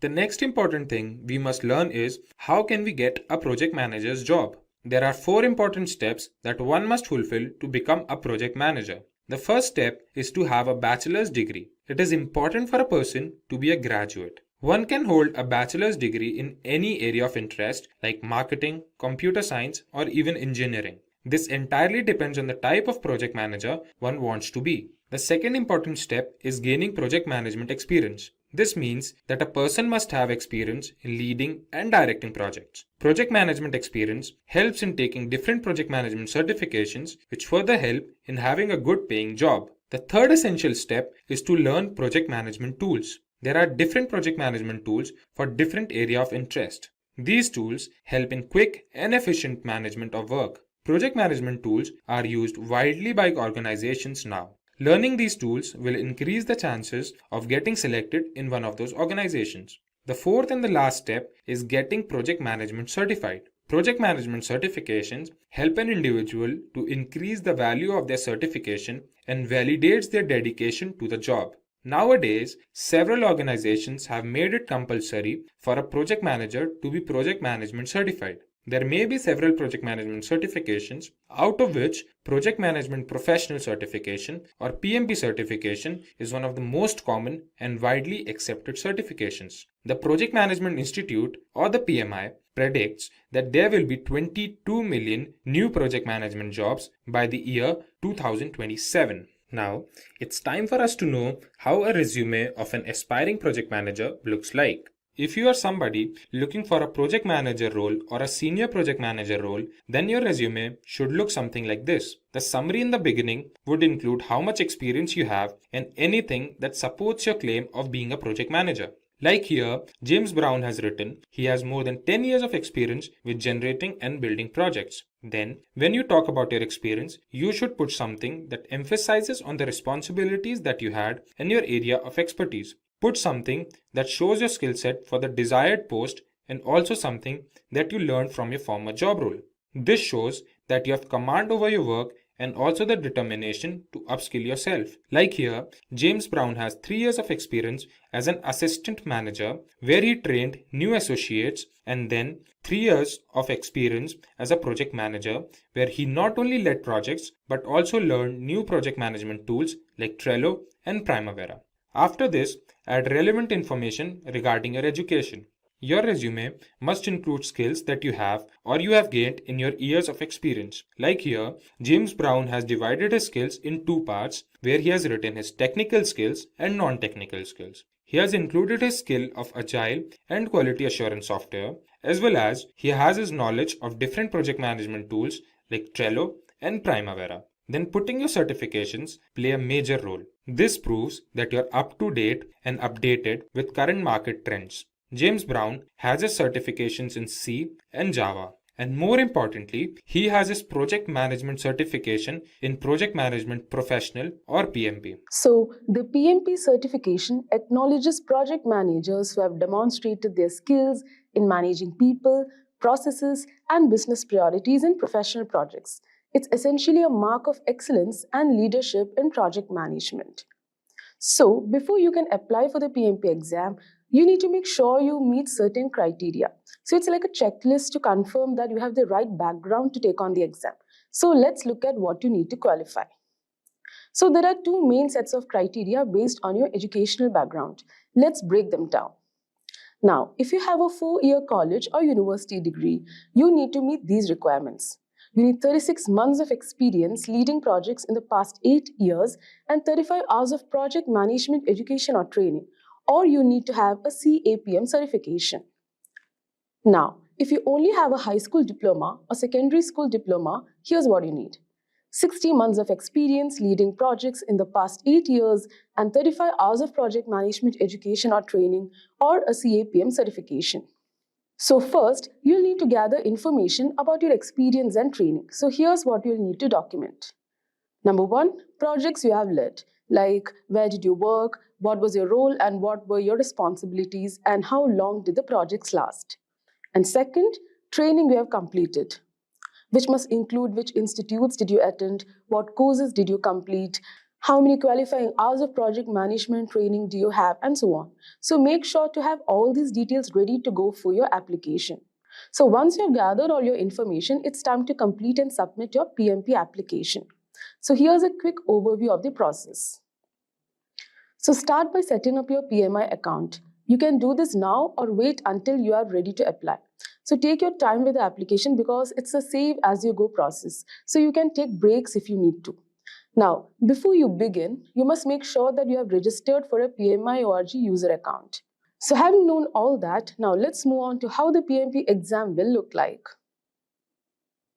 So you'll need to pass a rigorous exam consisting of 180 questions and you'll have 230 minutes, which is just a little over 3 hours and 45 minutes to complete the entire test. So that's a lot of questions. So managing your time effectively is key. Now, this isn't just any test though. It's designed by experienced project leaders to reflect real-life scenarios you'll face on the job. Now, the exam is also available in multiple languages, including Arabic, Chinese, English, French, German, Hebrew, etc. So this ensures that project managers from around the world can take the exam in their preferred language. Now, what does the PMP certification actually validate? Let's break that down now. So number 1, motivating people and teams. You'll learn how to inspire and guide your team through every phase of a project, ensuring everyone stays on track and motivated. Number 2, using various approaches. You'll be skilled in predictive, agile, and hybrid methodologies. This means you'll know how to choose the best way to work for each unique project. Number 3, highlighting project success. You'll be able to demonstrate the success of your projects and show how they contribute to the strategic goals of your organization.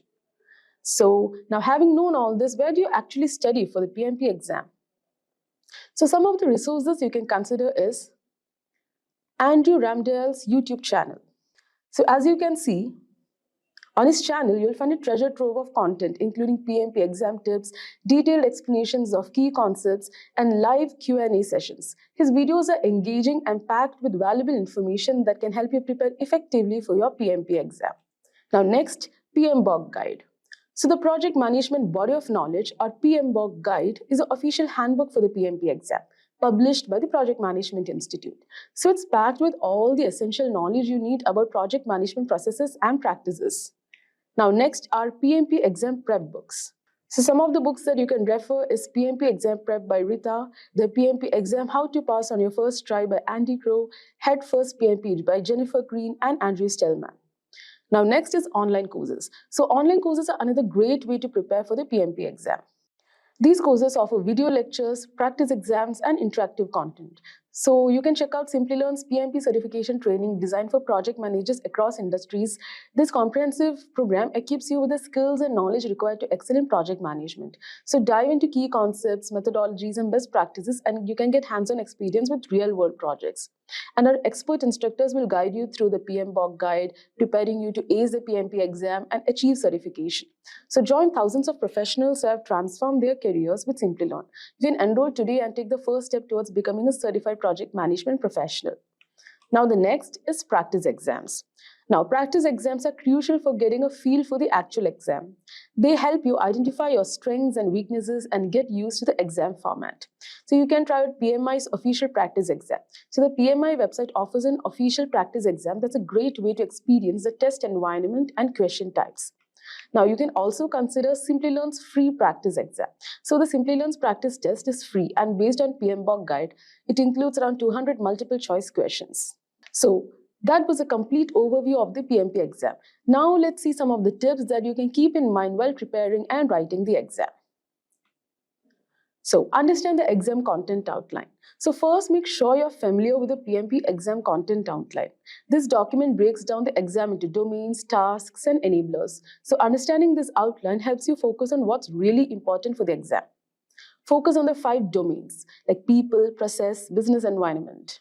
Make sure you know the tasks and enablers for each domain. Now, practice, practice, and practice. One of the most important tips is to practice as much as you can. Taking practice exams helps you get familiar with the question format and identify weak areas.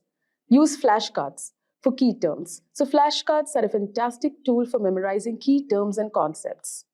Then focus on the most common concepts. So some concepts appear more frequently on the exam than others. So focus on these high impact topics. So key concepts include the 5 process groups, 49 processes, knowledge areas, and formulas. So make sure you're comfortable with these areas. And then understand the agile and traditional frameworks. So the PMP exam tests both agile and traditional project management approaches. So understand the principles of agile as well as the traditional PM methodologies. Review the Agile Manifesto, Scrum framework, and how Agile practices integrate with traditional PMP processes. Now, while writing the exam, read questions carefully. So during the exam, read each question carefully. Make sure you understand what's being asked before you jump to an answer. Now, manage your time wisely. So time management is crucial for such exams. You have 230 minutes for 180 questions, which means you should aim for around 1.5 minutes per question, and then eliminate wrong answers. So if you're unsure about a question, what you can do is use the process of elimination to narrow down your choices. So that's a wrap on our tips for passing the PMP certification exam. I really hope you found these insights helpful and that they boost your confidence as you prepare. So guys, let's start with the first fundamental question, that why do companies conduct market research? So guys, market research is a process of gathering, analyzing, and interpreting information about a market, including its customers, competitors, and overall industry dynamics. It involves collecting data from various sources such as surveys, interviews, observations, and secondary research also, and using that data to gain insights into market trends, consumer preferences, and competitive landscape. The primary objective of market research are, first, understanding the consumer needs, preferences, and behavior. Second one we have is identifying market opportunities and potential threats. Third one we have is assessing the feasibility and viability of new product or services. Now let's move on and try to understand what are the major categories of market research. Here are top 4 major categories of market research. The first one that we have all over here is quantitative research. This category focuses on collecting numerical data from a large sample size to quantify consumer behaviors, preferences, and attitudes. It involves methods such as surveys, online polls, questionnaires, and experiments, which allows for statistical analysis and generalization of findings. Next one we have all over here is qualitative research. Qualitative research aims to gain deeper insights into consumer motivations, perceptions, and attitudes through non-numerical data collection methods. Techniques such as interviews, focus groups, ethnographic studies, and observations are commonly used to provide rich, descriptive insights into consumer behavior.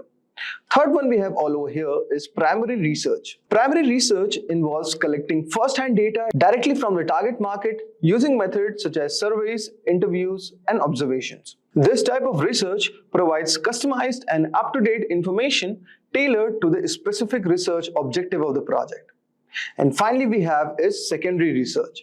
Secondary research involves gathering and analyzing existing data and information that has already been collected by other sources. This can include industry reports, government publications, academic studies, market intelligence reports, and data from online databases. Secondary research is often used to supplement primary research findings, provide context, or validate research hypotheses. Now let's move on and try to understand what are the benefits of using marketing techniques. So guys, using market research techniques offer numerous benefits, including few of them are, the first one that we have all over here is understanding customer needs. Market research techniques allows businessmen to gain insights into customer preferences, behaviors, and needs.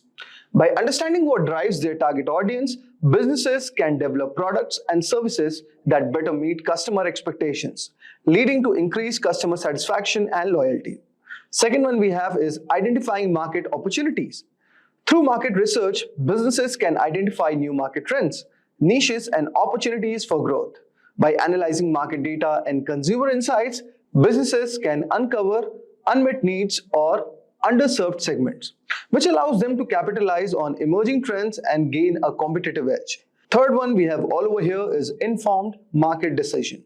Market research techniques provide valuable feedback that can be used to inform product development efforts.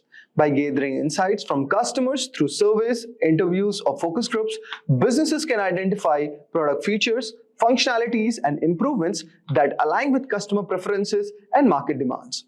Next one we have all over here is measuring ROI. Market research enables businesses to measure the effectiveness of their marketing initiatives, product launches, or strategic decision by tracking the key performance indicators or KPIs and also conducting post-campaign analysis. Businesses can evaluate their return on investment and identify areas for improvement or optimization. Overall, market research techniques provide businesses with valuable insights, enabling them to make data-driven decisions, stay ahead of market trends, and maintain a competitive edge in today's dynamic business environment. Now let's move on and discuss about top marketing research techniques. Here are some of the top 8 marketing techniques. The first one that we have all over here is surveys. If I talk about surveys, guys, surveys are a research method which are used to collect data from sample of individuals by asking them questions about their attitudes, behaviors, preferences, or opinions. Surveys can be conducted through various channels such as online questionnaires, phone interviews, face-to-face interviews, or mailed questionnaires. Second one we have all over here is focus groups. Focus groups are a qualitative research method that involves gathering a small group of individuals representing a target market to participate in a guided discussion led by a moderator. Focus groups provide insights into consumer perceptions, opinions, and attitudes through group interaction and discussion. Third one we have all over here is social media listening. Social media listening, also known as social media monitoring or social media listening, involves monitoring and analyzing conversations, mentions, and trends on social media platforms to understand consumer sentiment, preferences, and behavior. Social media listening allows businesses to track brand mentions, monitor competitor activities, identify emerging trends, and engage with customers in real time. Fourth one we have all over here is experimental research. Experimental research is a method which is used to establish cause and effect relationships between variables by manipulating one or more variables, observing the effects on another variable. Experimental research involves control experiments conducted in laboratory or real-world settings to test hypotheses and draw conclusions about the effects of interventions or treatments. Next one we have all over here is data mining. Guys, you would have heard about data mining. Data mining is the process of extracting patterns, trends, and insights from large data sets using various statistical, machine learning, and data analysis techniques. Data mining allows businesses to uncover valuable insights about consumer behavior, preferences, and trends hidden within large volumes of data. Next one we have is observation. Observation is a research method used to systematically observe and record behaviors, events, or phenomena in natural or controlled settings without direct interaction with participants. Observation allows researchers to gather data about participant actions, interactions, and behavior as they occur in real time. Next one we have is public domain data. Public domain data refers to the information that is freely available and not subject to copyright or other legal restrictions. Public domain data can include government publications, open access research articles, historical records, and other types of data that are accessible to the public without restrictions. Next one we have all over here is competitive analysis. Competitive analysis is the process of evaluating and analyzing the strengths and weaknesses of competitors with a specific industry or market. Competitive analysis involves gathering information about competitors' product, pricing strategies, marketing efforts, and market share to identify opportunities and threats and inform strategic decision making. So guys, I hope so you would have got an idea regarding what are the top 8 marketing techniques that you can apply for your business. Now let's move on and discuss a case study of Apple, where we are going to discover how their market research made one of the most successful product, which is known as iPod. So guys, in the early 2000s, Apple revolutionized the music industry with the introduction of iPod. a portable digital music player. Apple's success with the iPod can be attributed in part to its meticulous market research and understanding of consumer needs. Before developing the iPod, Apple conducted extensive market research to identify opportunities in the digital music market. They recognized the consumers were frustrated with the existing MP3 players, which were often bulky and had limited storage capacity, and were difficult to use also. Additionally, Apple identified a growing demand for digital music downloads and recognized the potential for a device that seamlessly integrated hardware, software, and content. Apple's market research guided the design and development of the iPod, focusing on the key features that address the consumer pains, points, and preferences.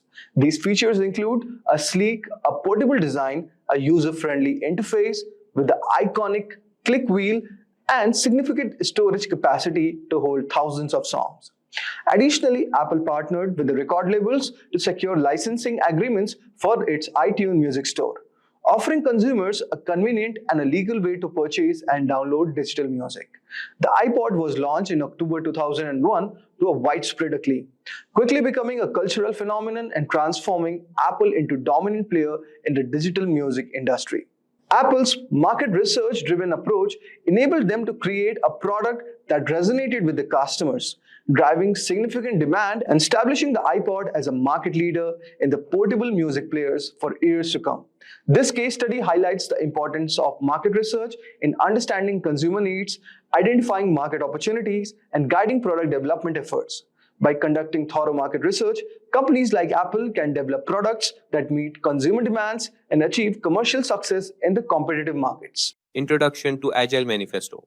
The Agile Manifesto is a seminal document in the field of software development, created in 2001 by 17 software developers who sought to outline a more flexible and efficient approach to project management and development.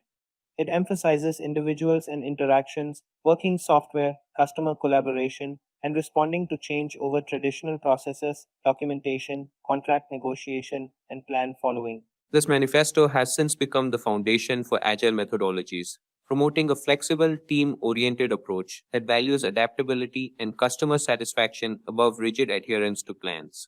With the manifesto in mind, let's start exploring the 4 core values of Agile. The 4 core values of Agile focus on people and results rather than rigid processes, individuals and interactions over processes and tools, prioritizing teamwork and communication above strict adherence to tools and processes. Imagine a team deciding together how to solve a problem instead of just following a manual. It's like choosing a group discussion over filling out forms. Working software over comprehensive documentation, valuing functional software that meets user needs over detailed paperwork. Think of it as cooking a meal that tastes good and serves its purpose, rather than writing a detailed recipe book before the meal is even made. Customer collaboration over contract negotiation, emphasizing ongoing engagement with customers rather than sticking strictly to initial agreements. It's like working with a home builder who listens and adapts to your changing needs during construction instead of sticking strictly to the original plan. Responding to change over following a plan, being open to change and adapting plans as needed instead of rigidly following a set path. Picture a road trip where you're open to taking a more scenic route based on new information rather than sticking to the fastest route Google Maps suggested initially. These values guide the Agile methodology towards flexibility, efficiency, and customer satisfaction. The 12 Principles of Agile Software Development. The 12 Principles of Agile Software Development, as outlined in the Agile Manifesto, advocate for customer satisfaction through early and continuous software delivery. Prioritizes getting a functional product to the customer as soon as possible, then updating it regularly. Example, a team releases a basic version of an app to meet initial user needs, then adds new features based on feedback. Welcoming changing requirements even late in development. It is time-consuming to handle large and complicated work while managing project activities. Therefore, a better strategy is to break the task into manageable, sizable chunks. In addition, it would be simpler for the team members to see possible bottlenecks and deal with delays if the clients were always kept informed. For example, if users need a new feature because their needs have changed, the development team works to incorporate it, even if it wasn't in the original plan. Frequent delivery of working software. According to the Agile methodology, Working software is frequently delivered in a shorter amount of time. Team members must consistently raise their performance standards as a result of this iterative process. For example, delivering updates every 2 weeks to continuously improve and adjust the software based on user input. Business people and developers must work together daily throughout the project. In order to ensure that the business and development sides of the project can communicate effectively and, more importantly, collaborate, a bridge between them must be built. To facilitate an intellectual exchange that both parties can agree on, make use of the same tools you would have used in managing remote teams. For example, regular meetings between the client and the team to discuss the project's direction and adapt as necessary. Build projects around motivated individuals. Give them the environment and support they need and trust them to get the job done. The project manager must establish a supportive and stimulating environment where team members are free to express their ideas and make recommendations for enhancing the output of the group. This results in a massive improvement in their general performance, eventually aiding the project. For example, allowing a developer to choose their tools or method of working to solve a problem can lead to more innovative and effective solutions. The most efficient and effective method of conveying information to and within a development team is face-to-face conversation. Efficient communication among the parties concerned is stressed strongly in the Agile Manifesto. Thanks to improvements in communication technologies, it's now simpler. Instead of having a quick conference in the office, all participants can now meet via video conferencing. For example, solving misunderstandings or clarifying requirements through direct discussion rather than through emails or reports. Working software is the primary measure of progress. Delivering a functional product that pleases the consumer is the single determinant that can guarantee success. Before Agile, numerous success metrics decreased the quality of the finished product. For example, a team focuses on delivering a basic but operational piece of software first, rather than ensuring every document is perfect. Agile processes promote sustainable development. The sponsors, developers, and users should be able to maintain a constant pace indefinitely. Burnout will occur if you work on a project for a long time. It's inevitable. Avoid placing too much of a workload on your employees. The value of your project will be affected. So, assemble the best team for the job that will work hard but refrain from overworking themselves and endangering the project's quality.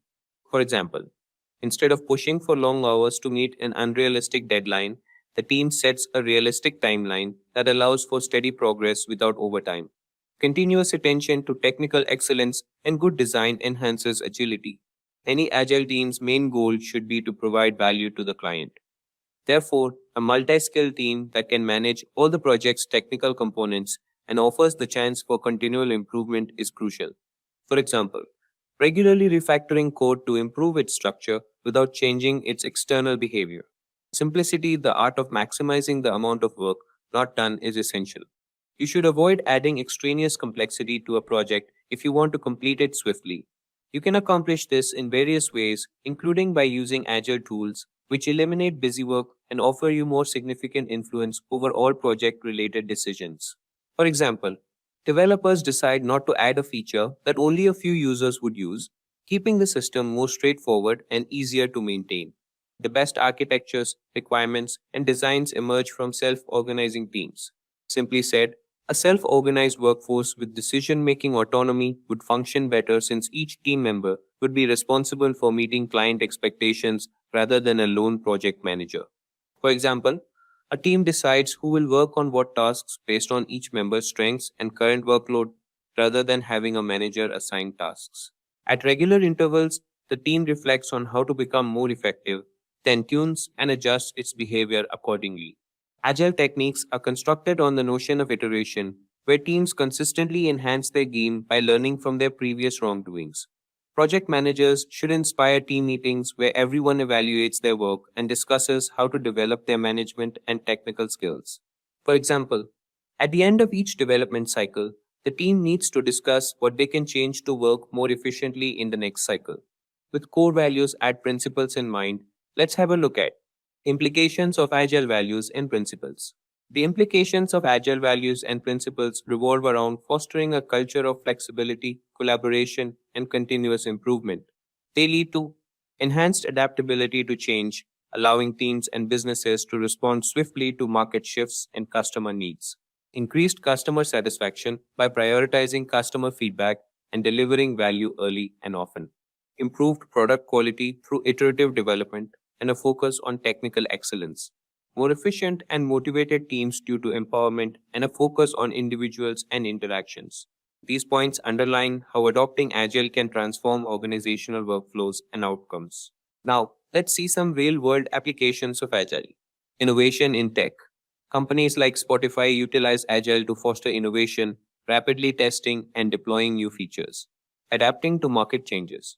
Netflix applies Agile principles to quickly adapt to user preferences and technological advancements, maintaining its market leader position. Banking sector agility. Banks have adopted Agile to improve their digital services, making customer transactions smoother and more secure. Healthcare efficiency. Agile methodologies help healthcare providers streamline operations and improve patient care through faster, more responsive services. Manufacturing flexibility. Even in manufacturing, Agile enables companies to respond swiftly to market demands and supply chain challenges. And there you have it, folks. So guys, before we move on, let us discuss our agenda for today's session. So we are going to begin our session with understanding the project management. Moving ahead, we are going to discuss about project management activities in software development. Then we're going to have a deep discussion on 5 variables in project control. Moving ahead, we are also going to discuss about phases or tasks involved in software engineering projects. And at the end, we are going to conclude our session with discussion on benefits of using phases in project. So guys, let us start with understanding the project management.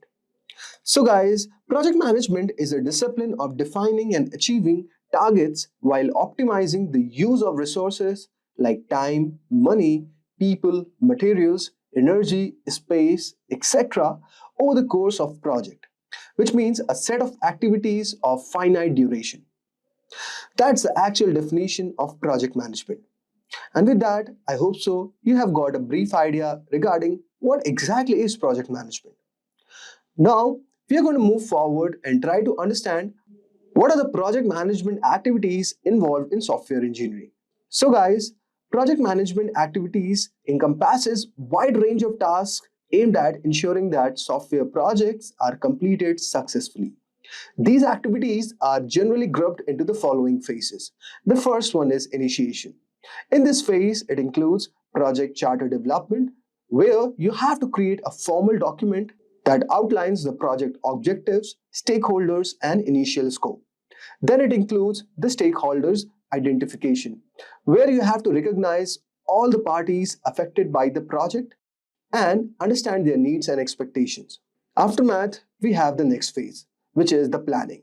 It includes scope, where you have to clearly define what is and what is not included in the project. Under its umbrella, next comes the scheduling part, where you have to create a detailed project timeline including milestones and deliverables. Moving ahead, we have the resource planning in this domain, where you have to determine what resources, means the people, tools, materials are needed, and it also includes the budgeting, where you have to estimate the cost of project and planning for the budget. Next comes the risk management. So under the planning, we have the risk management planning, where you have to identify potential risk and developing mitigation strategies, and finally have under its umbrella the communication planning, where you have to establish how information will be communicated among the stakeholders. The third phase that we are going to study about is known as execution.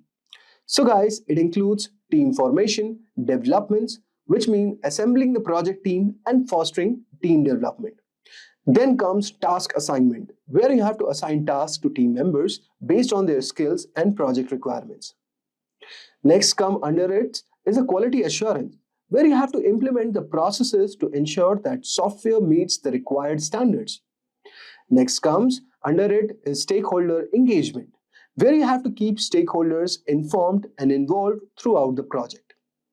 Moving ahead, we have the fourth phase, that is monitoring and controlling. So guys, progress tracking, where you have to regularly monitor project's progress against the plan.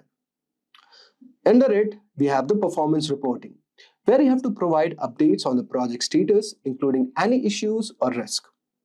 Under it, we have the next, that is change management, where you have to manage the changes in the project scope, schedule, and resources. Then we have the quality control under this, and it includes conducting regular checks and testing to ensure deliverables meet the required quality standards. And finally, we have the monitoring part, where it means keeping an eye on the identified risks and looking out for new risks. And finally, we move to our last phase, that is the closure. So guys, closure includes the final deliverables, where you have to complete and deliver the final product to the client. Moving ahead, we have the project documentation under its part, where you have to compile all the project documents for future reference. Then you have to do the post-project review, where you have to conduct a review to identify lessons learned and areas of improvement. Then we have the stakeholder satisfaction, where you have to ensure all the stakeholders are satisfied with the project outcomes.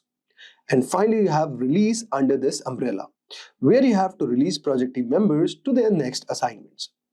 So guys, these activities help structure the work of project managers and teams, ensuring that software projects are completed efficiently and effectively with clear documentation and communication at every stage. Now let us move on and discuss about 5 variables of project control in software engineering. Project control in software engineering revolves around monitoring and managing key variables to ensure that the project stays on track. These variables include the 5 variables of project control in software engineering. Effective project control in software engineering involves monitoring and managing key variables to ensure project stays on track and meets its objective. So let us delve into these 5 crucial variables. The first one that we have is scope. So guys, scope encompasses all the work required to deliver a product, service, or result with the specified features and functions. It's essentially the project boundaries and deliverables. It includes 2 parameters, that is controls and tools. If we talk about control, it means that to maintain control over the scope. It's vital to ensure that the project remains within the agreed upon boundaries. This involves managing any changes through a formal change control process to prevent scope creep, which can derail the project by introducing unplanned tasks. Next, we have on this umbrella the tools used. So, the common tools for scope control includes the work breakdown structure, which breaks the project into manageable sections, and requirements documentation to outline what needs to be done and change requests from to manage and approve any alterations to the project scope. Next, we have all over here is time. Time refers to the project schedule, which includes the start and the end dates, key milestones, and deadlines. It's about when things need to happen. If we talk about control, guys, it means keeping the project on schedule. It requires regular monitoring of progress against timeline. Adjustments to the schedule might be necessary to address delays or to accelerate certain tasks if needed. Here, tools used are such as Gantt Charts, provide a visual timeline of project activities, project schedules, lays out the sequence and timing of tasks, critical path analysis identifies the longest sequence of tasks that must be completed on time for the project to finish on schedule, and project management softwares used are like Jira, Microsoft Project, which helps in planning, executing, monitoring, and scheduling. Now let us move to the third part, that is cost. Cost involves the budget allocated for the project, covering all the expenses such as labor, materials, equipments, and overhead. If we talk about the control parameter in this, it includes tracking project expenditures against budget and making adjustments as necessary. This might involve implementing the cost-saving measures or managing changes to the budget. Here, tools used are cost estimation models, which helps to predict expenses, budget tracking spreadsheets, and provide a way to monitor costs and earned value management, which also integrates project scope, cost, and schedule measures to help assess the project performance and progress. The fourth one that we are going to talk about is quality. Quality refers to the degree to which the project deliverables meet the required standards and satisfy the customer needs. It's about delivering a product that performs as expected as the needs of stakeholders and expectations. It involves adhering to the established quality standards through systematic testing, reviews, and inspections. We have to also address any defects or issues promptly, which is very crucial for maintaining the quality. Tools used are such as quality assurance plans, which outlines the activities required to ensure quality, testing frameworks, which provide a structure for systematic testing, inspection checklist, which helps in verifying that all the quality requirements are met, and quality control charts also monitor quality performance. And finally, we move to our last, that is the risk. Risk encompasses the potential events or conditions that could negatively impact the project. This could range from technical failures to resource shortages. Effective risk controls involves identifying, analyzing, and prioritizing risk. Developing and implementing mitigation strategies is very crucial to manage these risks proactively. If we talk about tools for risk control, it includes risk registers to document and track risk. Risk assessment matrices helps to evaluate the severity and likelihood of risk. We also do the SWOT analysis to identify strengths, weaknesses, and opportunities, and also threats and contingency plans to outline steps to take if risk materializes.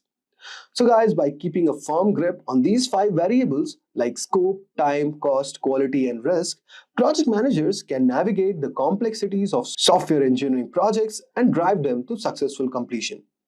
Now, since we have got a brief idea regarding what are the variables in project control, let us move to our next task, where we are going to discuss the phases or tasks which are involved in software engineering projects.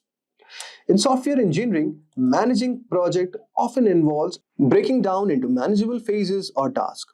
This structured approach ensures clarity, organization, and control throughout the project lifecycle. Each phase is characterized by specific criteria and deliverables, which play a crucial role in project success. The first one that we are going to discuss is about entry criteria. Entry criteria are the conditions that must be met before a phase or task can begin. In software engineering, entry criteria ensures that all necessary preparation and prerequisites are completed before the starting phase. This can include the required resources, approvals, and documentations in place. Next one that we have all over here is exit criteria.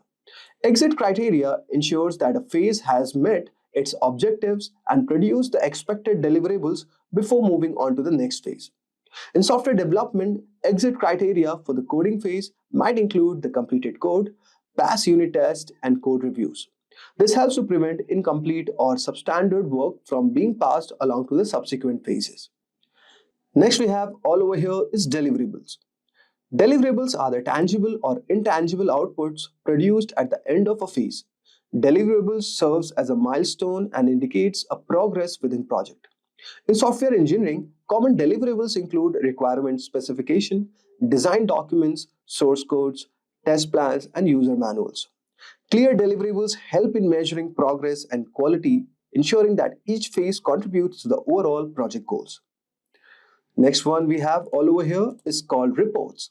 Reports are the documents that provide information on the status, progress, and outcomes of phase or task. Regular reporting keeps stakeholders informed and allows for tracking and assessing project performance. In software engineering, reports might include status updates, risk assessment, issue logs, and performance matrices. Effective reporting helps in identifying and addressing issues early, ensuring transparency and accountability throughout the project. Now, let us discuss what are the benefits of these phases. So guys, in context of software engineering, breaking a project into phases or tasks with defined criteria and deliverables offers several benefits. The first one that we get is structured approach. It provides a clear and structured approach to project management, ensuring that each phase has clear objectives and outputs. Next, we have the risk management. Here, the entry and exit criteria helps in identifying and mitigating risk early by ensuring that prerequisites are met and quality standards are maintained. And finally, we have all over here is quality assurance, where a clear exit criteria ensures that each phase produces high quality outputs, contributing to the overall quality of the final product. So guys, by breaking a software engineering project into these well-defined phases with clear entry and exit criteria, resource allocation, deliverables, and reporting mechanisms, the project managers can effectively guide their teams to deliver high-quality software on time and within budget. Hey there, fellow entrepreneurs. So picture this, you have got this killer product idea, right? And naturally you want it to be like totally flawless before you launch it out into the world. But here's the thing, no matter how much you sweat over it, there's always gonna be some hiccup or snag along the way. It's just the way the cookie crumbles, you know. But fear not, my friend, because there's a game changer known as MVP. But what exactly is MVP and why does it matter? Well, let's start with numbers. Did you know that 42% of startups fail because there's no market need for their product? Shocking, right? That's where MVP swoops in as a game changer. By focusing on the core features and functionalities, MVP allows companies to bring a product to the market quickly and test its viability with real users.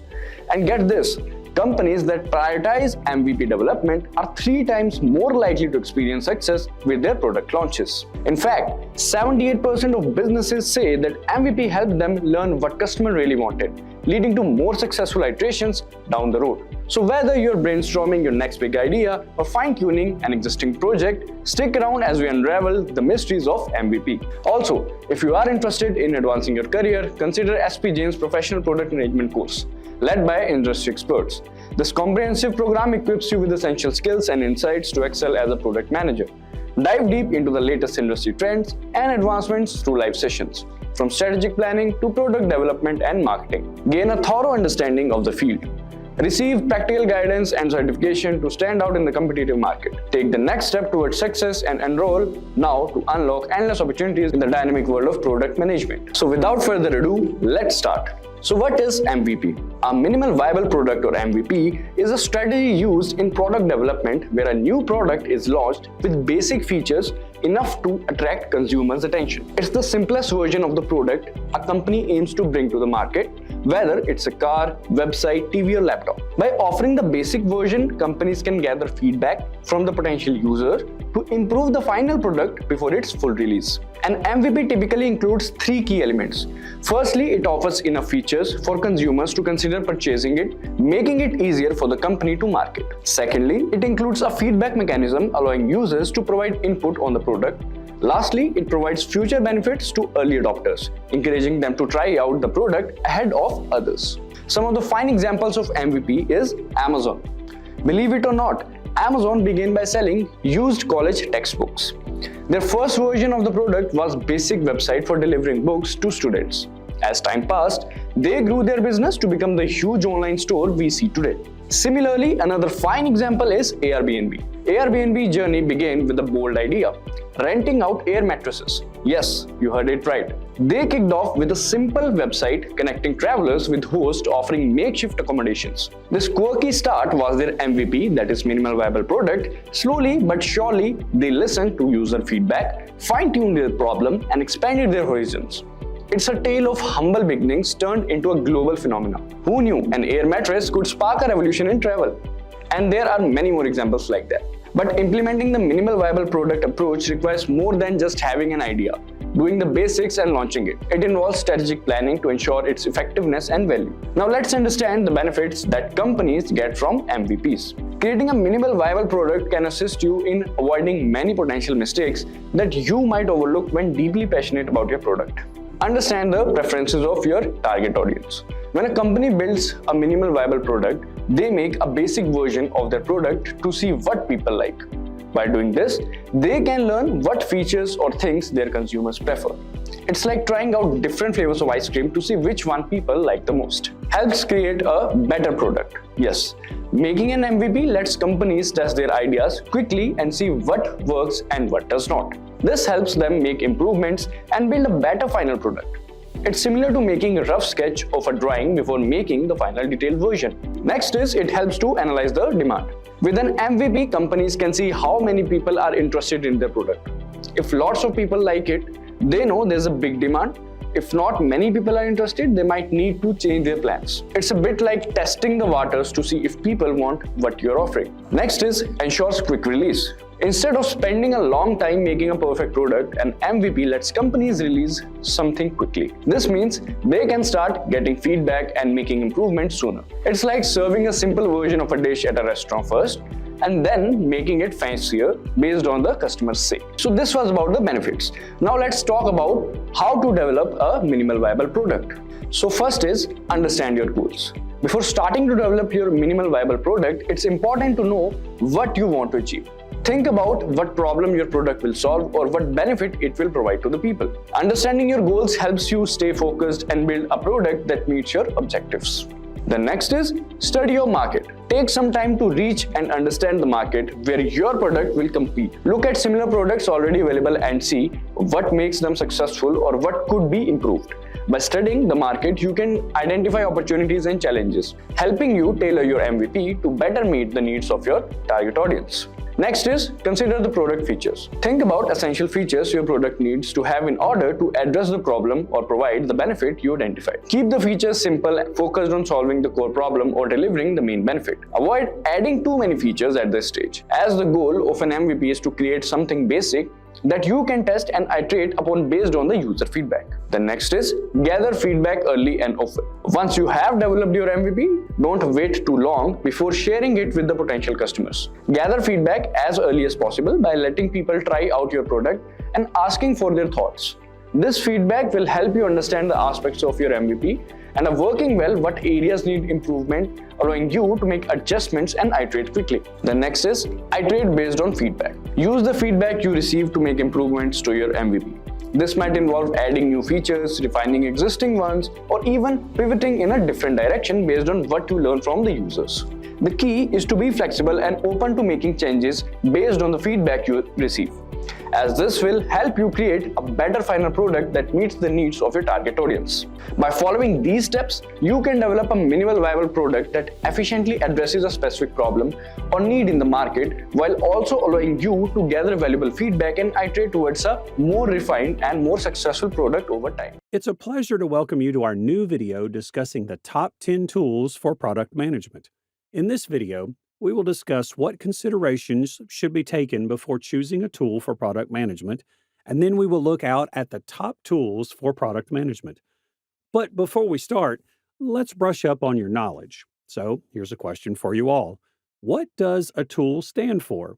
Do let us know in the comments below. Software for product management is an administrative tool used to produce and enhance a company's goods rapidly and effectively, along with successfully enhancing business profits. These tools allow product managers and their teams to gather fresh concepts and develop detailed strategies to turn them into actual products. Although these technologies are typically utilized by product managers and product teams, they also give other departments, such as marketing and sales, additional clarity and insight into product development. Product management is used for product analysis, development tracking, and road mapping. Whenever we concern tools for product managers, we often mean the basic handful of tools that the majority of us use daily. These product management tools typically consist of software for product analytics, development tracking, and road mapping. However, a product manager's duties go beyond simply gathering product perspicuity, surveying the backlog, and evaluating the product plan. Whether you are a beginner or an experienced product manager, you should utilize the right tool to ensure you are not overlooking a crucial aspect of your job. Product managers are frequently in charge of organizing the examination, choice, and purchase of product management solutions for usage inside their company.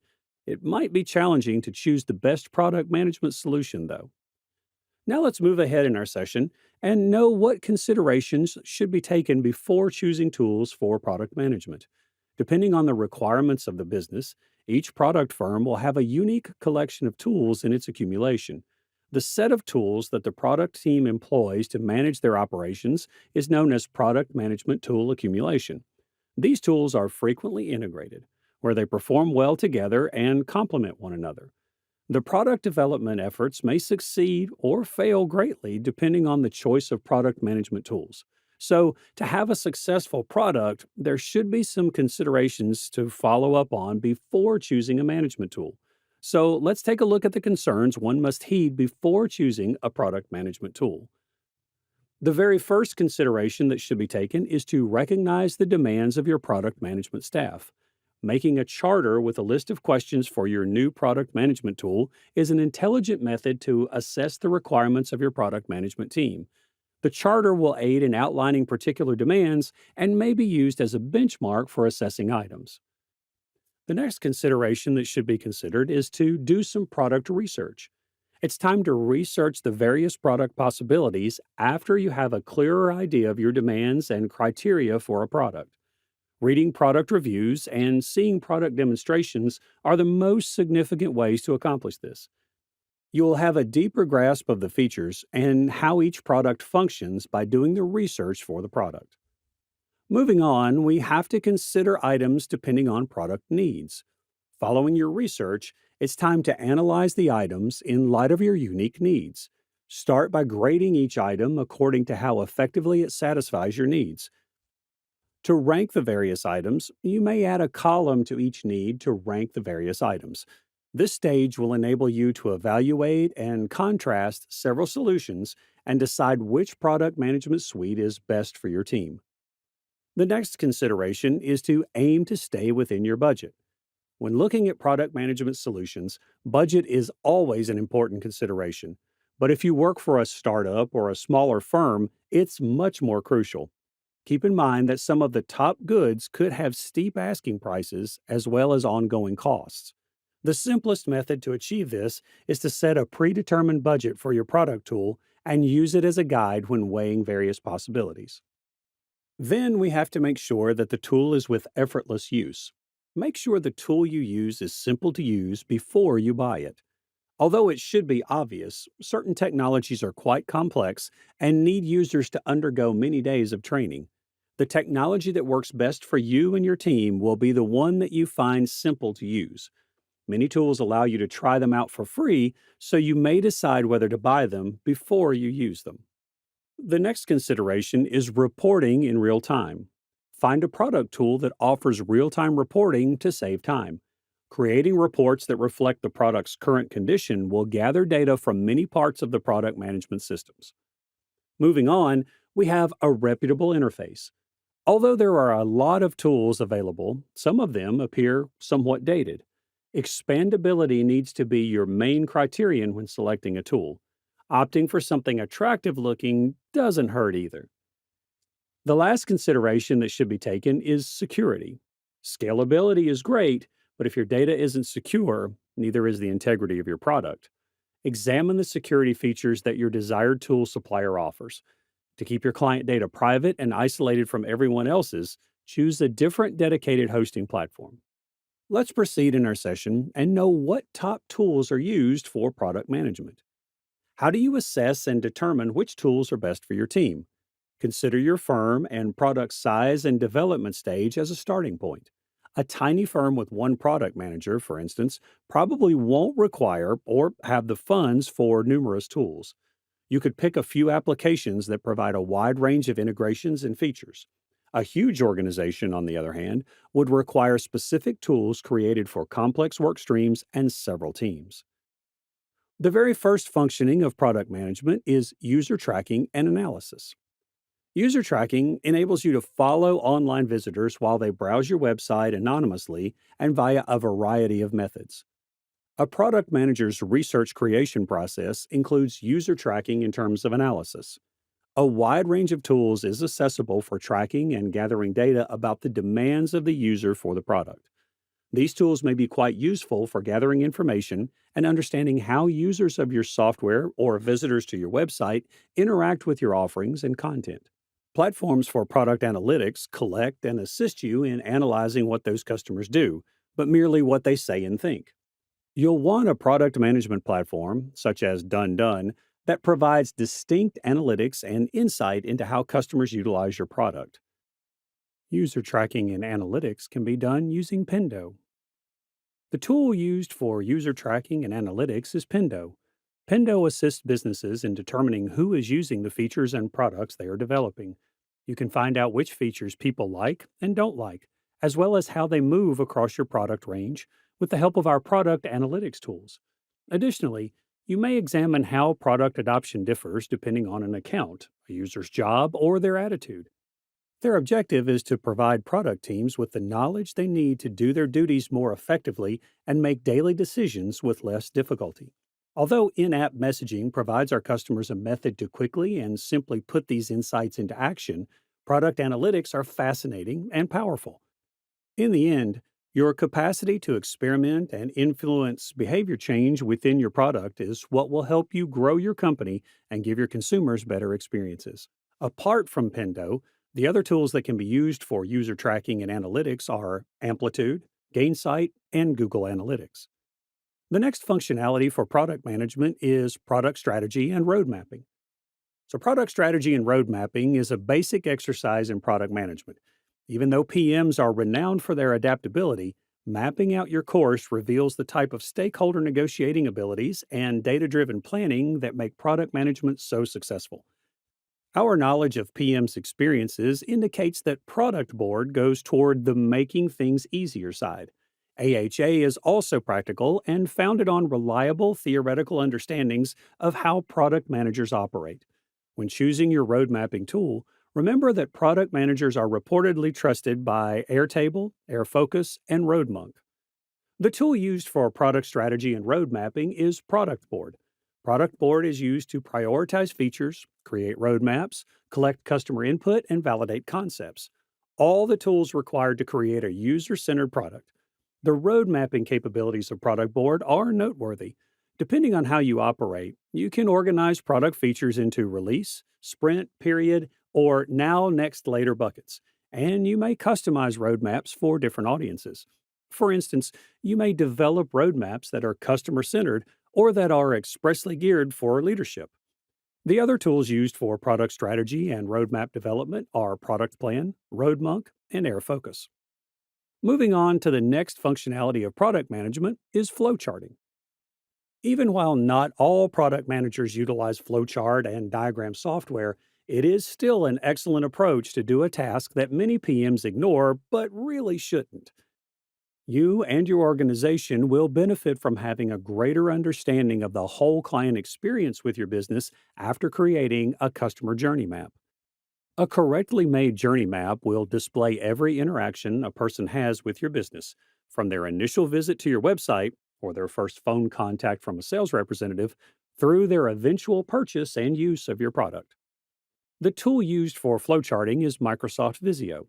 Visio's flowcharting and diagramming capabilities can be useful for outlining any particular elements of a user's workflow or experience with your product. The flowcharts you generate using these tools may help you get insights into how to strategically prioritize your product roadmap, since they provide a visual representation of that workflow or experience rather than just a list of the stages your client will take. Apart from Microsoft Visio, OmniGraffle is the other good tool that can be used for flowcharting in product management. Now let's move ahead and know the other functionalities and tools for product management. The other functionality of product management is presentation. A key communication skill for a product manager is the ability to present. It is a component of conveying the product strategy to the company and the team developing the product. Additionally, it is a component of consumer communication. We frequently draw attention to the poor performance of roadmap presentation tools. However, this does not imply that Keynote or PowerPoint shouldn't occupy a significant position in your toolbox for product management. For distributing your high-level goals, ideas, and plans within your company and to external audiences like clients, presentation decks may be quite helpful. For instance, vision boards may be a potent tool for selling a group of executive stakeholders the vision of your product. Additionally, using presentations to teach salespeople or educate industry analysts about your product may be quite successful. The best tool for presentation is Microsoft PowerPoint. One of the most often used tools for presentations is PowerPoint. It is a component of the Microsoft Office package and is usable for domestic, commercial, and academic uses. PowerPoint dominated the presentation industry and was most well known for its templates and usability. This program enables anybody, from amateurs to experts, to create presentations utilizing text, graphics, video, audio, and data tables. You may deliver the presentation as you like by using a range of animations and transitions. Other than PowerPoint, Keynote, Google Slide, and SlideShare are tools that can also be used for presentations. Moving on to the next functionality of product management, it's prototyping and wireframing. Design teams experiment by turning their ideas into physical prototypes, which might range from paper to digital. To capture design concepts and user testing, teams create prototypes with varying levels of realism. You may improve and evaluate your ideas using prototypes, allowing your company to release the proper items. You must put a lot of effort into demonstrating that your product concept can be realized before bringing it to fruition. More technologies are emerging as a result of the growing significance of user design and easy consumer journeys. They also employ techniques to minimize discomfort and streamline the delivery process. The number of web based apps available has increased due to this popularity. Some, nevertheless, are a little questionable in terms of usefulness. Most people are using multipurpose applications that may be used for prototyping, designing, and whiteboarding. If you're searching for a versatile tool that is also great for prototyping, we may suggest Figma. The best tool used for prototyping and wireframing is Balsamiq. Balsamiq Wireframes is a quick, low-fidelity UI wireframing tool that simulates sketching on a whiteboard or notepad while using a computer. It effectively pushes you to put your attention on structure and substance rather than wasting time on early debates about colors and details. With wireframes, you may quickly produce new ideas, discard the subpar ones, and identify the best solutions. The alternatives of Balsamiq for prototyping and wireframing are Sketch, InVision, and Adobe XD. The next function of product management is product development. Product development involves bringing a new thing or item to market or enhancing already available goods to boost sales. A product is initially merely a sample. For a firm to become something that can be sold on the market, a lot of time and money must be invested. The idea, design, development, and marketing of newly developed or freshly renamed goods or services are all phases in the process known as product development, sometimes known as new product management. The entire process of creating a product, from conception through market launch, is referred to as product development. Product research makes the difference between a product's success and failure, both at launch and throughout the product lifecycle, by helping you understand the requirements and desires of your consumers and keeping an eye on the competitive landscape and environment of your product. The best tool used for product development is Rally. The foundation of value stream management is Rally. By enabling business leaders to address challenging issues like how to prioritize capabilities related to development, how capabilities relate to development outcomes, how to track capabilities progress from planning to delivery, and how to find opportunities to optimize flow, Rally's insight contributes to value stream management.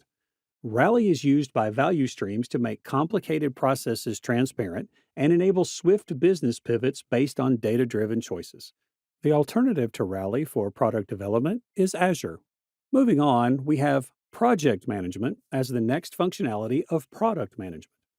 A project manager oversees several projects that are necessary to achieve the various goals that a product manager sets for it in terms of vision, goals, and business trajectory. The project manager is therefore more of a man of action, whereas the product manager is more of a master strategist. Making a distinction between projects and products might be helpful. Though product management and project management are two different jobs, still there would be some interactive work. No product manager can operate without zero work support of a project manager. The tool used for project management is Jira. Jira brings teams together for everything from agile software development and customer service to startups and companies. Jira assists teams in planning, assigning, tracking, reporting, and managing work. Jira software, the top solution for agile teams, helps software teams develop better. A workflow is the first step in managing projects and tasks in project management software.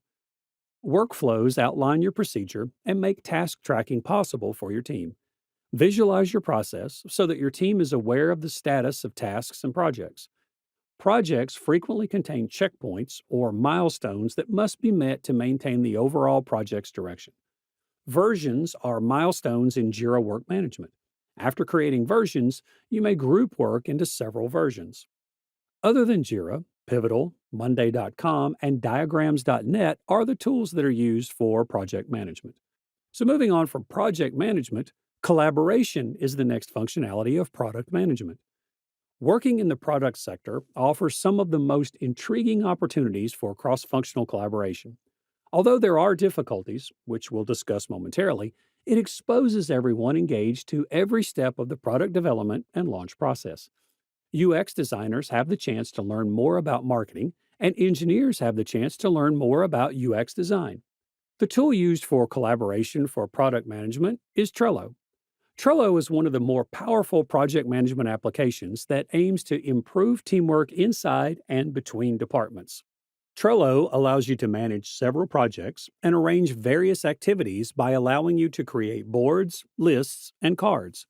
To get a clear picture of everything that is happening, you may also set up calendars, make checklists, and assign productivity indicators.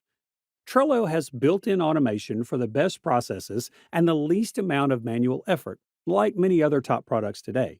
Trello is an essential component of your product management stack since the job of the product manager involves coordinating a lot of various moving elements. The alternatives for Trello for collaboration are GoToMeeting, Dropbox, and Zoom. The next functionality of product management is user experience and testing. In the field of product management, the phrase user testing is frequently used. Usability testing is frequently used interchangeably with user testing. During the user testing phase of the design process, you analyze your product or service using actual customers to develop user-centered designs. Through this technique, you may learn how your target market behaves when using your product, giving you useful information for the development process. The best tool used for user experience and testing is Adobe Target. Adobe Target is a rule-based testing and targeting tool that can be integrated with analytics and provide reports for marketing offers, customization, and UX testing. This feature enables marketers to determine which offers, experiences, and messages are engaging customers. It has a user interface, integrated best practices, and powerful features for tracking site traffic. It allows for more conversion and properly filters results according to its self-learning algorithmic methodology. The tailoring of consumer interactions across all marketing channels and business contact points may also be automated. Other tools that can be used for user experience and testing are Helio, Hotjar, and UXCam. In the end, the last functionality of product management is customer feedback and survey. Getting feedback from customers involves talking to them and asking them what they think of a good or service. To properly comprehend their behavior and demands, it is crucial to pay attention to their thoughts and feelings. It is crucial for product managers because before you can offer a helpful solution, you must embrace your people and understand the suffering caused by their issues. It's helpful to have a defined goal before pursuing a certain feedback technique. Outlining your learning objectives can help you concentrate on your study and choose which potential or current clients you should contact. This is particularly important if your product or service appeals to a wide range of demographics. And this is because various client segments may experience your product in drastically different ways. Therefore, it's crucial to be specific about who you want to talk to and what you hope to discover about their needs and expectations. The tool used for customer feedback and survey is SurveyMonkey. Following are the features of SurveyMonkey that may help product managers with customer feedbacks and surveys. Obtain viewpoints and get insightful wisdom. For every audience, it is simple to build polls, quizzes, and surveys. Obtain comments using a web link, email, mobile chat, social media, and other channels. Get sophisticated analytic tools and automatically examine your data. Your data may be exported or integrated with your preferred apps. Make smarter decisions based on facts by utilizing your insights. And alternatives, Typeform, Google Forms, and FormStack. Other than SurveyMonkey, the tools that can be used for customer feedback and surveys are Typeforms, Google Forms, and FormStack. With this, we have come to the end of this session. But before winding up, let's take a look at the bonus tools for you that serves multiple purposes in terms of product management. The very first tool is Slack. To strengthen product organization, Slack has emerged as the most crucial tool. Slack is utilized to cut down on pointless meetings, facilitate teamwork, make information widely available, and involve our consumers in the creation of new products. By acting as a central communication, reporting, and file center, the software boosts efficiency for both small and big teams. Slack Connect streamlines communication by bringing everyone into your virtual headquarters to complete tasks, breaking down organizational walls. From debating the finer points of a contract to analyzing the most recent drawings from your creative agency, Slack Connect enables real-time collaboration. Moving on, we have Canva. Branding image creation is as easy as dragging and dropping using Canva. It will just take a few minutes to do what used to take a lot of work, whether you decide to utilize your logo, social media accounts, or a hashtag. The transparency option in Canva also makes branding your product seem slick and unobtrusive to the viewer. You can maintain brand management with Canva for Teams while enabling anybody on your team to generate on-brand visuals, even without design skills. Your team may quickly create and distribute branded designs using the thousands of professionally created templates at your disposal.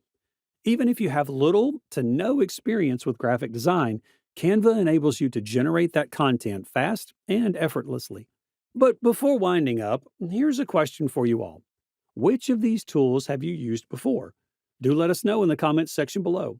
And if you have any queries regarding tools for product management, today we are diving into an exciting topic, the top 50 Scrum Master Interview Questions and Answers. First, we'll talk about who a Scrum Master is, their roles and responsibilities, the companies hiring for this role, and the amazing salaries on offer. Then we'll go through the key interview questions with the right answers to help you nail your Scrum Master interview. Ready to take the first step towards becoming a Scrum Master?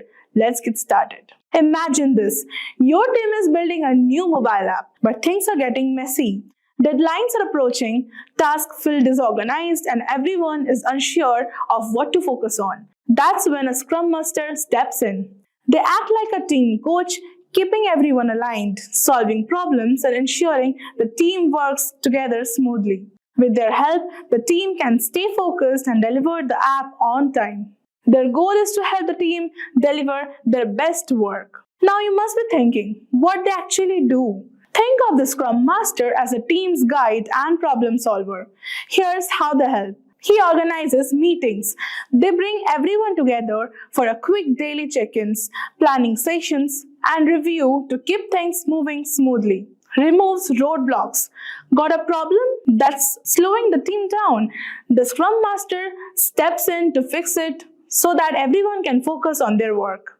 Guides the team. They're like a coach helping the team understand and follow Scrum practices to work better together. Protects the team. They make sure the team is not bombarded with too many outside requests or interruptions. Keeps things on track. They monitor progress, help adjust plans if needed, and ensure the team is hitting their goals. Encourages communication. Whether it's between team members or with stakeholders, the Scrum Master makes sure everyone's on the same page. In short, they're there to help the team work smarter, solve issues, and stay focused on delivering the great results on time. Still in doubt to be a Scrum Master or not? Let me tell you, this role puts you at the heart of innovation, guiding teams to deliver the top-notch products while championing collaboration and agility. Companies like Google, Amazon, Accenture, Infosys, and IBM are actively hiring Scrum Masters to lead their agile journeys. In India, Scrum Masters can earn between 10 to 18 lakhs per annum depending on experience and skills, while in the US, salaries ranges from $90,000 to $130,000 annually. With high demand and attractive pay, this field offers a thrilling blend of leadership and problem solving. So, without any delay, let's get started with the Scrum Master interview questions along with the answers. So, the first question is, what is Scrum? And here is the answer. Scrum is an agile framework that can help teams work together. Scrum can enable teams to learn from experiences, self-organize while working on problems, to reflect on their victories and failures, to make improvements, and much more. It is basically a starter question to keep the interview going. Now moving on to the second one is differentiate between Agile and Scrum. So they are basically asking you to differentiate between Agile and Scrum. So you need to provide them the differences. And here you go. Agile. Agile is a set of principles that's iterative and incremental in nature, whereas Scrum, it is an implementation of the Agile methodology itself. Agile, it is suited for the projects involving a small team of experts, and Scrum, it is used in teams that need to handle constant changing requirements. Under Agile, again, the project head takes care of all the tasks and is vital to the project. And here in the Scrum, there is no leader basically. The issues are handled by the Scrum Master and the team. Then again under Agile, we have changes cannot be handled frequently. And in Scrum, the teams can react to changes quickly. And in Agile again, lastly we have it requires frequent delivery to the end user. And in the Scrum, sprints provide the workable builds of the final product to the user for feedback. Now, moving on, we have define the various roles of Scrum. And here is the answer. There are basically 3 roles: the product owner, the Scrum Master, and the Scrum team. So what do you mean by product owner? The product owner is an individual who is responsible for increasing the ROI by determining the product features, prioritizing these features into a list, what needs to be focused on the upcoming sprint, and much more. These are the constantly reprioritized and refined. Coming to the Scrum Master, this individual helps the team in learning to apply Scrum to ensure the optimum business value. The Scrum Master removes impediments, shields the team from distractions, and it enables them to adopt the agile practices. Then again, coming to Scrum team, they are the collection of individuals who work together to ensure that the requirements of the stakeholders are delivered. Now moving on, we have what are the artifacts of the Scrum process.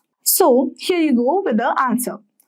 So there are basically 3 artifacts: the product backlog, the sprint backlog, and the product increment. The product backlog is a list that consists of the new features, changes to features, bug fixes, changes to the infrastructure, and other activities.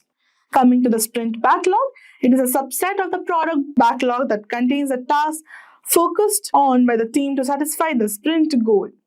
Coming to product increment, it is a combination of all the product backlog items completed in a sprint and value of the previous sprint's increments.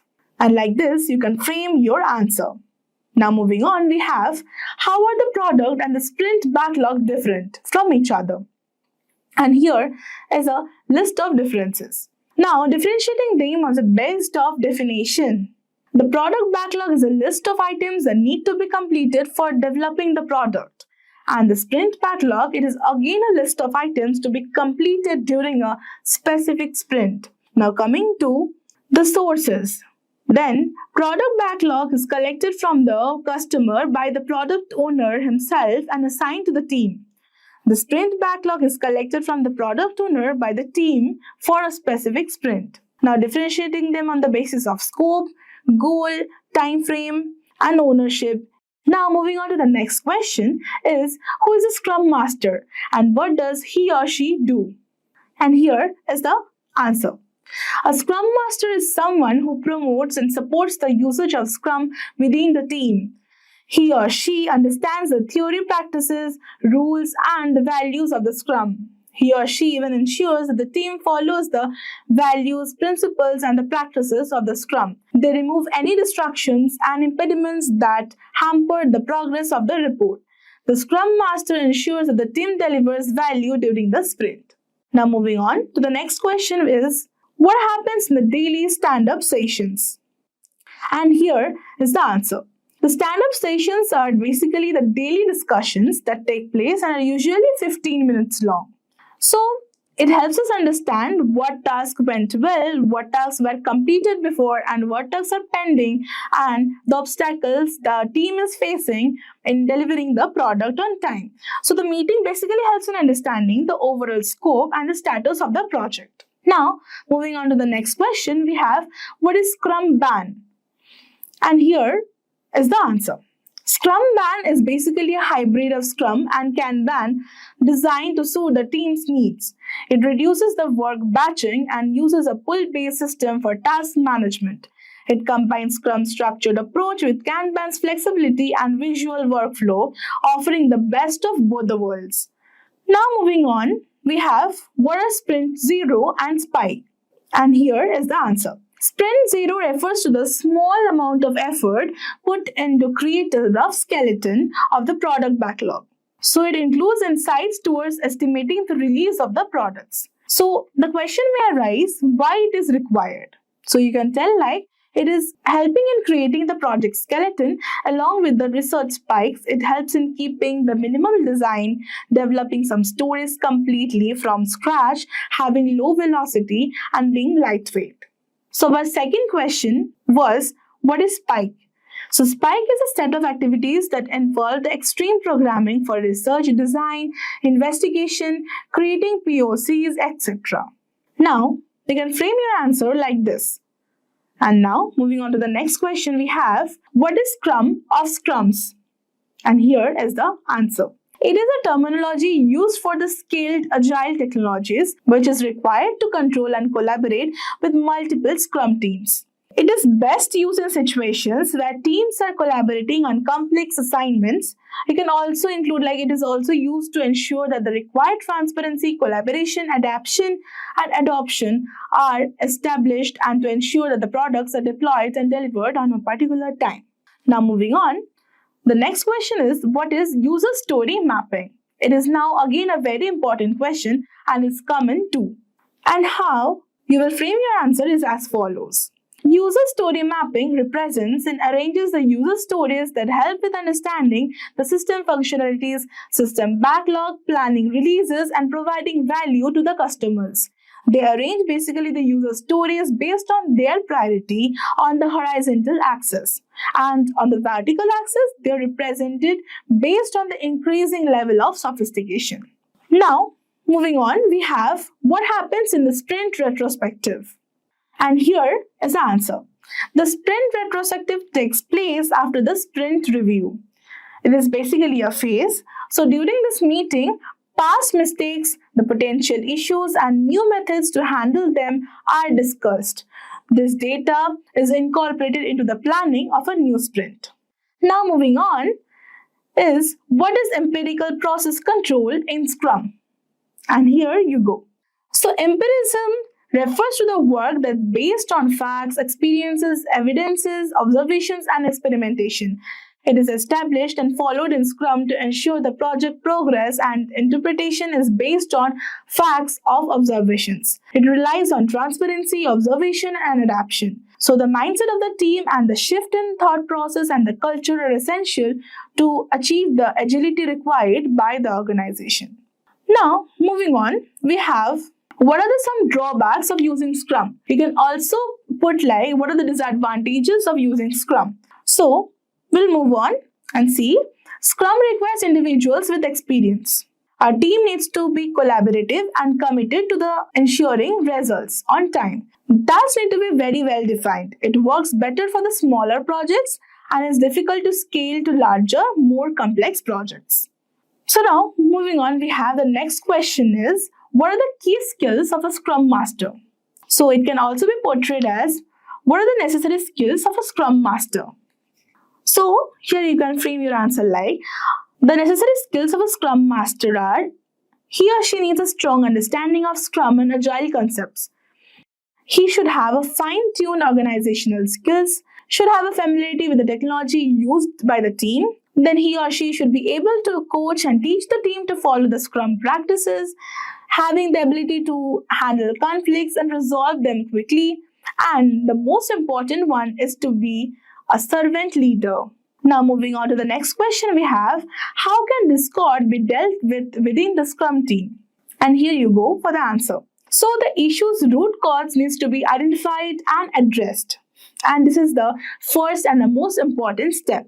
Now moving on, we have the complete ownership needs to be established. Try to diffuse the disagreement. Emphasize on focus areas that complement the project.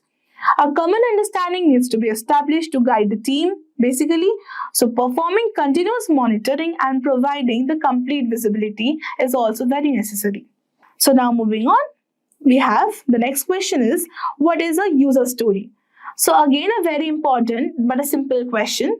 And here, how you can frame your answer. So your user story is an agile software development or a project management tool that provides the teams with simple natural language explanations of one or more project features written from the end user's perspective. So the user story doesn't go into detail but only mentions how certain types of work will bring value to the end user. So they also form the building block of agile frameworks like epics and other initiatives. They even ensure that the team works towards the goals of the organization. The requirements to make a user story a reality are added later after the discussion with the team. So they are recorded on post-it notes, index cards, or the project management software itself. So now moving on to the next question is, how are user stories, epics, and the tasks different? So they are basically asking what is the difference among these three: user stories, epics, and tasks. And here, how you can frame your answer. So user stories.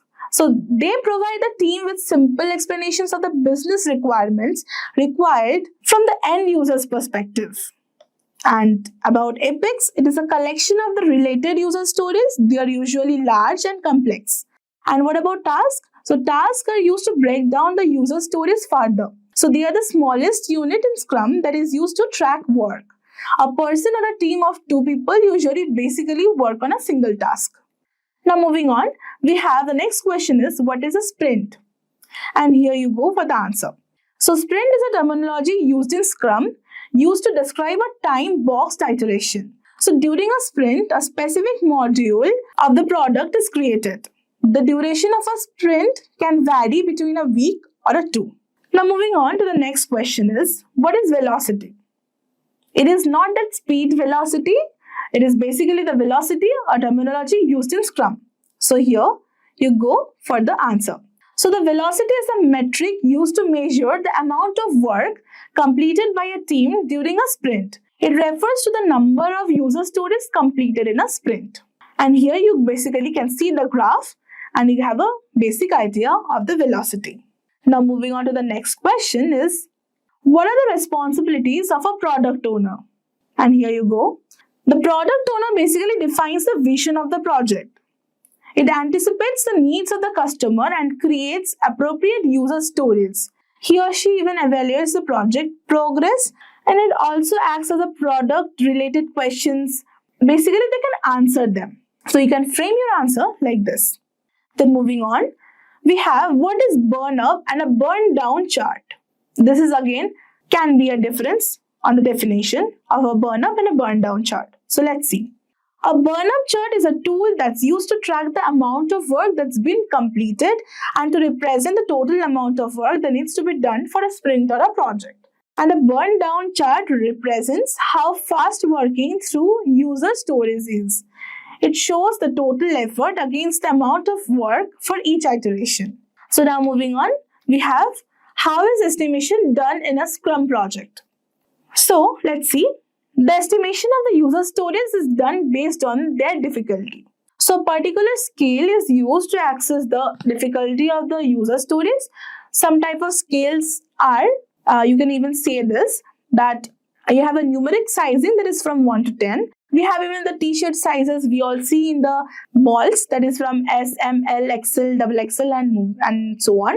The Fibonacci series 1, 2, 3, 5, 8 and so on. The dog breeds, the Great Dane examples and a lot more. Now moving on. The next question is, what are some of the risks in Scrum? So how are they handled? So let's see the answer. There are some type of risk in Scrum as well. So the first one is a budget. The risk of exceeding budgets. The people, basically the team members need to be appropriate skill and capability. Sprint, this is basically the duration and the deliverables. Exceeding the duration, addition of the scope of work. Then coming to the product related issues, there is a user stories and epics. Having the ill-defined user stories and epics can also be a problem.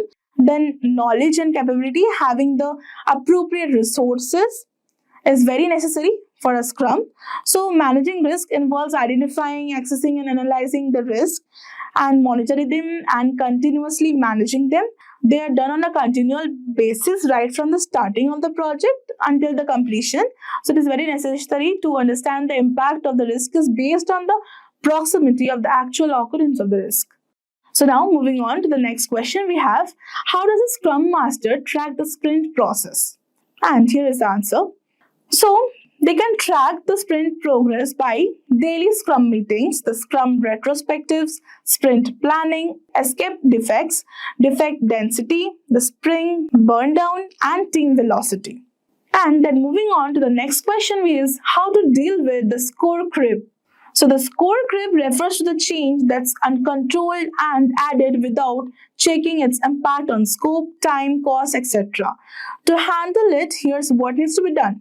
So you can basically say close monitoring of work done on a day-to-day basis is necessary, understanding and communicating the vision to the team and ensuring they're aligned.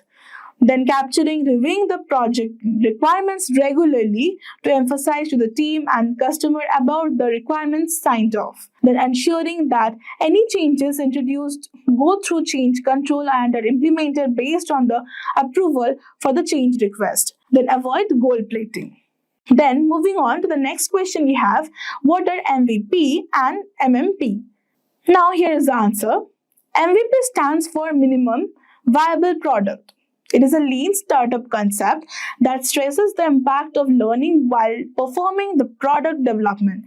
This allows one to test and understand the idea by getting exposed to the initial version for target customers and users. To accomplish this, one has to collect all the relevant data and learn from the collected data.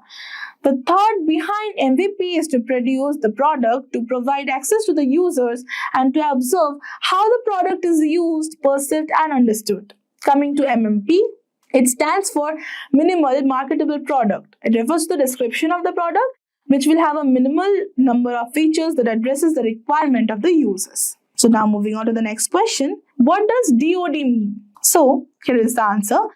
DOD stands for Definition of Done. It refers to the collection of the deliverables. You can basically make it out from the definition itself, which includes the written codes, comments on coding, unit test, integration testing, design documents, release notes, and etc. So this adds verifiable and demonstrable values to project development. DOD is very helpful to Scrum while defining the deliverables to achieve the objective of the products. It helps with defining the steps required to deliver the iteration, the usage of the appropriate tools like burn down to make the process more effective, and so on. Now moving to the next question is, how can a Scrum Master be a servant leader? And again, a very important and a logical question. We will answer the question. The term servant leader mainly focuses on the service orientation which a leader should demonstrate. So the Scrum Master needs to be a facilitator, a guide, a mentor, etc. So this helps the team having increased involvement, empowerment, and etc. The next question we have, how can you coordinate between the multiple teams? And here is how you can frame your answer. So one of the most common approaches for this is the Scrum of Scrums, SOS, meeting where members representing each Scrum team discuss the progress, performance, issues, risk, etc. all together. So the frequency of these meetings must be predefined. Generally, Scrum Masters would represent a particular Scrum team besides having the Chief Scrum Master who is basically responsible for coordination and collaboration among all the Scrums who facilitates these meetings. So now moving on to the next question, we have, how would you handle conflict within the team? So here is the answer. So giving individual coaching to the team members is again very important, one of the effective strategies to resolve a problem. So it is imperative for a Scrum Master to maintain the positive relationships with the team members and provide guidance when they face challenges. So for a Scrum Master, paying attention to the source of the problem and listening and acting accordingly would go a long way. Any disagreements should be shared with other team members in a manner that would be open or to suggestions for resolving the issue. So you can even say about the following steps help in handling the conflicts within the team. Step 1 should be scene setting. Step 2 should be gathering information. Step 3 should be brainstorming to find a solution. Then final step would be solution conferring. This is how you can handle the conflict within a team. So now moving on, we have how would you deal with a difficult stakeholder? The 4 strategies by which we can deal with difficult stakeholders are listening to them very carefully. Number 2 is estimating their motivation. Number 3 is meeting them one after the other. And then the last one is watch the stakeholders closely by identifying them. And this can actually give you ideas about the stakeholder. Now moving on to the next question is, what are the 3 pillars of Scrum? Again, a very important thing to understand. The 3 pillars of Scrum are summarized as it is adaptation, transparency, and inspection. So adaptation, the method being process, must be changed if an inspector determines that one or more aspects of a process are outside of the permitted limits. Coming to transparency, it mandates that those elements be specified by a consistent standard in order for viewers to understand what they are viewing. Then again, coming to inspection, the Scrum users must check Scrum artifacts and progress towards a sprint goal on a regular basis to discover unwanted deviations. Now, moving on, we have the next question as explain the user story structure with an example. So this is basically a very logical question and it is a very common one too. So here is a basic structure of the story. You can see as a role of the user, then I want to achieve a goal or perform a task so that I may achieve some goal or value. For example, the user story of a person's online course purchase can be, as a customer, I want to purchase educational courses online from the EdTech website so that I do not have to visit a training center. And here's basically how you can write it. Now moving on, we have the next question is, how can you assure that the user stories meet the requirements? And here you go. So a good user narrative includes both a description and acceptance criteria. It should be completed in a sprint with the fewest possible dependencies. The team should be able to develop and test while still delivering estimations with the sprint's contrast. So in short, good user stories adhere to the invest concept. You can see basically what it means and you can even include this in your explanation. Now moving on to the next question is, what are the 5 steps of the risk management? The 5 steps of risk management are risk identification, risk analysis, ranking the risk, and then treating the risk, and then finally risk review. So risk identification, to identify the risk that your company is exposed to in its current operating environment. And what do you mean by risk analysis? So once a risk has been identified, it must be investigated. So this is all about analysis. Then again coming to ranking the risk. So risk must be ranked and prioritized. All risks can't be same, right? So you need to prioritize which risk to treat first. Then comes the process treating the risk. As much as possible, all risks should be avoided or reduced by contacting the experts in the field in question. Then coming to the final stage, that is risk review. To ensure that it has been entirely eradicated, the risk evaluation is done. Now, moving on to the next question we have, what do you mean by the time boxing in Scrum? When can a sprint be cancelled and by whom?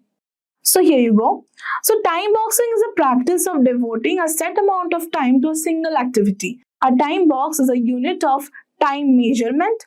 A time box must not exceed 15 minutes in length. So when can a sprint be cancelled and by whom? So a sprint can be cancelled before the sprint time box limit ends. Only a product owner can cancel the sprint. So now moving on, we have, what do you understand about the scope creep and how can scope creep be managed?